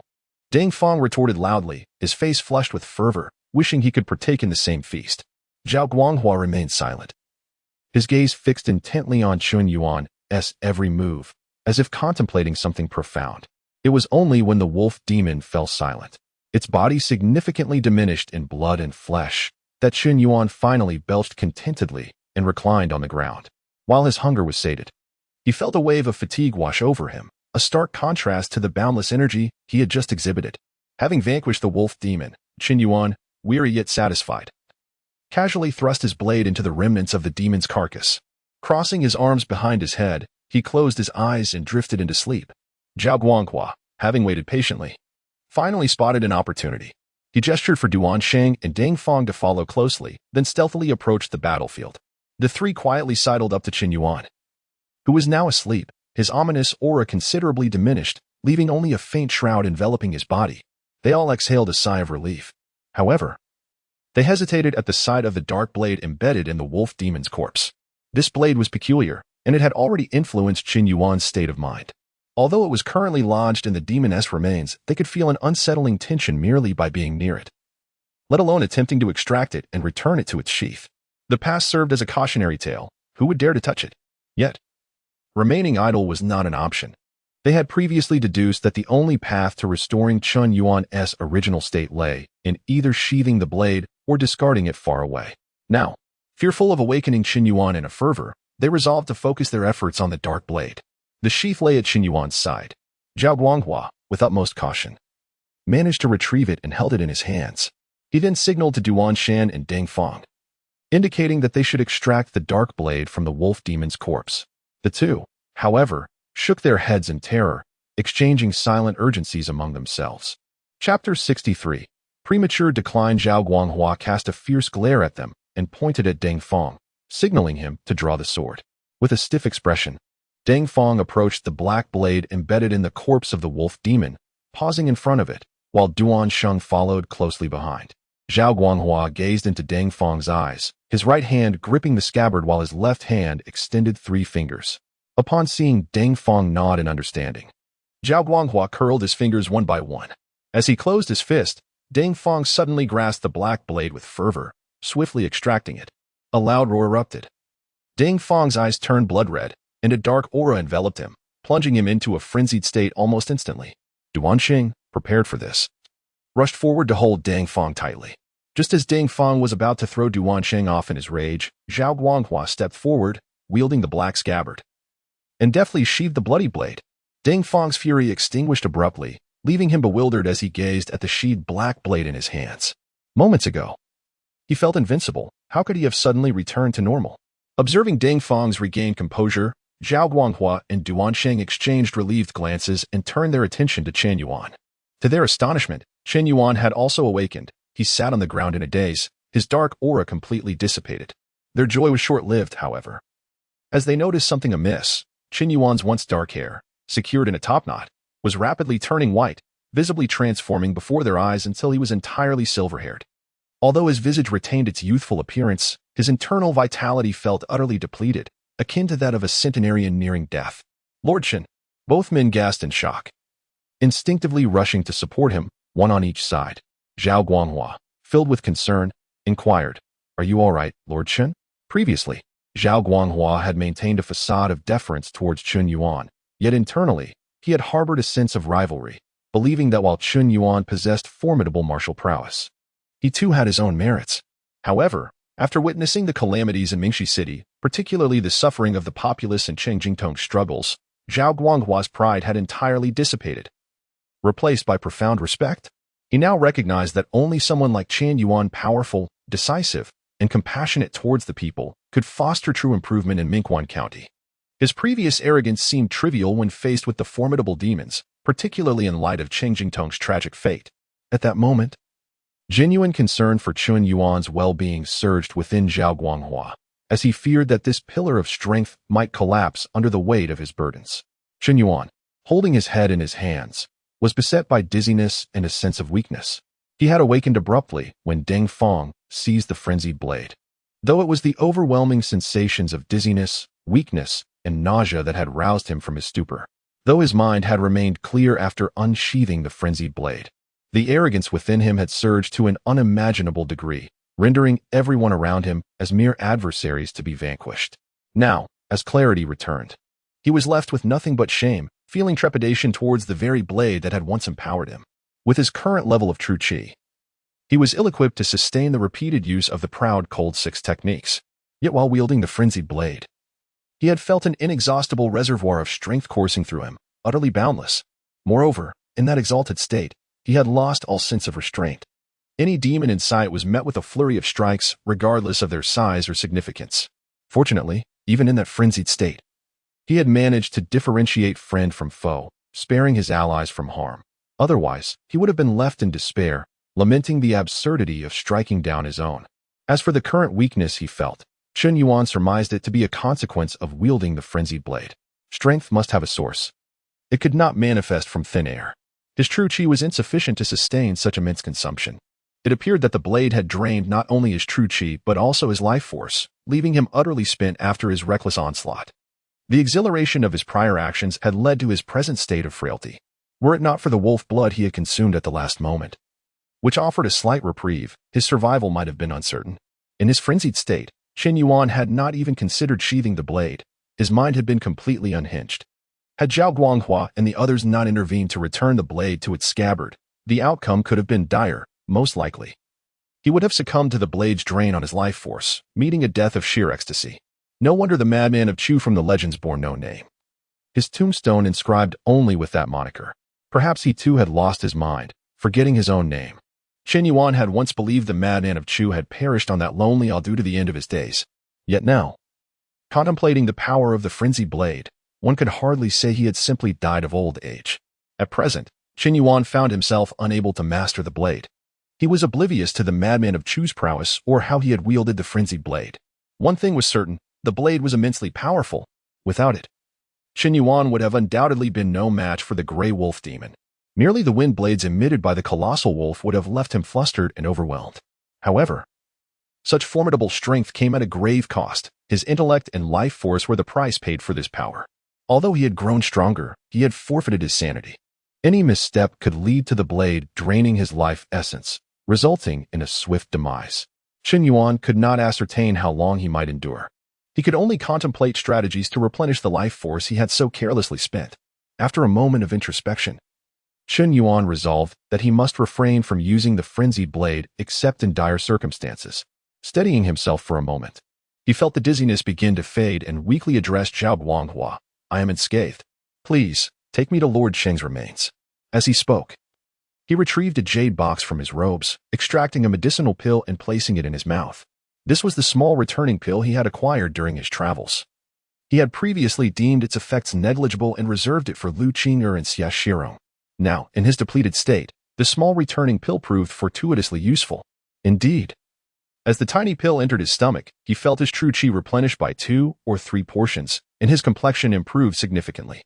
Originally intended to enhance cultivation and break through barriers, the pill, while not capable of restoring life force, was more than sufficient for replenishing his true qi. Chapter 64. Letting you depart with half your body. Upon hearing Chen Yuan's reassurance that he was not gravely harmed, Zhao Guanghua exhaled a sigh of relief.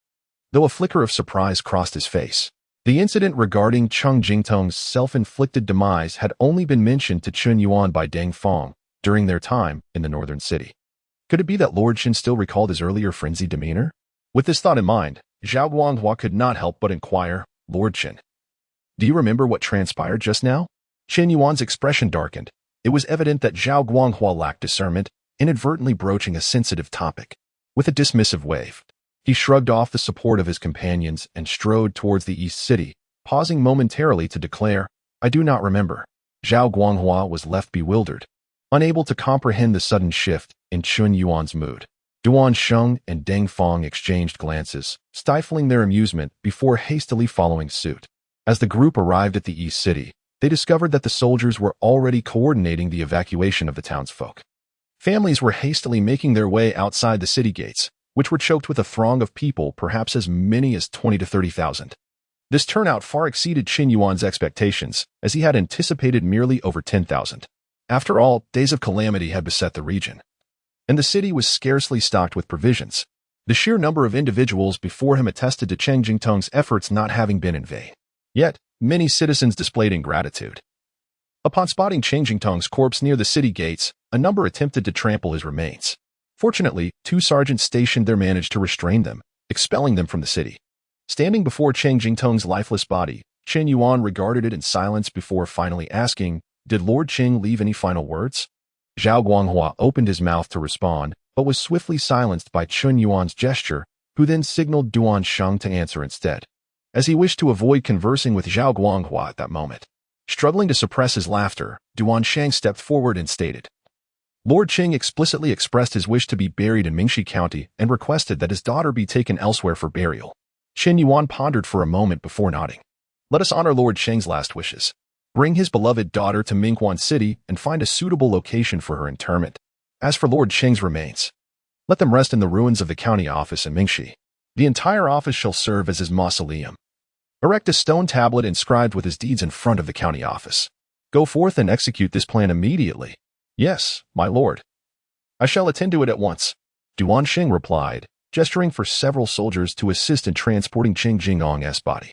From an observer's perspective, Cheng Jingdong was undoubtedly a benevolent official who cared for the common people. Yet, those he had sacrificed to appease the monsters would surely disagree, as would their families. How could one consider a good official who sacrificed a few for the many? It was easy to judge when one was not among the sacrificed. Even the saved townsfolk would not regard him as a virtuous official. They were oblivious to the horrors witnessed in the West City and Qishir County, unaware of the terror wrought by the monsters. They only knew that these creatures devoured humans, which was fearsome. But when compared to a county magistrate who offered lives to sate the monsters, the magistrate appeared even more detestable. Thus, the moral distinction of Cheng Jingtong's character was complex, rendering him a public servant with the people's welfare at heart. Whether he was ultimately deemed good or bad would be left for posterity to decide. However, his legacy must not fade into obscurity. Hence, Chen Yuan resolved to erect a monument to ensure that future generations would know of the magistrate who once ruled Mingxi County. As for the county office serving as a mausoleum, given its current dilapidation, it would be rebuilt should the need arise for resettlement. Chen Yuan decided to report the matter to Mingguan Prefecture, documenting Qing Jingong's deeds in the prefectural and county annals. Securing a mausoleum for him would be a trivial matter, one that the prefecture would undoubtedly approve. Having arranged for Cheng Jingtong's final rites, Chen Yuan intended to leave the city to rest and recuperate. He was not only physically drained but bore several painful wounds inflicted by the skeletal whip, each injury severe.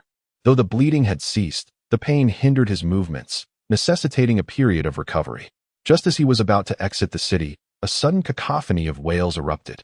Chen Yuan turned to see townsfolk and soldiers streaming in panic from the south, moving at an astonishing speed, even a 50-year-old woman sprinting with remarkable agility, lamenting her lack of longer legs. Gazing southward, Chen Yuan identified the source of the chaos, a colossal centipede. Measuring 7 to 8 meters in length and as thick as a barrel, it scuttled rapidly across the ground, its myriad legs propelling it with terrifying speed. In an instant, it caught up to an unfortunate citizen, sinking its massive jaws into the victim's skull, leaving half of it severed. Rather than consume the body, it swiftly pursued another, repeating the gruesome act. Occasionally, it would unleash poison darts, reducing agile soldiers to mere skeletons. Chen Yuan's countenance darkened. He had not yet sought out the centipede in the South City, only to find it at his doorstep. However, given his injuries, he found himself ill-equipped to engage in combat, and thus he bellowed, "What are you standing there for? Are you waiting for me to act?" Zhao Guanghua, feeling somewhat dejected after being isolated by Chen Yuan, had not immediately discerned the source of the turmoil. Hearing Chen Yuan's voice, he lifted his gaze and, with newfound enthusiasm, declared, "Yes, Lord Chen, watch closely." Without waiting for a reply, he dashed forward.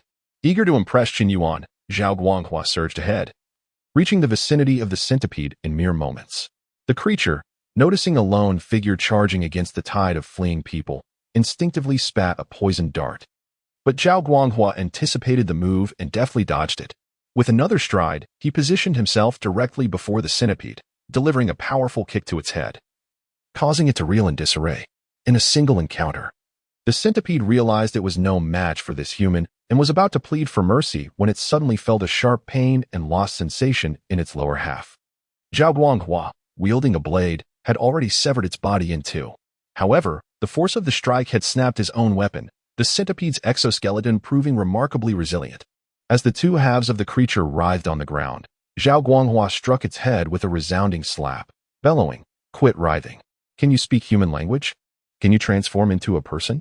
After receiving 3 resounding slaps, the centipede, dazed, hastily replied, I can. With that, its head morphed into that of a human man, who chuckled, "I did not realize that you were here, esteemed sir. This humble demon failed to recognize the grandeur of your presence and has intruded upon your domain. I am willing to leave behind half my demon form here as a tribute for you to enjoy with your drink. I implore you, kind sir, to spare my life." Considering the arduousness of my cultivation, Zhao Guanghua did not rush to respond. The centipede evidently assumed that the customs here were akin to those in the mountains. Attempting to appease him with flattery, he signaled for a soldier to retrieve his broken blade and place it against the centipede's head to prevent any sudden poisonous attacks. Then Zhao Guanghua declared, "Very well. I shall keep your upper half for my drink, and out of my magnanimity, I will allow your lower half to depart. Return whence you came." Chapter 65. The fusion of techniques achieves innate perfection. Upon hearing Zhao Guanghua's words, the centipede's spirit's already rigid body became even more unyielding. Are humans truly this terrifying?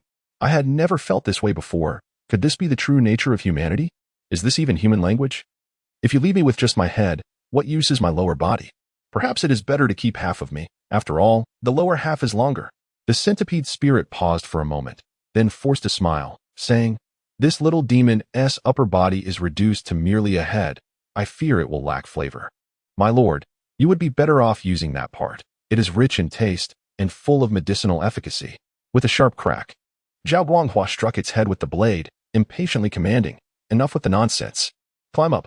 The centipede's spirit glanced at him, then was struck again, forcing it to comply and lower its head to crawl forward.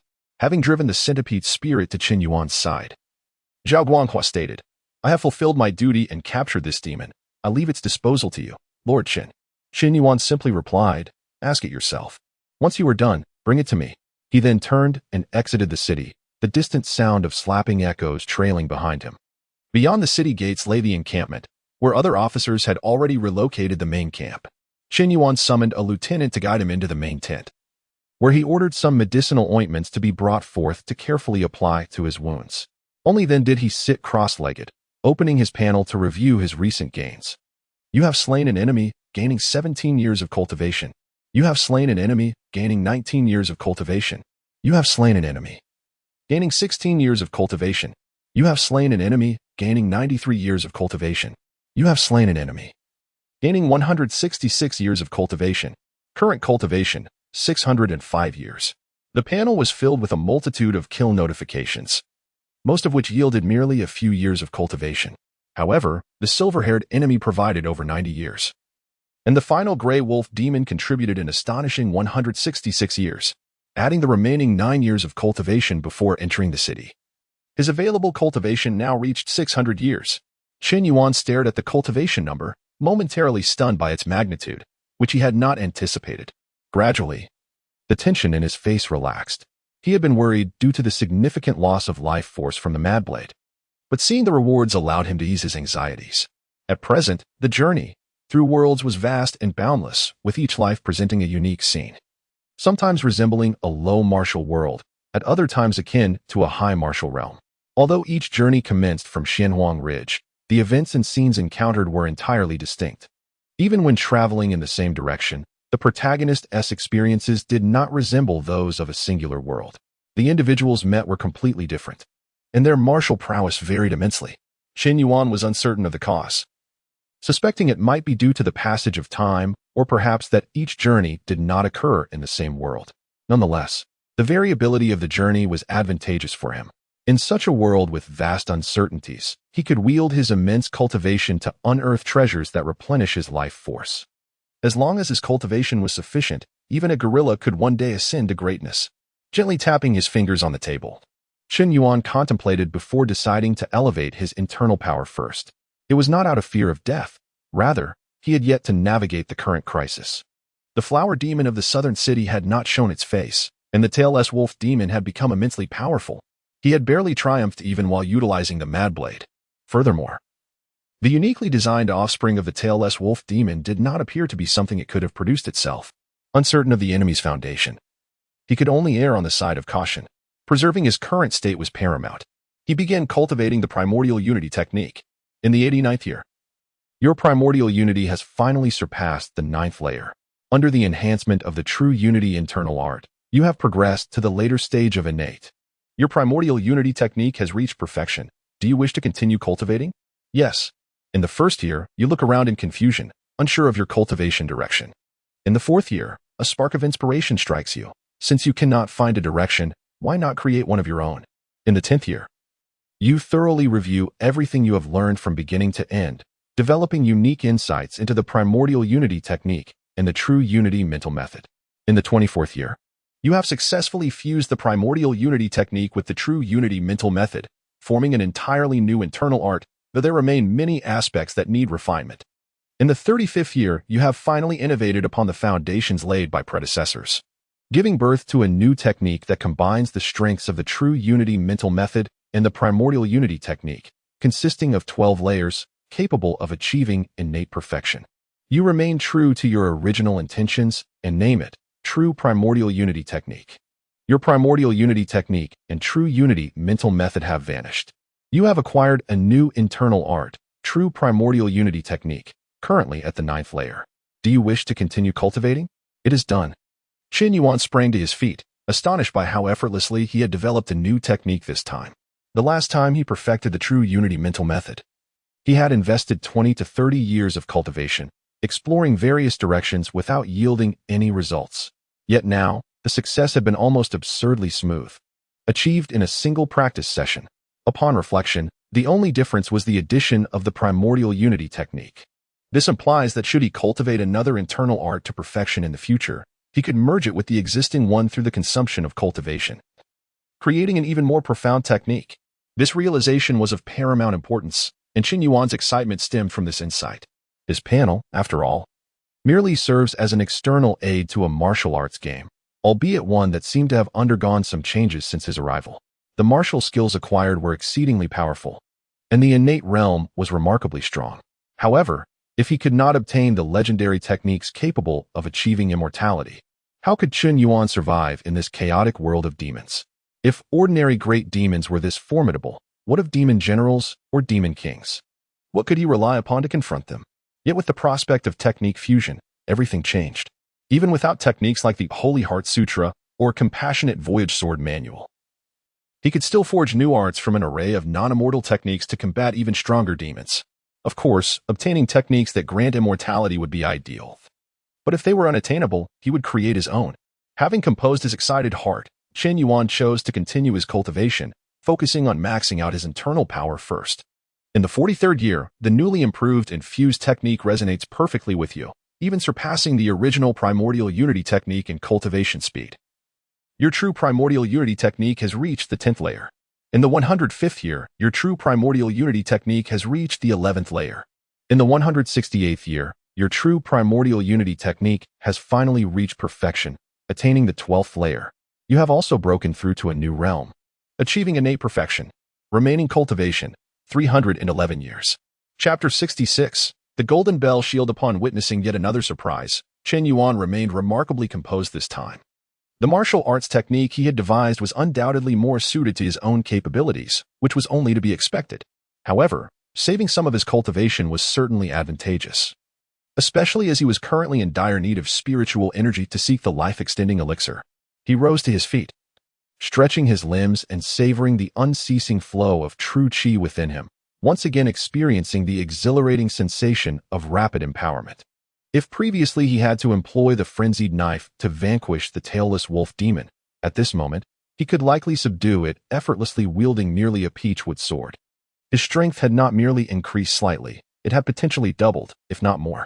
The true extent of his power could only be ascertained through combat.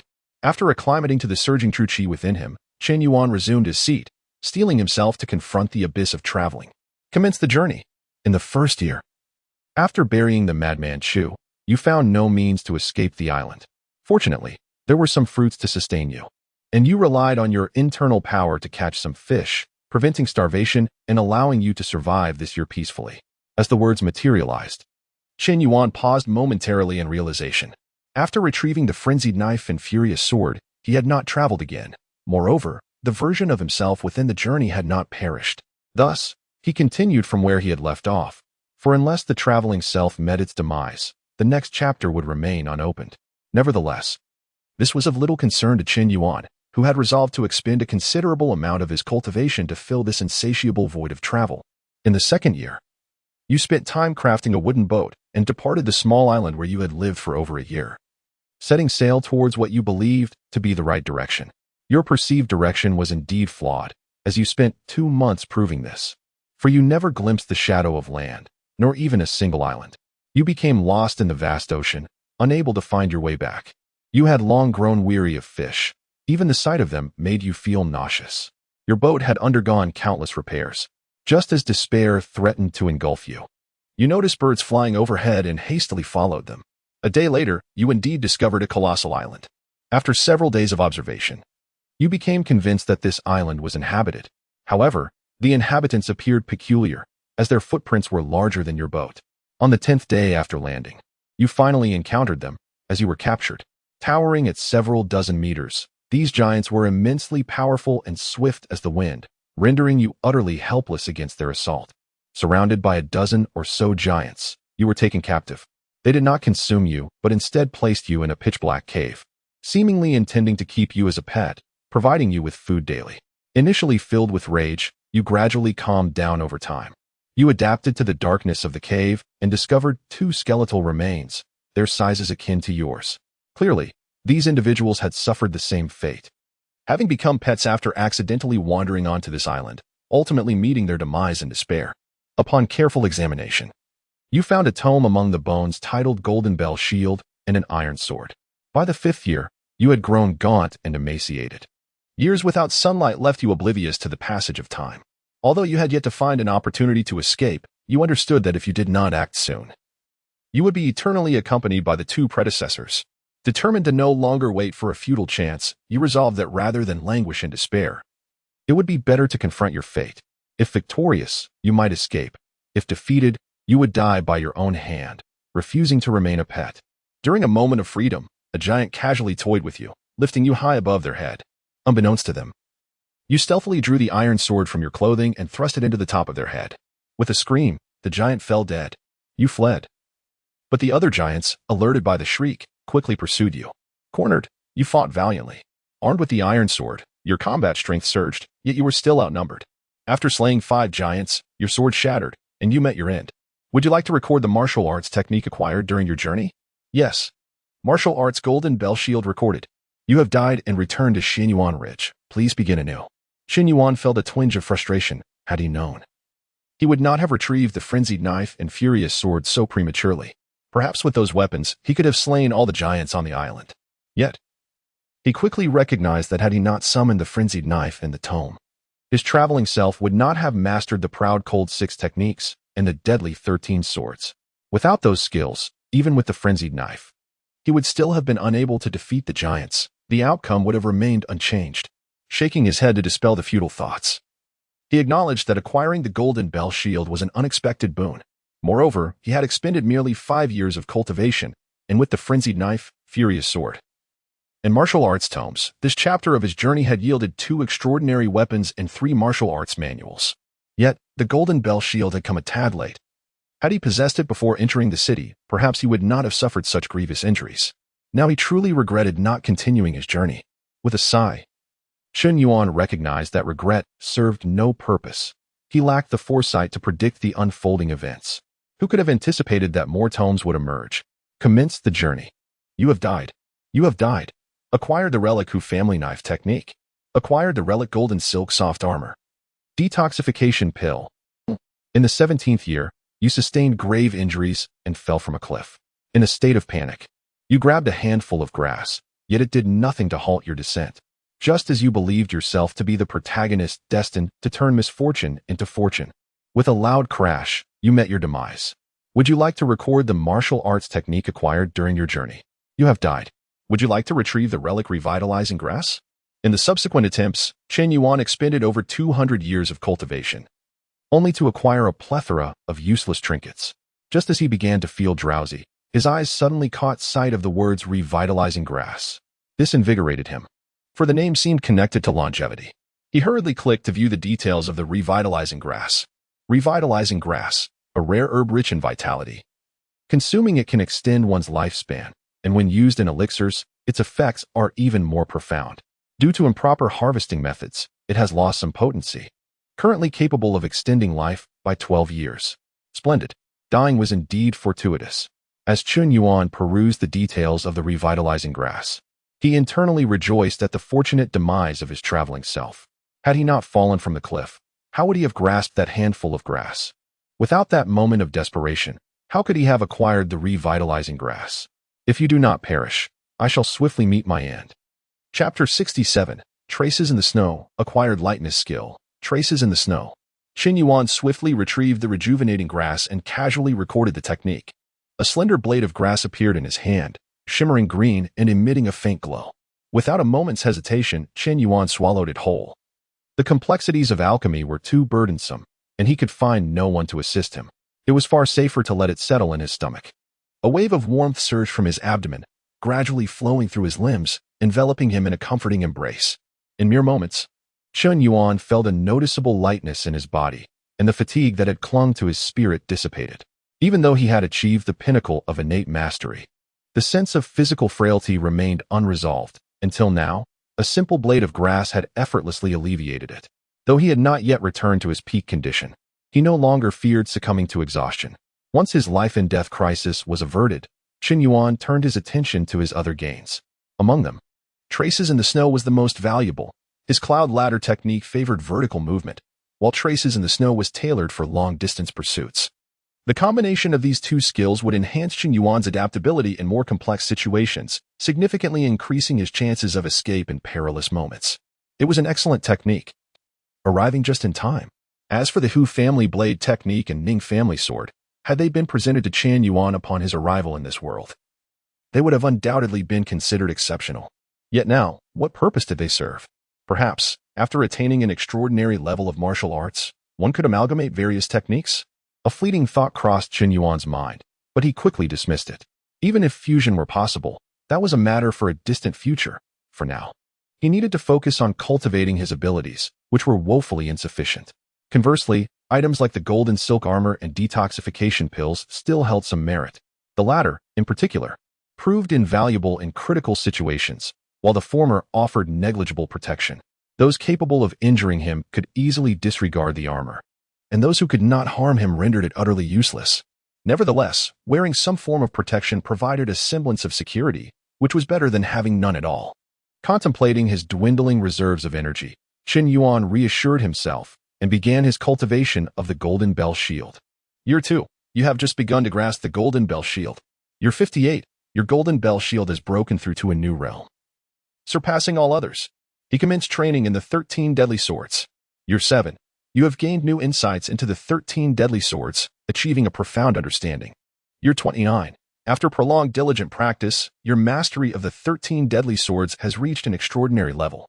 Gazing at the scant energy remaining, Chen Yuan frowned and casually began his training in the Hu family blade technique and Ning family sword, choosing to disregard them henceforth.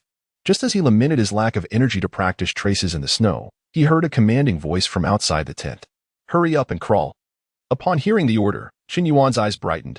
Energy was indeed at hand. Looking up, he saw Zhao Guanghua wielding a blade, driving a centipede spirit into the tent. Master Chen, I have completed the interrogation. Following your instructions, I have brought this centipede for your judgment, Zhao Guanghua announced, clasping his hands in reverence. To his surprise, Chen Yuan, without uttering a word, merely glanced at the battered centipede spirit. Then, with a flick of his finger, a surge of true energy shot forth, striking the creature's head. With a resounding boom, the decapitated body of the centipede collapsed, concluding its wicked existence. Zhao Guanghua was taken aback, not anticipating that Chen Yuan's purpose in summoning the centipede would be so straightforward, offering no inquiries and dispatching it in such a direct manner. Moreover, his method of vanquishing the demon was shockingly simplistic. He had merely flicked his finger to bring about its demise. While astonished by Chen Yuan's prowess, Zhao Guanghua couldn't help but reflect on his unwavering disdain for evil, as even such a minor adversary was dealt with personally rather than entrusted to another. Just as he was about to speak, Chen Yuan raised a hand to silence him, saying, "Let us discuss this later. You have slain an enemy and gained 38 years of energy." He resumed his training in traces in the snow. Year 1. You have just begun to grasp traces in the snow. Year 3. You have made slight progress in traces in the snow. Year 7. You have attained a comprehensive understanding of traces in the snow. Year 12. Your progress in traces in the snow has accelerated remarkably, achieving an extraordinary level. Year 21.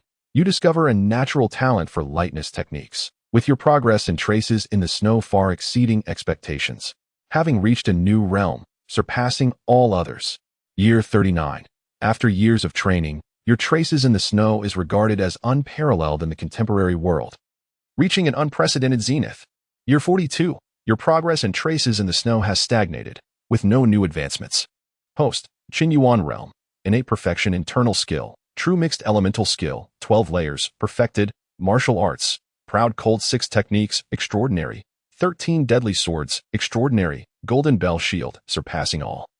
Heavenly Mountain 6 Yang Palm, surpassing all, Thunder Punch, surpassing all, Hu family blade technique, just beginning, Ning family sword, just beginning, lightness skills, traces in the snow, unprecedented zenith, cloud ladder, unprecedented zenith. Energy, 0 years, cultivation, wanderings, true mixed elemental skill. The host innovatively combines the essence of the complete reality heart method and mixed elemental skill to achieve innate perfection. Golden bell shield, body like a golden bell, immovable as a mountain, impervious to blades and bullets, untouched by water and fire. Traces in the snow, as swift as the wind, leaving no trace, chasing the wind and lightning, covering 1,000 miles in a day. Hu family blade technique. Ning family sword, briefly noted. After reviewing the panel, Chen Yuan looked at Zhao Guanghua and found him considerably more agreeable, prompting a smile as he asked, "What have you discovered?" Initially, Zhao Guanghua feared he had erred again, but seeing Chen Yuan smile, he relaxed and recounted the centipede situation. This matter was somewhat related to Chen Yuan, as the commotion from his battle with the tailless wolf demon in the western city had been tremendous. The centipede spirit, hearing the ruckus from the southern city, dared not approach but sensed impending doom and hurried to consult the flower demon for a strategy. only to be ignored. The flower demon, unafraid, dismissed the centipede spirit, leaving it to fend for itself. Terrified, the centipede spirit fled from the southern city to the eastern city, believing it could escape through the latter since the battle sounds originated from the west. Upon arriving in the eastern city, it found no trace of the wolf demon and, upon spotting numerous humans, felt as though it had discovered a new world. It immediately unleashed a frenzy of violence, intending to feast before fleeing. Unfortunately, it encountered Chen Yuan and Zhao Guanghua returning from the western city, leading it to tearfully consume its own concoction of medicinal wine. Chapter 68. Likewise, after listening to Zhao Guanghua's account, Chen Yuan proceeded to inquire about the most pressing concern. What is the cultivation level of the flower demon? What abilities does it possess? The centipede, too, was unaware of the flower demon's capabilities. During its time in the mountains, it had never witnessed the demon in action, only knowing of its strength to transform into a formidable entity. Zhao Guanghua replied earnestly, then, fearing Chen Yuan might be dissatisfied, hastily added, after descending the mountain. This flower demon rarely takes action. It spends its days absorbing the essence of the sun and moon for cultivation. It has only harmed those who unwittingly wandered into its territory, without any intent to kill. The truth of this matter rests solely on the words of the centipede spirit. It requires verification to ascertain its authenticity. I humbly ask for your understanding, Sir Chen. Chen Yuan nodded in acknowledgement, saying, let the flower demon live another day. I shall seek it out in the city tomorrow. You may leave now. Yes, Sir Chen. Zhao Guanghua bowed and turned to depart. Wait. Chen Yuan suddenly recalled something. He had yet to use the 5 essence pill he obtained from the prince's residence, from Zhao Guanghua and Duan Cheng. He learned that warriors in this realm enhance their strength to the utmost limit and then rely on secret techniques, medicinal baths, and elixirs to advance to the next stage of body refinement. There appeared to be no specific martial arts techniques involved. What was described as a martial arts system seemed more akin to a maverick approach to body refinement. Perhaps Chen Yuan's current exposure was too limited, having not yet encountered forces with a legacy of martial techniques. Regardless, he believed he would eventually acquire body refinement techniques, rendering the 5 essence pill less significant to him. Noticing Zhao Guanghua's puzzled expression as he turned, Chen Yuan flicked his fingers, sending one of the pills into Zhao Guanghua's hands. This 5 essence pill is a gift for you. You must have heard of its reputation. Try it today. Zhao Guanghua stood in shock, fully aware of the pill's significance.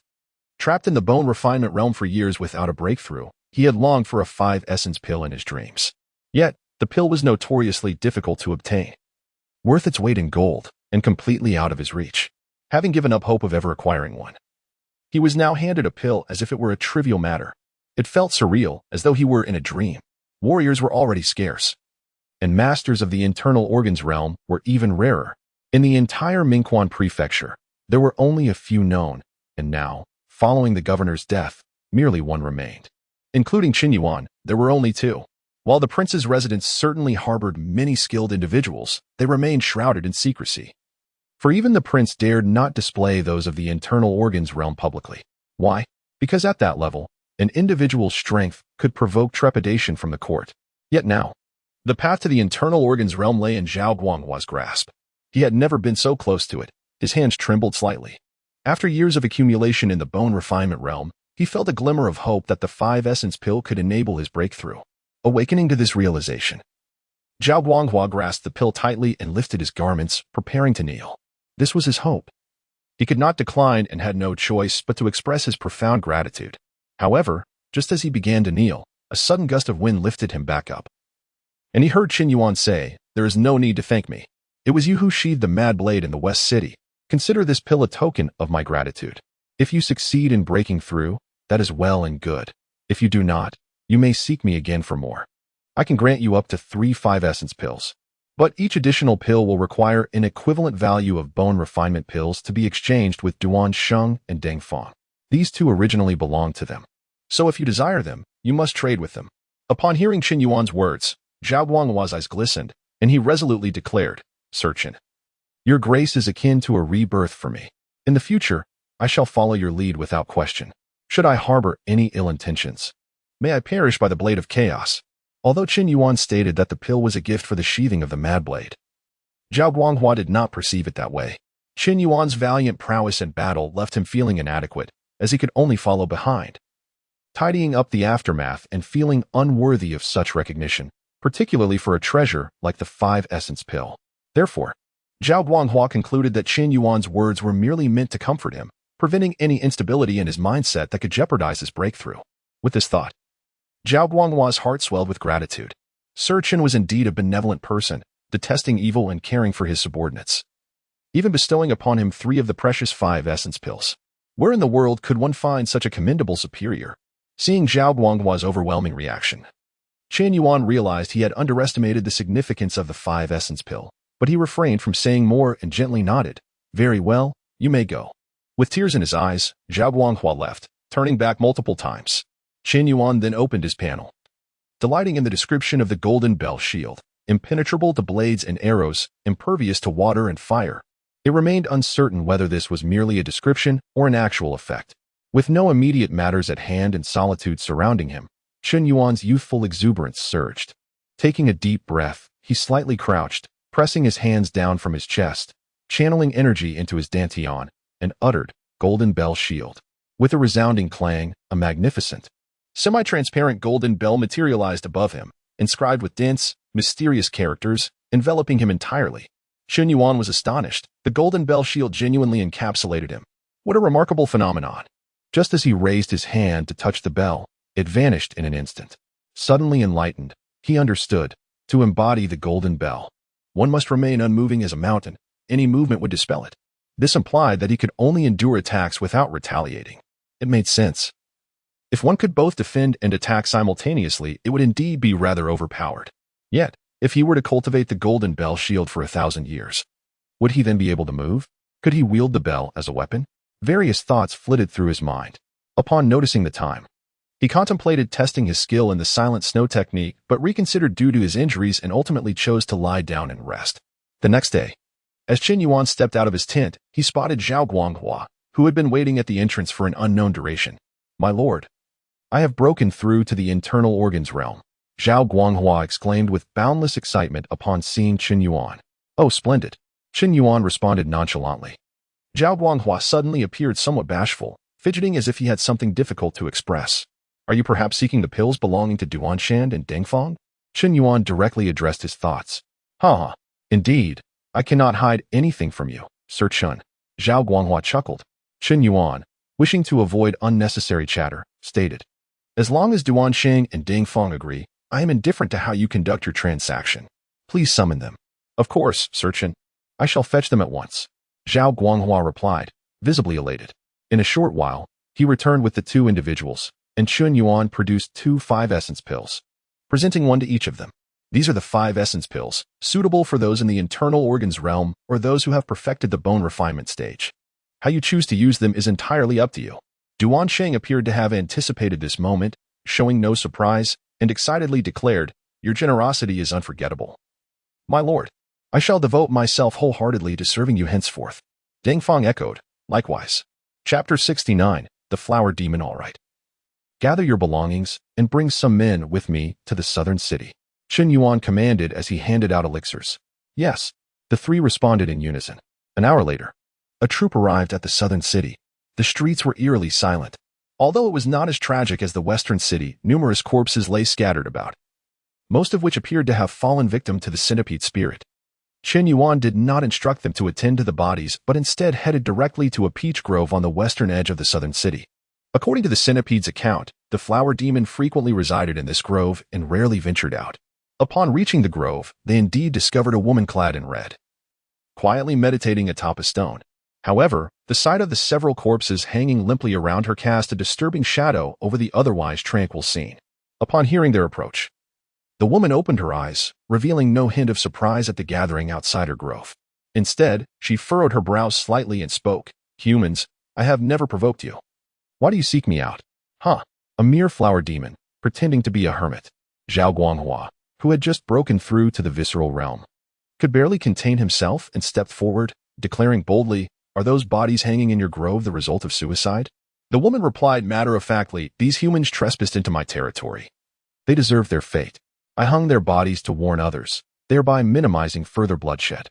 Since descending the mountain, I have only claimed this peach grove as my refuge and have never killed a human without cause." "This grove is yours?" Zhao Guanghua retorted, his face displaying mockery. You claim it as yours without consulting its rightful owner? You have usurped another's land, killed its guardian, and yet declare you have not killed without reason.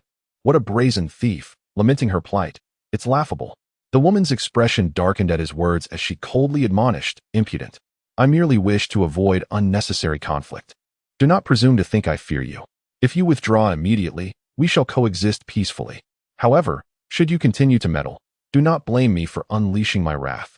Chen Yuan had remained silent, merely observing the exchange, hoping to glean valuable information. At this juncture, he grasped the flower demon's mindset. Clearly, she was a powerful entity reluctant to stir trouble, yet she was born of the demon mountain, where the strong ruled. From her perspective, slaying a few weak intruding humans was inconsequential. She had merely claimed a small peach grove, an act of mercy that was a privilege to the original owner. Surely such trivial matters should not warrant a grand confrontation? The flower demon was not feigning grievance. She genuinely believed that the intrusion was unwarranted. Conversely, Zhao Guanghua viewed the demon's actions as undeniable, with the evidence of the bodies hanging in the trees.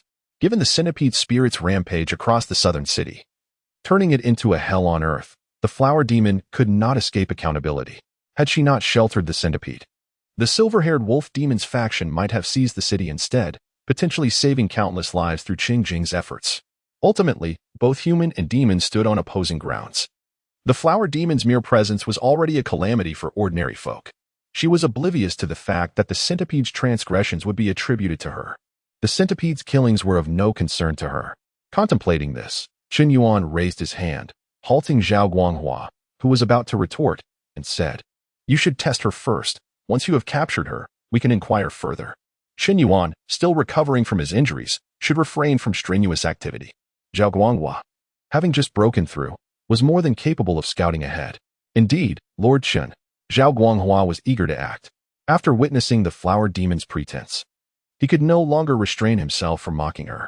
With Chen Yuan's approval, he shouted, Let me see your true abilities, daring to speak so arrogantly. With that, Zhao Guanghua lightly spurred his horse and leaped into the air, charging toward the woman in red. Upon nearing her, he drew his waist blade with force, aiming a downward strike at her. The red-clad woman, observing his attack, remained unruffled and swiftly extracted a section of green bamboo from her wide sleeves. She then leapt into the air, brandishing the bamboo to intercept his blow. With a sharp crack, the two weapons clashed, but it was Zhao Guanghua's blade that succumbed first. He was astonished that his powerful strike had been thwarted by a mere bamboo staff. Not only did he fail to strike the woman, but his blade also shattered. In contrast, the woman's green bamboo remained unscathed, its vibrant hue undiminished. Enraged, he discarded the broken blade and engaged her in hand-to-hand combat. Despite losing his weapon, Zhao Guanghua appeared even more ferocious, each movement infused with a commanding presence, occasionally unleashing bursts of energy that compelled the woman to either parry with her bamboo or evade. The bamboo staff struck Zhao Guanghua's arms and torso several times, each blow sending him sprawling. Yet, he brushed himself off and charged back into the fray, demonstrating that his body had indeed become tougher than steel since breaking through to the visceral realm. This was Chen Yuan's first observation of a battle within the visceral realm. As he surveyed the chaos in the peach grove, he gained a clearer understanding of the combat prowess of such practitioners.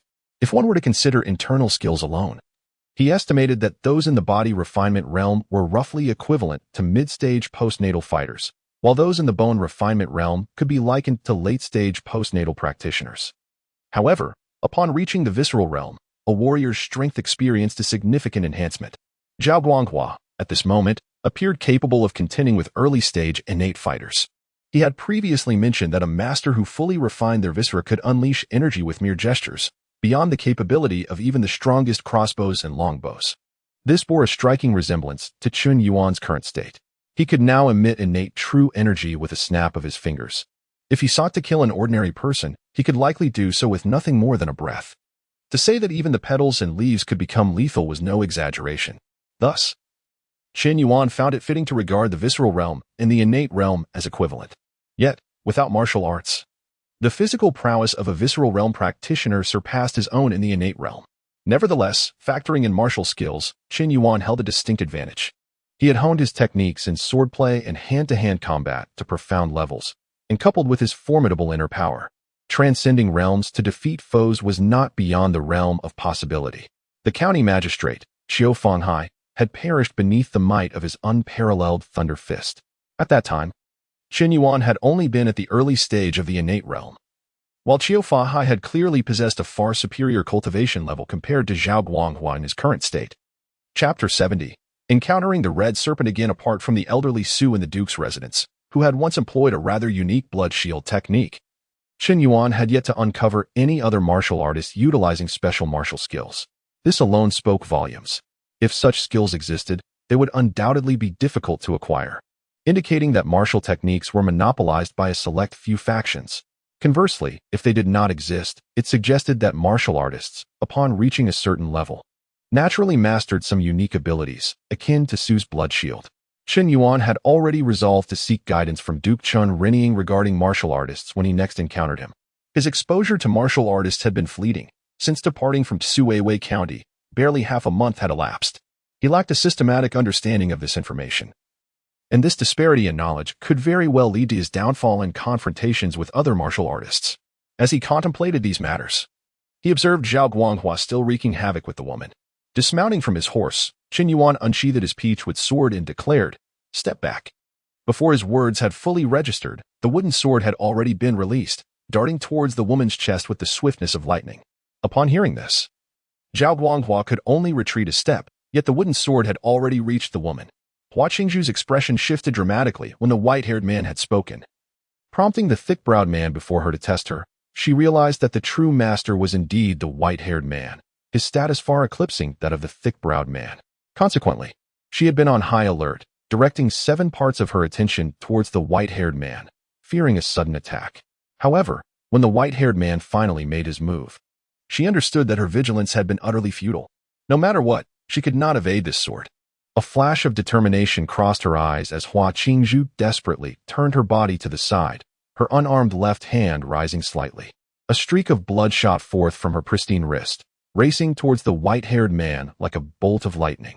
With a soft thud, the peachwood sword had pierced through her sword-wielding right arm, continuing its trajectory unabated. Pain surged through her right arm, which subsequently fell to the ground. Yet, Hua Qingzhu did not spare it a glance, her gaze fixed intently on the crimson streak that hurtled towards the white-haired man. Having thrown the sword, Chen Yuan initially believed the battle to be concluded.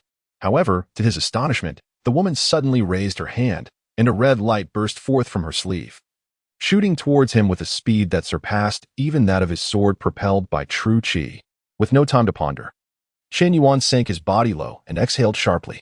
A semi-transparent golden bell materialized, enveloping him entirely. The red light reached him, striking the golden bell with a resounding thud, revealing itself to be a small red snake. The snake, slender as a chopstick and entirely crimson, seemed to possess a spirit of its own.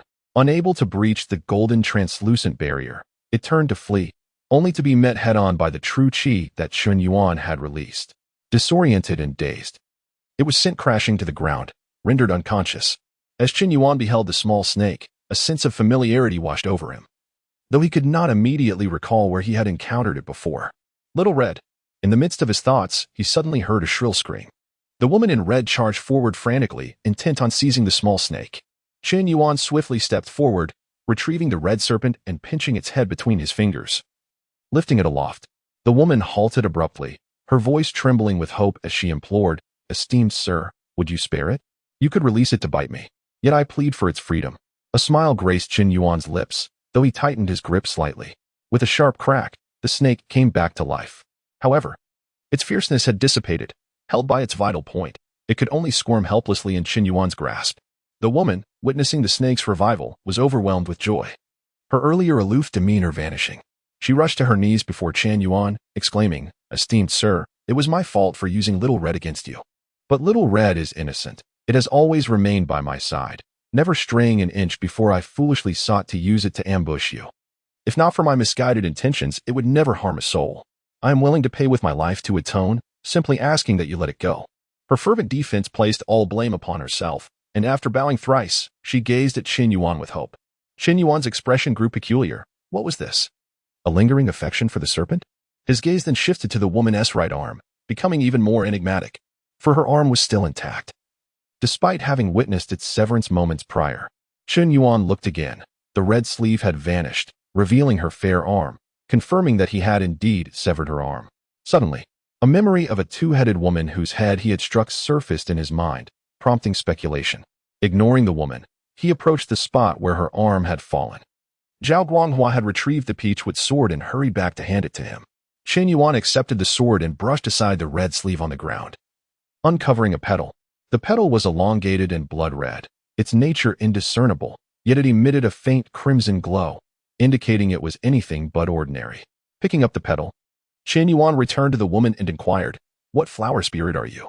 What is your name?" The woman, seeing Chen Yuan holding the petal, appeared somewhat uneasy, stammering, "I am Hua Qingzhu. I do not know what flower spirit I am. Perhaps an unnamed wildflower." "Ah, a wildflower possessing such remarkable regenerative abilities?" Chen Yuan chuckled lightly, refraining from further questioning, but instead posed a more disconcerting query, "Are you poisonous?" "Should be not," Hua Qingzhu replied, her complexion paling. Chen Yuan tore a small piece from the petal, placing it on the wooden sword and offering it to the small snake. The serpent trembled, fixated on the petal. Its mouth agape, a droplet of saliva trickling down. However, upon glancing at Hua Qingzhu, it resolutely shut its mouth, displaying an unyielding refusal to consume it. Observing this, Chen Yuan felt a sense of clarity. He finally recalled why the snake seemed familiar, though he had never encountered it personally. He had come across a similar snake during his wanderings, where the description aligned perfectly with the one before him. At that time, he had even succumbed to its venomous bite once. With this realization, Chen Yuan retrieved a jade box from his pocket, pouring out 5 small elixirs. He placed the small snake inside, swiftly closing the box. Hua Qingzhu, who had been kneeling nearby, sprang to her feet in astonishment, exclaiming, "How do you know Little Red's secret of slumbering at the sight of jade?" Chapter 71. Repayment. Seeing Hua Qingzhu so tense, Chen Yuan shrugged and smiled at her. "I guessed." Hua Qingzhu stared at him, somewhat incredulous. Xiaohong had been by her side since her awakening, in the mountains for over a century. She had never encountered a snake as peculiar as Xiaohong. To call it a demon would be misleading, for it could not speak and seemed yet to awaken its intelligence. Conversely, to dismiss it as mere serpent would be folly. It was as swift as lightning and possessed a venom unparalleled by other serpent demons. It had lived for countless years, yet had remained diminutive, lazily coiling around her wrist, masquerading as a bracelet. Aside from Hua Qingzhu, no one had ever laid eyes on Xiaohong, and those who had met their demise. No one knew Xiaohong's weaknesses. However, the white-haired man before her had not only subdued Xiaohong with ease, but was also privy to its most dreaded secret concerning jade. At this moment, Xiaohong was likely in a state of feigned death, causing Hua Qingzhu great concern as she spoke again. "Sir, I am the one at fault. Why have you imprisoned Xiaohong?" Noticing her panicked demeanor, Chen Yuan felt more assured. The little serpent had likely been trapped in that jade box for an extended period, maliciously confined. Hua Qingzhu's words confirmed his suspicions. He secured the jade box containing the serpent and returned it to his embrace, surveying Hua Qingzhu with increasing satisfaction, his smile radiant and refreshing.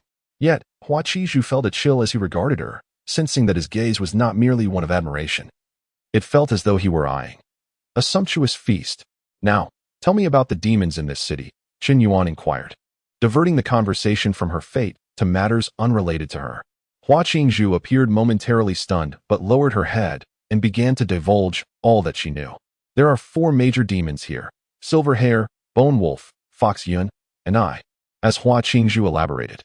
Chen Yuan pieced together the intricate relationships of the demons in Mingxi City through his deductions. Bone Wolf was undoubtedly the tailless wolf demon, and he and Silver Hair were once a well-known couple in the 10,000 Demon Mountain. However, Bone Wolf had been seduced by a fox demon over a decade ago. Enchanted by her beauty, he abandoned Silver Hair and their wolf child to pursue a romance with the fox. Enraged, Silver Hair sought revenge but was repeatedly rebuffed, often mocked by the fox. This repeated humiliation fostered a deep-seated hatred for all beautiful women within Silver Hair, which explained her obsession with beauty upon arriving in Mingxi City. Each day, she demanded the consumption of 10 children, believing it would enhance her own allure. If she discovered a woman more beautiful than herself, she would yearn for her demise. Furthermore, Bone Wolf and the Fox Demon, having been together for a few years, unexpectedly birthed a litter of pups, which was a rarity among different species of demons. However, these pups exhibited inherent frailty, lacking any semblance of demon-like vitality. Upon descending the mountain, they discovered that human hearts could fortify their offspring. Elated, Bone Wolf and Fox Yun slaughtered the inhabitants of the West City, extracting hearts to nourish their young. Yet, With the West City decimated and the South City nearly so, they found themselves in Silver Hair's territory in the East and North cities. Bone Wolf, acknowledging his wrongdoing, dared not provoke Silver Hair and thus separated from Fox Yun to seek humans elsewhere. During this search, one of the pups likely ventured into Mingquan City for a snack, catching the attention of Wang Ji, who dispatched a demon exterminator to investigate. After Hua Qingzhu concluded her account, Chen Yuan had unraveled the threads of the situation. The death of the Jingshu Daoist in Sohui County was likely at the hands of Bone Wolf and Fox Yun. At that time, Jingshu had been meditating at the city gate, clearly on guard against the demons within, while Bone Wolf and Fox Yun approached from outside. If they had attacked from behind, the sudden ambush could easily have led to Jingshu's demise, especially since no signs of struggle were found near his body, an indication of foul play. With Bone Wolf now deceased, only Fox Yun remained to reveal the truth of that fateful encounter. Fixating on Fox Yun, Chen Yuan's gaze shifted toward Zhao Guanghua. He gestured for Zhao Guanghua and Hua Qingzhu to follow him as he entered a modest dwelling alone. Though Hua Qingzhu sensed that what was to follow would not bode well for her, she trembled yet followed. Zhao Guanghua, equally perplexed, followed suit, leaving Duan Shan and Ding Feng, along with other officers, exchanging bewildered glances. What was this about? What secrets were being withheld from them? Once both the man and the demon had entered, Chen Yuan closed the door behind him. He then retrieved a 5 elements pill and a detoxification pill. Placing them alongside a torn petal and addressed Zhao Guanghua, consume the petal. It could lead to your demise or perhaps nothing at all. Regardless, these pills are yours. What say you? Zhao Guanghua shuddered at the suggestion, hastily shaking his head. Sir, I think it best to forego the pills. Chen Yuan merely hummed in response, pocketing the 5 elements pill, leaving only the detoxification pill and the petal in hand. Then I shall settle the account with you. Do not forget. You sold me once and have yet to repay me. Zhao Guanghua, taken aback, looked up at Chen Yuan, who wore a smile, though his expression betrayed no emotion. Surveying the room, he noted that aside from the flower demon, they were alone. This was indeed a fitting place for a demon to commit murder. In an instant, Zhao Guanghua grasped the gravity of the situation, his features contorted in turmoil. Sir, is there any chance for an extension on that debt? Enough with the pleasantries, eat. Faced with no avenue for negotiation, Zhao Guanghua swallowed his protests. Regret washed over him as he realized he should have simply consumed the petal earlier. Now, with the 5 elements pill gone, he was still obligated to partake in this grim offering. At that moment, he gained a profound understanding of the phrase. You cannot drink the toast without accepting the penalty. Taking the petal, Zhao Guanghua first consumed the detoxification pill and then, with a resolute demeanor akin to a seasoned general marching toward battle, he placed the petal in his mouth, chewing not once before swallowing it whole. A quarter of an hour later. I'm unscathed. Zhao Guanghua leapt 3 feet into the air, exhilaration etched across his face. What do you feel? Any effects? Chen Yuan inquired eagerly. I feel nothing at all. It is no different from an ordinary petal. Hearing Zhao Guanghua's words, Chen Yuan furrowed his brow. Chapter 72. The Flower Spirit's Power Bank regarding the petals that bore no poison. Chen Yuan had long possessed a 90% certainty. However, to err on the side of caution, it was prudent to have Zhao Guanghua, whose thick brows and large eyes were rather striking, test the potion once more. Yet, the fact that the petals yielded no effects was a significant surprise to him. With a flick of his hand, he tossed a pill to Zhao Guanghua, gesturing. You may leave now. A swift object soared through the air, and Zhao Guanghua hurriedly caught it, peering closely to discover it was the 5 elements pill. The unexpected recovery of the pill filled him with delight, and he expressed his gratitude repeatedly as he exited the room. Once alone, Chen Yuan cast a glance at Hua Qingzhu, noting her anxious demeanor as she stood motionless, but he chose to ignore her. Instead, he promptly consumed the detoxification pill along with the remaining petals. As the petals entered his mouth, they transformed into a refreshing chill that coursed through his abdomen. Chen Yuan felt a sudden coolness within, and just as he feared he had misjudged, suspecting the petals might indeed be toxic, he was startled to discover that the withered vitality within him had been rejuvenated. After consuming the rejuvenation grass, his vitality had already been considerably restored, stabilizing his near-collapse state. At this moment, as the energy from the petals gradually surged through his limbs, his vitality rapidly recovered. In mere moments, he returned to his peak condition. The white hair atop his head began to shift from white to black, gradually turning gray, with the roots fully reverting to black. Chen Yuan, shifting from surprise to joy, grasped a strand of hair, scrutinizing it closely before nodding in satisfaction. Over the past 3 years, he had conformed to local customs by allowing his hair to grow long. Although it remained gray for now, it was a marked improvement over his previous white locks, and with his vitality restored. He anticipated that it would not be long before his hair returned to its original black hue. Feeling immensely pleased, he looked at Huaqizhu, perceiving her as a treasure without a single superfluous aspect. Now, I offer you 2 choices. Chen Yuan smiled, but his words chilled the spirit of the flower. First, you may sever your own arms and pledge your service to me. After a century, I assure you of your freedom and the chance to leave alive. Second, you may join the little snake in a pot, allowing me to replenish my strength, for I imagine the little snake would provide quite a delectable flavor. Chen Yuan had resolved to keep this flower spirit by any means necessary. Upon learning that the red little snake had been by Huaqizhu's side even before her awakening, he surmised that her true nature was far from ordinary. This swift and highly venomous red snake, had it not been for his protective golden bell shield, might have led him to disaster. Such a peculiar little snake, while not necessarily an extraordinary creature of the world, was assuredly no ordinary serpent. Yet, it had remained by Huaqizhu's side for an unknown duration, developing a bond with the flower spirit. Perhaps this little snake was indeed her accompanying spirit? Regardless of the possibility, it was enough to signify the exceptional nature of this flower spirit. After consuming the petals, the revival of his vitality confirmed his suspicions. However, the petals differed from the rejuvenation grass. The latter directly extended one's lifespan. For instance, if a person were destined to live only 80 years, they would perish once their life force waned. In contrast, the rejuvenation grass could extend that lifespan by several years, a power so formidable it could be deemed divine. The petals of the flower spirit seemed more akin to restoration and replenishment, which explained why Zhao Guanghua experienced no effects from consuming them. His vitality was simply too robust. Both spiritual entities possessed unique merits, yet, in terms of rarity, the rejuvenation grass offered broader applications. However, the petals directly addressed his condition. If a single petal could restore him to full vitality, what might 2 or 3 accomplish? They were akin to a personal power bank. If he had 100,000 petals, what would he have to fear from the aftereffects of the Mad Blade? He could wield his sword fiercely for a century without concern. Upon hearing his words, Huaqizhu felt a sense of relief, for she feared losing even the right to choose, being cooked and consumed without hesitation. At least now, she had a chance at survival. While it appeared she was still destined for a grim fate, it was preferable to immediate death. Moreover, a century hence, there remained a hope of living. Understanding her lack of options, Huaqizhu performed a courteous bow, stating, "Thank you, my lord, for your mercy. I shall devote myself entirely to serving you. However, regarding the little red snake, do not concern yourself with your little red snake. I will not release it for the time being. Your future conduct will determine its fate." Chen Yuan interjected without a hint of compassion. While this flower spirit exhibited certain abilities, he did not regard her as a threat. Even if she were to develop ulterior motives, subduing her would be a mere flick of his wrist. However, should he release the little snake, the situation could become precarious. He could not guarantee he would always activate his golden bell shield before it struck.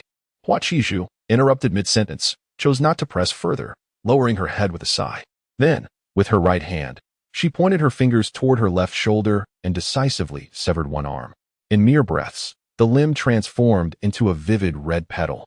Upon examining the site of her severed arm, there was not a single drop of blood.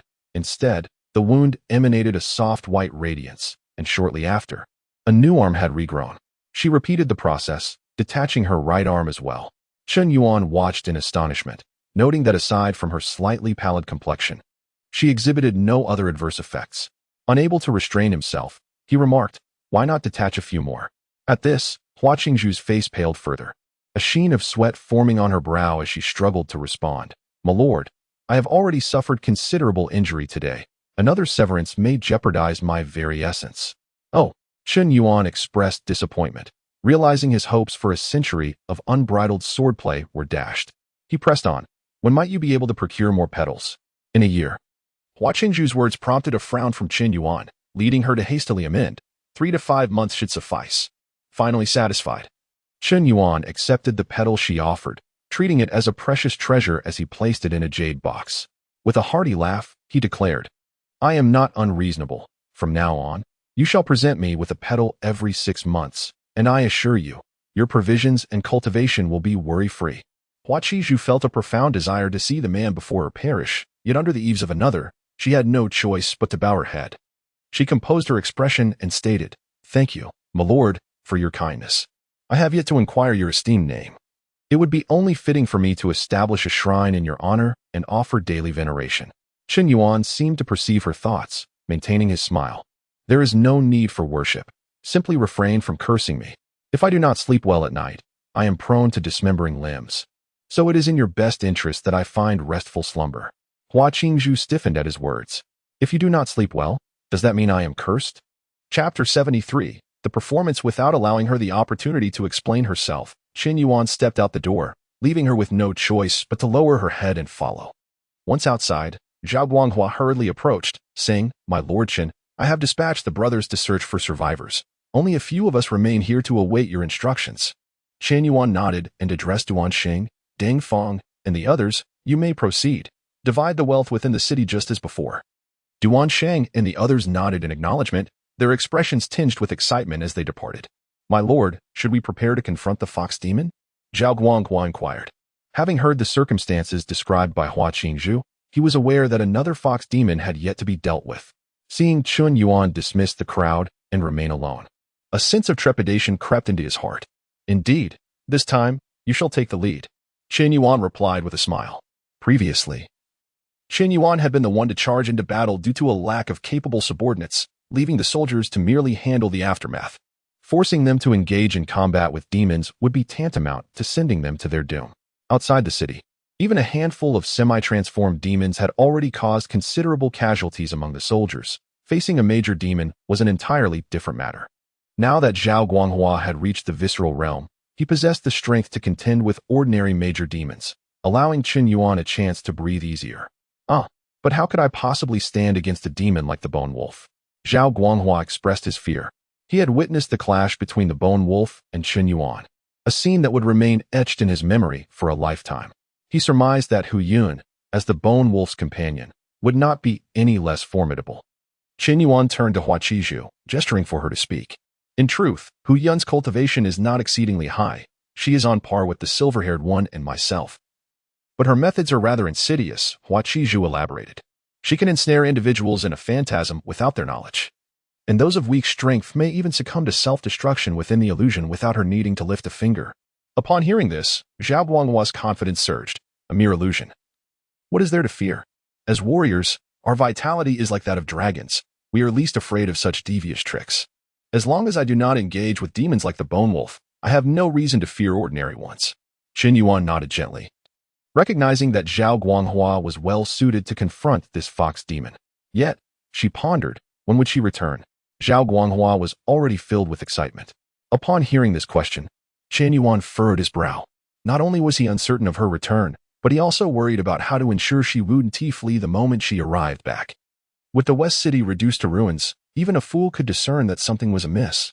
Upon her return and witnessing such a scene, how could she possibly remain? If she slipped away silently, he might not even catch a glimpse of her, let alone pursue her. There had to be a method to compel her to reveal herself. Chen Yuan fell silent, deep in thought. After a moment, his gaze swept over Hua Qingzhu, and his eyes gradually brightened. The following day, numerous soldiers had rescued survivors from the city. Among them, the East City and North City yielded the most, totaling approximately 30,000 individuals. The South City had the least, with only 700 to 800 people, while the West City yielded no survivors. All the gold and silver within the city had been collected, this time. With ample time and manpower, even though many had already been taken by the surviving citizens, they still amassed over 400,000 taels of silver.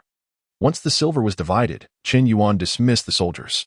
He first dispatched 2,000 troops to support the black-faced man in Suiwei County. He then sent the remaining 1,000-plus individuals, along with the citizens and gold and silver, directly back to Mingquan City. Only Zhao Guanghua, Hua Qingzhu, and himself remained in Mengshi County. Having completed these tasks, Chen Yuan led the two to the junction of the South City and West City and simply stated, "Let us begin." With a swift motion, he vanished from sight, retreating into the shadows. Zhao Guanghua first discovered the bodies of two fox-wolf pups.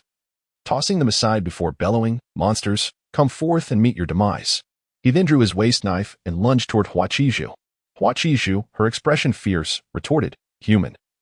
Why do you slay my comrades and invade my territory? With that, she brandished her bamboo sword to meet Zhao Guanghua's attack.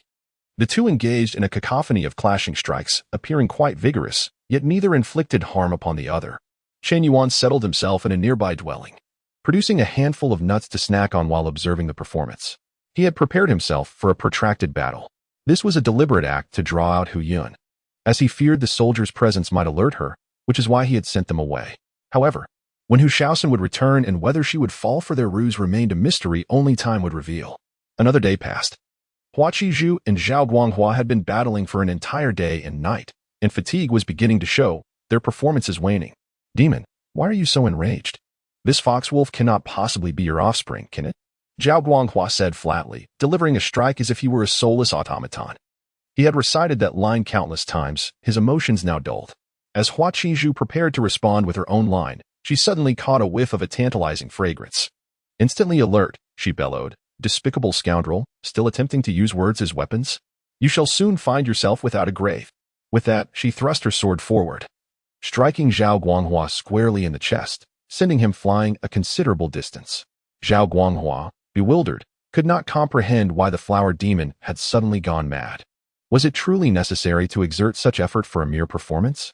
Just as he began to rise and inquire about the situation, he suddenly felt a jolt in his mind. Though it lasted but a moment, his experience allowed him to grasp the situation immediately. Without a second thought, he turned and swung his knife. With a clang, the steel blade struck against a claw, forcing its owner to retreat 2 steps. Only then did Zhao Guanghua lift his gaze to see a stunning beauty before him. She was tall and graceful, her skin as smooth as cream, enveloped in swirling mist, exuding an intoxicating fragrance. However, her furry arms adorned with sharp claws lent her an odd appearance. The beauty gazed at him with wide eyes, surprised for just an instant before her expression darkened, gritting her teeth as she declared, "You have slain them all, yet you concern yourself with who birthed them. Once I extract your heart, let us see how many eyes you possess to meddle in affairs that do not concern you." Her words indicated an indifference to the fate of her offspring, instead directing her ire toward Zhao Guanghua's loose tongue. "Let us attack together, swiftly eliminate this human, for I must return to my cultivation," Hua Qizhu shouted, charging at Zhao Guanghua. Hearing this, Yuan responded with a soft hum and also lunged toward him. Zhao Guanghua braced himself. The three engaged in a fierce clash. However, within moments, he found himself overwhelmed, perilously close to defeat. Just as Yuan believed she was on the brink of vanquishing this human, he suddenly erupted with unexpected strength, striking Hua Qizhu back 2 yards and placing her behind him. Yuan was taken aback, hastily swiping with her claws, intending to retreat a few steps to avoid the onslaught. At that moment, she felt a sharp pain in her back. Looking down, she saw a bamboo sword protruding from her body. In a fit of rage, Yuan exclaimed, "Hua Qizhu, do you even realize what you are doing?" Chapter 74. A heart-shaped declaration of love, of course, I know. This is not meant to kill you. Hua Qingzhu's tone was peculiar, a blend of excitement and a hint of distortion. As she spoke, Zhao Guanghua stepped forward and placed a knife against Yuan's neck. Although Yuan was restrained, she refused to yield verbally. "I have never wronged you. If you were to kill this human now, there would still be room for redemption. If I die, when the Bone Wolf returns, you shall accompany me in death." The Bone Wolf, possessing profound strength, had long subdued the surrounding great demons in the mountains, which was precisely why she had attempted to lure him. She cared little for that litter of miscreants, as long as the Bone Wolf remained alive. She could find refuge under his protection and live a life of comfort anywhere. However, upon hearing her words, Hua Qizhu became even more exhilarated. Suddenly, she drew her bamboo sword and ruthlessly pierced her other side. Ah, Bone Wolf, how terrifying. Listening to Hua Qingzhu's taunts and feeling the excruciating pain coursing through her body, Yuan momentarily struggled to recognize her old neighbor. Hadn't this flower demon always been indifferent to worldly affairs, solely focused on cultivation? Why did she now seem to possess a twisted nature? Before Yuan could utter another plea, a sound echoed as a fragment of white bone flew from afar, landing on the ground and rolling to her feet. Looking up, she saw a man clad in black and red robes emerging from a nearby residence. The man appeared to be in his 20s, with a well-proportioned stature of 8 feet, leisurely munching on snacks while making his way toward them. Upon seeing the white bone on the ground and sensing its aura, Yuan was taken aback. Was this not the Bone Wolf's white bone whip? Chen Yuan approached the trio, casually tossing his nuts aside, before kicking the bone on the ground a couple of times and addressing Hu Yun. Your husband is dead. To her surprise, the fox demon kicked the bone in return, her face reflecting indignation as she cursed. Good riddance. That wolf demon deserved to die long ago. The others were taken aback by her reaction. After kicking the bone a couple more times in frustration, Hu Yun's face flushed as she turned to Chen Yuan. Thank you, my lord, for slaying this wolf demon. If it weren't for you, I would not know how much longer I would have been forced to endure his tyranny. Today, I owe my freedom entirely to you. To repay your life-saving grace, I am willing to offer myself as your servant, day and night at your beck and call. As she spoke the last words, her voice turned alluring, and tears glistened in her eyes, as though she had truly suffered a great injustice. With her lips pouting, a fragrant aroma wafted toward the man across from her. Chen Yuan, momentarily taken aback by the scent, realized with a start how quickly the fox had seized the opportunity. Upon witnessing the bone wolf's demise, she had crafted her narrative on the spot. With no backing, she had created her own. Feigning confusion, he brightened his eyes and swallowed hard, seemingly intrigued. I see. But you have killed many, haven't you? What of that? Upon hearing Chen Yuan's words, Hua Qingzhu secretly scoffed. She felt instantly disheartened. This man, upon seeing her, had intended to strike or kill, but the moment he saw the seductive fox, he transformed, overtaken by lust. Why question the reasons behind the killing? Was it not akin to how humans slaughter chickens? Was it purely for amusement? Did that mean her life was deemed worthless? Merely for his consumption? The more she pondered, the angrier she became. She drew her bamboo sword and struck down fiercely toward Hu Yun's rear once more. Ouch! Hu Yun cried out, clutching her backside as she glared at Chen Yuan. My lord, look at her. She is still stabbing me with her sword. Chen Yuan immediately shot a glare at Hua Qingzhu, stepping forward to push her aside, and, in turn, wrapped his arm around Hu Yun's slender waist, saying, Do not mind her. She is merely a madwoman. I shall deal with her later and ensure you can vent your grievances properly. Humph. Hu Yun huffed coldly, lifting her chin in defiance toward Hua Qingzhu. Then, as she shifted in Chen Yuan's embrace, she sweetly murmured, My lord truly cares for me, unlike that bone wolf, who would only force me to kill and extract hearts. As she spoke, Hu Yun secretly reveled in her cunning. This gray-haired human was strikingly handsome, and judging by the expressions on Hua Qingzhu and the man with thick brows, it was clear he was the leader among them. She had merely employed a small trick, and already he was smitten. How could she not anticipate a future filled with good fortune? Infiltrating the human realm, what delicacies would she not have access to? The mere thought of the exquisite tastes of human hearts made her salivate. Meanwhile, Zhao Guanghua stood nearby with the knife, his expression a mix of suspicion and uncertainty, pondering whether Chen Yuan had been bewitched, yet wary that speaking out might ruin the moment. After several moments of hesitation, he remained silent, merely observing the unfolding scene. Only Hua Qingzhu remained, her teeth grinding in frustration as she glared at Hu Yun, wishing fervently to pierce her backside anew. So it was the wolf demon that compelled you to harm others. Chen Yuan instantaneously believed her words, his hand gently caressing her chest with a hint of tenderness. You are so delicate and fragile. Surely you have not encountered any wicked individuals, have you? Haha, of course. I have. Seeing his expression of indulgence, Hu Yun giggled softly, pressing herself more firmly against Chen Yuan. I once encountered a wicked man in the south, clad in a Taoist robe, quite fearsome. However, he did not even notice me as I stealthily extracted his heart from behind. The flavor was exquisite. At this point, she paused, then added playfully, Regardless, that man was utterly vile. He nearly frightened me to death. In Hu Yun's mind, this man was still a human. Hearing her talk of murder would inevitably evoke a sense of kinship. At that moment, she resolved to amend her habit of boasting about her predilection for consuming human hearts. Even if she could not truly transform into a human, she at least must not exhibit such tendencies before this man again. Stealthily indulging in her cravings would suffice. Such a good girl. Chen Yuan seemed utterly unconcerned about her consumption of human hearts, even praising her. His lustful demeanor ignited a fury in Hua Qingzhu, causing her cheeks to puff up in indignation. Lowering her gaze, she chose not to observe the couple, yet her thoughts spiraled into worry about her own future. She had just stabbed Hu Yun multiple times. Now that the seductive fox had a protector, how could she possibly escape unscathed? What would the next 100 years look like for her? How did she extract his heart? Could it be like this? In the midst of her anxious thoughts, Hua Qingzhu suddenly heard Chen Yuan's voice, accompanied by a soft sound, followed by Hu Yun's agonizing scream. She quickly looked up and saw Chen Yuan's hand, which had been exploring Hu Yun's chest, now raised before her. cradling a bloodied heart. Ah! Hu Yun shrieked in horror, staring at her own heart, disbelief flooding her eyes. Just moments ago, he had called me darling. How could he have extracted my heart in an instant? Is this truly the human way of expressing love? Should you not extract your own instead of mine? As her vision gradually dimmed, blood poured from her mouth. I want to return to the Mountain of 10,000 Demons. Chapter 75. Visitors from the capital. As the fox demon in his arms fell silent, Chen Yuan casually discarded her onto the ground, remarking, "You have quite a few demands." He drew forth his peach-wood sword and swiftly severed her head, feeling a sense of relief wash over him. Upon confirming that she was indeed the demon responsible for the death of the Jingshu Taoist, she had lost all value to him. Without personally avenging Jingshu, Chen Yuan felt a lingering sense of incompleteness.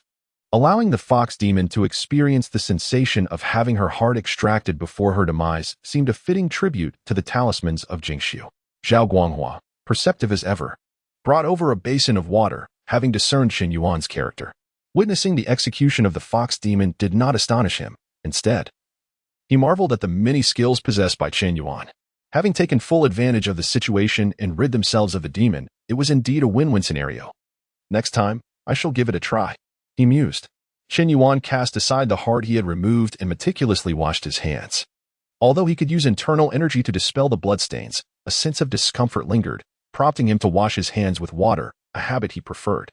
Hua Qizhu stared vacantly at the lifeless fox demon, who had only moments ago lamented the hardships of life. Now, the fox demon, who had believed she had ascended to greater heights, lay dead. Observing Chen Yuan calmly washing his hands, she felt an urge to return to the myriad demon mountain. Although returning could result in being killed by the demon king, staying away might lead to an even more uncertain fate. Humans were indeed terrifying. One moment they spoke sweetly, and the next, they were extracting hearts and lungs. Even the demon king would be left in self-reflection. Let us take a brief respite before we depart the city, Chen Yuan said after finishing his ablutions, glancing at Hua Qizhu.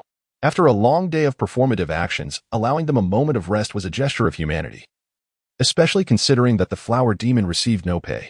Upon noticing Chen Yuan's gaze, Hua Qizhu quickly suppressed her thoughts and stood at attention, replying, "Yes, Lord Chen." She had now learned his name, and whether she dared to worship him as a deity was a matter known only to herself. Half an hour later, the trio reached the edge of the city and located the horses left by Duan Xing and the others. Each mounted a steed and leisurely set off on the road back to Mingquan City. Chen Yuan's injuries were not yet healed, making it inadvisable to travel hastily. Initially, he had intended to visit Suiwei County, but after inquiring with Hua Qingzhu about the fog demon, he abandoned that idea.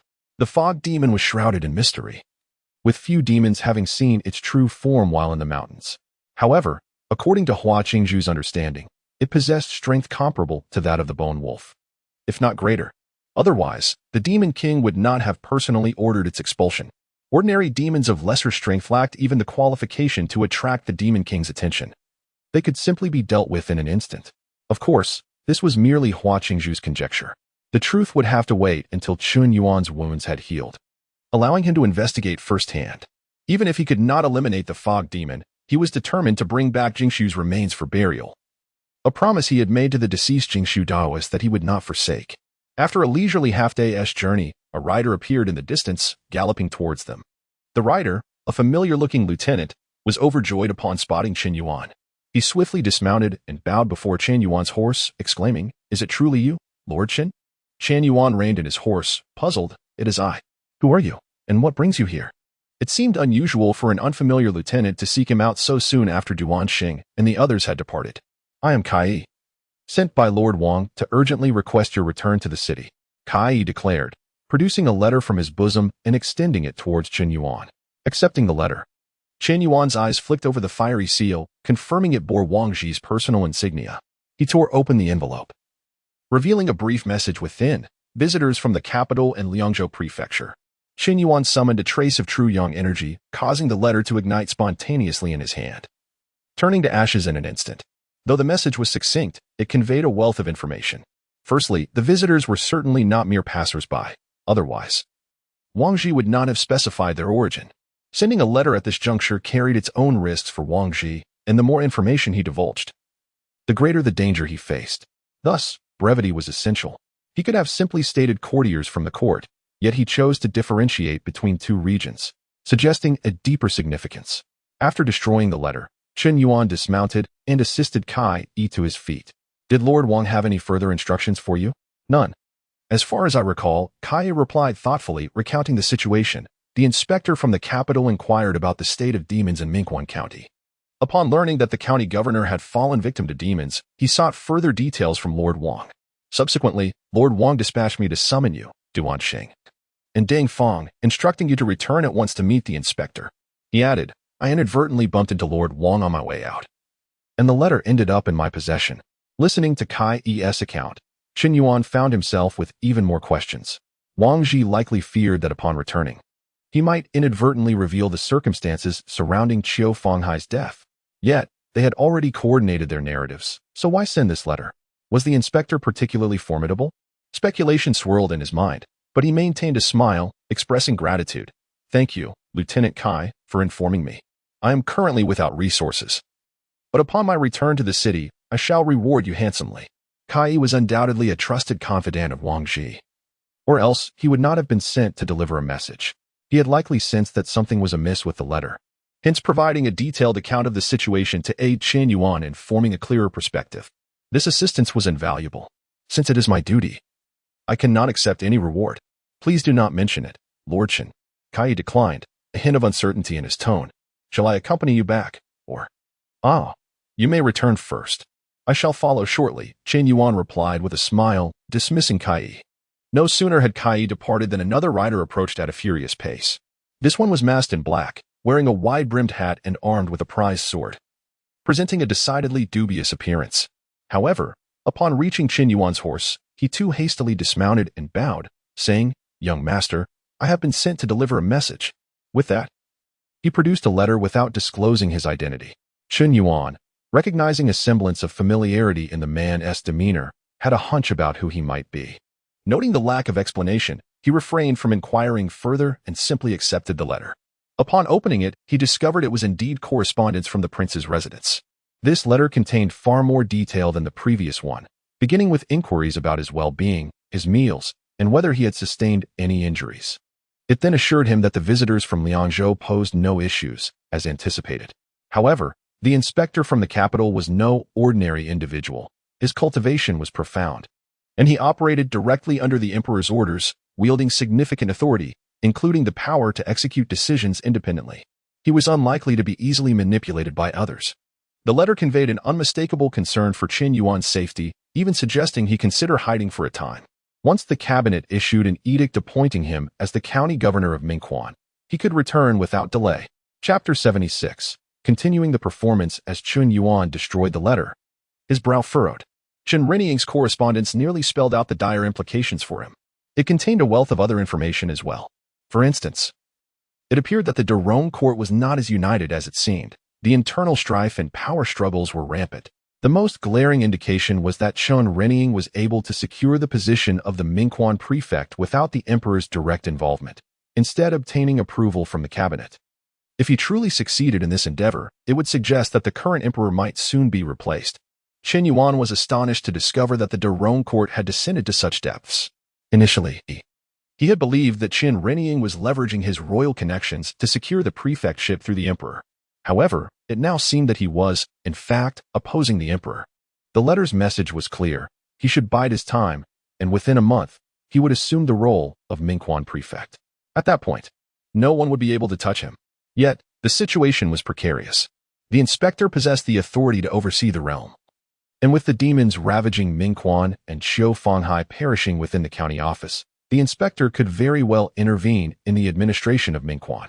A misstep could lead to severe consequences, possibly even military punishment. In times of chaos, harsh penalties were universally applicable. Moreover, he was the prime suspect in Qiu Fanghai's demise. Recklessly returning to the city could yield dire repercussions. However, if he failed to return, it would amount to an implicit admission of guilt. At that point, Wang Ji and others might also suffer repercussions, bearing the brunt of his actions, an unjust burden they could not shake off.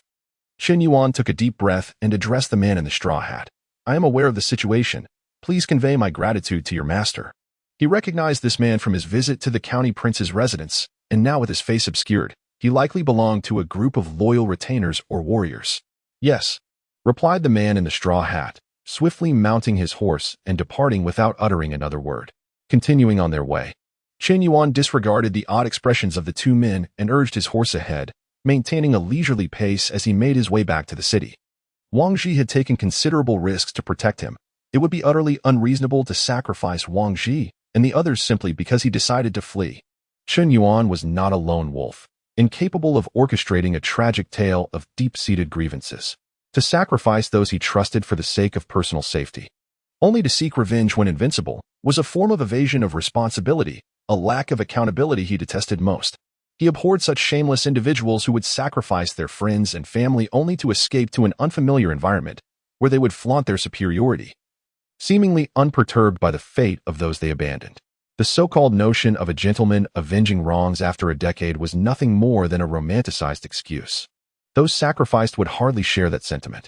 At present, if he chose not to return, the outcomes for Wang Qi, Ma Shiyuan, and others, due to their connections, were uncertain. But for Duan Sheng, Deng Feng, Lu Qing'er, and Wang Xiaowu, the consequences would certainly be dire, leading to their ultimate sacrifice. Thus, Chen Yuan was resolute in his return. While his life and fortune held great significance, he could not abandon everything in the face of adversity. To seize opportunities when favorable and evade challenges when unfavorable, disregarding the lives of those around him, rendered one no different from a weaned child. Chen Yuan was incapable of such treachery. Moreover, returning to the city did not guarantee death. Was it merely a performance? Having watched 8,000 episodes of drama, he had no reason to fear the art of acting. His confidence brimmed as he mentally rehearsed his script, which, of course, included the possibility of a dramatic turn of events leading to a violent confrontation. The following day, Chen Yuan and his companions caught up with Duan Shan and Deng Feng, arriving together at Mingquan City. It was not that Chen Yuan was swift, rather, Duan Sheng and the others were hindered by a large group of refugees, moving far too slowly. Upon entering the city, Chen Yuan noticed that numerous shops were draped in white cloth. A quick calculation revealed that today marked the 7th day since the death of Prefect Xiu Fanhai, and thus it came as no surprise.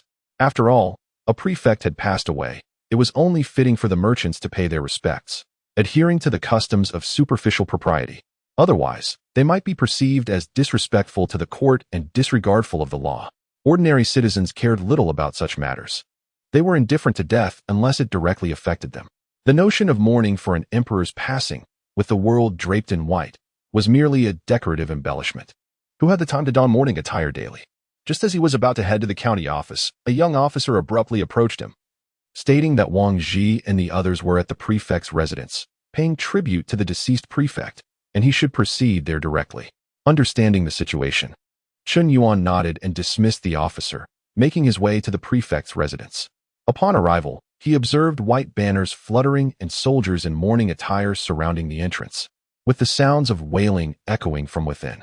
A steward, his expression grave, approached Chen Yuan and his companions, performing a bow and, after confirming their identities, called out loudly, "Lord Dui Chun, Lord Zhao, along with your 2 attendants, have come to pay their respects." Duan Sheng and Deng Feng were promptly designated as attendants, while the accompanying Hua Qizhu was barred from entry, left waiting outside. Chen Yuan donned a mask of sorrow, exclaiming, "Alas, my dear Fa Hai," as he strode into the prefect's residence. Behind him, the 3 men exchanged puzzled glances with the steward, seemingly bewildered by this unorthodox method of tribute. They quickly feigned tears and followed him inside, leaving only Hua Qizhu to find a corner, curiously observing the collective human activity. Once inside, they approached the mourning hall, where Qiu Fanghai's body and memorial tablet were displayed. To one side, a mother and daughter wept beside the coffin, while the hall was filled with kneeling servants. Before the mourning hall, 7 individuals were bowing in silent tribute to the deceased Qiu Fanghai. Chen Yuan swiftly scanned the scene, recognizing among them Wang Qi and Ma Shiyuan. However, they stood at the back, barely more than background figures. The other 5 were positioned on either side, with 2 on the right and 3 on the left. The 3 on the left were led by a middle-aged man clad in resplendent robes and wearing an official hat, while the 2 on the right were led by an elderly man, hunched and white-haired. From their positions, Chen Yuan quickly matched them with the known intelligence. The 2 on the right clearly held a lower status than the elegantly dressed man on the left. The white-haired elder was likely from Liangzhou Prefecture, while the other resembled Duan Sheng and Deng Feng, mere errand runners, not worth noting. The man in splendid robes on the left was undoubtedly the inspector from the capital. The two flanking him exuded an imposing aura that hinted at their formidable presence, suggesting they were not mere subordinates. Upon hearing the steward announce the arrival of guests, the group in the hall turned to face Chen Yuan. A chill coursed through him as he felt their scrutinizing gazes. The man in resplendent robes examined him with an intensity that felt almost tangible, before letting out a cold snort and shifting his attention away. Wang Ji's expression was fraught with urgency. "You've arrived. Just express your grief already. How can you address the deceased superior so casually? Surely, this will leave a poor impression on the higher-ups." Chapter 77. "I shall support your wife in a state of urgency," Wang Ji repeatedly gestured to him, hoping he would behave normally. However, Chen Yuan disregarded these cues, took a moment to compose his emotions, and then cried out, "Feng Hai." He rushed a few steps towards the morning hall, lamenting, "Feng Hai, I have come to pay my respects to you." The sorrow in his voice was so profound that it caused Qiu Feng Hai's widow to pause her weeping and look up at him. There he stood, holding the memorial tablet, striking his chest and weeping uncontrollably. "Alas, Feng Hai, taken too soon. Upon hearing of your passing, my heart is shattered. The stars and moon dim with your departure. Mourning for your youth, far away in Mingguan, leading thousands into battle, confronting the treacherous. Mourning your spirit, steadfast in counsel, a couple of virtue, their tale everlasting. Mourning your great talent, strategizing for peace. With grace and elegance, your aspirations soared. Remembering you in your prime, with noble bearing and vigor. Weeping for your untimely demise, tears flowing like blood. O tragic Feng Hai, how I lament your loss." Having spoken, he collapsed to the ground, weeping without cease. Qiu Feng Hai's widow, he, was deeply moved. Just days prior, she had heard idle gossip suggesting that the newly appointed Chen Dui had returned to the city only for the governoress' death, which might be linked to him. At that time, she harbored doubts. Yet now, it seemed she had wronged this Chen Dui. But could it be that he shared such a profound bond with her late husband so soon after his arrival? She could not inquire further and merely spoke softly. "Thank you, Lord Chen, for coming to honor my husband. Please take care of your health." The words escaped her lips before she could ponder their appropriateness. Yet, she felt unable to restrain herself from expressing concern over Chen Yuan's heartbreaking display. Glancing around, she was relieved that no one appeared to overhear. Otherwise, she would have been at a loss for how to respond. What kind of widow discourages mourners from crying? The thought was mortifying. She cast a glance at her daughter, who looked on in astonishment. Quickly, she shot her daughter a warning glare to remain silent. And the girl pouted her lips, feigning tears once more. Chen Yuan, hearing his words, let out another lament. Alas. He then covered his face with his sleeve, pretending to wipe away tears, though in truth, he had none and was on the verge of laughter. Yet, he had to maintain appearances, after crying for so long. It would be rather absurd to not even wipe his eyes. The man in splendid attire observed Chen Yuan had finished paying his respects to Qiu Feng Hai and remarked rather stiffly, "I have heard that Chen Dui has only recently taken office. Yet it appears you were quite close to Lord Qiu." Upon hearing a question that mirrored her own thoughts, he quickly raised her gaze to Chen Yuan, awaiting his response. Wang Qi stepped forward, gesturing towards the man in splendid attire, introducing, "This is Lord Tianda, the inspector from Jinling, who has come to eliminate the rampant demons in Mingguan County." He then pointed at the stooped elder. "This is General Hong Wei from Liangzhou, who has also come for this matter." Following that, he introduced Duan Sheng and Deng Fong, as they had been present during Qiu Fa Hai's demise. Zhao Guanghua, however, was ignored. Chen Yuan stepped forward to pay his respects, and while Hong Wei smiled at him, Tianda coldly interjected, "No need for formalities. Yet you have yet to answer my question." His demeanor was exceedingly rigid, lacking any semblance of friendliness, reminiscent of an envoy from the empire. "To be candid, I have long admired Brother Feng Hai since my time in Suiwei County," Chen Yuan replied unhurriedly, surveying the gathered crowd. "The day Brother Feng Hai met his demise was our very first encounter. We conversed amiably, feeling an instant bond, and became sworn brothers. Alas." Wang Ji rolled his eyes internally. This script had not been rehearsed, and the narrative was changing on the fly. However, the five present were all witnesses. And as long as he did not stray too far from the truth, they could manage to navigate through it. Tianda appeared skeptical. "Is it truly possible to form such an immediate bond? Who can attest to this?" "I can," Duan Sheng and Deng Fong declared in unison. "I can confirm it." The two lords spoke as if they had known each other for ages, conversing for quite some time. Duan Sheng claimed, pulling Deng Fong's hand to illustrate his point. Deng Fong, somewhat stiff, nodded. Indeed, I also witnessed it. The two lords seemed eager to converse through the night. Seeing their increasingly exaggerated claims, Yuan Qi quickly interjected. To Lord L, it is indeed true. Both Lord Ma and I were present at the time. Chen Dui and Lord Xiu felt an immediate connection. There is absolutely no fabrication in this matter. El Tianda's gaze shifted to Ma Shuyuan, who twitched his mouth before smiling. This indeed occurred. With Ma Shuyuan corroborating the account, El Tianda nodded slightly. He then rested his chin on his hand, pondering. But upon your return, Fong Hai died. How can you prove your innocence? Prove? Chen Yuan was momentarily taken aback, then expressed confusion. Why must I prove myself? Innocence is presumed, and moreover, how could I harm a brother with whom I shared such a bond? As if struck by sorrowful thoughts, he removed his hairpin, letting his gray hair cascade down. He then embraced Fong Hai's memorial tablet, wailing, Brother Fong Hai, you have caused me great grief. In seeking vengeance for you, I have turned gray overnight. Yet there are still those who suspect me of causing your demise. This is truly adding insult to injury. Yuan Qi was taken aback. He had not noticed until now that Chen Yuan had grown haggard in such a short span. This esteemed gentleman, Chen Dui, is indeed deeply affected by Lord Xiu's passing. Zhao Guanghua suddenly spoke, drawing the attention of those present. He continued, forcing himself, just days ago. He was a striking young talent, yet due to his sorrow over Lord Xiu's death, he has aged into gray hair in but a few days. This is known throughout the city. The depth of Chen Dui's emotions is indeed rare, and he cannot possibly be the one who harmed Lord Xiu. Seeing the crowd nodding in agreement, El Tianda fell silent, no longer pressing the matter. He and her daughter were utterly astonished. It turned out that this Chen Dui was actually a sworn brother of their late husband-father, making him a relative. Furthermore, in seeking vengeance for Fong Hai, he had even turned gray. Such a profound bond. The realization that they had suspected such a person of murder filled them with shame. How could this be a murderer? He was a savior. He stepped forward a few paces until he stood before Chen Yuan, her eyes brimming with tears, offering him support. Uncle, as mere women, we lack understanding in many matters. Now that our home is bereft of men, we implore you to take care of your health and oversee matters. Should you be able to avenge my husband in the future, I am willing to offer half of my family's fortune as a token of gratitude. Upon hearing the mention of family fortune, Chen Yuan feigned wiping tears, his hand pausing in irritation. What are you saying, sister-in-law? I am not a man driven by greed. He then shrugged off her supporting hand and addressed Fong Hai's memorial. Fong Hai, rest assured, I shall look after your wife. Chapter 78. Poor vision indeed. Commander Chen embodies the spirit of righteousness, a true paragon for us all, exclaimed Matthew Yuan with fervor. The crowd nodded in agreement. Lord L, now that the matter has been clarified, shall we return to the Yamen? Yuan Qi seized the moment and set the tone for the discussion. After all, the widow had acknowledged her uncle. El Tianda could hardly continue to assert that Chen Yuan was the perpetrator.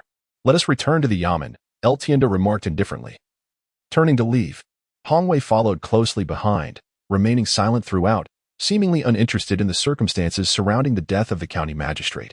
Chen Yuan exchanged a few words with his sister-in-law, feigning comfort, before joining the others as they departed the magistrate's office. After all, this was a morning hall, not a place for discussing official matters.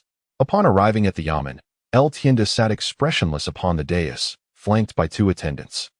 The gathered crowd stood on either side below, resembling mere lackeys.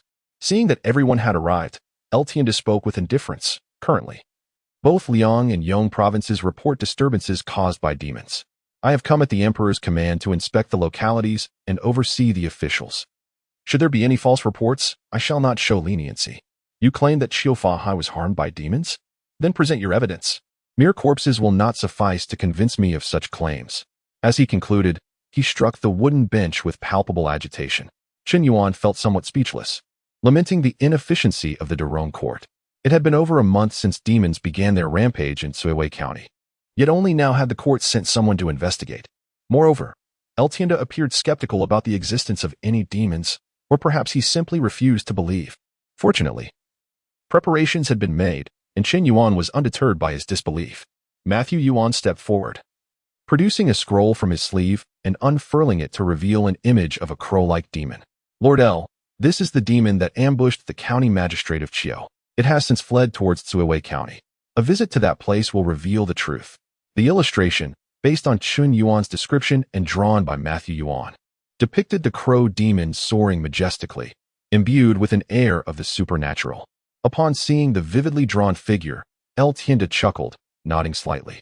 The artistry of County Magistrate Ma is remarkable, his imagination boundless. However, I am occupied with official duties and cannot afford the leisure to wander in the wild. His arrogant tone was unmistakable, causing many in the room to frown in disapproval. Zhao Guanghua, sensing the discontent, stepped forward boldly. Commander Chen has slain dozens of demons in Mingyu County, and I witnessed it with my own eyes.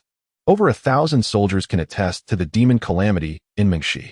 Oh, Tianda replied, displaying a flicker of interest, a smirk gracing his lips. Slaying dozens of demons is indeed a significant achievement. If true, I shall report it to the court and commend you. But if you are fabricating military exploits, do not expect me to show any mercy. Rest assured, there will be no deceit, Zhao Guanghua declared as he hurriedly exited the yamen. A moment later, a commotion erupted outside, followed by the entrance of over 100 soldiers carrying several demon corpses, trailed by a throng of curious townsfolk. They laid the demon bodies in the courtyard, eliciting gasps of shock from the onlookers who rushed to examine the scene. Chen Yuan had learned from previous experiences. When questioned about the demon corpses by Qiu Fanghai, he had been unable to produce any. In desperation, he had slain an unfortunate soul, leading to subsequent complications. To prevent a repeat of such folly, he had ordered the soldiers to gather all identifiable demon corpses from Mingyu County and transport them back to Mingquan City along with gold and silver. Now, this preparation proved fortuitously timely. 11 demon corpses of varying sizes were displayed, the most notable being a massive wolf demon over 4 meters tall, its body riddled with bloodstains. Its gleaming claws were distinctly visible, and its seemingly impenetrable fur bristled ominously, revealing teeth akin to steel blades. The immense carcass still emanated a malevolent aura, instilling fear in all who beheld it. Zhao Guanghua proclaimed triumphantly, "This fearsome wolf demon has wreaked havoc upon half the city. Yet Commander Chen has vanquished it with remarkable prowess." While many other demon corpses had been reduced to pulp and could not be retrieved, these were sufficient to validate their claims. Wang Ji and Matthew Yuan gazed at the wolf's remains, astonished. A creature of such malevolence could instill dread merely by its presence. If it were alive, it would surely be beyond human capability to confront. Hong Wei, who had remained silent since his arrival from Liangzhou, now approached to inspect the wolf demon's corpse closely, then stood up and remarked, "Such a demon, I too would not dare to face in combat. Commander Chen is indeed an exceptional talent, deserving of admiration." However, before he could finish, a subordinate of Tianda interjected. "What can a half-buried old man like you possibly know? I too possess the fortitude to slay this wolf demon, and I would need no more than 3 moves." His tone was brash and utterly disrespectful, disregarding the seasoned general. Hong Wei halted his companion, who was ready to retaliate, and turned to Tianda. "Haha, the youth is simply ignorant. General Hong, do not stoop to his level." Tianda laughed heartily, showing no inclination to reprimand his subordinate. Instead expressing disdain, "Is this what you refer to as a demon? To me, they appear to be mere mountain spirits and wild creatures. Simply dispatch some men to encircle and eliminate them. There is no need to alarm the court." Through these brief exchanges, Chen Yuan gleaned Tianda's character. Once a person ascends to power, they often neglect the realities of the world below, viewing life through a condescending lens and uttering phrases like all beings suffer because they are foolish. When there is no food, why not consume meat? Tianda was undoubtedly one such individual. His lofty upbringing had instilled arrogance and prejudice deep within him.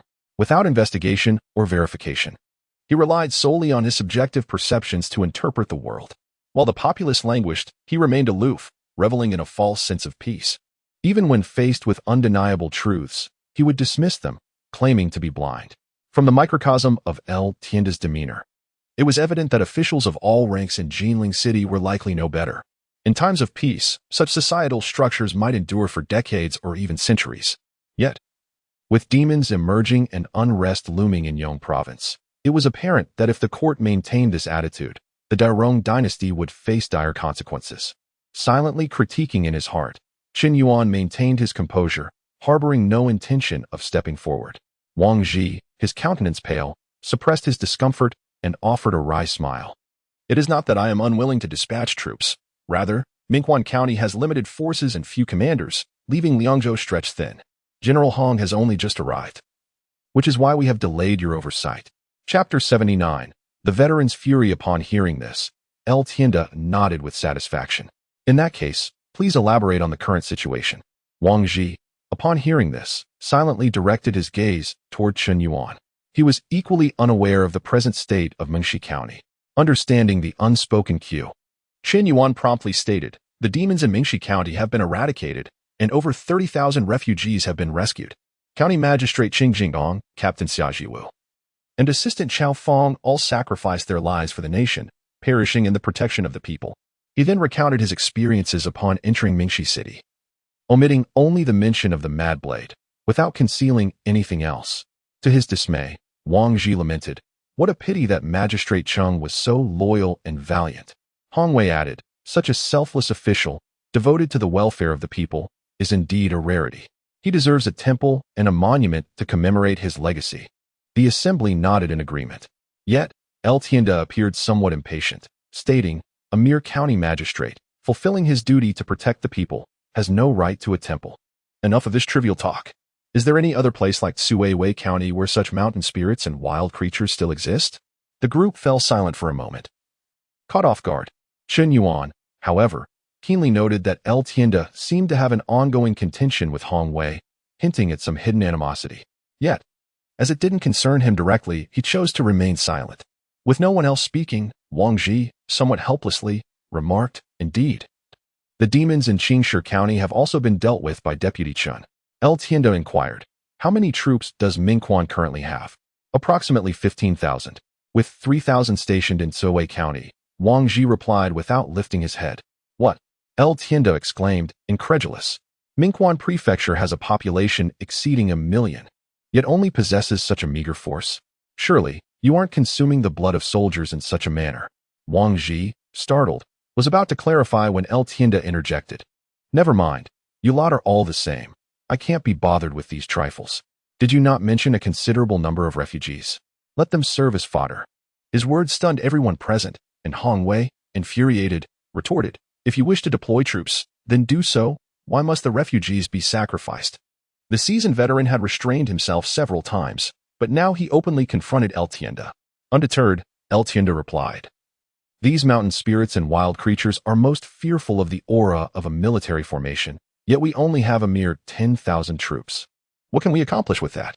It would be better to drive all the refugees outside the city towards them. We can spare some of our soldiers in the process. As El Tienda callously articulated his indifferent sentiments, Deng Feng suddenly recalled a statement made by Chen Yuan outside Qingshi City. Those in high positions, devoid of compassion, are themselves a calamity. Through this inspector, he gained a deeper understanding of that truth. He silently resented El Tienda while also feeling frustrated with his own lack of ambition. If only he possessed greater prowess, he would not be reduced to standing here like a pawn. He would have long since delivered a decisive blow to this ruthless and unyielding El Tienda. El Sir, this cannot be allowed. Ma Shou Yuan suddenly knelt. Fear etched on his face. The demons in Suiwei County are exceedingly vicious. Apart from Deputy Chun and his family, the rest of the citizens have all vanished without a trace. Currently, there are over 100,000 refugees outside the city. If we cannot provide them with adequate shelter, how can we cast them back into hell? That is the fate of over 100,000 lives. To his surprise, El Tienda, instead of reconsidering, brightened at the prospect. 100,000, splendid. With so many, I can seize Suiwei County without shedding a drop of blood. Pausing for effect, he cleared his throat upon noticing Ma Shou Yuan's stunned expression. You need not worry excessively. Although the citizens of Suiwei County have suffered, it is precisely because they are scattered that they fell victim one by one. With my presence, we shall have the soldiers herd the 100,000 refugees together. What demonic creatures would dare to provoke us? Once we force those mountain spirits out, I shall naturally eliminate them. At that moment, reclaiming Suiwei County and uncovering the true culprit behind Qiu Fanghai's death would be a matter of mere moments. His reasoning appeared sound, as if the demons of Suiwei County could be extinguished with a mere snap of the fingers. However, Chen Yuan discerned the unspoken implications within El Tienda's words. What did he mean by seizing without bloodshed? It merely implied that while he would not expend soldiers, he would expend the lives of the civilians. The fog enveloping Suiwei County concealed the whereabouts of the demons. El Tienda had undoubtedly learned from Wang Ji regarding the situation in Suiwei County. thus devising this plan to lure them out using human lives. The notion of forcing them out was merely a euphemism. From El Tienda's perspective, this indeed presented a possibility for taking Tsuweiwei County without bloodshed. He would earn accolades while simultaneously achieving his ambitions. As for the fate of the refugees, it was of no concern to him. Were they not slain by the mountain spirits? Moreover, the refugee camp was already a chaotic emlang. Desperate refugees could easily be incited to riot, becoming the source of rebellion. If all the refugees perished, it would only serve to highlight El Tienda's prowess in quelling the disturbance, double the merit. Upon returning to the capital, who would not sing his praises? In El Tienda's eyes, commoners and refugees were inconsequential. No matter how many perished, they would soon be replaced, sprouting faster than spring chives. However, the death of a county magistrate was an entirely different matter. A magistrate could not simply vanish without a trace. Magistrates and he belonged to the same echelon. If a magistrate could die today, could El Tienda himself be safe tomorrow? Could the emperor also perish the day after? Following El Tienda's line of reasoning, Chen Yuan quickly surmised El Tienda's true intentions for coming to Mingquan Prefecture. Investigating the so-called traces of demons was merely a facade. Uncovering the truth behind Qiu Fenghai's death was his ultimate goal. No wonder killing officials equated to rebellion. The roots lay here. Chen Yuan lowered his head, striving to conceal the murderous intent brewing within. You had better not uncover my identity, otherwise. Just as he pondered when he could break free from this entanglement, a furious roar erupted. You are talking nonsense.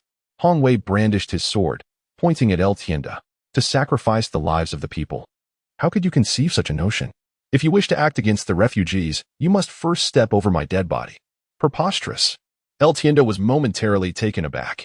Before he could respond, a subordinate behind him, unable to contain himself, leaped forward and hurled a punch at Hong Wei.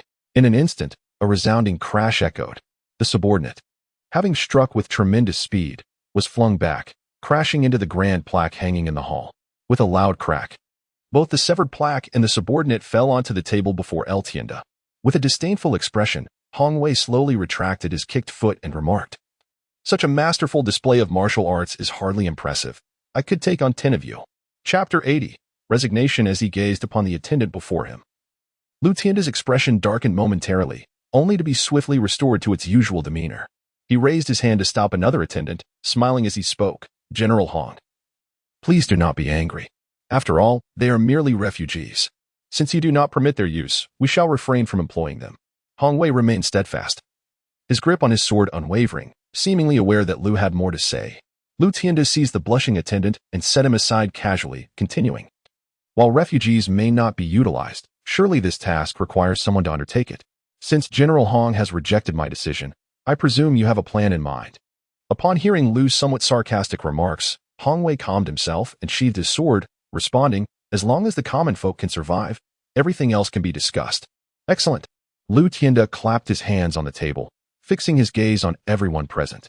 "Then let General Hong take the lead in scouting the way, while Captain Wang remains within the city. The rest shall accompany me to Tsuweiwei County. There must be no mistakes." The expressions of those present shifted slightly, yet none dared to voice dissent. Even the timid civil official, Ma Xiuyuan, stood shakily, preparing to accept orders. Chen Yuan felt a swell of discontent in his heart. Having just returned from Mingxi with considerable injuries, he found himself with no time to rest before being summoned once more. However, it was evident that Lu Tienda was incensed by Hong Wei's rebuke, and Chen Yuan had no intention of provoking him further, opting instead to follow the crowd in accepting the orders. Just as he was about to comply, Zhao Guanghua stepped forward, declaring, "Lord Lu, protecting our homeland is indeed the duty of military officials, and we shall not shirk from it. However, Captain Chen has already vanquished 2 counties of demons and is currently injured. Shouldn't we consider?" Before he could finish, a burst of crimson light struck him like a bolt of lightning. A spray of blood erupted from Zhao Guanghua, and he was flung out the door like an arrow, collapsing on the ground, unconscious. The crowd's faces shifted in alarm as Lu Tienda retracted his raised hand and slowly resumed his seat. "A mere captain dares to criticize my decisions? Do you take me for clay to be molded?" He cast a pointed glance at Hong Wei as he spoke. Wang Zhi's face flushed with anger, yet he dared not utter a word. He hurried outside to assess Zhao Guanghua's condition, relieved to find that he had merely fainted. He quickly administered healing ointment and summoned several officers to carry him away. Lu Tienda, noticing Wang Zhi's actions, detected a clue. this captain, struck by his blow, had not perished. After a moment of surprise, intrigue flickered in his eyes. A captain of such caliber is indeed remarkable. Your Mingguan County harbors hidden talents. I wonder, what abilities does the esteemed Captain Chen possess?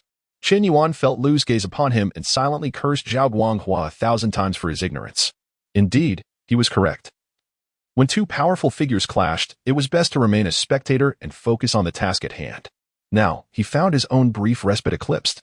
While Zhao Guanghua had unwittingly taken a leave of absence, it was clear that Lu Tianda intended to eliminate Zhao Guanghua had he not underestimated his opponent's resilience.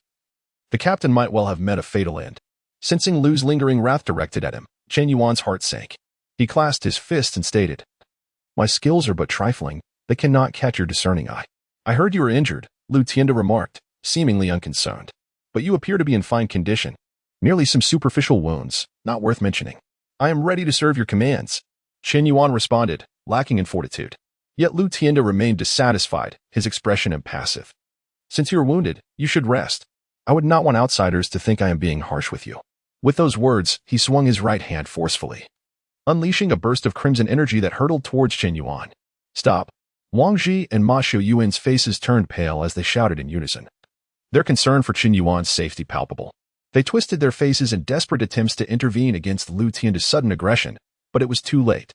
They could only watch helplessly as the blood-red aura surged towards Chen Yuan. Wang Qi, overwhelmed, closed his eyes in despair. He was truly exhausted. A light clang resounded as Hong Wei turned to witness Chen Yuan drawing his sword, effortlessly blocking the oncoming crimson energy, standing unharmed. He gasped in astonishment. Hong Wei was acutely aware that both captains were being unjustly punished due to Lu's frustrations. He also knew that this Captain Chen was the betrothed of the esteemed Chen Renying of Rongchang County. However, in the grand scheme of things, the grievances of two captains paled in comparison to the well-being of countless citizens. Thus, he had no intention of intervening against Lu Tianda. In truth, he felt powerless to do so. As he scrutinized the black sword, he found no remarkable attributes, yet it had easily withstood a strike from a bloodmaster, suggesting it possessed extraordinary qualities. Before he could further ponder this, a sudden transformation occurred. A dark mist erupted from the black sword, swiftly enveloping Chen Yuan's entire being. As the black mist shrouded him, a layer of black flames ignited around him. His expression turned steely, his eyes blazing crimson, and save for the lack of a smirk, he bore an uncanny resemblance to an unleashed blade. Chen Yuan had recognized the nature of the crimson light when Zhao Guanghua was gravely injured. Its speed was unmatched, and its lethality astonishing. Even the capable Zhao Guanghua had been rendered defenseless. Had it not been for Lu Tianda's unique technique, it would have been indistinguishable from the blood-warding technique used by the elder Su of the county lord's estate. Thus, he mentally placed Lu Tianda on par with the bloodmaster, fully aware that in his current state, he would likely be no match for him. At the county lord's estate, Su had remained stationary, enduring his strongest strike before ultimately succumbing. But why would Lu Tianda remain idle? Why would he not retaliate? Understanding that Lu Tianda might indeed be a master, Chen Yuan felt a surge of trepidation and no desire to advocate for Zhao Guanghua. Instead, he sought only to navigate the storm and survive. Yet Lu Tianda persisted, unwilling to relent, and directly lashed out at him. At that moment, fury ignited within Chen Yuan, and his anger surged. "You took offense with Hong Wei. Seek him out to settle your score. Why do you come after me? To hell with it. I am done." As the crimson light approached, Chen Yuan acted without hesitation, drawing the sword from his back to intercept the attack. Unrestrained by his pin-up rage, he allowed the dark energy from the furious sword to envelop him entirely. Observing Lu Tianda's keen interest as he appraised the sword in Chen Yuan's hand, Chen took a step forward and declared, "This cannot stand. That cannot stand. But can I kill you?" Chapter 81. Waiting for you for half a day. Upon witnessing the chaos, Duan Sheng and Deng Feng wasted no time and fled without a word. Just as they had barely escaped, a thunderous crash echoed behind them. Turning back, they beheld the county office hall reduced to a mere ruin. "How dare you!" A furious roar erupted as El Tienda emerged from the debris, dragging a hapless subordinate, his demeanor thoroughly disheveled. Chen Yuan swiftly followed, brandishing his sword and shouting, "What are you pretending for?" El Tienda, having just regained his footing, was taken aback as the blade approached him with alarming speed. In a frantic attempt to evade, he barely managed to retreat, narrowly escaping the deadly strike. Unfortunately, his subordinate was not so fortunate. The sword's gleam sliced through him, severing him in two without a moment's notice. At that moment, for figures surged forth from the rubble. It was Yuan Qi, holding up Ma Yuan and Hong Wei, clutching his own subordinate, all four appearing battered and covered in dust. Upon seeing another of Chen Yuan's victims, Hong Wei, astonished, turned to Yuan Qi and exclaimed, "Is this your subordinate? Why is he so formidable?" Yuan Qi had witnessed Chen Yuan wielding his sword with unmatched prowess, cleaving through the hall as if it were mere parchment. Tianda, in a state of panic, had resorted to using a subordinate as a shield to escape the wrath of that deadly blade. How could such a talent emerge from the modest Mingquan County? With such skill, he could easily ascend to the position of Deputy General in Liangzhou Prefecture. It was bewildering that such a master was merely a captain under Yuan Qi. When had this young man become so formidable? His subordinates were all exceptional, yet he himself, a peculiar talent at the Wuxiang level, sought to take a break. And now, there was this unfathomable expert who, given the slightest provocation, threatened to eliminate the imperial envoy. Hong Wei had thought himself unrivaled, only to discover an even greater adversary. What merits did Mingquan County possess to warrant the simultaneous appearance of both a hidden dragon and a phoenix chick? Yuan Qi initially lowered his head in silence. A bitter expression etched upon his face. Then, he mustered a faint smile. "If I were to say I had already resigned this morning, would you believe me?" From the moment Tianda had engaged Chen Yuan, Yuan Qi sensed that calamity was imminent. Given Chen Yuan's temperament, how could he endure such indignities?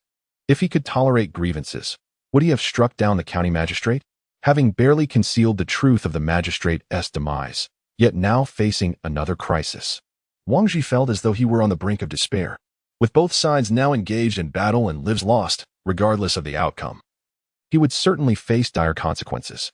If Tianda emerged victorious, Yuan Qi would be held accountable for his lack of control over his subordinates, and he could not justify himself to the royal court. If Chen Yuan were to prevail, the label of rebellion would be irrevocably affixed to him. Claiming that it was his subordinates who acted would be utterly futile. Your subordinates possess remarkable talents, he thought. The notion of resignation was merely a fanciful escape from responsibility. Hong Wei cast a strange glance at him, but chose to remain silent. Yuan Qi, ashen-faced, suddenly collapsed to the ground. Let it be whatever it will be. Must show you in. Like a withered plant, relinquished his struggle, sitting on the ground and watching the combat unfold, unexpectedly applauding. Good. Well fought. What a thrilling battle. Casting a sympathetic glance at the two, Hong Wei disregarded them, redirecting his gaze to the battlefield. He witnessed Tianda brandishing a knife that seemed to have materialized from thin air. The blade, over 3 feet long and 4 inches wide, was adorned with intricate patterns. Shimmering coldly, unmistakably a treasured weapon. Youngster, do not think that you can contend with me merely because you wield a divine weapon. You are still far from my level. Tianda declared, gripping the knife as he pointed it at Chen Yuan. Without uttering a word, Chen Yuan vanished in an instant. His speed so remarkable that he left behind an afterimage. The clang of metal sounded as Tianda met his charge, blocking the thrust with his blade. No longer speaking, he enveloped his treasured sword with a menacing bloodlust, illuminating it in a crimson glow as he clashed with Chen Yuan. The two moved with such swiftness that only glimmers of blades and the sounds of their combat could be perceived, their forms obscured from view. Hong Wei swallowed hard and turned to Yuan Qi. Your subordinate cannot possibly be a master, can he? After a prolonged silence, Yuan Qi ignored him, appearing utterly defeated as he gazed at the fierce duel. After several exchanges, a crisp sound rang out as half of the gleaming blade flew high, soaring out of the arena. Impossible! This is the Tian treasured sword granted to me by His Majesty. How could it break? Tianda exclaimed in disbelief, clutching the broken piece of the blade. However, Chen Yuan did not afford him a moment to react. He continued his relentless assault, striking faster than Tianda could defend, forcing him to parry with the fragmented blade, desperately countering with bursts of bloodlust. As time passed, it became increasingly evident that Tianda was at a disadvantage.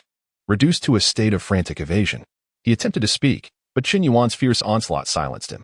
After a few more exchanges, Chen Yuan aimed directly for Tianda's head, thrusting 3 swift strikes. Tianda managed to block 2 with his broken blade, twisting to evade a third. Just as he thought he had escaped, a sudden pain pierced his chest. A tremendous force struck him, causing Tianda to stagger back several steps. Upon glancing down, he saw a palm print marred on his chest, his garments torn, revealing bruised skin beneath. A chilling aura seeped into his body with that blow, momentarily disrupting his energy flow.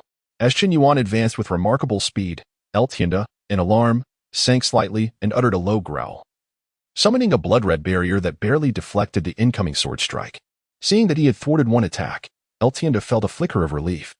He hurriedly unleashed a barrage of bloodlust, shouting, "You lot, wait for me." With that, he leaped away like the wind, covering hundreds of meters in mere moments. Not daring to look back as he fled, Chen Yuan, having deflected the crimson light, noticed Tianda had already distanced himself but felt no surprise. With a single step, he activated his unparalleled technique, stepping on snow without a trace, and in 2 swift strides, transformed into a blur, darting forward. Moments later, Chen Yuan, sword in hand, arrived directly behind Tianda, delivering a swift jab to his rear. "Run faster," he remarked casually. Tianda spun around, only to be startled to find Chen Yuan leisurely trailing him, sending a wave of terror through him. In a panic, he burst forth, shattering the ground beneath him, propelling himself hundreds of meters away. Yet, upon glancing back, he was met once more with that infuriating visage. Simultaneously, another strike found its mark on his rear. Tianda hastily accelerated, and after several such encounters, he finally burst forth from Mingguan City. Turning back, he found no trace of Chen Yuan and rejoiced, believing he had eluded the harbinger of death and could finally escape with his life. In his elation, he couldn't help but laugh heartily. "Ha ha ha. I am a master of blood refinement, unmatched by thousands. If I wish to depart, who could possibly detain me?" However, just as these words escaped his lips, he abruptly halted in his tracks. Before him stood Chen Yuan, scrutinizing him from head to toe. "I've been waiting for you for half a day." Chapter 82. Blood of the Master. Just as he was about to strike, unexpectedly, Tianda suddenly knelt on the ground with a loud thud. "Master Chen, it is all my fault." Tianda wept profusely, trembling as he said, "I have been bewitched and dared to vent my anger on you. I implore you, as fellow officials of the Durong, to spare my life, and I shall surely repay your kindness in the future." Chen Yuan, witnessing his imminent demise yet still clinging to hope, could not help but smile slightly as he replied, "Fear not, it won't hurt, it will be over swiftly." Hearing the sound of rushing wind from afar, Chen Yuan lost interest in listening to his confessions and charged forward with his sword. Cold-hearted and vengeful, with a sharp clang of the sword, Chen Yuan transformed into a fleeting shadow, piercing forward with great swiftness. Seeing no hope for survival, Tianda leapt up and shouted, "Blood shield!" A crimson barrier enveloped him, shielding him from the onslaught of sword light. Just as he was about to utter a mocking retort, the barrier shattered with a crack, and Tianda coughed up a mouthful of blood, only to be engulfed by the blinding sword light. In a mere breath, Chen Yuan revealed his form, delivering a kick to Tianda's knee, forcing his blood-soaked body to kneel on the ground. The furious sword rested against his throat, disregarding the distant plea for mercy. With a powerful yank, a stream of blood shot into the air, and Tianda's lifeless body collapsed forward, face down on the ground. Blood splattered onto the surrounding weeds, which withered and turned a sickly yellow as if poisoned. Chen Yuan sighed inwardly, recognizing the difficulty of slaying a master. With his current cultivation, what steel and iron might as well be mere twigs. Yet, wielding the furious sword, he found himself unable to cleave through Tianda's body. Although Tianda appeared to be in a pitiful state, drenched in blood, the true cause of his unconsciousness was the final throat-slicing blow. His body seemed grievously wounded, yet not a single bone had been severed. Of course, even without the throat cut, he would not survive long, for apart from his bones, there was hardly a whole spot left on him. His internal organs had been pierced, and living on would be as difficult as ascending to the heavens. With a casual strike, he delivered another blow to Tianda. Only then did Chen Yuan turn to see the newcomer, who was none other than Old Su from the Duke's residence. Upon arriving, Old Su witnessed Chen Yuan holding the black sword, having just severed Tianda's throat. Now, as Chen Yuan's blood-red eyes turned towards him, Old Su felt a shiver run down his spine. It had been far too long since he had experienced such a sensation. In Durong, there were very few who could evoke a sense of life and death crisis in him. Gazing at the black sword in Chen Yuan's hand and the black dagger at his waist, Old Su was instantly reminded of a few days prior. Back at the Duke's residence, Chen Yuan had carried the black dagger without using it, opting instead for a blade from the training grounds. Coupled with Chen Yuan's current state, Old Su quickly concluded that there was something amiss with this black sword. After composing himself, Old Su smiled and said, "Young master, why not sheath your sword for now?" His tone was as gentle as coaxing a child, fearful that Chen Yuan might strike out in displeasure. Upon hearing this, Chen Yuan scrutinized Old Su, and seeing no hostility, sheathed the furious sword. He had been able to control the sheathing of the furious sword, but upon Old Su's arrival and his call for mercy, Chen Yuan was left uncertain about the Duke's residence's stance on his slaying of Tianda. Now, seeing Old Su's lack of intent to attack, he felt a sense of relief. With the furious sword returned to its sheath, the black flames around Chen Yuan dissipated and his eyes returned to normal. A wave of emptiness washed over him. He hastily took out a small pill and swallowed it, feeling a slight relaxation after assessing his condition, perhaps due to the brief duration of the furious sword's deployment and his maintained control. Or perhaps because his cultivation had significantly improved since the last time the furious sword was drawn, he felt no loss of life source energy. Instead, his true energy had been depleted by 90%, leaving only a mere 10%. With the small pill's aid, it quickly rose to 30% and continued to recover rapidly. Once he confirmed his well-being, Chen Yuan clasped his fists and said, "Greetings, Old Su. May I inquire why you have come here?" Before he could finish, he noticed Old Su had rushed to Tianda's corpse, holding several jade vials to collect Tianda's blood. Shaking his head, he sighed. "Oh, what a waste this will be." After filling the vials, he caught sight of Chen Yuan's astonished expression and laughed heartily, easing the awkwardness of collecting treasures in plain sight. Young master may not know, but the blood of a master is a necessary material for refining the boiling blood pill, a true treasure beyond price. Chen Yuan was taken aback. Refining a pill from a master's blood seemed rather macabre. What sort of person was the first to concoct such a pill? Then why did you just ask me to spare him? Chen Yuan questioned, puzzled. He is on the brink of death anyway. Why not let me have the blood instead? It would be a waste to spill it. Old Su replied with unyielding confidence. Enlightenment dawned on Chen Yuan. Spare him? Allow me to take it. Truly, a seasoned veteran. He could not help but feel inferior. Noticing Chen Yuan's silence, Old Su hastily reassured him. Do not worry, young master. Once I gather the materials and refine the pill, you shall certainly have your share. Chen Yuan nodded in a daze. Old Su then collected the jade vials with a sense of fulfillment and explained the reason for his visit.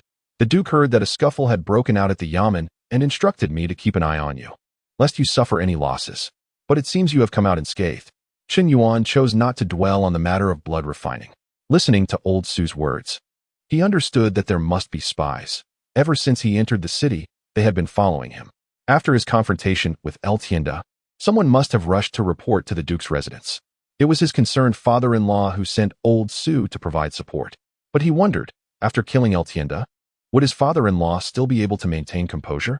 With this thought, Chen Yuan directly asked, what impact will Tianda's death have on the Duke? Old Su was about to respond when footsteps approached from a distance. He quickly said, you are safe now. It is unwise for me to linger here. Quickly, to the Duke's residence. With that, he moved and vanished from sight. Chen Yuan lowered his head, contemplating Old Su's words. It seemed he did not place much importance on Tianda's life or death. After all, if they were to refine a pill from human blood, Tianda's death would certainly count as a contribution. A commotion arose, and Chen Yuan looked up to see Yuan Qi and Hong Wei approaching. They were the highest cultivators among the group and had come to investigate the situation. There was no need for others to arrive by the time they did. It would be too late. Seeing Tianda's corpse, the two were initially taken aback, then seemingly struck by a shared realization. They exchanged glances and suddenly lunged toward the body. Hong Wei pushed Yuan Qi aside, exclaiming, Little Wang, let me take this one. I'm old. And if I break through to master, I might live a few more years. When it's time for me to pass, I'll leave the blood for you. Yuan Qi was incensed, disregarding the notion of generals or not. He was formidable, especially now that the inspection envoy had perished in Mingquan. Who could he possibly fear? He delivered a flying kick, sending Hong Wei sprawling aside. You're so old. What breakthrough can you possibly achieve? Let the opportunity go to the younger generation. Chapter 83. The distinction between eradication of 9 clans and inviting to sit. The two individuals advanced, engaged in a fierce struggle, each retrieving a jade vial and carefully placing it against the wound on Tianda's neck before striking the corpse's heart with a palm. Why is there nothing? They exchanged puzzled glances. Chen Yuan shrugged, indicating his ignorance. Alas. Hong Wei sighed, his expression one of dejection. We have arrived too late. Fortune has eluded us. While lamenting, he discreetly collected the blood spilled on the weeds. By the time Yuan Qi regained his senses, Chen Yuan had already tucked the jade vial into his bosom, behaving as if nothing had transpired, still sighing heavily. How dare a mere commoner deceive me? Yuan Qi fumed, ready to confront Hong Wei. He bore the brunt of the blame without reaping any reward, making it unbearable for him. Observing this, Chen Yuan cleared his throat and remarked, Feel free to continue your scuffle, But do remember to take care of the corpse. I shall take my leave. Yuan Qi anticipated that the blood of a master would be so coveted, with even Hong Wei getting involved, regardless of the truth. The strike on El Tienda's corpse had unwittingly aligned Hong Wei with him, which was undoubtedly good news, as it spared Chen Yuan the burden of dealing with the body. The subsequent arrangements would also be considerably simplified, allowing Hong Wei and his subordinates to live well. Other matters could only be decided later when he met his esteemed father-in-law. Having taken a few steps, Chen Yuan vanished without a trace. Hong Wei and Wang Ji exchanged glances and released their grips on each other's collars. What now? Wang Ji inquired. What do you mean by what now? First, we skin him, then dig a pit to bury the bones. Hong Wei pointed at El Tienda's corpse. I'm not speaking about how to deal with the body. I'm asking what we should do now that El Tienda is dead. What can we do? I have already become an accomplice. Do you think you have any choices left? Hong Wei waved his hand dismissively, then furrowed his brow seriously, adding, But do not worry too much. There may still be a turn of events. After all, only a master can kill a master. The situation in the court changes rapidly. The government may not necessarily make a fuss over the death of a deceased master. Otherwise, do you think I would have involved myself? At this moment, Chen Yuan had arrived at the prince's residence, sipping on a ginseng and FTI soup. Upon seeing that his hair had turned white, Chen Reniying's expression changed drastically. Fearing that her son-in-law might meet an untimely end, she promptly ordered the servants to prepare 100-year-old ginseng and 1,000-year-old FTI, claiming it would replenish his essence. After failing to explain, Chen Yuan could only silently drink. After finishing the third bowl, he noticed Chen Reniying sending another bowl over and hurriedly said, Thank you for your kindness, Your Highness, but I truly cannot drink any more. Chen Reniying glanced at Hua Qizhu beside him, her expression peculiar, and remarked, Taking a concubine is a trivial matter, but my dear son-in-law, you should exercise some restraint. Do not overexert yourself. Chen Yuan felt somewhat helpless upon hearing this. He had already explained. The matter of Hua Qingzhu being a flower spirit was not something he intended to broadcast. Even if it were to spread, it would not significantly affect him now. He could be said to be indifferent to such trivialities. However, it was better for others to learn of it later. Thus, he merely stated that he had rescued Hua Qingzhu in Mengxi County and, noticing her demeanor and grace, decided to keep her as a maid. However, Chen Reniying clearly did not think so and assumed Chen Yuan was simply infatuated with women, causing his hair to turn white. Thank you for your concern, Your Highness. Chen Yuan shifted the topic, directly asking, What is your opinion on El Tienda's death? Ha. Chen Reniying first laughed heartily before turning the question back to him. How many blood-refining masters do you think de Rong possesses? Several hundred? Wrong. Chen Reniying surveyed him up and down, her smile broadening. Only about 30 or 40. What? Chen Yuan was taken aback. This number was vastly different from his estimations. Therefore, my dear son-in-law, you need not worry too much, Chen Reniying explained. If you had failed to defeat El Tienda, then everything would have been over. I could only devise a method for you to feign death and escape. Now that El Tienda is dead, who would come looking for you? Based on my understanding of the emperor, he not only would not trouble you, but he might even offer you some comfort to maintain what little dignity remains for de Rong. Just wait at home for the news. It won't be long before you become the governor. Chen Yuan was somewhat bewildered. He had thought he would be embroiled in a life-and-death struggle with de Rong. But now it seemed, according to Chen Reniying, that he had already cleared the hurdle. After further inquiries with Chen Reniying, he gradually understood the situation. He had only heard Zhao Guanghua mention that de Rong's martial artists had 6 realms but had no clear concept of their numbers. He felt that the blood-refining masters were extraordinarily powerful, and the more formidable ones in the marrow refinement and Yuan-level realms would be even more troublesome. Now, with Chen Reniying's explanation, Chen Yuan realized he had vastly overestimated de Rong's martial prowess.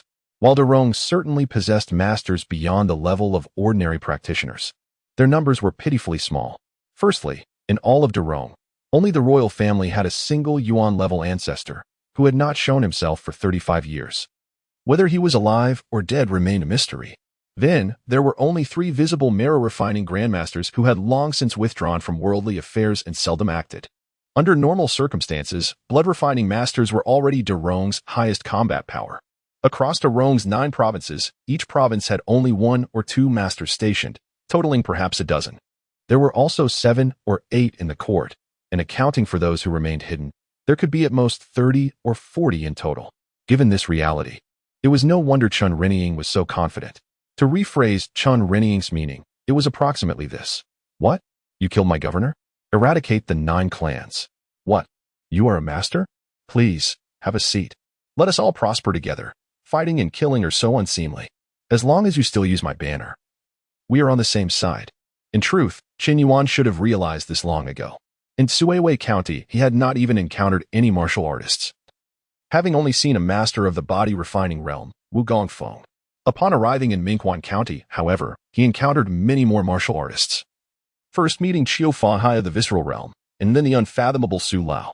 This gave Chen Yuan a misleading impression that Darong had a multitude of martial artists with formidable power. Now, reflecting on the military's martial artist configuration, he could discern the clues. Those who had merely refined their bodies could serve as lieutenants, while Zhao Guanghua, at the bone refining stage, held the power to command troops. Wang Ji, as the highest martial official in a county, was merely at the visceral realm. This clearly demonstrated the scarcity of martial artists in Darong. Therefore, does the prince imply that El Tienda's death need not be concealed? Chen Yuan licked his lips, harboring thoughts that were somewhat unpalatable. Chapter 84. The divine art of Mingyu. It must be concealed if it needs to be concealed. One must maintain an appearance that is acceptable. So let it be said that it was the work of demons.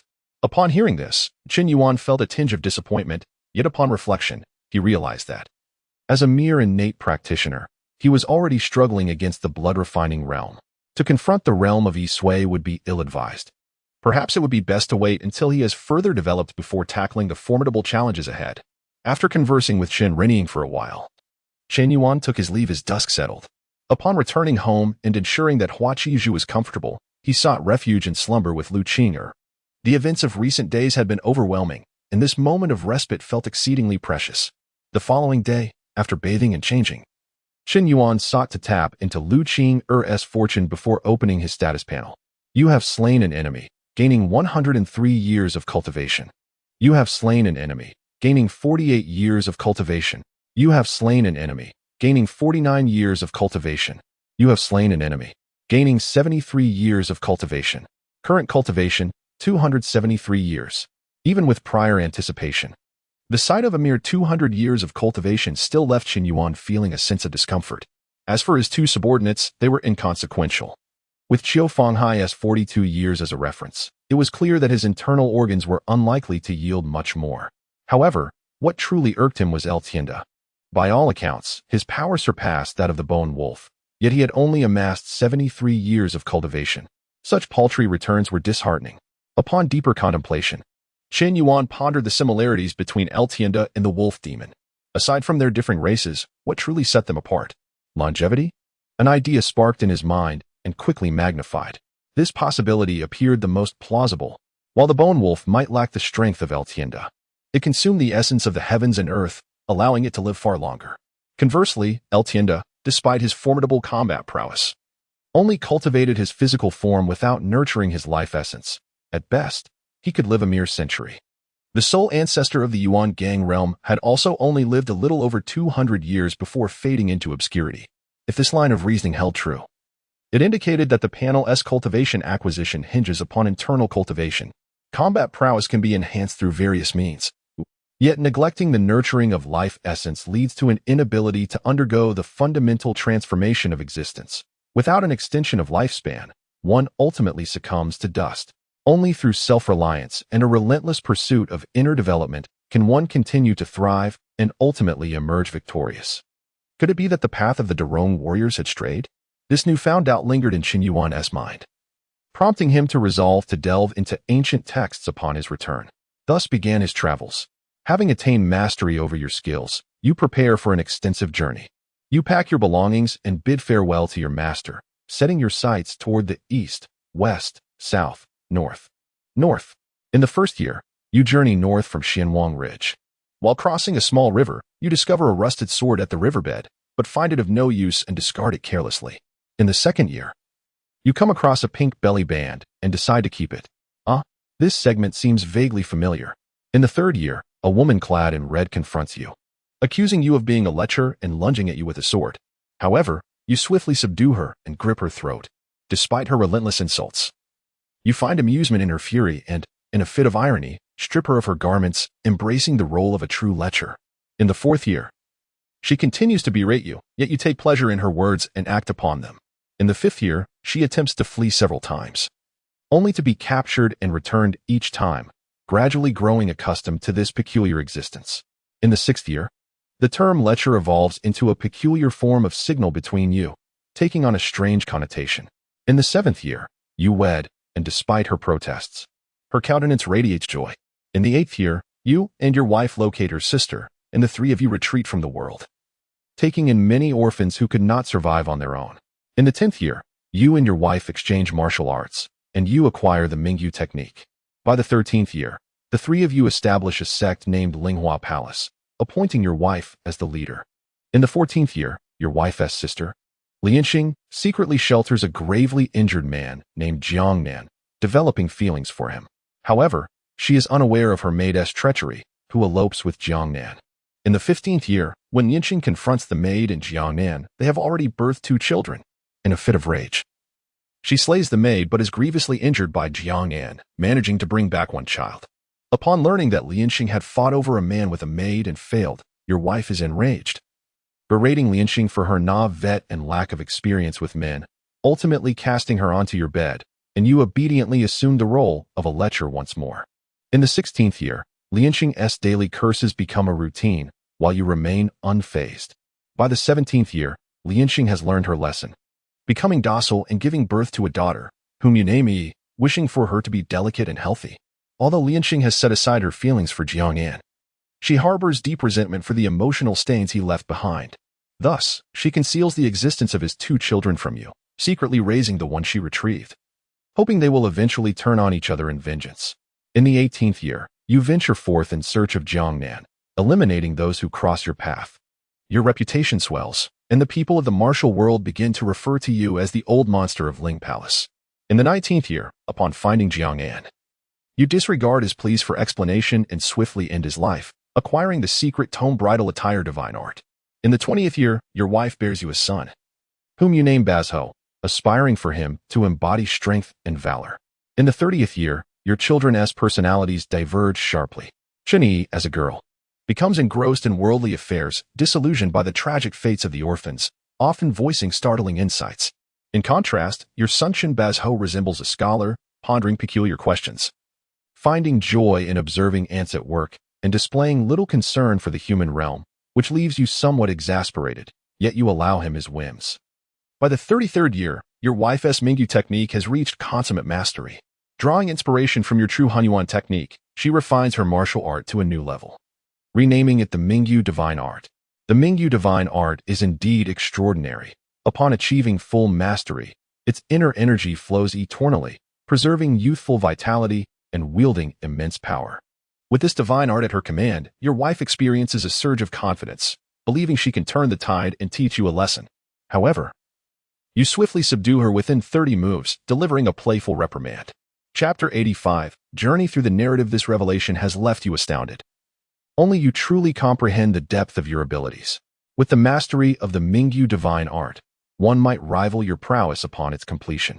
In the 34th year, a youth who called himself Xiao Yener appeared at your doorstep, boasting about avenging his father. Lianxing was elated. After years of anticipation, she hastened to summon another child from Jiangnan, Hua Yuke, urging them to engage in a deadly contest.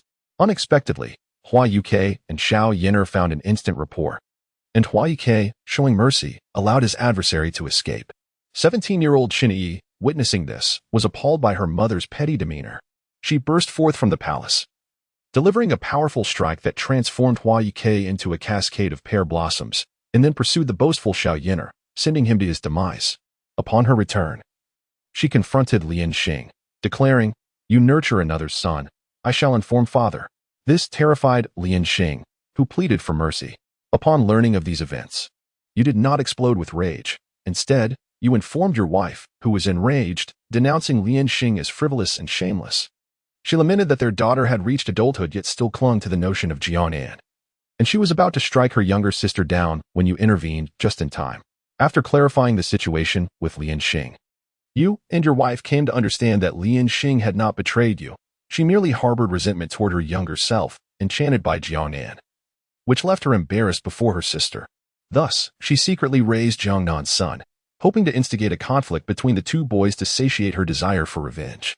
Your wife, still fuming, found Lian Xing's petty vengeance laughable and dragged her into her room, administering 100 spanks, with you joining in for a few. From that day forward, Lian Xing found it increasingly difficult to hold her head high before her sister, reduced to whimpering under the combined discipline of you and your wife. In the 35th year, your daughter expressed a desire to embark on a journey. Concerned that she might bully others, you imparted numerous lessons on moral conduct, fearing that she might incite the martial world to unite against Linghua Palace. Although your daughter, Yi, agreed wholeheartedly. It was not long before news reached you that the witch of Linghua Palace had annihilated the entire Jiang family, allegedly because Jiang Daxia had merely gazed upon her.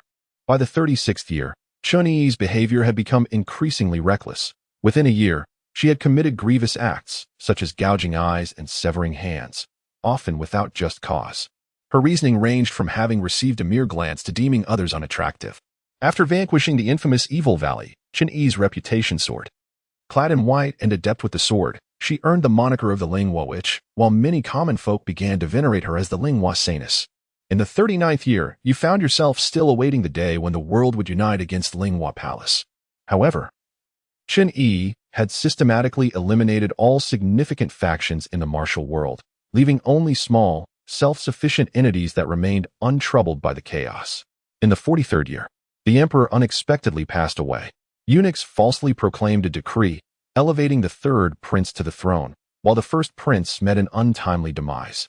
And the second prince narrowly escaped, calling upon the lords to rise against the usurper. In an instant, a cacophony of voices arose, and a multitude of heroes emerged, heralding the twilight of the dynasty. By the 45th year, the turmoil persisted, and the people suffered greatly. You noticed a significant increase in the number of orphans you had taken in. Worried about your daughter's prolonged absence, you contemplated searching for her, only to be rebuffed by your wife.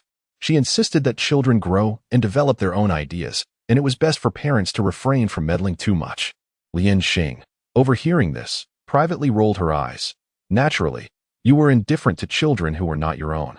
She lamented the fact that her daughter bore no resemblance to her, nor did she share a close bond with her, instead resembling her sister. Resigned to her fate, she abandoned her plan to secretly search for her daughter and gently massaged her legs. In the 46th year, Chen Yi had risen to become the leader of a rebel army. Influenced by her strict military discipline from a young age, she ensured that her campaigns spared the populace, earning her the affection of the common people, who dubbed her the Savior Army.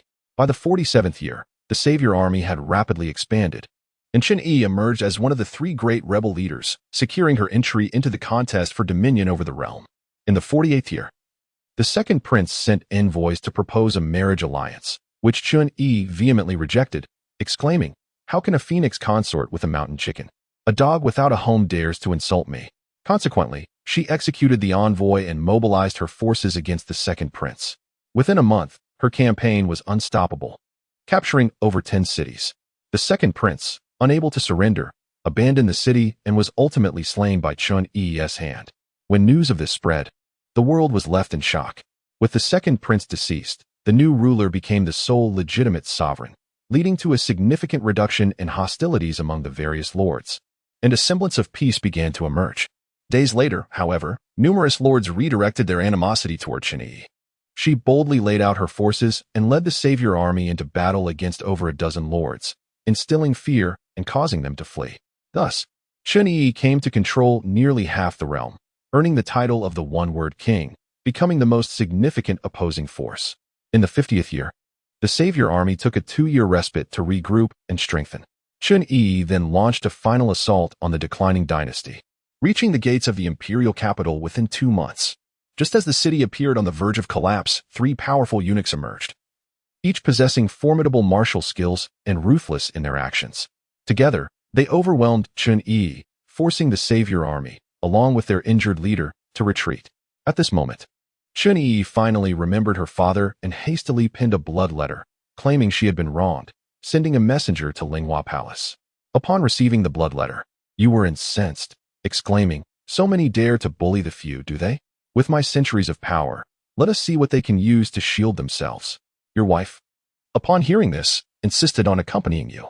You consented, but when Lian Xing also wished to join, you delivered a swift reprimand, leaving her sobbing and resigned to stay behind. Reuniting with your daughter, you led them back to the imperial capital, disregarding the rain of blades and arrows. With a few powerful strikes, you obliterated the city gates, causing the surrounding walls to crumble into dust, and the world fell eerily silent. As the three eunuchs stepped forth to speak, you cleaved them into pieces with a single stroke of your massive blade, shattering the city walls in the process. Relentless, you charged into the city alongside your wife, daughter, and army, storming the imperial palace. Dragging the emperor from his throne, you awaited the arrival of the savior army's commanders along with the court officials. Before them all, you decisively severed the emperor's head with a single strike, bellowing, "My daughter shall reign as empress." Who is in favor, and who stands against? Chapter 86. Funerary objects. The officials fell to their knees in unison, exclaiming, "We humbly invite the unparalleled empress to ascend the throne." In the 51st year, with the realm stabilized, Chen Yuan was crowned empress. She began purging the aristocratic families, comprehending deeply the harm they inflicted upon the common people, and executed her tasks with unwavering resolve. By the 52nd year, Chen Yuan diligently implemented a series of innovative policies such as land redistribution, maritime expansion, and the promotion of commerce and craftsmanship. However, this had little bearing on you, as you and your wife had returned to Linghua Palace, embracing a life of seclusion. Observing your son, Chen Bazhou, languidly sprawled in a chair with a book in hand, a juxtaposition with your daughter prompted you to question whether their names were mistakenly assigned. For it seemed more fitting for your daughter to be named Bazhou. In the 53rd year, Chen Bazhou set forth on a journey across the world, claiming he sought his own path. By the 70th year, Chen Yuan waged war, justifying her actions by declaring that the southern nation of spiders had grown too formidable and required subjugation. In the 72nd year, her campaigns extended to a vast ocean, and upon reaching the limits of advancement, she triumphantly returned, oblivious to whether the spiders had indeed diminished. In the 83rd year, the new dynasty thrived with burgeoning population, flourishing commerce, and military prowess. Visitors with golden hair and blue eyes began to pay homage, resembling the grandeur of a celestial empire. In the 85th year, Chen Yuan led her troops personally, directing her sword towards the northwest. By the 107th year, your wife, having perfected her Mingyu divine skill, surprisingly regained her youth and confidence, challenging you to a duel. You engaged in a spirited contest of 300 rounds, with neither side prevailing. Though she could not conquer you, her pride soared, and she strutted about, disdainfully regarding you. The term lecher was once again employed in her discourse. With gritted teeth, you attempted further bouts, but unable to secure victory, you resigned. Seizing the opportunity while Lianxing had yet to master the Mingyu divine skill, you playfully tormented her, a routine Lianxing had grown accustomed to, even relishing. In the 127th year, Lianxing perfected her divine skill, reverting from her 30s to the appearance of a youthful maiden, astonishing you further. After some time spent in affectionate entanglement with Lianxing, you conspired with her to devise a strategy against your wife. Lianxing, ever obedient, joined forces with you, and together, you subdued your wife once more. From that point onwards, daily admonishing your wife became the most significant endeavor for both you and Lianxing. Lianxing, exhilarated after a century of anticipation, finally claimed her victory, pinning her sister beneath her. In the 139th year, you began to feel a decline in your vitality. Though the Mingyu divine skill bestowed a youthful visage, your own prowess had progressed sluggishly, lagging far behind that of your two wives, and you sensed your end was near. By the 143rd year, your children returned, unchanged in appearance. Chen Yuan had ruled for nearly a century, embroiled in constant warfare, and it was said she had reached a land filled with icebergs, inhabited by foolish black cabbage birds, devoid of human presence, and she had meticulously charted the terrain, asserting the Earth's roundness through personal measurement. Chen Bazhou maintained his cheerful demeanor, seemingly unfazed by the impending death of his father, and though uncertain if he had found his path, his vitality suggested he would not perish anytime soon. In the 151st year, accompanied by family, you spent your final moments languidly, in your last breath. Lying in a crystal coffin surrounded by the funerary objects prepared by your daughter, you became aware of your surroundings. As life ebbed, you heard your wife's desperate cry, "Husband, do not leave me. I shall never call you lecher again." You also heard Lianxing's soft sobbing. As your consciousness faded, you departed from this world. The years of companionship had ingrained your presence into the lives of your two wives, and upon your demise, they succumbed to despair and followed you into death. Your children, silent in their grief, sealed Linghua Palace, transforming it into your final resting place before parting ways to pursue their own lives. Shall the relics from your travels be retrieved? Shall the secrets acquired during your journeys be recorded? You have departed, your spirit returning to Xianwang rich. Please begin anew. Is it true that in this family, I am the only one deemed worthless? Chen Yuan contemplated the writings from his travels, feeling somewhat despondent, while others thrived. He faced the embarrassment of having exhausted his lifespan. Yet, it provided Chen Yuan with crucial information with his current prowess. He likely had another 150 years to live, which would bring him to a little over 170 years, at which point his life would cease. Another observation was that the scenes from his travels exhibited repetition, yet the experiences varied significantly with the evolution of his skills. He recalled his first encounter with the woman in red, when he was pursued by her. This time, empowered, he turned the tables, defeating her and claiming her as his wife, a delightful twist that allowed him to avenge his former self. As he perused his gains, he noted, recorded internal skills, Mingyu Divine Skill. Recorded internal skills, Bridal Garment Divine Skill. Recorded martial arts, Shattered Heart Palm. Recorded martial arts, Soul Confusion Technique. Recorded martial arts. He acquired 2 relics of undergarments, half a volume of Chun Baizhou's writings, a crown belonging to Chen Yi, a map, 3 great rejuvenation pills, 60 luminous pearls, 10 purification pills, 60 minor rejuvenation pills, 3,000-year-old ginseng roots, dozens of rejuvenation pills, various elixirs, numerous spiritual artifacts, 3 sets of golden silk armor, 3 black iron swords, 3 black iron sabers, gold and silver treasures, jewelry, and utensils. Chen Yuan stood astounded before the plethora of martial arts and treasures, feeling as though he had been struck by a tidal wave of wealth. This was indeed a retrieval of funerary offerings from his travels. Though termed relics, it felt as if he had unearthed his own grave. Furthermore, the sheer quantity indicated these were the collective funerary objects of 3 individuals, all claimed by him in one fell swoop. After the shock came elation. His daughter had proven reliable, bestowing upon him a staggering array of funerary items, among which were countless treasures of immense value. The martial arts manuals alone numbered in the dozens, each exquisite and valuable, in great abundance. Unlike Chen Baizhou, who had merely left behind a single volume of writings. Yet, what was the significance of including 2 undergarments among the funerary offerings? 2 undergarments, 1 red, 1 pink, personal items of the 2 female masters of Linghua Palace. Chen Yuan grasped one of each undergarment, inspecting them closely. The red and pink garments, upon a gentle whiff, released a delightful fragrance. As long as the undergarments remained, he mused, their bodies should not be classified as relics for transference. With a flicker of thought, Chen Yuan tucked the undergarments away, keeping them as mementos. Chapter 87, A Bountiful Harvest, the half-volume of Chen Baizhou, contains astronomical and geographical knowledge, cosmic wonders, personally inscribed by Chen Baizhou, containing secrets of life and death, and the fate of humanity, though it seems to leave some matters unaddressed. Crown of Chen Yi, the crown once worn by the Empress Chen Yi of the new dynasty. A map, hand-drawn by Chen Yi herself. Great rejuvenation pill, crafted by the apothecaries of the new dynasty using 81 rare herbs, taking decades to formulate, containing immense medicinal power. Capable of augmenting one's martial prowess for an entire generation. First use effective, cannot break through realms. Cleansing pill, a treasure of the martial world. It expels impurities from the body, allowing one to refine their sinews and bones. First use effective, only targets the bones, the better the bones, the lesser the effect. Return to origin pill, a restorative elixir. Night pearl, glows, others, omitted. Chen Yuan examined the relics thoroughly and first took out the half-volume of Chen Baizhou, flipping through its pages meticulously. After half an hour, he put the book away with a blank expression. It was utterly incomprehensible. The interface showed no response, and he could only helplessly set it aside to gather dust. What a peculiar fellow, leaving behind such an enigmatic tome that was beyond his understanding. With a flick of his hand, a crown and a map appeared in Chen Yuan's grasp. The crown was merely a keepsake, but the map intrigued him. Its terrain closely resembled that of the world map from his previous life. This revelation astonished him. The map, drawn by Chen Yi, was included among the funeral offerings, indicating her desire to demonstrate her accomplishments to him, her father.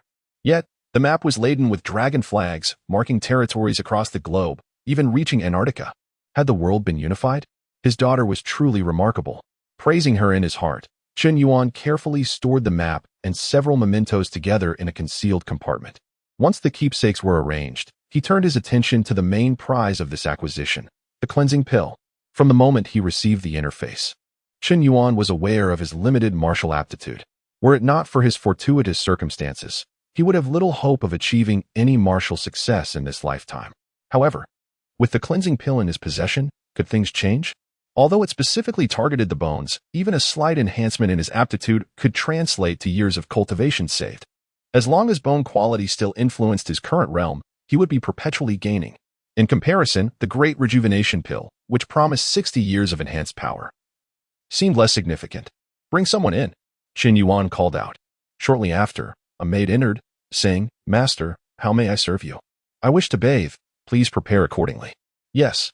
Having often seen in dramas how refining one's sinews and bones involved expelling various impurities, and the interface confirmed this, he deemed it prudent to prepare for a bath.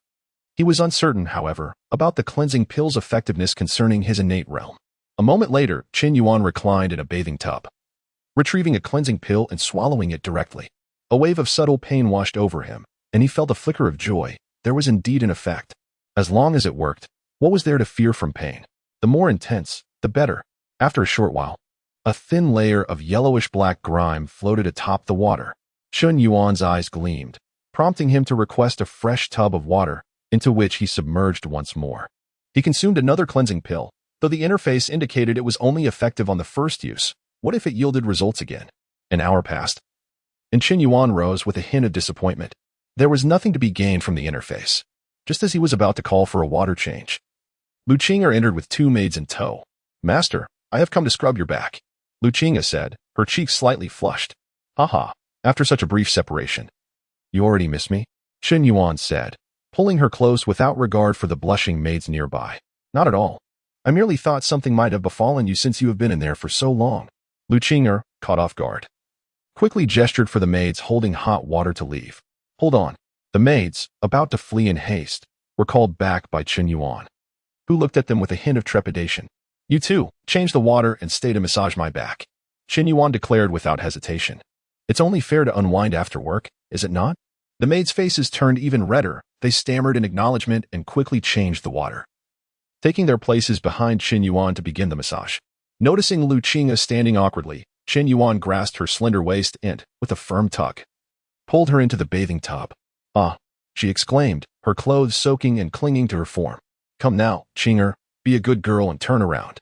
He instructed her to face away, placing her hands on the edge of the tub. Chen Yuan then addressed the 2 maids. "You both come in as well and push forward." After a thorough massage, Chen Yuan held Wuxiang in his embrace, rolling a night pearl over her body. At that moment, he became even more convinced that Wuxiang was indeed a vessel of fortune. What treasures had he acquired during his travels without her presence? Now, having returned home and imbued with her luck, he experienced a bountiful harvest. Moreover, the martial arts manual he had previously acquired had also come to him after warming his hands with a pomelo, laden with metaphysical significance. At this juncture, Chen Yuan began to suspect that Wuxiang was, in fact, the true child of destiny in this world. As he reveled in the maid's ministrations, Chen Yuan shifted his focus to the martial arts he had obtained. Among the many forms, the Mingyu divine skill stood out as the most crucial, granting eternal youth and extending one's lifespan, marking it as his most significant acquisition this time. The wedding garment divine skill was commendable as well. Yet in comparison to the upgraded Mingyu divine skill, it fell short. With ample cultivation in the future, it could serve as a resource for internal skill fusion and enhancement. The Shattered Heart Palm and other manuals could be disregarded for now, while the mesmerizing technique was perfectly timed for trial. Commence cultivation of the mesmerizing technique. Year 2. Your mesmerizing technique has begun to show initial signs of mastery. Year 22. After prolonged diligent practice, your mesmerizing technique has reached the stage of proficiency. A torrent of martial arts knowledge flooded Chen Yuan's mind, and he experienced a moment of clarity. The mesmerizing technique proved to be far simpler than he had anticipated. It functioned similarly to a form of mental hypnosis, albeit with a substantial risk of failure. For instance, if he attempted to hypnotize someone into taking their own life against their will, the likelihood of success would diminish greatly. Conversely, if the individual already desired death, the hypnosis would be effortlessly effective.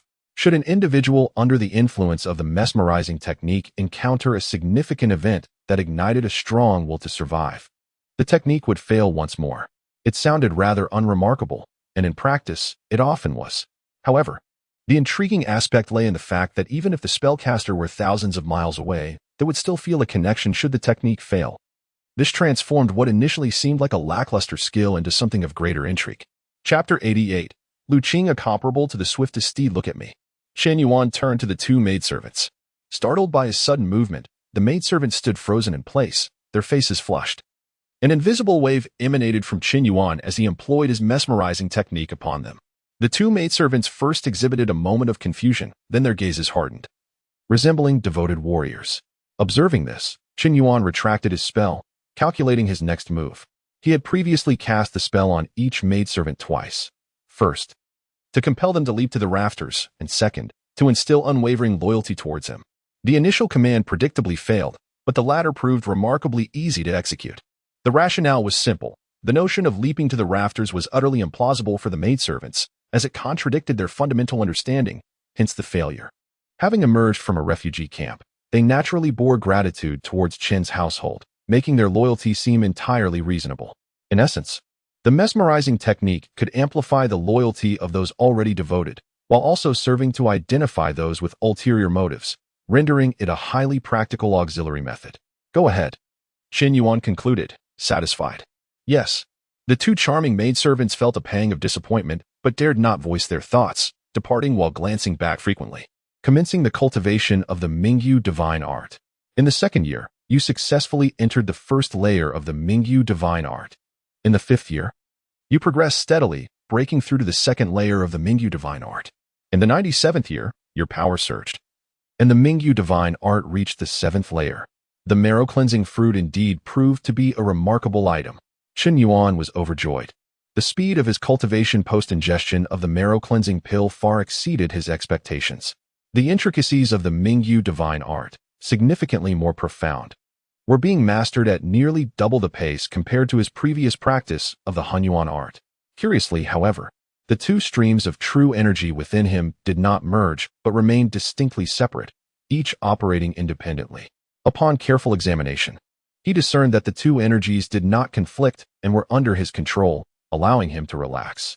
As long as he maintained control, there would be no substantial issue. Once he completed the Mingyu divine art, he could subsequently merge and elevate the two internal arts, surely discovering a resolution then. He swiftly allocated the remaining 3 years of cultivation to the marriage garment divine art, utilizing it entirely, and then surveyed his current status. Host, Chen Yuan realm. Innate perfection internal arts. True Hunyuan art, 12th layer. Completed. Mingyu divine art, 7th layer. Marriage garment divine art, 1st layer. Martial arts. Proud cold 6 techniques, mastery. Death-defying 13 swords, mastery. Golden bell shield, peerless technique. Mesmerizing technique, mastery. Tianshan 6 Yang Palms, peerless technique. Thunder fist, peerless technique. Shattered heart palm. Not yet initiated. Lightness technique. Snow walking peak mastery. Cloud soaring peak mastery. Cultivation. 0 years practicing, adventuring Mingyu divine art. Seizing the creation of heaven and earth. Absorbing the essence of sun and moon. Circulating with clarity, perpetually vibrant. Skin as smooth as jade. Youth everlasting. Marriage garment divine art. Unyielding and vigorous, growing stronger amidst adversity. All preparations are at hand. Only the cultivation remains. With sufficient cultivation, breaking through the innate realm under the enhancement of the Mingyu divine art would be a natural progression. Chen Yuan felt invigorated, eager to exit the city and seek out monsters in Soei County to bolster his cultivation, yet the fresh scabs on his wounds quelled this impulse. Given the current uncertainty, it was prudent to prioritize his health in preparation for unforeseen circumstances. With this thought, Chen Yuan retrieved a healing herb and consumed it, then turned to Wuxiang. Wuxiang, how fares your martial training? Wuxiang trembled slightly, responding weakly, I am incompetent. I have only read the introductory section and just begun to sense the energy, yet have not started practicing the Hunyuan art. Chen Yuan was somewhat taken aback. In truth, the Hunyuan art lacked an introductory section. Such advanced techniques typically assume that the practitioner possesses a foundational level of internal energy, making it exceedingly difficult for novices to grasp. To provide Wuxiang and the others with a clearer understanding of internal arts, he had added a supplemental section preceding the Hunyuan art. This introductory segment did not detail specific methods, but rather offered insights into acupoints and meridians, along with a modified breathing technique derived from the Tianshan system. enabling them to develop a sense of energy conducive to practice. Remarkably, just a few days in, Wuxiang had already begun to sense energy, indicating a degree of innate talent. Since you have developed a sense of energy, try this pill. Chen Yuan presented her with a small returning pill. Wuxiang accepted the pill without hesitation, swallowing it whole. My lord, I feel so warm. Moments later, she was drenched in sweat. With a wisp of white vapor rising from her head, her body flushed like a boiled shrimp. Chen Yuan placed his hand on her, channeling a thread of true energy into her body, keenly sensing the changes occurring within. Upon a brief assessment, his expression shifted as he discerned the issue. Wuxiang lacked a method for cultivating energy. While the small returning pill dramatically increased her power, she was entirely unaware of how to utilize this newfound energy. At that moment, the energy within her surged chaotically, lacking any direction, and if left unaddressed, could lead to dire consequences. Remember my cultivation pathway, he instructed sharply, swiftly guiding his true energy from her dantian to open 6 meridians and 36 acupoints, completing a small circulation cycle. Wuxiang could no longer articulate her thoughts, merely nodding, her focus entirely on the flow of her internal energy. After a brief moment, she finally exhaled, her complexion returning to normal, joyfully exclaiming, "My lord, am I now considered a master? A master? You nearly became a ghost." Chen Yuan felt a wave of apprehension. He had been overly presumptuous, nearly losing this fortuitous child. With the game panel at his disposal, he could say that his cultivation experience was directly downloaded, rendering the notion of going astray an impossibility, with opening meridians being simpler than quenching thirst. But Wuxiang lacked such capabilities. She had not yet grasped the methods of cultivation. Administering the small returning pill had almost led her to a catastrophic fate. "Oh, fine. I was foolish. Please do not be angry, my lord," Wuxiang pouted. Seeing her distress, Chen Yuan embraced her gently, chuckling, "I am not angry with you. I was merely careless, almost causing a grave error. You did splendidly, at this moment. You could even contend with Wang Xiaowu, which is quite impressive." Though Wuxiang had nearly been overwhelmed by the surge of internal energy, Chen Yuan's timely guidance allowed her to traverse numerous meridians successfully, rendering her fortunate in her misfortune. After all, a thread of his true energy remained intertwined with her internal power, now inseparable from Wuxiang's essence. For him, that thread of true energy was but a trivial matter, not a significant loss, and with the characteristics of the Mingyu divine art, it would restore itself in an instant. Yet for Wuxiang, that single thread equated to a decade of arduous cultivation. In terms of internal energy, she could now be considered a budding master of the mid-stage, comparable to the swiftest steed, Wu Gongfeng. Chapter 89. Sunbathing really? Wuxiang tilted her delicate face, somewhat incredulous that she could surpass Wang Xiaowu. "Indeed it is." Chen Yuan pinched her small mouth, speaking earnestly, "You must remember this cultivation path clearly. It is a method of the new technique. If mastered, it can grant eternal youth, far superior to the Hunyuan Gong." "What? Eternal youth?" Wuxiang gasped in astonishment. She swiftly turned over to face Chen Yuan, wrapping her arms around his neck, and said sweetly, "My lord, I want to learn this. I am certain I can remember it." Seeing her eyes sparkle at the mention of eternal youth, Chen Yuan chuckled. "Very well, I shall teach you shortly." Wuxiang beamed with joy. Having been redeemed at the age of 18, she was now approaching 21 without having born a child. This had become a lingering concern for her. In the past 2 years, her lord had often remarked that she was too young to have children. Wuxiang found this puzzling, as girls typically married and bore children in their early teens. At 18 or 19, she felt she was no longer a child. However, back then, she dared not question or defy her lord, suppressing her thoughts deep within. Recently, having been made a concubine, she had once again broached the subject of having children, only to be rebuffed by her lord, who cited the impending chaos in the world as the reason. If her lord did not still harbor the same affections for her, she would have thought herself aged. Unable to conceive at her age had left her troubled, pondering how she might retain his favor. Now, upon hearing that practicing this technique could also enhance her beauty, how could she not be concerned? Joyfully, she was about to assist Chen Yuan in dressing when she was halted. "Not yet. There is also a medicinal pill." Chen Yuan produced a Shisui Dan. Presenting it to her, "This might cause a bit of discomfort, but it will make you more beautiful. Do you wish to take it?" "Yes." Wuxiang, feeling vulnerable, did not hesitate and swallowed the pill whole before sitting in the bath, closing her eyes. Half an hour passed. Ouch.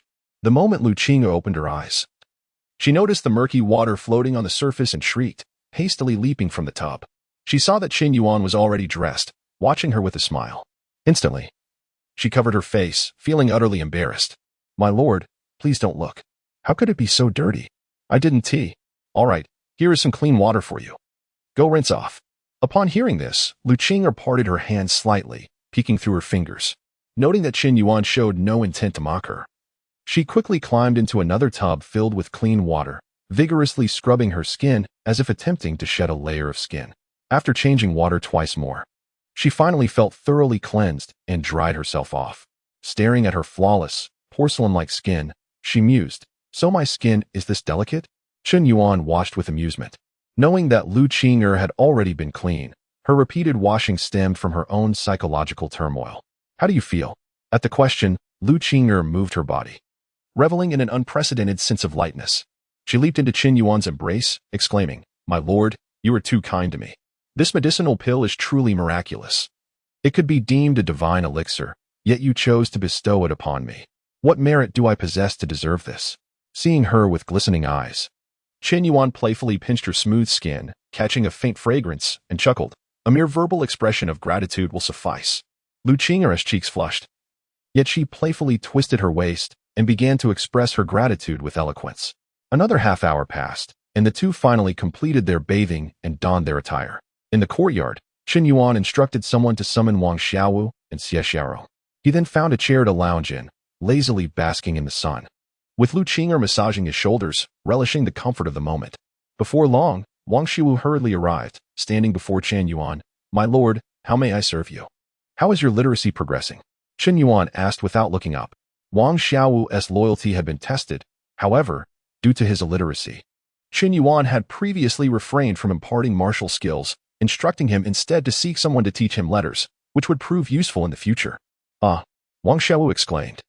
Carefully observing Chen Yuan's expression, "I can now write my own name." Chen Yuan turned his face in surprise. "You were instructed to study diligently, and yet you only learned 3 characters?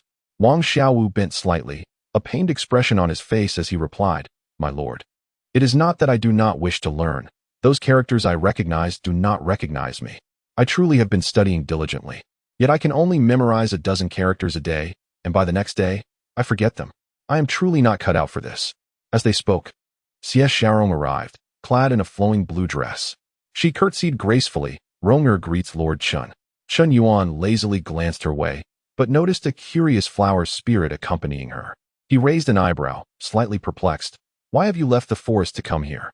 This estate, gifted by the prince, was quite spacious, boasting a sizable garden in the rear. Among it lay a small bamboo grove, claimed by Hua Qizhu as her training ground, a situation Chen Yuan allowed without interference. After all, flowers do occupy space, and it was quite remarkable that they could find their own places to grow. Hua Qizhu wore a faint smile on her cool countenance. "I merely wish to observe. You all carry on with your tasks. I shall not intrude." Having been subdued by Chen Yuan's strength, her demeanor had softened significantly, no longer viewing humanity from the perspective of an ant. Witnessing the combat between Chen Yuan and El Tienda had further humbled her, instilling a new respect for certain humans and sparking her interest in their world. Now, everything appeared novel to her, and in recent days, she had indulged in observing them from the shadows.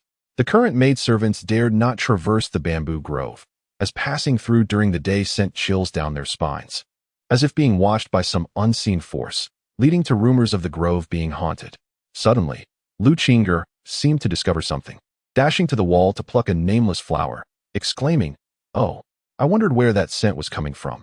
It turns out this wildflower is here, spreading its fragrance everywhere." The others paused, their expressions varying. Xie Xiaorong and Wang Xiaowu lowered their heads, feigning ignorance. Chen Yuan, momentarily taken aback, struggled to believe it. Wuxiang had never been so sarcastic before. How could her demeanor shift so drastically after meeting Hua Qizhu? Had she truly remembered their initial brief introduction? Chapter 90. Hua Qizhu basks in the sun yet. She soon recalled her origins, and a bittersweet smile escaped her lips. Wuxiang had been purchased by a brothel at the tender age of 7 or 8, learning the arts of pleasing men from an early age. Blessed with beauty, she was meticulously groomed, mastering the skills of music, chess, calligraphy, and painting, as well as singing and playing instruments. Upon reaching 18, when her youth began to wane, the brothel would announce her auction, selling her first night to extract her final worth. If someone redeemed her, the brothel would profit immensely. Otherwise, she would be left to a life of selling her body, with little hope of escaping the brothel's grasp again. Fortunately, on the day of her auction, an idle Mr. Chen happened to be present. Captivated by her exquisite features and the 2 pomelos she offered as gifts, he generously redeemed her, taking her home as a concubine. Wuxiang had begun receiving guests as a singer at the age of 11 or 12, generating income for the brothel.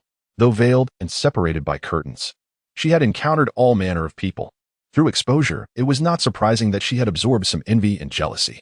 It was likely that she perceived Hua Qingzhu's beauty and innate grace as a threat, prompting her to lash out. In an instant, Chen Yuan's mind raced with thoughts. He shook his head, about to intervene on behalf of the flower spirit, when he noticed Hua Qingzhu was equally displeased. With a frosty demeanor, she addressed the woman holding the wildflower, stating, "Though this flower has been plucked, it remains fragrant and vibrant, far surpassing this withered willow that merely drains the soil of its nutrients." With a graceful flick of her hand, a gust of wind swept through, and with a crack, a willow tree of considerable girth nearby succumbed to the force. Enough. Chen Yuan rose, admonishing them, "Do not engage in conflict. Stand aside." Humph. Wuxiang swallowed her retort, casting a disdainful glance at Hua Qingzhu, undeterred by her display of strength. Humph. Hua Qingzhu replied with equal disdain, falling silent thereafter. While she feared Chen Yuan, she held no fear for Wuxiang, the favored concubine. Did they truly think she was incapable of understanding human speech? Having seen many intrigues in the mountains, she was not intimidated by a mere concubine. Had it not been for Chen Yuan's presence, she would have done far more than merely uproot a willow tree.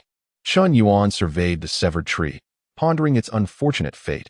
Having stood for many years, it had fallen victim to a mere quarrel between 2 women. Yet, he could not voice his grievances, for the incident had stemmed from Wuxiang's action of plucking the flower, with Hua Qingzhu merely retaliating in defense. Thus, the tree had to bear the brunt of the situation. His gaze fell upon Wang Xiaowu, who trembled uncontrollably, his head nearly drooping to the ground in thought. Chen Yuan paid him no mind, instead addressing the stoic Xie Xiaorong. "How fares your martial training?" Rong, lacking in wit, had only mastered the preliminary stages. Unable to progress beyond the first tier, Xie Xiaorong replied respectfully, "Very well, extend your hand." Yes. Without hesitation, Xie Xiaorong extended her hand. Chen Yuan placed his hand upon her wrist, carefully assessing her internal condition.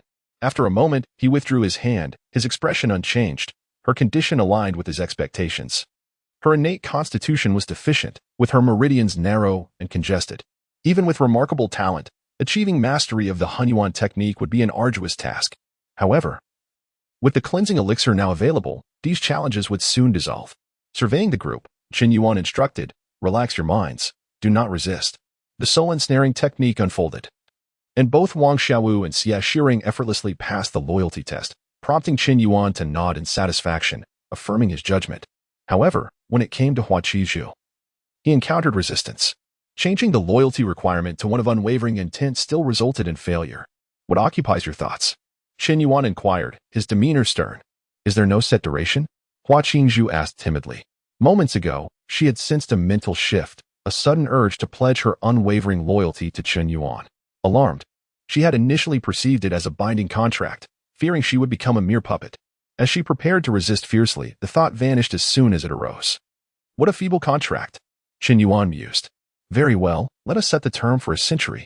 He invoked the spell once more, successfully instilling the notion of unwavering loyalty within Hua Qingzhu for 100 years. Chen Yuan felt a surge of elation. Not only would a century suffice, but within a year, he could mold her into his desired form. It must be noted that Wuxiang had keenly observed his intentions towards the flower spirit. As his powers deepened and his resistance to the fierce sword techniques grew, coupled with the endless vitality of the Mingyu divine art, he no longer feared the loss of lifespan.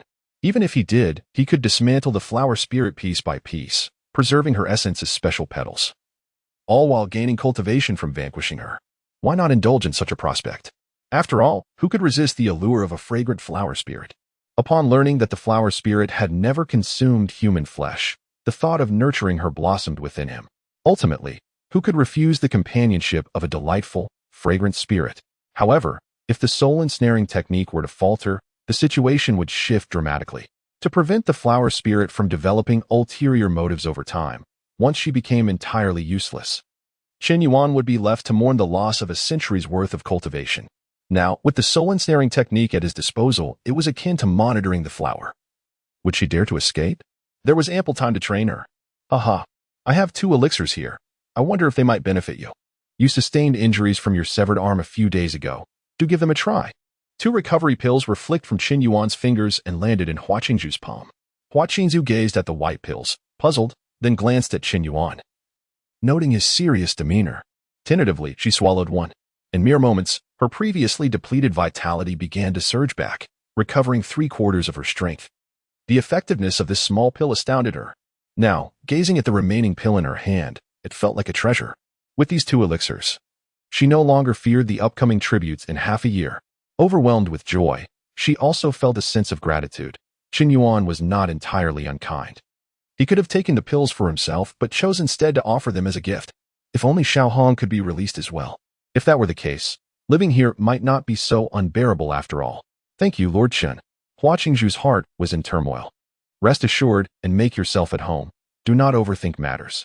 My arrangement guarantees your comfort, as long as you harbor no ill intentions. You need only bask in the sun each day. Chen Yuan's voice was gentle, his demeanor exceedingly warm. Chapter 91. The authority of Wang Xiaowu after reassuring Hua Qingzhu.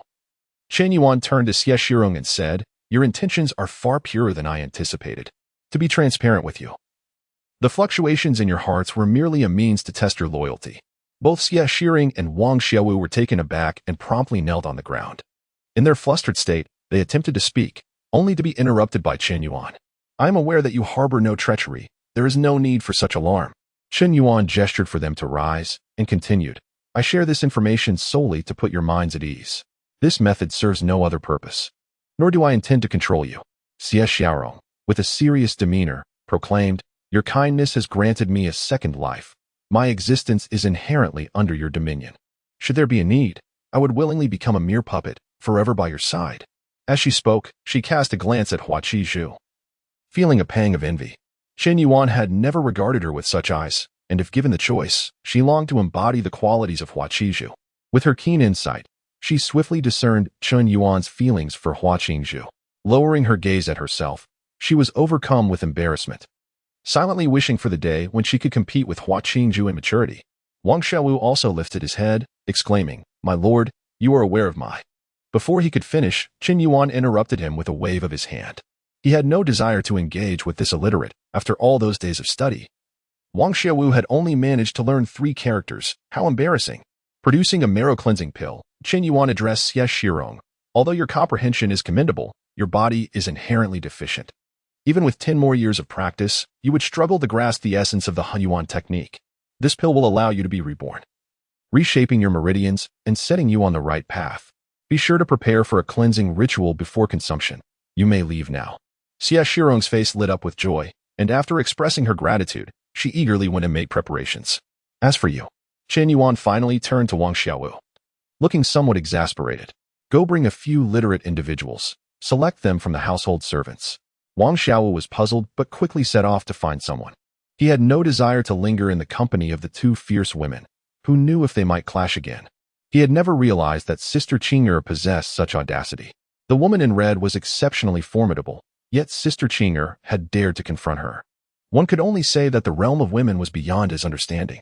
If asked whom he favored, he would say that currently he held no confidence in anyone, only waiting to see who bore a son. Only then would Wang Xiaowu consider participating in the struggle for succession. As a former minister of the hidden court, I am not one to be trifled with. A lord may have many concubines, but how many trusted subordinates does he truly possess? Only I, Wang Dao, am a significant contender for the next emperor. Moments later, feeling the weight of responsibility, Wang Xiaowu returned with 3 individuals dressed as overseers. There were numerous servants in the manor, most of whom Chen Yuan did not recognize. Among the 3, only one appeared familiar, while he had never seen the other 2. "Greetings, my lord," the 3 said nervously, bowing. Chen Yuan replied, remaining silent as he activated the soul enchantment technique. This test proved consequential, as he quickly identified a discrepancy. Fixing his gaze upon a pallid man with a simple demeanor, he remarked, "He is not right. You may inquire yourself." "What?" Wang Xiaowu was taken aback. The servants he had chosen were all meant to be honest and straightforward, He had not anticipated that upon bringing them to the Lord, a problem would arise. Come here. A furious Wang Xiaowu seized the man's collar and dragged him to the front courtyard.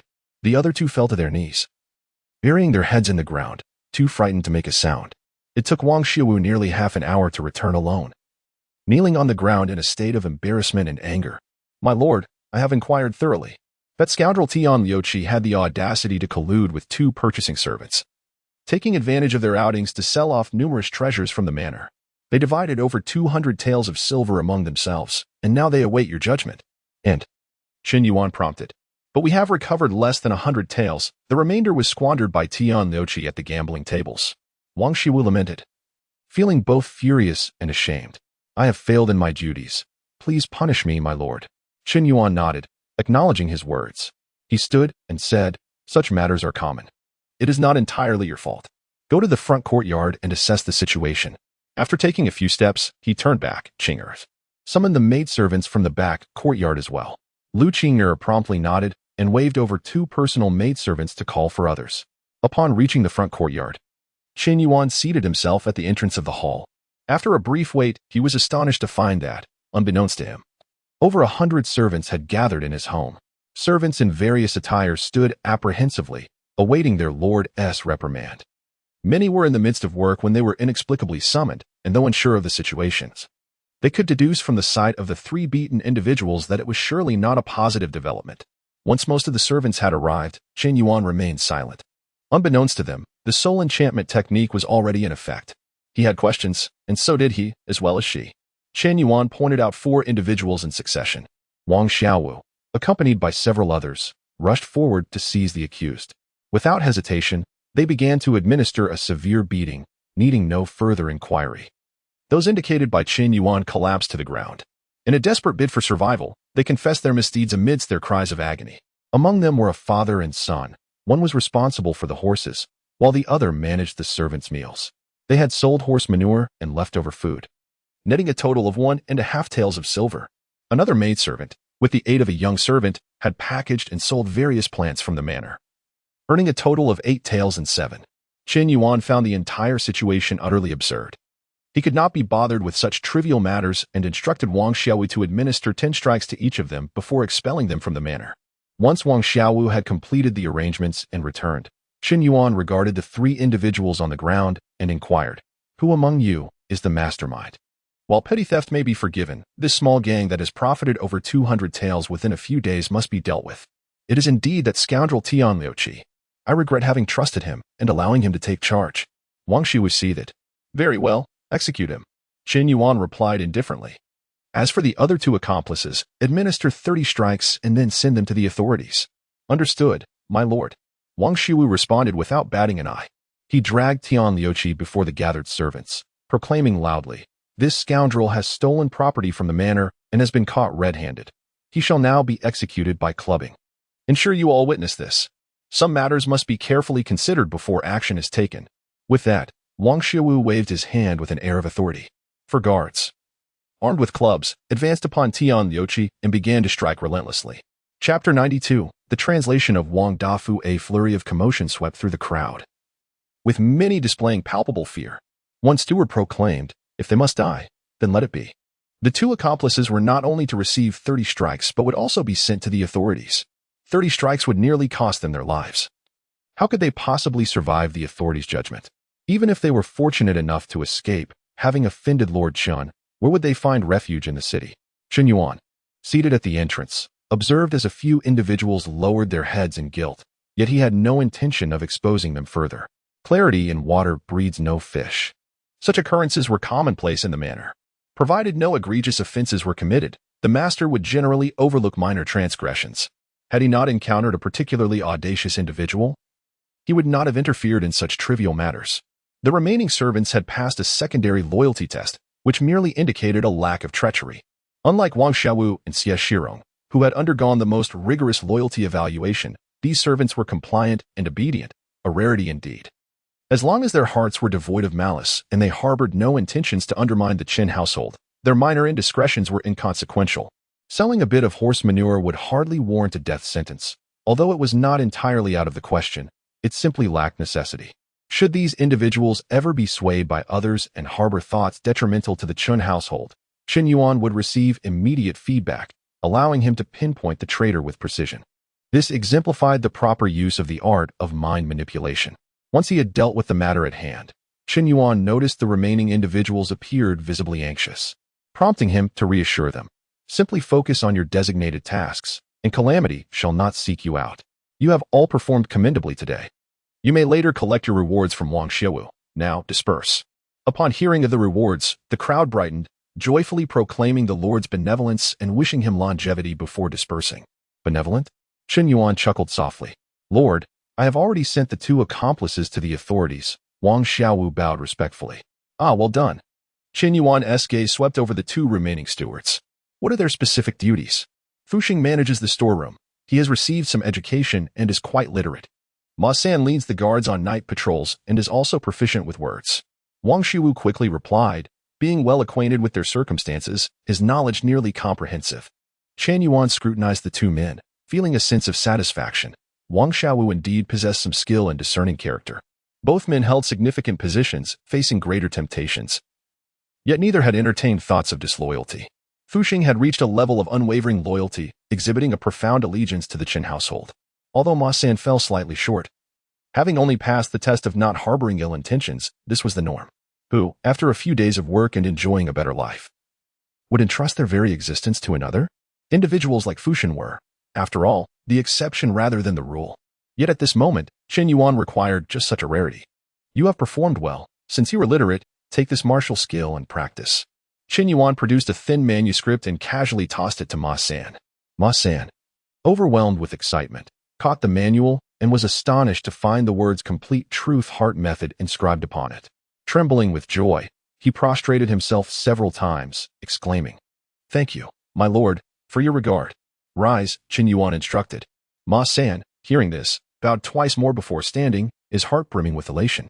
To gain the recognition of Lord Chen was akin to having smoke rise from one's ancestral grave. What status did Lord Chen hold in Mingguan City? He may not grasp the intricacies of social hierarchy, but he understood that being favored by Lord Chen meant security for a lifetime. Merely the words "you have done well" could sustain him for 3 years of boasting. Not to mention, Lord Chen had bestowed upon him a manual. At this moment, Ma San was consumed by exhilaration, entirely unaware of what he had overlooked. Observing Ma San's reward, Wang Xiaowu scratched his head anxiously, reluctant to interrupt. Yet he hesitated and approached, saying, My lord, I can also read. Didn't you claim to be illiterate? Higi, I have gained enlightenment. Tomorrow, I shall learn 100 characters. No, 200. Enough. Chen Yuan had no desire to listen to his boasting any further. He retrieved another manual and handed it to Wuxiang, saying, You are fortunate. You may practice the Hunyuan skill alongside Wang Xiaowu. As for how much you learn, that depends on you. However, one thing is crucial. This martial art possesses immense power. It must not be divulged without my permission. Do you understand? Wuxiang was elated. Realizing that the fortune teller had not deceived him, his luck had indeed arrived. He knelt and bowed several times, assuring, My lord, rest assured, I, Wuxiang, owe my success to you. Without your permission, I wouldn't even teach my son. Chen Yuan had exerted considerable thought to ensure Wang Xiaowu's success. Wuxiang was the human translator he had sought. The Complete Truth Heart Method had a low limit. Training in it alone would not yield significant strength. And without the support of other martial arts, it would only suffice to reach the bone-tempering realm at best. Other internal arts were too profound, making entry difficult without a solid foundation. After much contemplation, Hunyuan's skill emerged as the most suitable option. However, he had no intention of sharing it just yet. Finding others adept in martial arts to teach Wang Xiaowu would be inappropriate. Thus, he had considered employing a translator, initially planning to have Wang Xiaowu bring in a few people for testing. To his surprise, he had indeed found a reliable candidate. One might say they were both fortunate. At this moment, Wang Xiaowu transitioned from shock to joy. Now, he need not learn characters at all. This was the stature of Wang Dafu. Following the surprise was a wave of emotion. Indeed, the Lord remained as generous as ever, just as he had been 3 years prior when he personally funded Wang Xiaowu's martial training. I have disappointed the Lord too much. I cannot even learn a character. Wang Xiaowu stammered, unable to articulate his feelings. Chen Yuan waved Wuxiang away and called Wang Xiaowu closer, presenting him with a crystalline pill, advising, You shall also partake in this elixir. You were present when I gave it to Xiaoxiao, so you must be aware of its effects. No need for further words. Practice diligently and depart. Wang Shiwu accepted the pill, his heart a tumult of emotions, feeling as though Lord Qin was kinder than even his own father. He wished to express his gratitude, but found himself at a loss for words. Ultimately, he bowed several times, declaring, "My lord, I will certainly practice diligently and learn to read." After speaking, he clutched the cleansing pill and departed. Once the area was devoid of others, Lu Qing approached Chen Yuan with a pout, saying, "My lord, why did you not test me? I am the most loyal to you." "Very well. You are the most loyal. No need for a test." "No, I want to be tested." "What kind of test do you desire?" "Just like them." Indeed, Chapter 93. The many paths recorded in the following 2 days. Hong Wei led a group to investigate Siwei County, while Wang Zhi remained stationed in the city. Chen Yuan, nursing his wounds during his recuperation, borrowed numerous tomes from the Duke's residence in Wangji. A substantial collection, enough to fill 2 large carts, was delivered to his home. Most of these texts pertained to the martial arts of the Great Rome, while a few recounted various legends about demons and monsters. He had come to realize the significance of the information gap. Now that he had the time, he was determined to fill this void. Over the span of 2 days, Chen Yuan acquired a wealth of valuable insights. The most direct revelation regarding martial artists was that the Great Rome seemed to possess remarkably few martial techniques. There was no significant power monopolizing martial skills. Rather, they were simply scarce. Most martial artists could only master specialized techniques as they advanced in realm. For instance, the sound wave technique mastered at the completion of the visceral realm and the blood fiend's protective barrier, which could only be attained by reaching the blood refinement mastery, were skills naturally acquired upon reaching certain physical thresholds. This situation was evidently peculiar. It was only logical that a martial arts system, having undergone extensive development over time, would yield techniques capable of enhancing combat prowess. Furthermore, there were issues surrounding the lifespan of martial artists. Below the master level, one could expect to live for perhaps a century. However, upon reaching the blood refinement mastery, one could only expect to live for a mere 120 to 30 years, which seemed absurd. Take El Tienda's blood, for instance. It was practically boiling, akin to boiling water. Moreover, the blood fiend's protective barrier differed significantly from the effects of Chen Yuan's techniques. Although his techniques also yielded tangible results, they were ultimately linked to a gameplay interface. If another individual practiced the Golden Bell Shield, they might achieve the same defensive effects. But whether they could manifest the Golden Bell itself remained questionable. In contrast, a blood refinement master could refine their blood into blood fiend energy without external assistance, converting that power into a defensive barrier, a clear manifestation of the extraordinary. Such formidable blood refinement masters, yet their lifespan only extended to a mere 120 to 30 years. Was this reasonable? Even more astonishing, records indicated that a Yuan Gang realm expert could consolidate the powers of flesh, bone, organs, blood, and marrow into a single strike. He also learned that the Yuan Gang realm was alternatively referred to as the Yuan Initial Realm. Warriors of this caliber were likened to human nuclear bombs. To claim that one individual could dominate a nation was no exaggeration. Yet, even such powerful martial artists could only expect to live for a little over 200 years, with no further prospects thereafter. Chen Yuan was both astonished and perplexed. How could such a comprehensive martial arts system exist with so few techniques and no apparent future? Was this the nascent stage of martial civilization? But if so, why was the Yuan Gang realm known as the Yuan Initial Realm? With these questions swirling in his mind, he felt an urgent need to uncover the origins of martial arts in this world.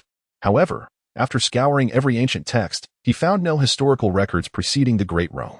Through a book of unofficial history, he discovered the origins of the Great Rome. Over 300 years ago, this land was home to numerous small nations.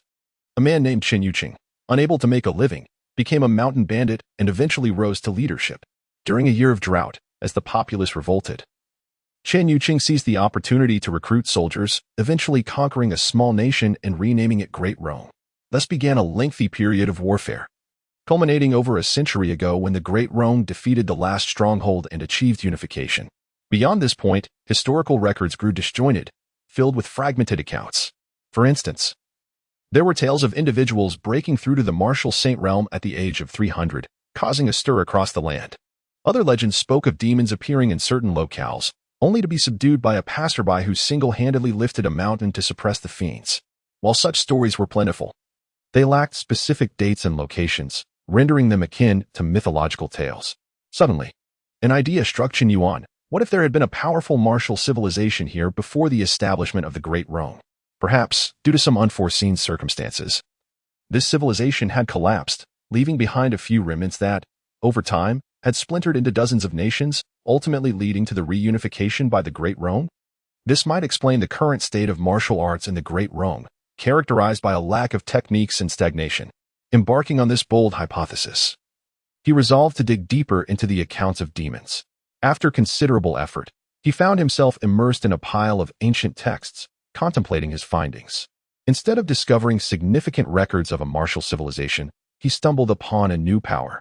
Throughout the past 300 years, a faction known as the 10,000 Methods sect had several notable appearances in Mingyu County. Nestled against the Demon Mountain, numerous records detailed demonic disturbances, with each incident accompanied by the arrival of a master from the south, dedicated to subduing these malevolent beings.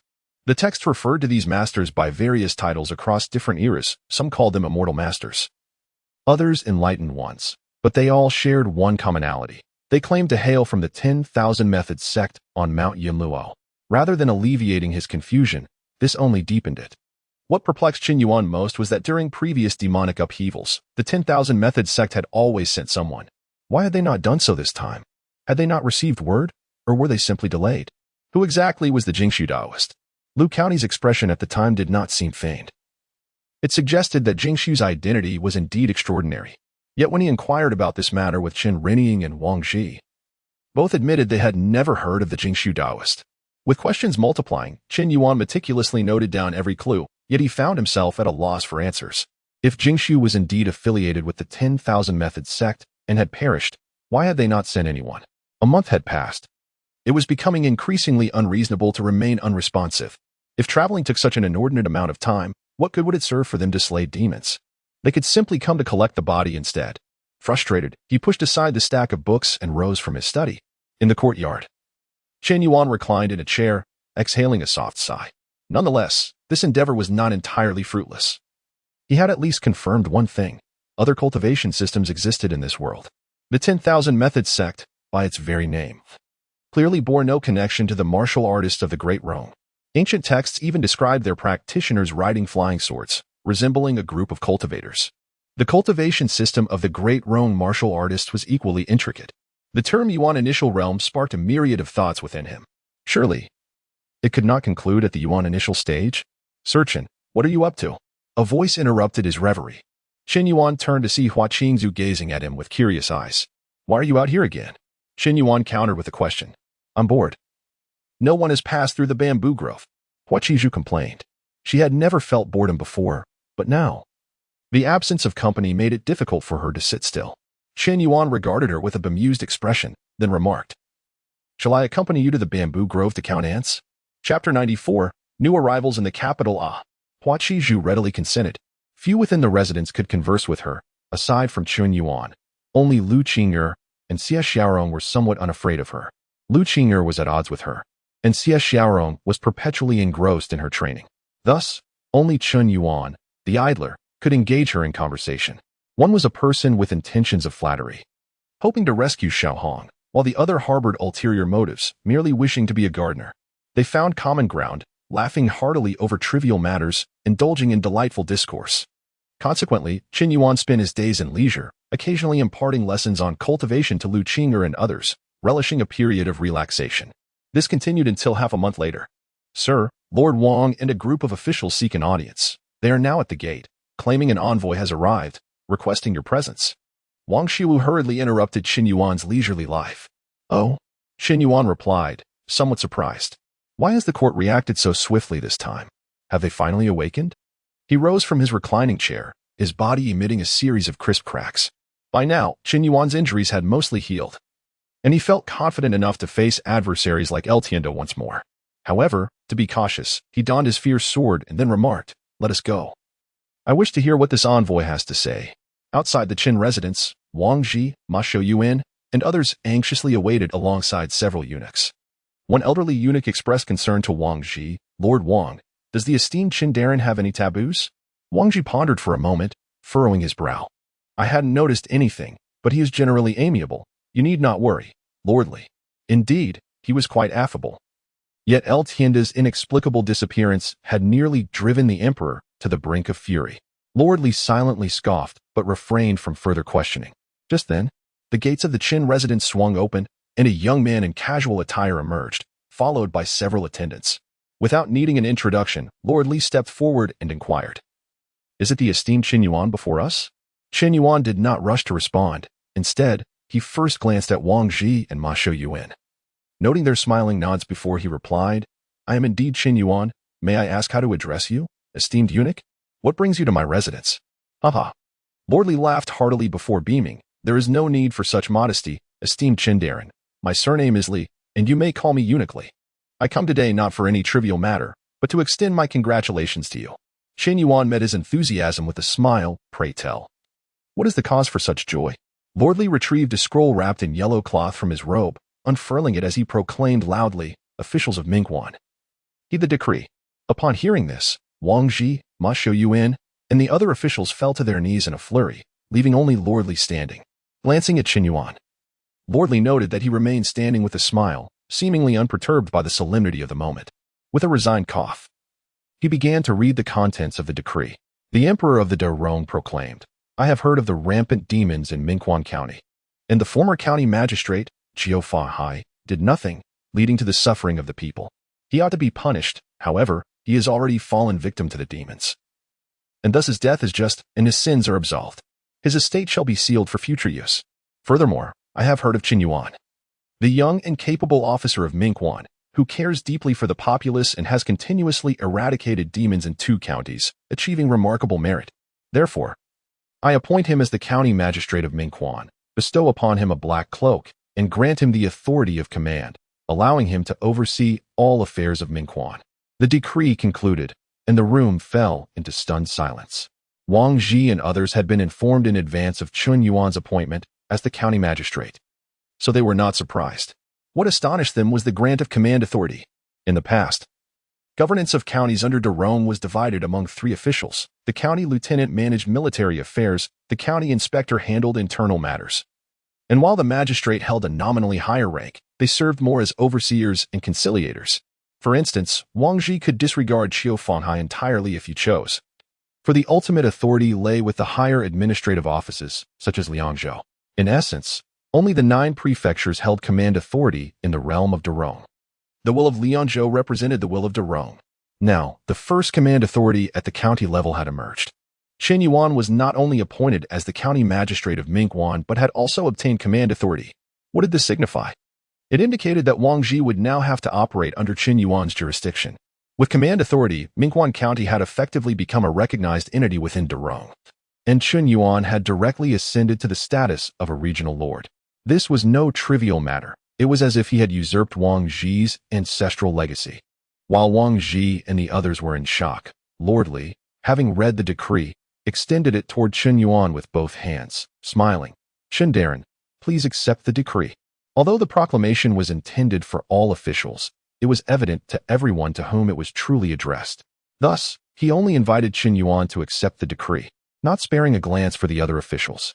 Behind him, several young eunuchs stepped forward, bearing 2 trays.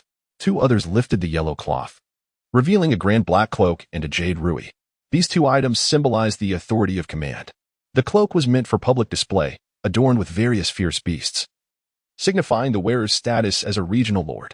The jade rui, emblematic of Darong's imperial power, was inscribed with the words Mingguan County. Possessing it granted legal authority over the officials of Mingguan. The officials gazed longingly at the jade rui, wishing it would shatter upon hitting the ground. After all, none wished for an unexpected local tyrant to emerge over their heads. Chen Yuan kicked Wang Xiao's rear and commanded, "Do not dawdle. Hurry and accept the decree, and bring it into the residence for safekeeping." Wang Xiao quickly rose and, along with 2 other attendants, retrieved the decree, cloak, and jade rui.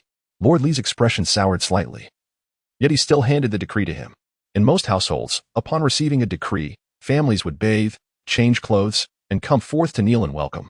Yet here, not only did this Chen Darren not raise a hand in respect, but he also had a servant accept the decree, as if fearing to soil his hands with it. Had he not been privy to certain information, Lord Li might have lost his temper, feeling as though he were being humiliated. Nevertheless, recalling the authority of his master, he forced a smile and said, Chen Darren, this matter is settled. I must return to the capital to report and shall not linger here any longer. I bid you farewell. Wait, Chen Yuan called out. Once Wang Shiwu returned with the trays, he smiled and added, Eunuchly, you have yet to take your items. I shall keep the cloak and jade rui, but you may take back the trays. Lordly glanced at the trays and was astonished to see them filled with gold and silver. His heart leaped with joy, yet he hesitated to take them, fearing for his life. Do not worry, eunuch. You need only answer me one question, and you may take the gold and silver. What does Chen Darren wish to inquire? Lordly asked, somewhat puzzled. Regarding the command authority, do you have any advice for me? Chen Yuan inquired candidly. Lordly considered the gold and silver, then lowered his head, contemplating something. After a moment, he bit his lip and leaned close to Chen Yuan's ear, whispering, Your martial prowess is formidable, and the court is quite wary of you. Moreover, Yangzhou has fallen to nearly half. Chapter 95, moving again after bidding farewell to Lordly and his entourage. Chen Yuan lowered his head, reflecting on the words he had spoken before departing. It appeared that he had successfully navigated this crisis and found a place to settle in this world, finally free from being dependent on others. The emperor had lambasted the deceased Qiu Fahai in a decree, attributing his death to the hands of demons, thereby signaling his stance to Chen Yuan. Regardless of the circumstances surrounding his demise, it was now established that demons were to blame. Qiu Fahai was guilty, while you, Chen Yuan, were of merit. His assets were sealed, allowing you to utilize them at will. Such a monumental achievement warranted the grant of Mingguan County to you? Surely that suffices? This was the essence of the matter, coarse in expression yet sound in reasoning. Now that Yangzhou had fallen to half its territory, the court could no longer conceal the rampant demon threat, thus acknowledging its existence. Out of fear of Chen Yuan's martial prowess and the chaos it might incite, they had conferred military authority upon him, permitting him to act as a local sovereign in Mingguan County, thereby curbing any potential disturbances. Given that Mingguan County was already flanked by the Wanmog Mountain, entrusting this precarious situation to Chen Yuan aligned with the court's interests. Of course, Chen Reniying's influence was indispensable in this affair. Otherwise, with the sluggish efficiency of the Derong court, it would have taken an eternity to trace matters back to Chen Yuan, let alone to navigate the myriad of subsequent decisions. Regardless, the court had indeed packaged Mingguan County and presented it to him, which was a veritable truth. To this, Chen Yuan could only express, what a fortunate father-in-law, astutely reliable. With an internal compliment to Chen Reniying, Chen Yuan turned to Wang Ji and the others, noticing their distracted expressions and opting not to engage them further. You may all leave for now. We shall discuss matters tomorrow. They needed time to acclimatize, after all, as it was not a trivial matter for subordinates to suddenly become superiors. Matthew Yuan was the first to regain his composure, stepping forward with a broad smile. Lord Chen, might this residence be somewhat too modest for you? Would you like me to arrange for your relocation to the governor's mansion? His words carried an awkward sense of searching for conversation. Chen Yuan paused, replying casually, Let us discuss it later. This place is adequate for now.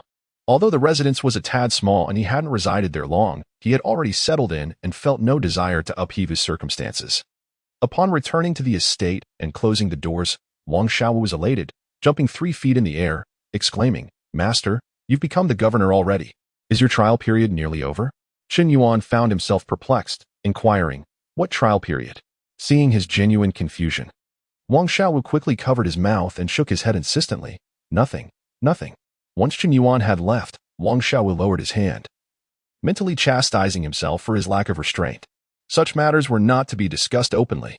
Though the master had attained the governorship, other princes would undoubtedly be his competitors. How could one speak of success so indiscriminately?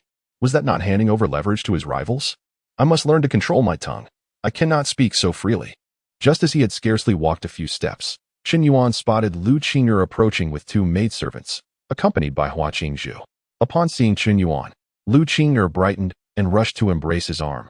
She first shot a cold glance at Hua Qingzhu before exclaiming excitedly, Master, I heard the court has sent someone to appoint you as governor.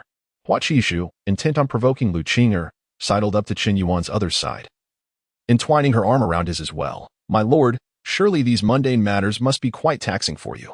Why not join us in the bamboo grove for a while? It is the most tranquil place. Lu Qing'er immediately bristled. What do you mean by mundane matters? Do you even know what that entails? I do not care for such trivialities, but whether our lord becomes governor is certainly not your concern. Hua Qingzhu was undeterred. Chen Yuan suddenly felt the confines of the residence becoming rather cramped. With these two women constantly crossing paths, how would future disputes be resolved? Though Lu Qing'er behaved like a model subject in his presence, she was quite different with others. After over 10 days of acquaintance, Hua Qingzhu had gleaned enough of his temperament to understand he was not easily swayed by mere words. Thus, whenever the two women gathered, they would inevitably bicker. Chen Yuan truly wished to refrain from suppressing their personalities over trivial matters. If everyone were to conform rigidly, molded from the same template, life would be exceedingly dull. If he merely required female companionship, why not seek out beautiful maidservants instead of expending effort on flower demons? Maidservants were inexpensive and adept at flattery. Yet their uniformity rendered them rather tedious. However, a dispute here and there was acceptable. They could not quarrel daily. Lu Qing'er flushed, clearly vexed by the exchange. Just as she prepared to retort, Chen Yuan interjected, "The court has appointed me as governor and granted me a large residence. Would you care to reside there?" "A large residence?" Lu Qing'er asked, perplexed. "Is it even larger than this one?" This dwelling already exceeded her wildest expectations, and she could hardly fathom what a larger abode might entail. Indeed, it would be several times larger. "Oh, how splendid!" Lu Qing'er exclaimed, her eyes twinkling with excitement. "The court is exceedingly generous to bestow such a grand residence." Lu Qing'er had little exposure to the outside world, and Chen Yuan had refrained from discussing chaotic matters, allowing her to retain a measure of innocence. Chen Yuan, having secured one of the two, turned to Hua Qingzhu. "Did you not mention the bamboo grove was somewhat small? We shall move tomorrow, and I will ensure a grand bamboo grove in the new residence for you." Hua Qingzhu's face brightened at his words, and she nodded gently. "Very well, I shall defer to your wishes." She had not anticipated that he would remember her offhand comment, which brought her a small sense of pride. Seeing the two women in rare agreement, Chen Yuan felt immensely satisfied. This spacious house would indeed serve a purpose. The following day, Lu Qing arose early, directing the maidservants in packing their belongings. Unlike their previous hasty escape from Cuwi County, they were now prepared, carrying a multitude of items instead of just a few valuables. They had once felt like lost dogs, traversing in fear, reluctant to linger even a moment longer for fear of being discovered in the dense fog. Now, however, Lu Qing'er radiated with vitality and exuberance. With her master rising in rank and fortune, and a new grand residence awaiting her, she could scarcely believe she would soon become the governor's concubine, something she had never dared to dream of. As Chen Yuan rose, he observed Lu Qing'er bustling about with 20 or so maidservants, packing up the rooms. This scene brought to mind the dire straits he had faced in Cuwi County, evoking a sense of nostalgia. It was time to revisit Cuwi County. Once everything was in order, the porters had long been waiting outside with the horse-drawn carriage. They had been sent by Matthew Yuan to assist with the move. But due to the presence of women in the household, they had refrained from entering without permission, thus patiently waiting outside. Chen Yuan helped Lu Qing'er and the other women into the carriage. He sat inside for a while, but, unable to endure the jostling any longer, eventually dismounted and chose to ride instead. For Lu Qing'er, it was her first experience in a carriage, and she found it quite enchanting. She even felt a hint of what it might be like to ride in a palanquin to marry Chen Yuan. This sensation intoxicated her and filled her with anticipation for their new home. Chapter 96, Mingyu County upon their arrival at the governor's mansion. Chen Yuan immediately noticed the He family, consisting of a mother and daughter, along with several maidservants, weeping profusely at the entrance. Their tears flowed like a river, seemingly unstoppable. Nearby, a few constables stood by, urging them to depart hastily. Upon seeing Chen Yuan, the constables' expressions changed dramatically, and they began to reprimand the women, with two of them even attempting to drag Mrs. He away in a fit of desperation. Observing this, Chen Yuan quickly intervened, commanding, "Stop." He dismounted and approached Mrs. He, asking, "What troubles you, my lady?" Upon recognizing Chen Yuan, Mrs. He clutched his arm as if he were a lifeline, exclaiming, "Uncle, you have finally arrived. A group of constables came today, claiming they had imperial orders to confiscate our family's assets, including this residence, to make way for the newly appointed governor. They intend to evict us mother and daughter. My husband has fallen victim to malevolent forces, and my maternal family is far away in Jinling. Now, without this house, how are we to survive?" Chen Yuan, filled with concern, inquired, "Is there no trustworthy individual in your household who can escort you to Jinling?" "Uncle, you are unaware that these servants are ungrateful wretches. They have already pilfered a considerable amount of gold and silver from our estate, taking advantage of my husband's death, and have vanished to who knows where. Mrs. He cried, her voice trembling with anguish. Quickly, daughter, bow to your Uncle Chen. He is our only hope. The young girl dressed in a pink gown hurried to kneel, but Chen Yuan gently raised her. She appeared to be around 17 or 18, in the bloom of youth. Chen Yuan cast a glance at the still graceful Mrs. He, an inexplicable wickedness stirring within him. Has your niece been promised to someone? The girl blushed deeply, unable to utter a word, while Mrs. He softly replied, Kuo was quite playful. It was only last year, at 17, that she became engaged. But now I fear it may be a source of embarrassment for my uncle. Chen Yuan understood. It seemed the suitor had withdrawn his proposal upon learning of Qiu Fenghai's demise, thereby alleviating many complications. Ah, he chuckled lightly. To be candid, I am the new governor. Rest assured, my lady, you may stay here without worry. I have vowed before the spirit of Brother Fenghai to look after his wife and daughter. I would never allow you to be cast onto the streets. With that, he scolded the constables. How dare you lay hands on my sister-in-law? You must have the audacity of a bear and the heart of a leopard. Just wait and see how I will deal with you later. Without listening to their excuses, he waved them away. Mrs. He was taken aback to learn he was the new governor, sensing something amiss yet unable to pinpoint it.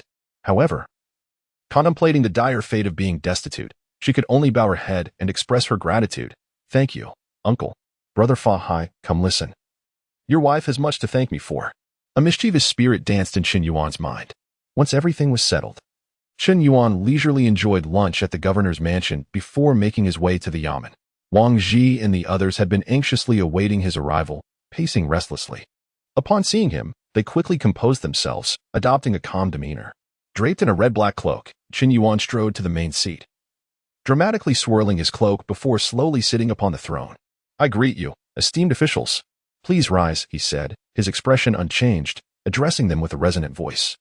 From this moment forth, in Mingguan County, Chen Yuan was the sole authority, and all present were his subordinates. Mingguan County is now mine, he declared. If there are any matters of urgency, do speak up. He first looked towards Ma Yuan. Your Excellency, Ma replied quickly, there are currently no significant issues within the city, but there is a pressing concern. Speak on, Chen Yuan encouraged, noticing Ma's troubled expression. The number of refugees outside the city has swelled to over 200,000. Although there are minor outbreaks of illness, we are managing. However, the consumption of food supplies in the city is alarming, and I fear we may not last until the autumn harvest.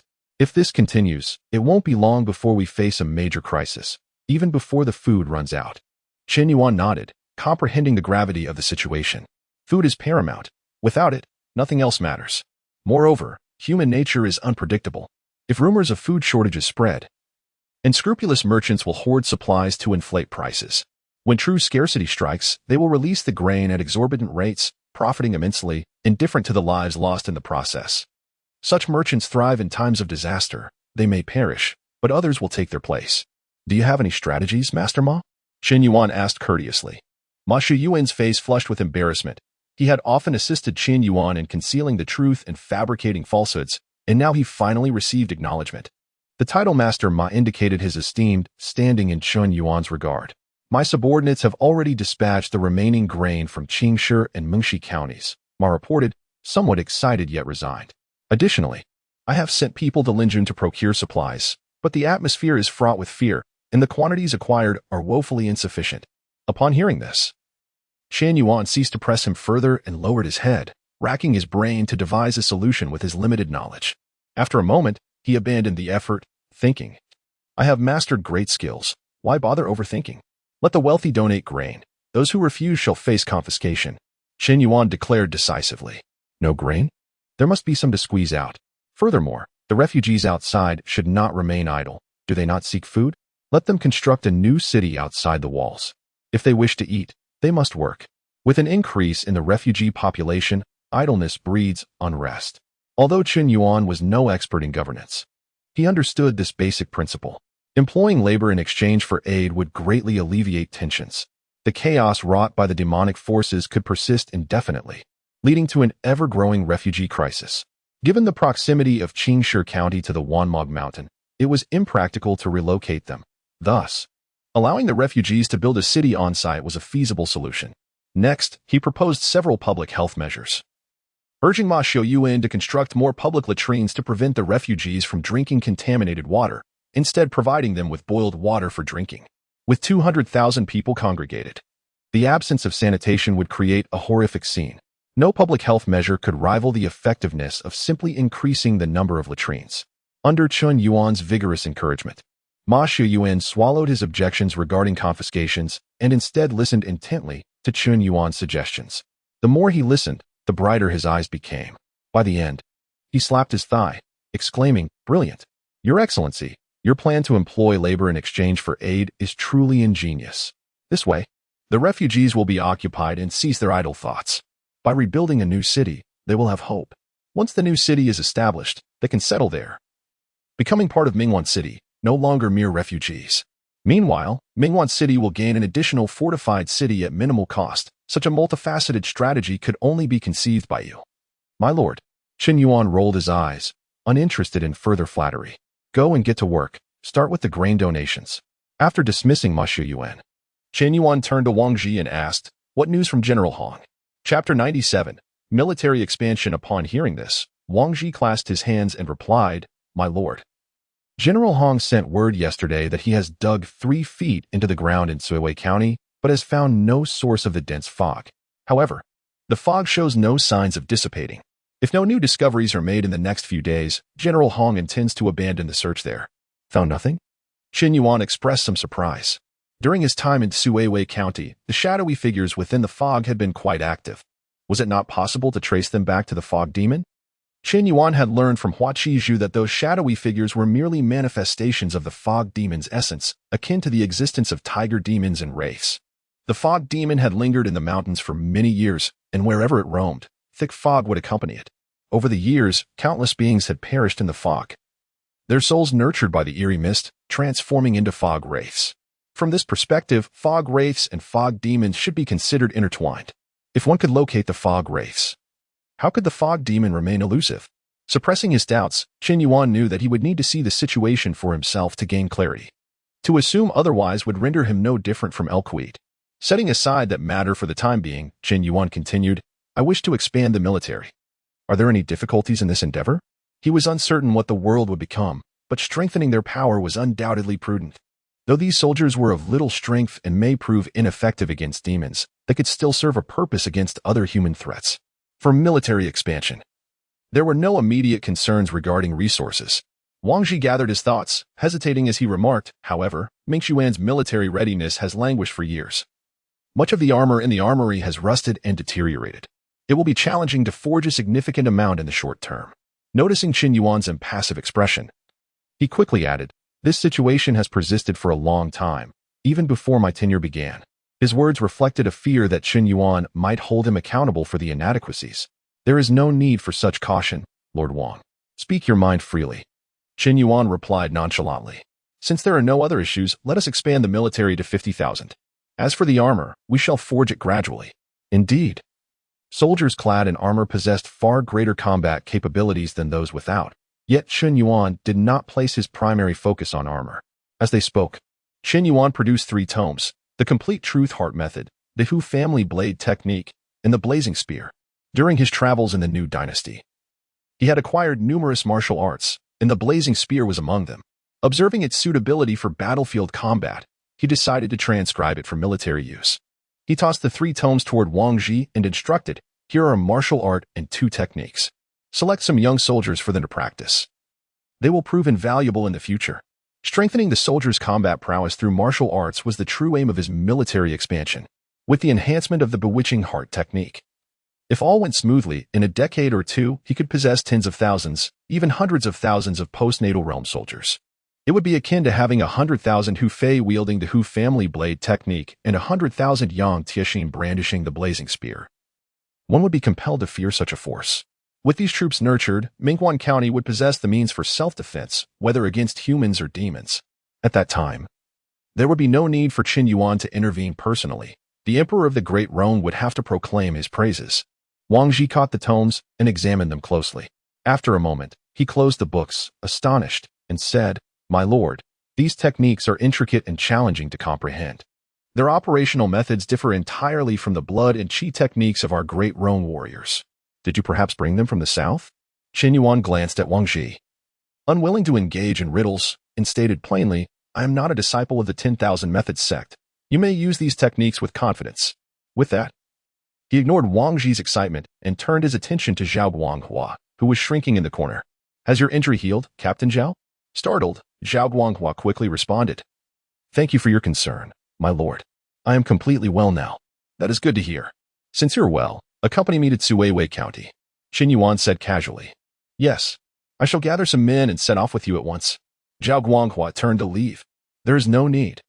It will suffice for just the two of us to go, Chen Yuan replied. Duan Sheng and the others had already accompanied Hong Wei to Tsuwei County. Bringing more individuals would not yield additional benefits. It would be better for them to travel light and swiftly. Wang Ji expressed his surprise, my lord.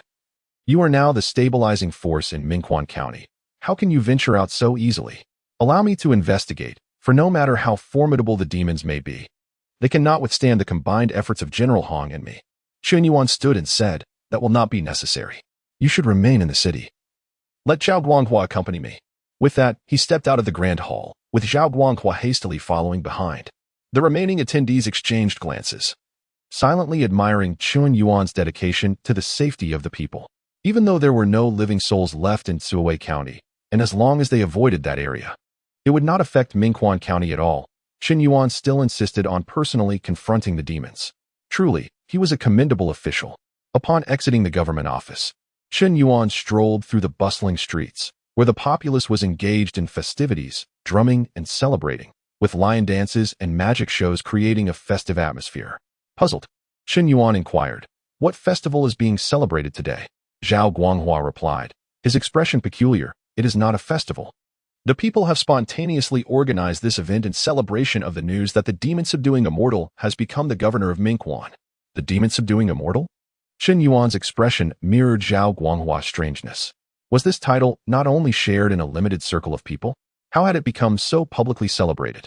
As he contemplated this, the crowd suddenly stirred. Looking up, he saw several burly men pulling a flatbed cart, upon which stood a divine statue. The statue, with legs spread and one hand raised to the heavens, was gilded in gold powder, shimmering brilliantly and exuding an imposing aura. As the statue approached, the surrounding populace immediately knelt, fervently calling out, May the demon-subduing immortal bless my family with health and shield us from demons. May the governor grant me wealth. May the demon-subduing immortal swiftly eradicate the demons plaguing our world and restore peace. In an instant, various petitions filled the air, including those for children. The sturdy men transported the statue along the road, while the townspeople continued to kneel in reverence. Upon reaching a newly constructed temple, a portly gentleman emerged.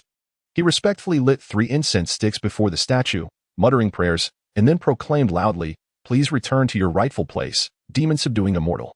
Having said that, the man was the first to kneel, prompting everyone around him to follow suit. After much effort, the men finally positioned the statue within the temple. Only then did Chen Yuan clearly see the face of the statue. While not outright ugly, it could only be described as quite unappealing, far from his own handsome visage. The countenance of the demon-subduing immortal was long and horse-like, with bulging eyes. How could this relate to him, the governor? Chapter 98. The sorrowful dark-faced man Chen originally felt a sense of accomplishment when he saw so many people venerating him and even building a temple in his honor. The sensation of being adored was so delightful that he wished to linger longer. However, upon gazing at the statue's visage, he was overwhelmed by disgust. No wonder he had followed for such a long distance without anyone recognizing him. Even he himself could hardly identify his own reflection. Only by subduing demons can we be blessed by the heavens. Zhao Guanghua read the inscriptions flanking the temple's entrance. Who was that rotund fellow? Chen disregarded the details and pointed at the portly man. He is the owner of the Spring Breeze Tavern. I believe his surname is Shi, Zhao Guanghua replied uncertainly. Once we return, I shall take care of him. He is simply too grotesque. Chen declared with indignation. Why are we still here? Do you wish to celebrate the new year in this place? 2 hours later, as they approached Tsuweiwei County, Chen finally set Zhao Guanghua down from his grasp. The two had not ridden a horse, yet they had arrived at the county at a speed several times faster than that of a galloping steed. Initially, he had indulged Zhao Guanghua's pace, but soon his patience waned. He seized Zhao Guanghua and, disregarding his struggles, bound him with rope, subsequently releasing him like a kite. It was only now that he set Zhao Guanghua free. Who goes there? Several soldiers shouted, brandishing their steel blades as they emerged from the thicket.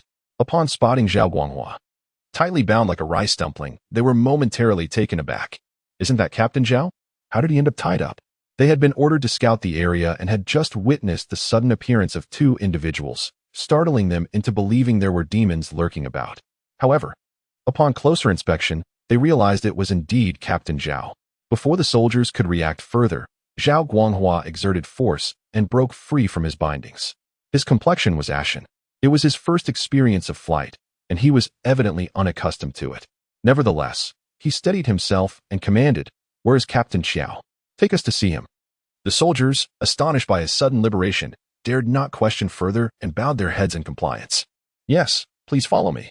A moment later, the soldiers led the two men to a tent, announcing, "Captain Xiao has arrived from Mingguan. Come in." A voice beckoned from within. As Chen and Zhao entered, they found a dark-skinned man seated at a table, furrowing his brow over a hand-drawn map filled with dense annotations. Upon seeing Zhao and Chen, Qi did not rise but rather frowned and inquired, "What brings you here? Has General Hong not already sent word to abandon this place?" Before Qiao could finish, Zhao Guanghua thundered, "How dare you speak to the lord of the county in such a manner?" He then dashed to Qiao's side, lifted him by the collar, and delivered a swift kick to his rear, admonishing, "Stand properly." After reprimanding Qiao, Zhao pulled over a chair and placed it in the center, smiling broadly at Chen. "My lord, please take a seat." Qiao Qi was left dumbfounded. What had just transpired? How had Zhao Guanghua arrived here? Did he just kick me? With no time to contemplate, humiliation surged within him, and he bellowed, "Zhao Guanghua, do you wish to court death?" With that, he swung a furious punch toward Zhao. The fist cut through the air with a menacing sound, appearing tremendously fierce. Indeed, it was Qiao had struck Zhao countless times before, and this time would undoubtedly. Zhao caught his fist and swiftly slapped Qiao on the head, taunting, "Still got some fight in you." Slap. "Think you can intimidate me?" Slap. "Go on. Try to be fierce again." After taking several slaps, Qiao's head buzzed. Disbelief etched on his face as he stammered, "You have broken through to the visceral realm?" Upon seeing Zhao nod in affirmation, Qiao's mind erupted in chaos. How could this be possible? I, Qiao Qi, am still in the bone tempering stage. How dare this fool Zhao break through to the visceral realm? Yet, on the surface, Qiao managed to smile, saying, "Congratulations, Captain Zhao. You have done well.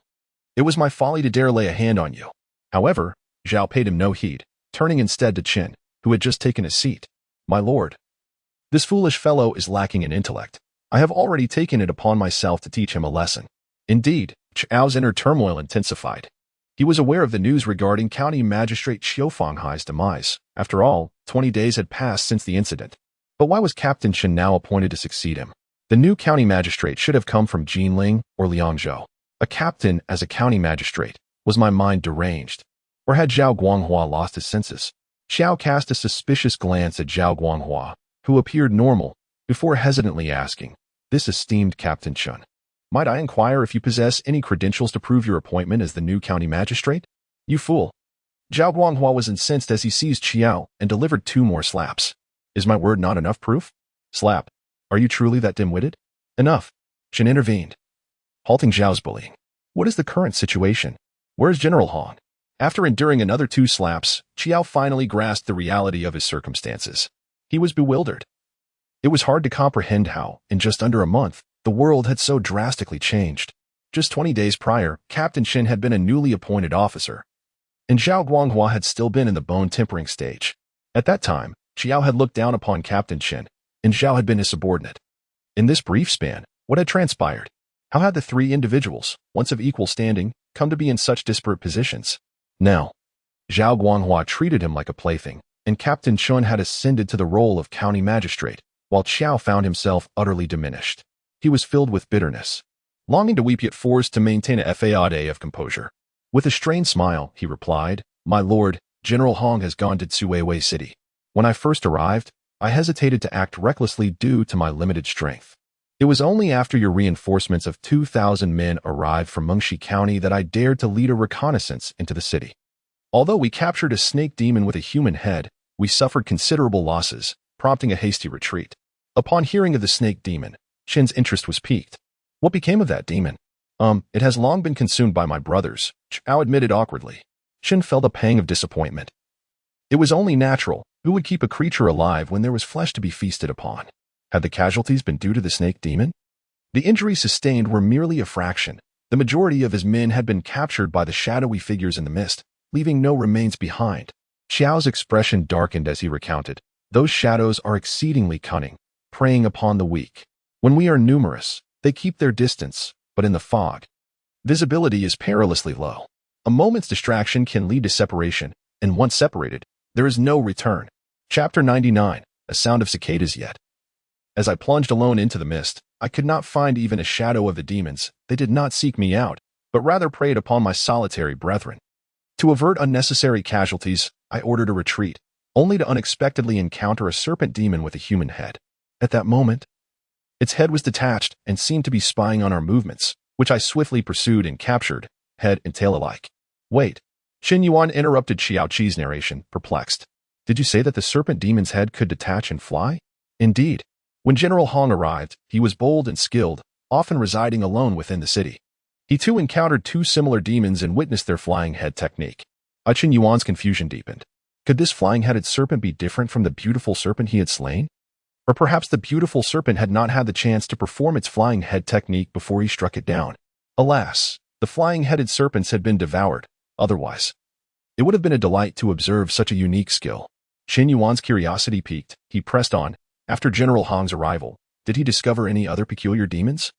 None, Xiao Qi replied, somewhat uncertain of Chen Yuan's enthusiasm. Why did the mention of flying-headed serpents seem to evoke a sense of abnormality in him? Was it merely an illusion? Shaking his head to clear his thoughts, Xiao Qi continued. General Hong possesses profound mastery, having reached the realm of perfected internal organs. Those shadows in the mist would not dare to appear before him. This may explain the lack of new discoveries. Upon hearing this, Chen Yuan nodded in agreement. He had only used a small amount of true yang energy to intimidate those misty specters. Hong Wei was a master of internal organs, and the fierce vitality he exuded was like a furnace. It was indeed peculiar that those misty demons dared to approach him. Is there truly no other way? Chen Yuan pondered, lowering his head in contemplation. Unable to devise a good plan, he rose and said, I shall first investigate the city. In which direction is General Hong? Sitting idly served no purpose. He decided to enter the city first. If nothing was discovered in the end, he would have no choice but to dismantle this county of Tsuiwei to see what lay beneath. He had been patrolling daily, mainly resting in the county office. Xiao Qi pointed to a location on the map. Very well, you shall wait here. There is no need for you to accompany me. As Chen Yuan stood to leave, a thought struck him. By the way, you have retrieved the body of the Jingshu Taoist, have you not? Yes, Xiao Qi hurriedly affirmed. I had it brought back over 10 days ago, and we have already prepared a coffin for him, placing his remains in a designated tent. At this moment, Xiao Qi felt extremely fortunate. Over 10 days prior, a lieutenant who had come from Mengshi County had relayed a message. He said that Commander Chen had instructed him to retrieve the body of the Taoist from a residence near the eastern city gate, lest it be desecrated by other demons. At the time, upon seeing reinforcements arrive, Xiao Qi was elated and readily agreed, managing to find the Taoist body during the retreat and bringing it back. Little did he know then that Commander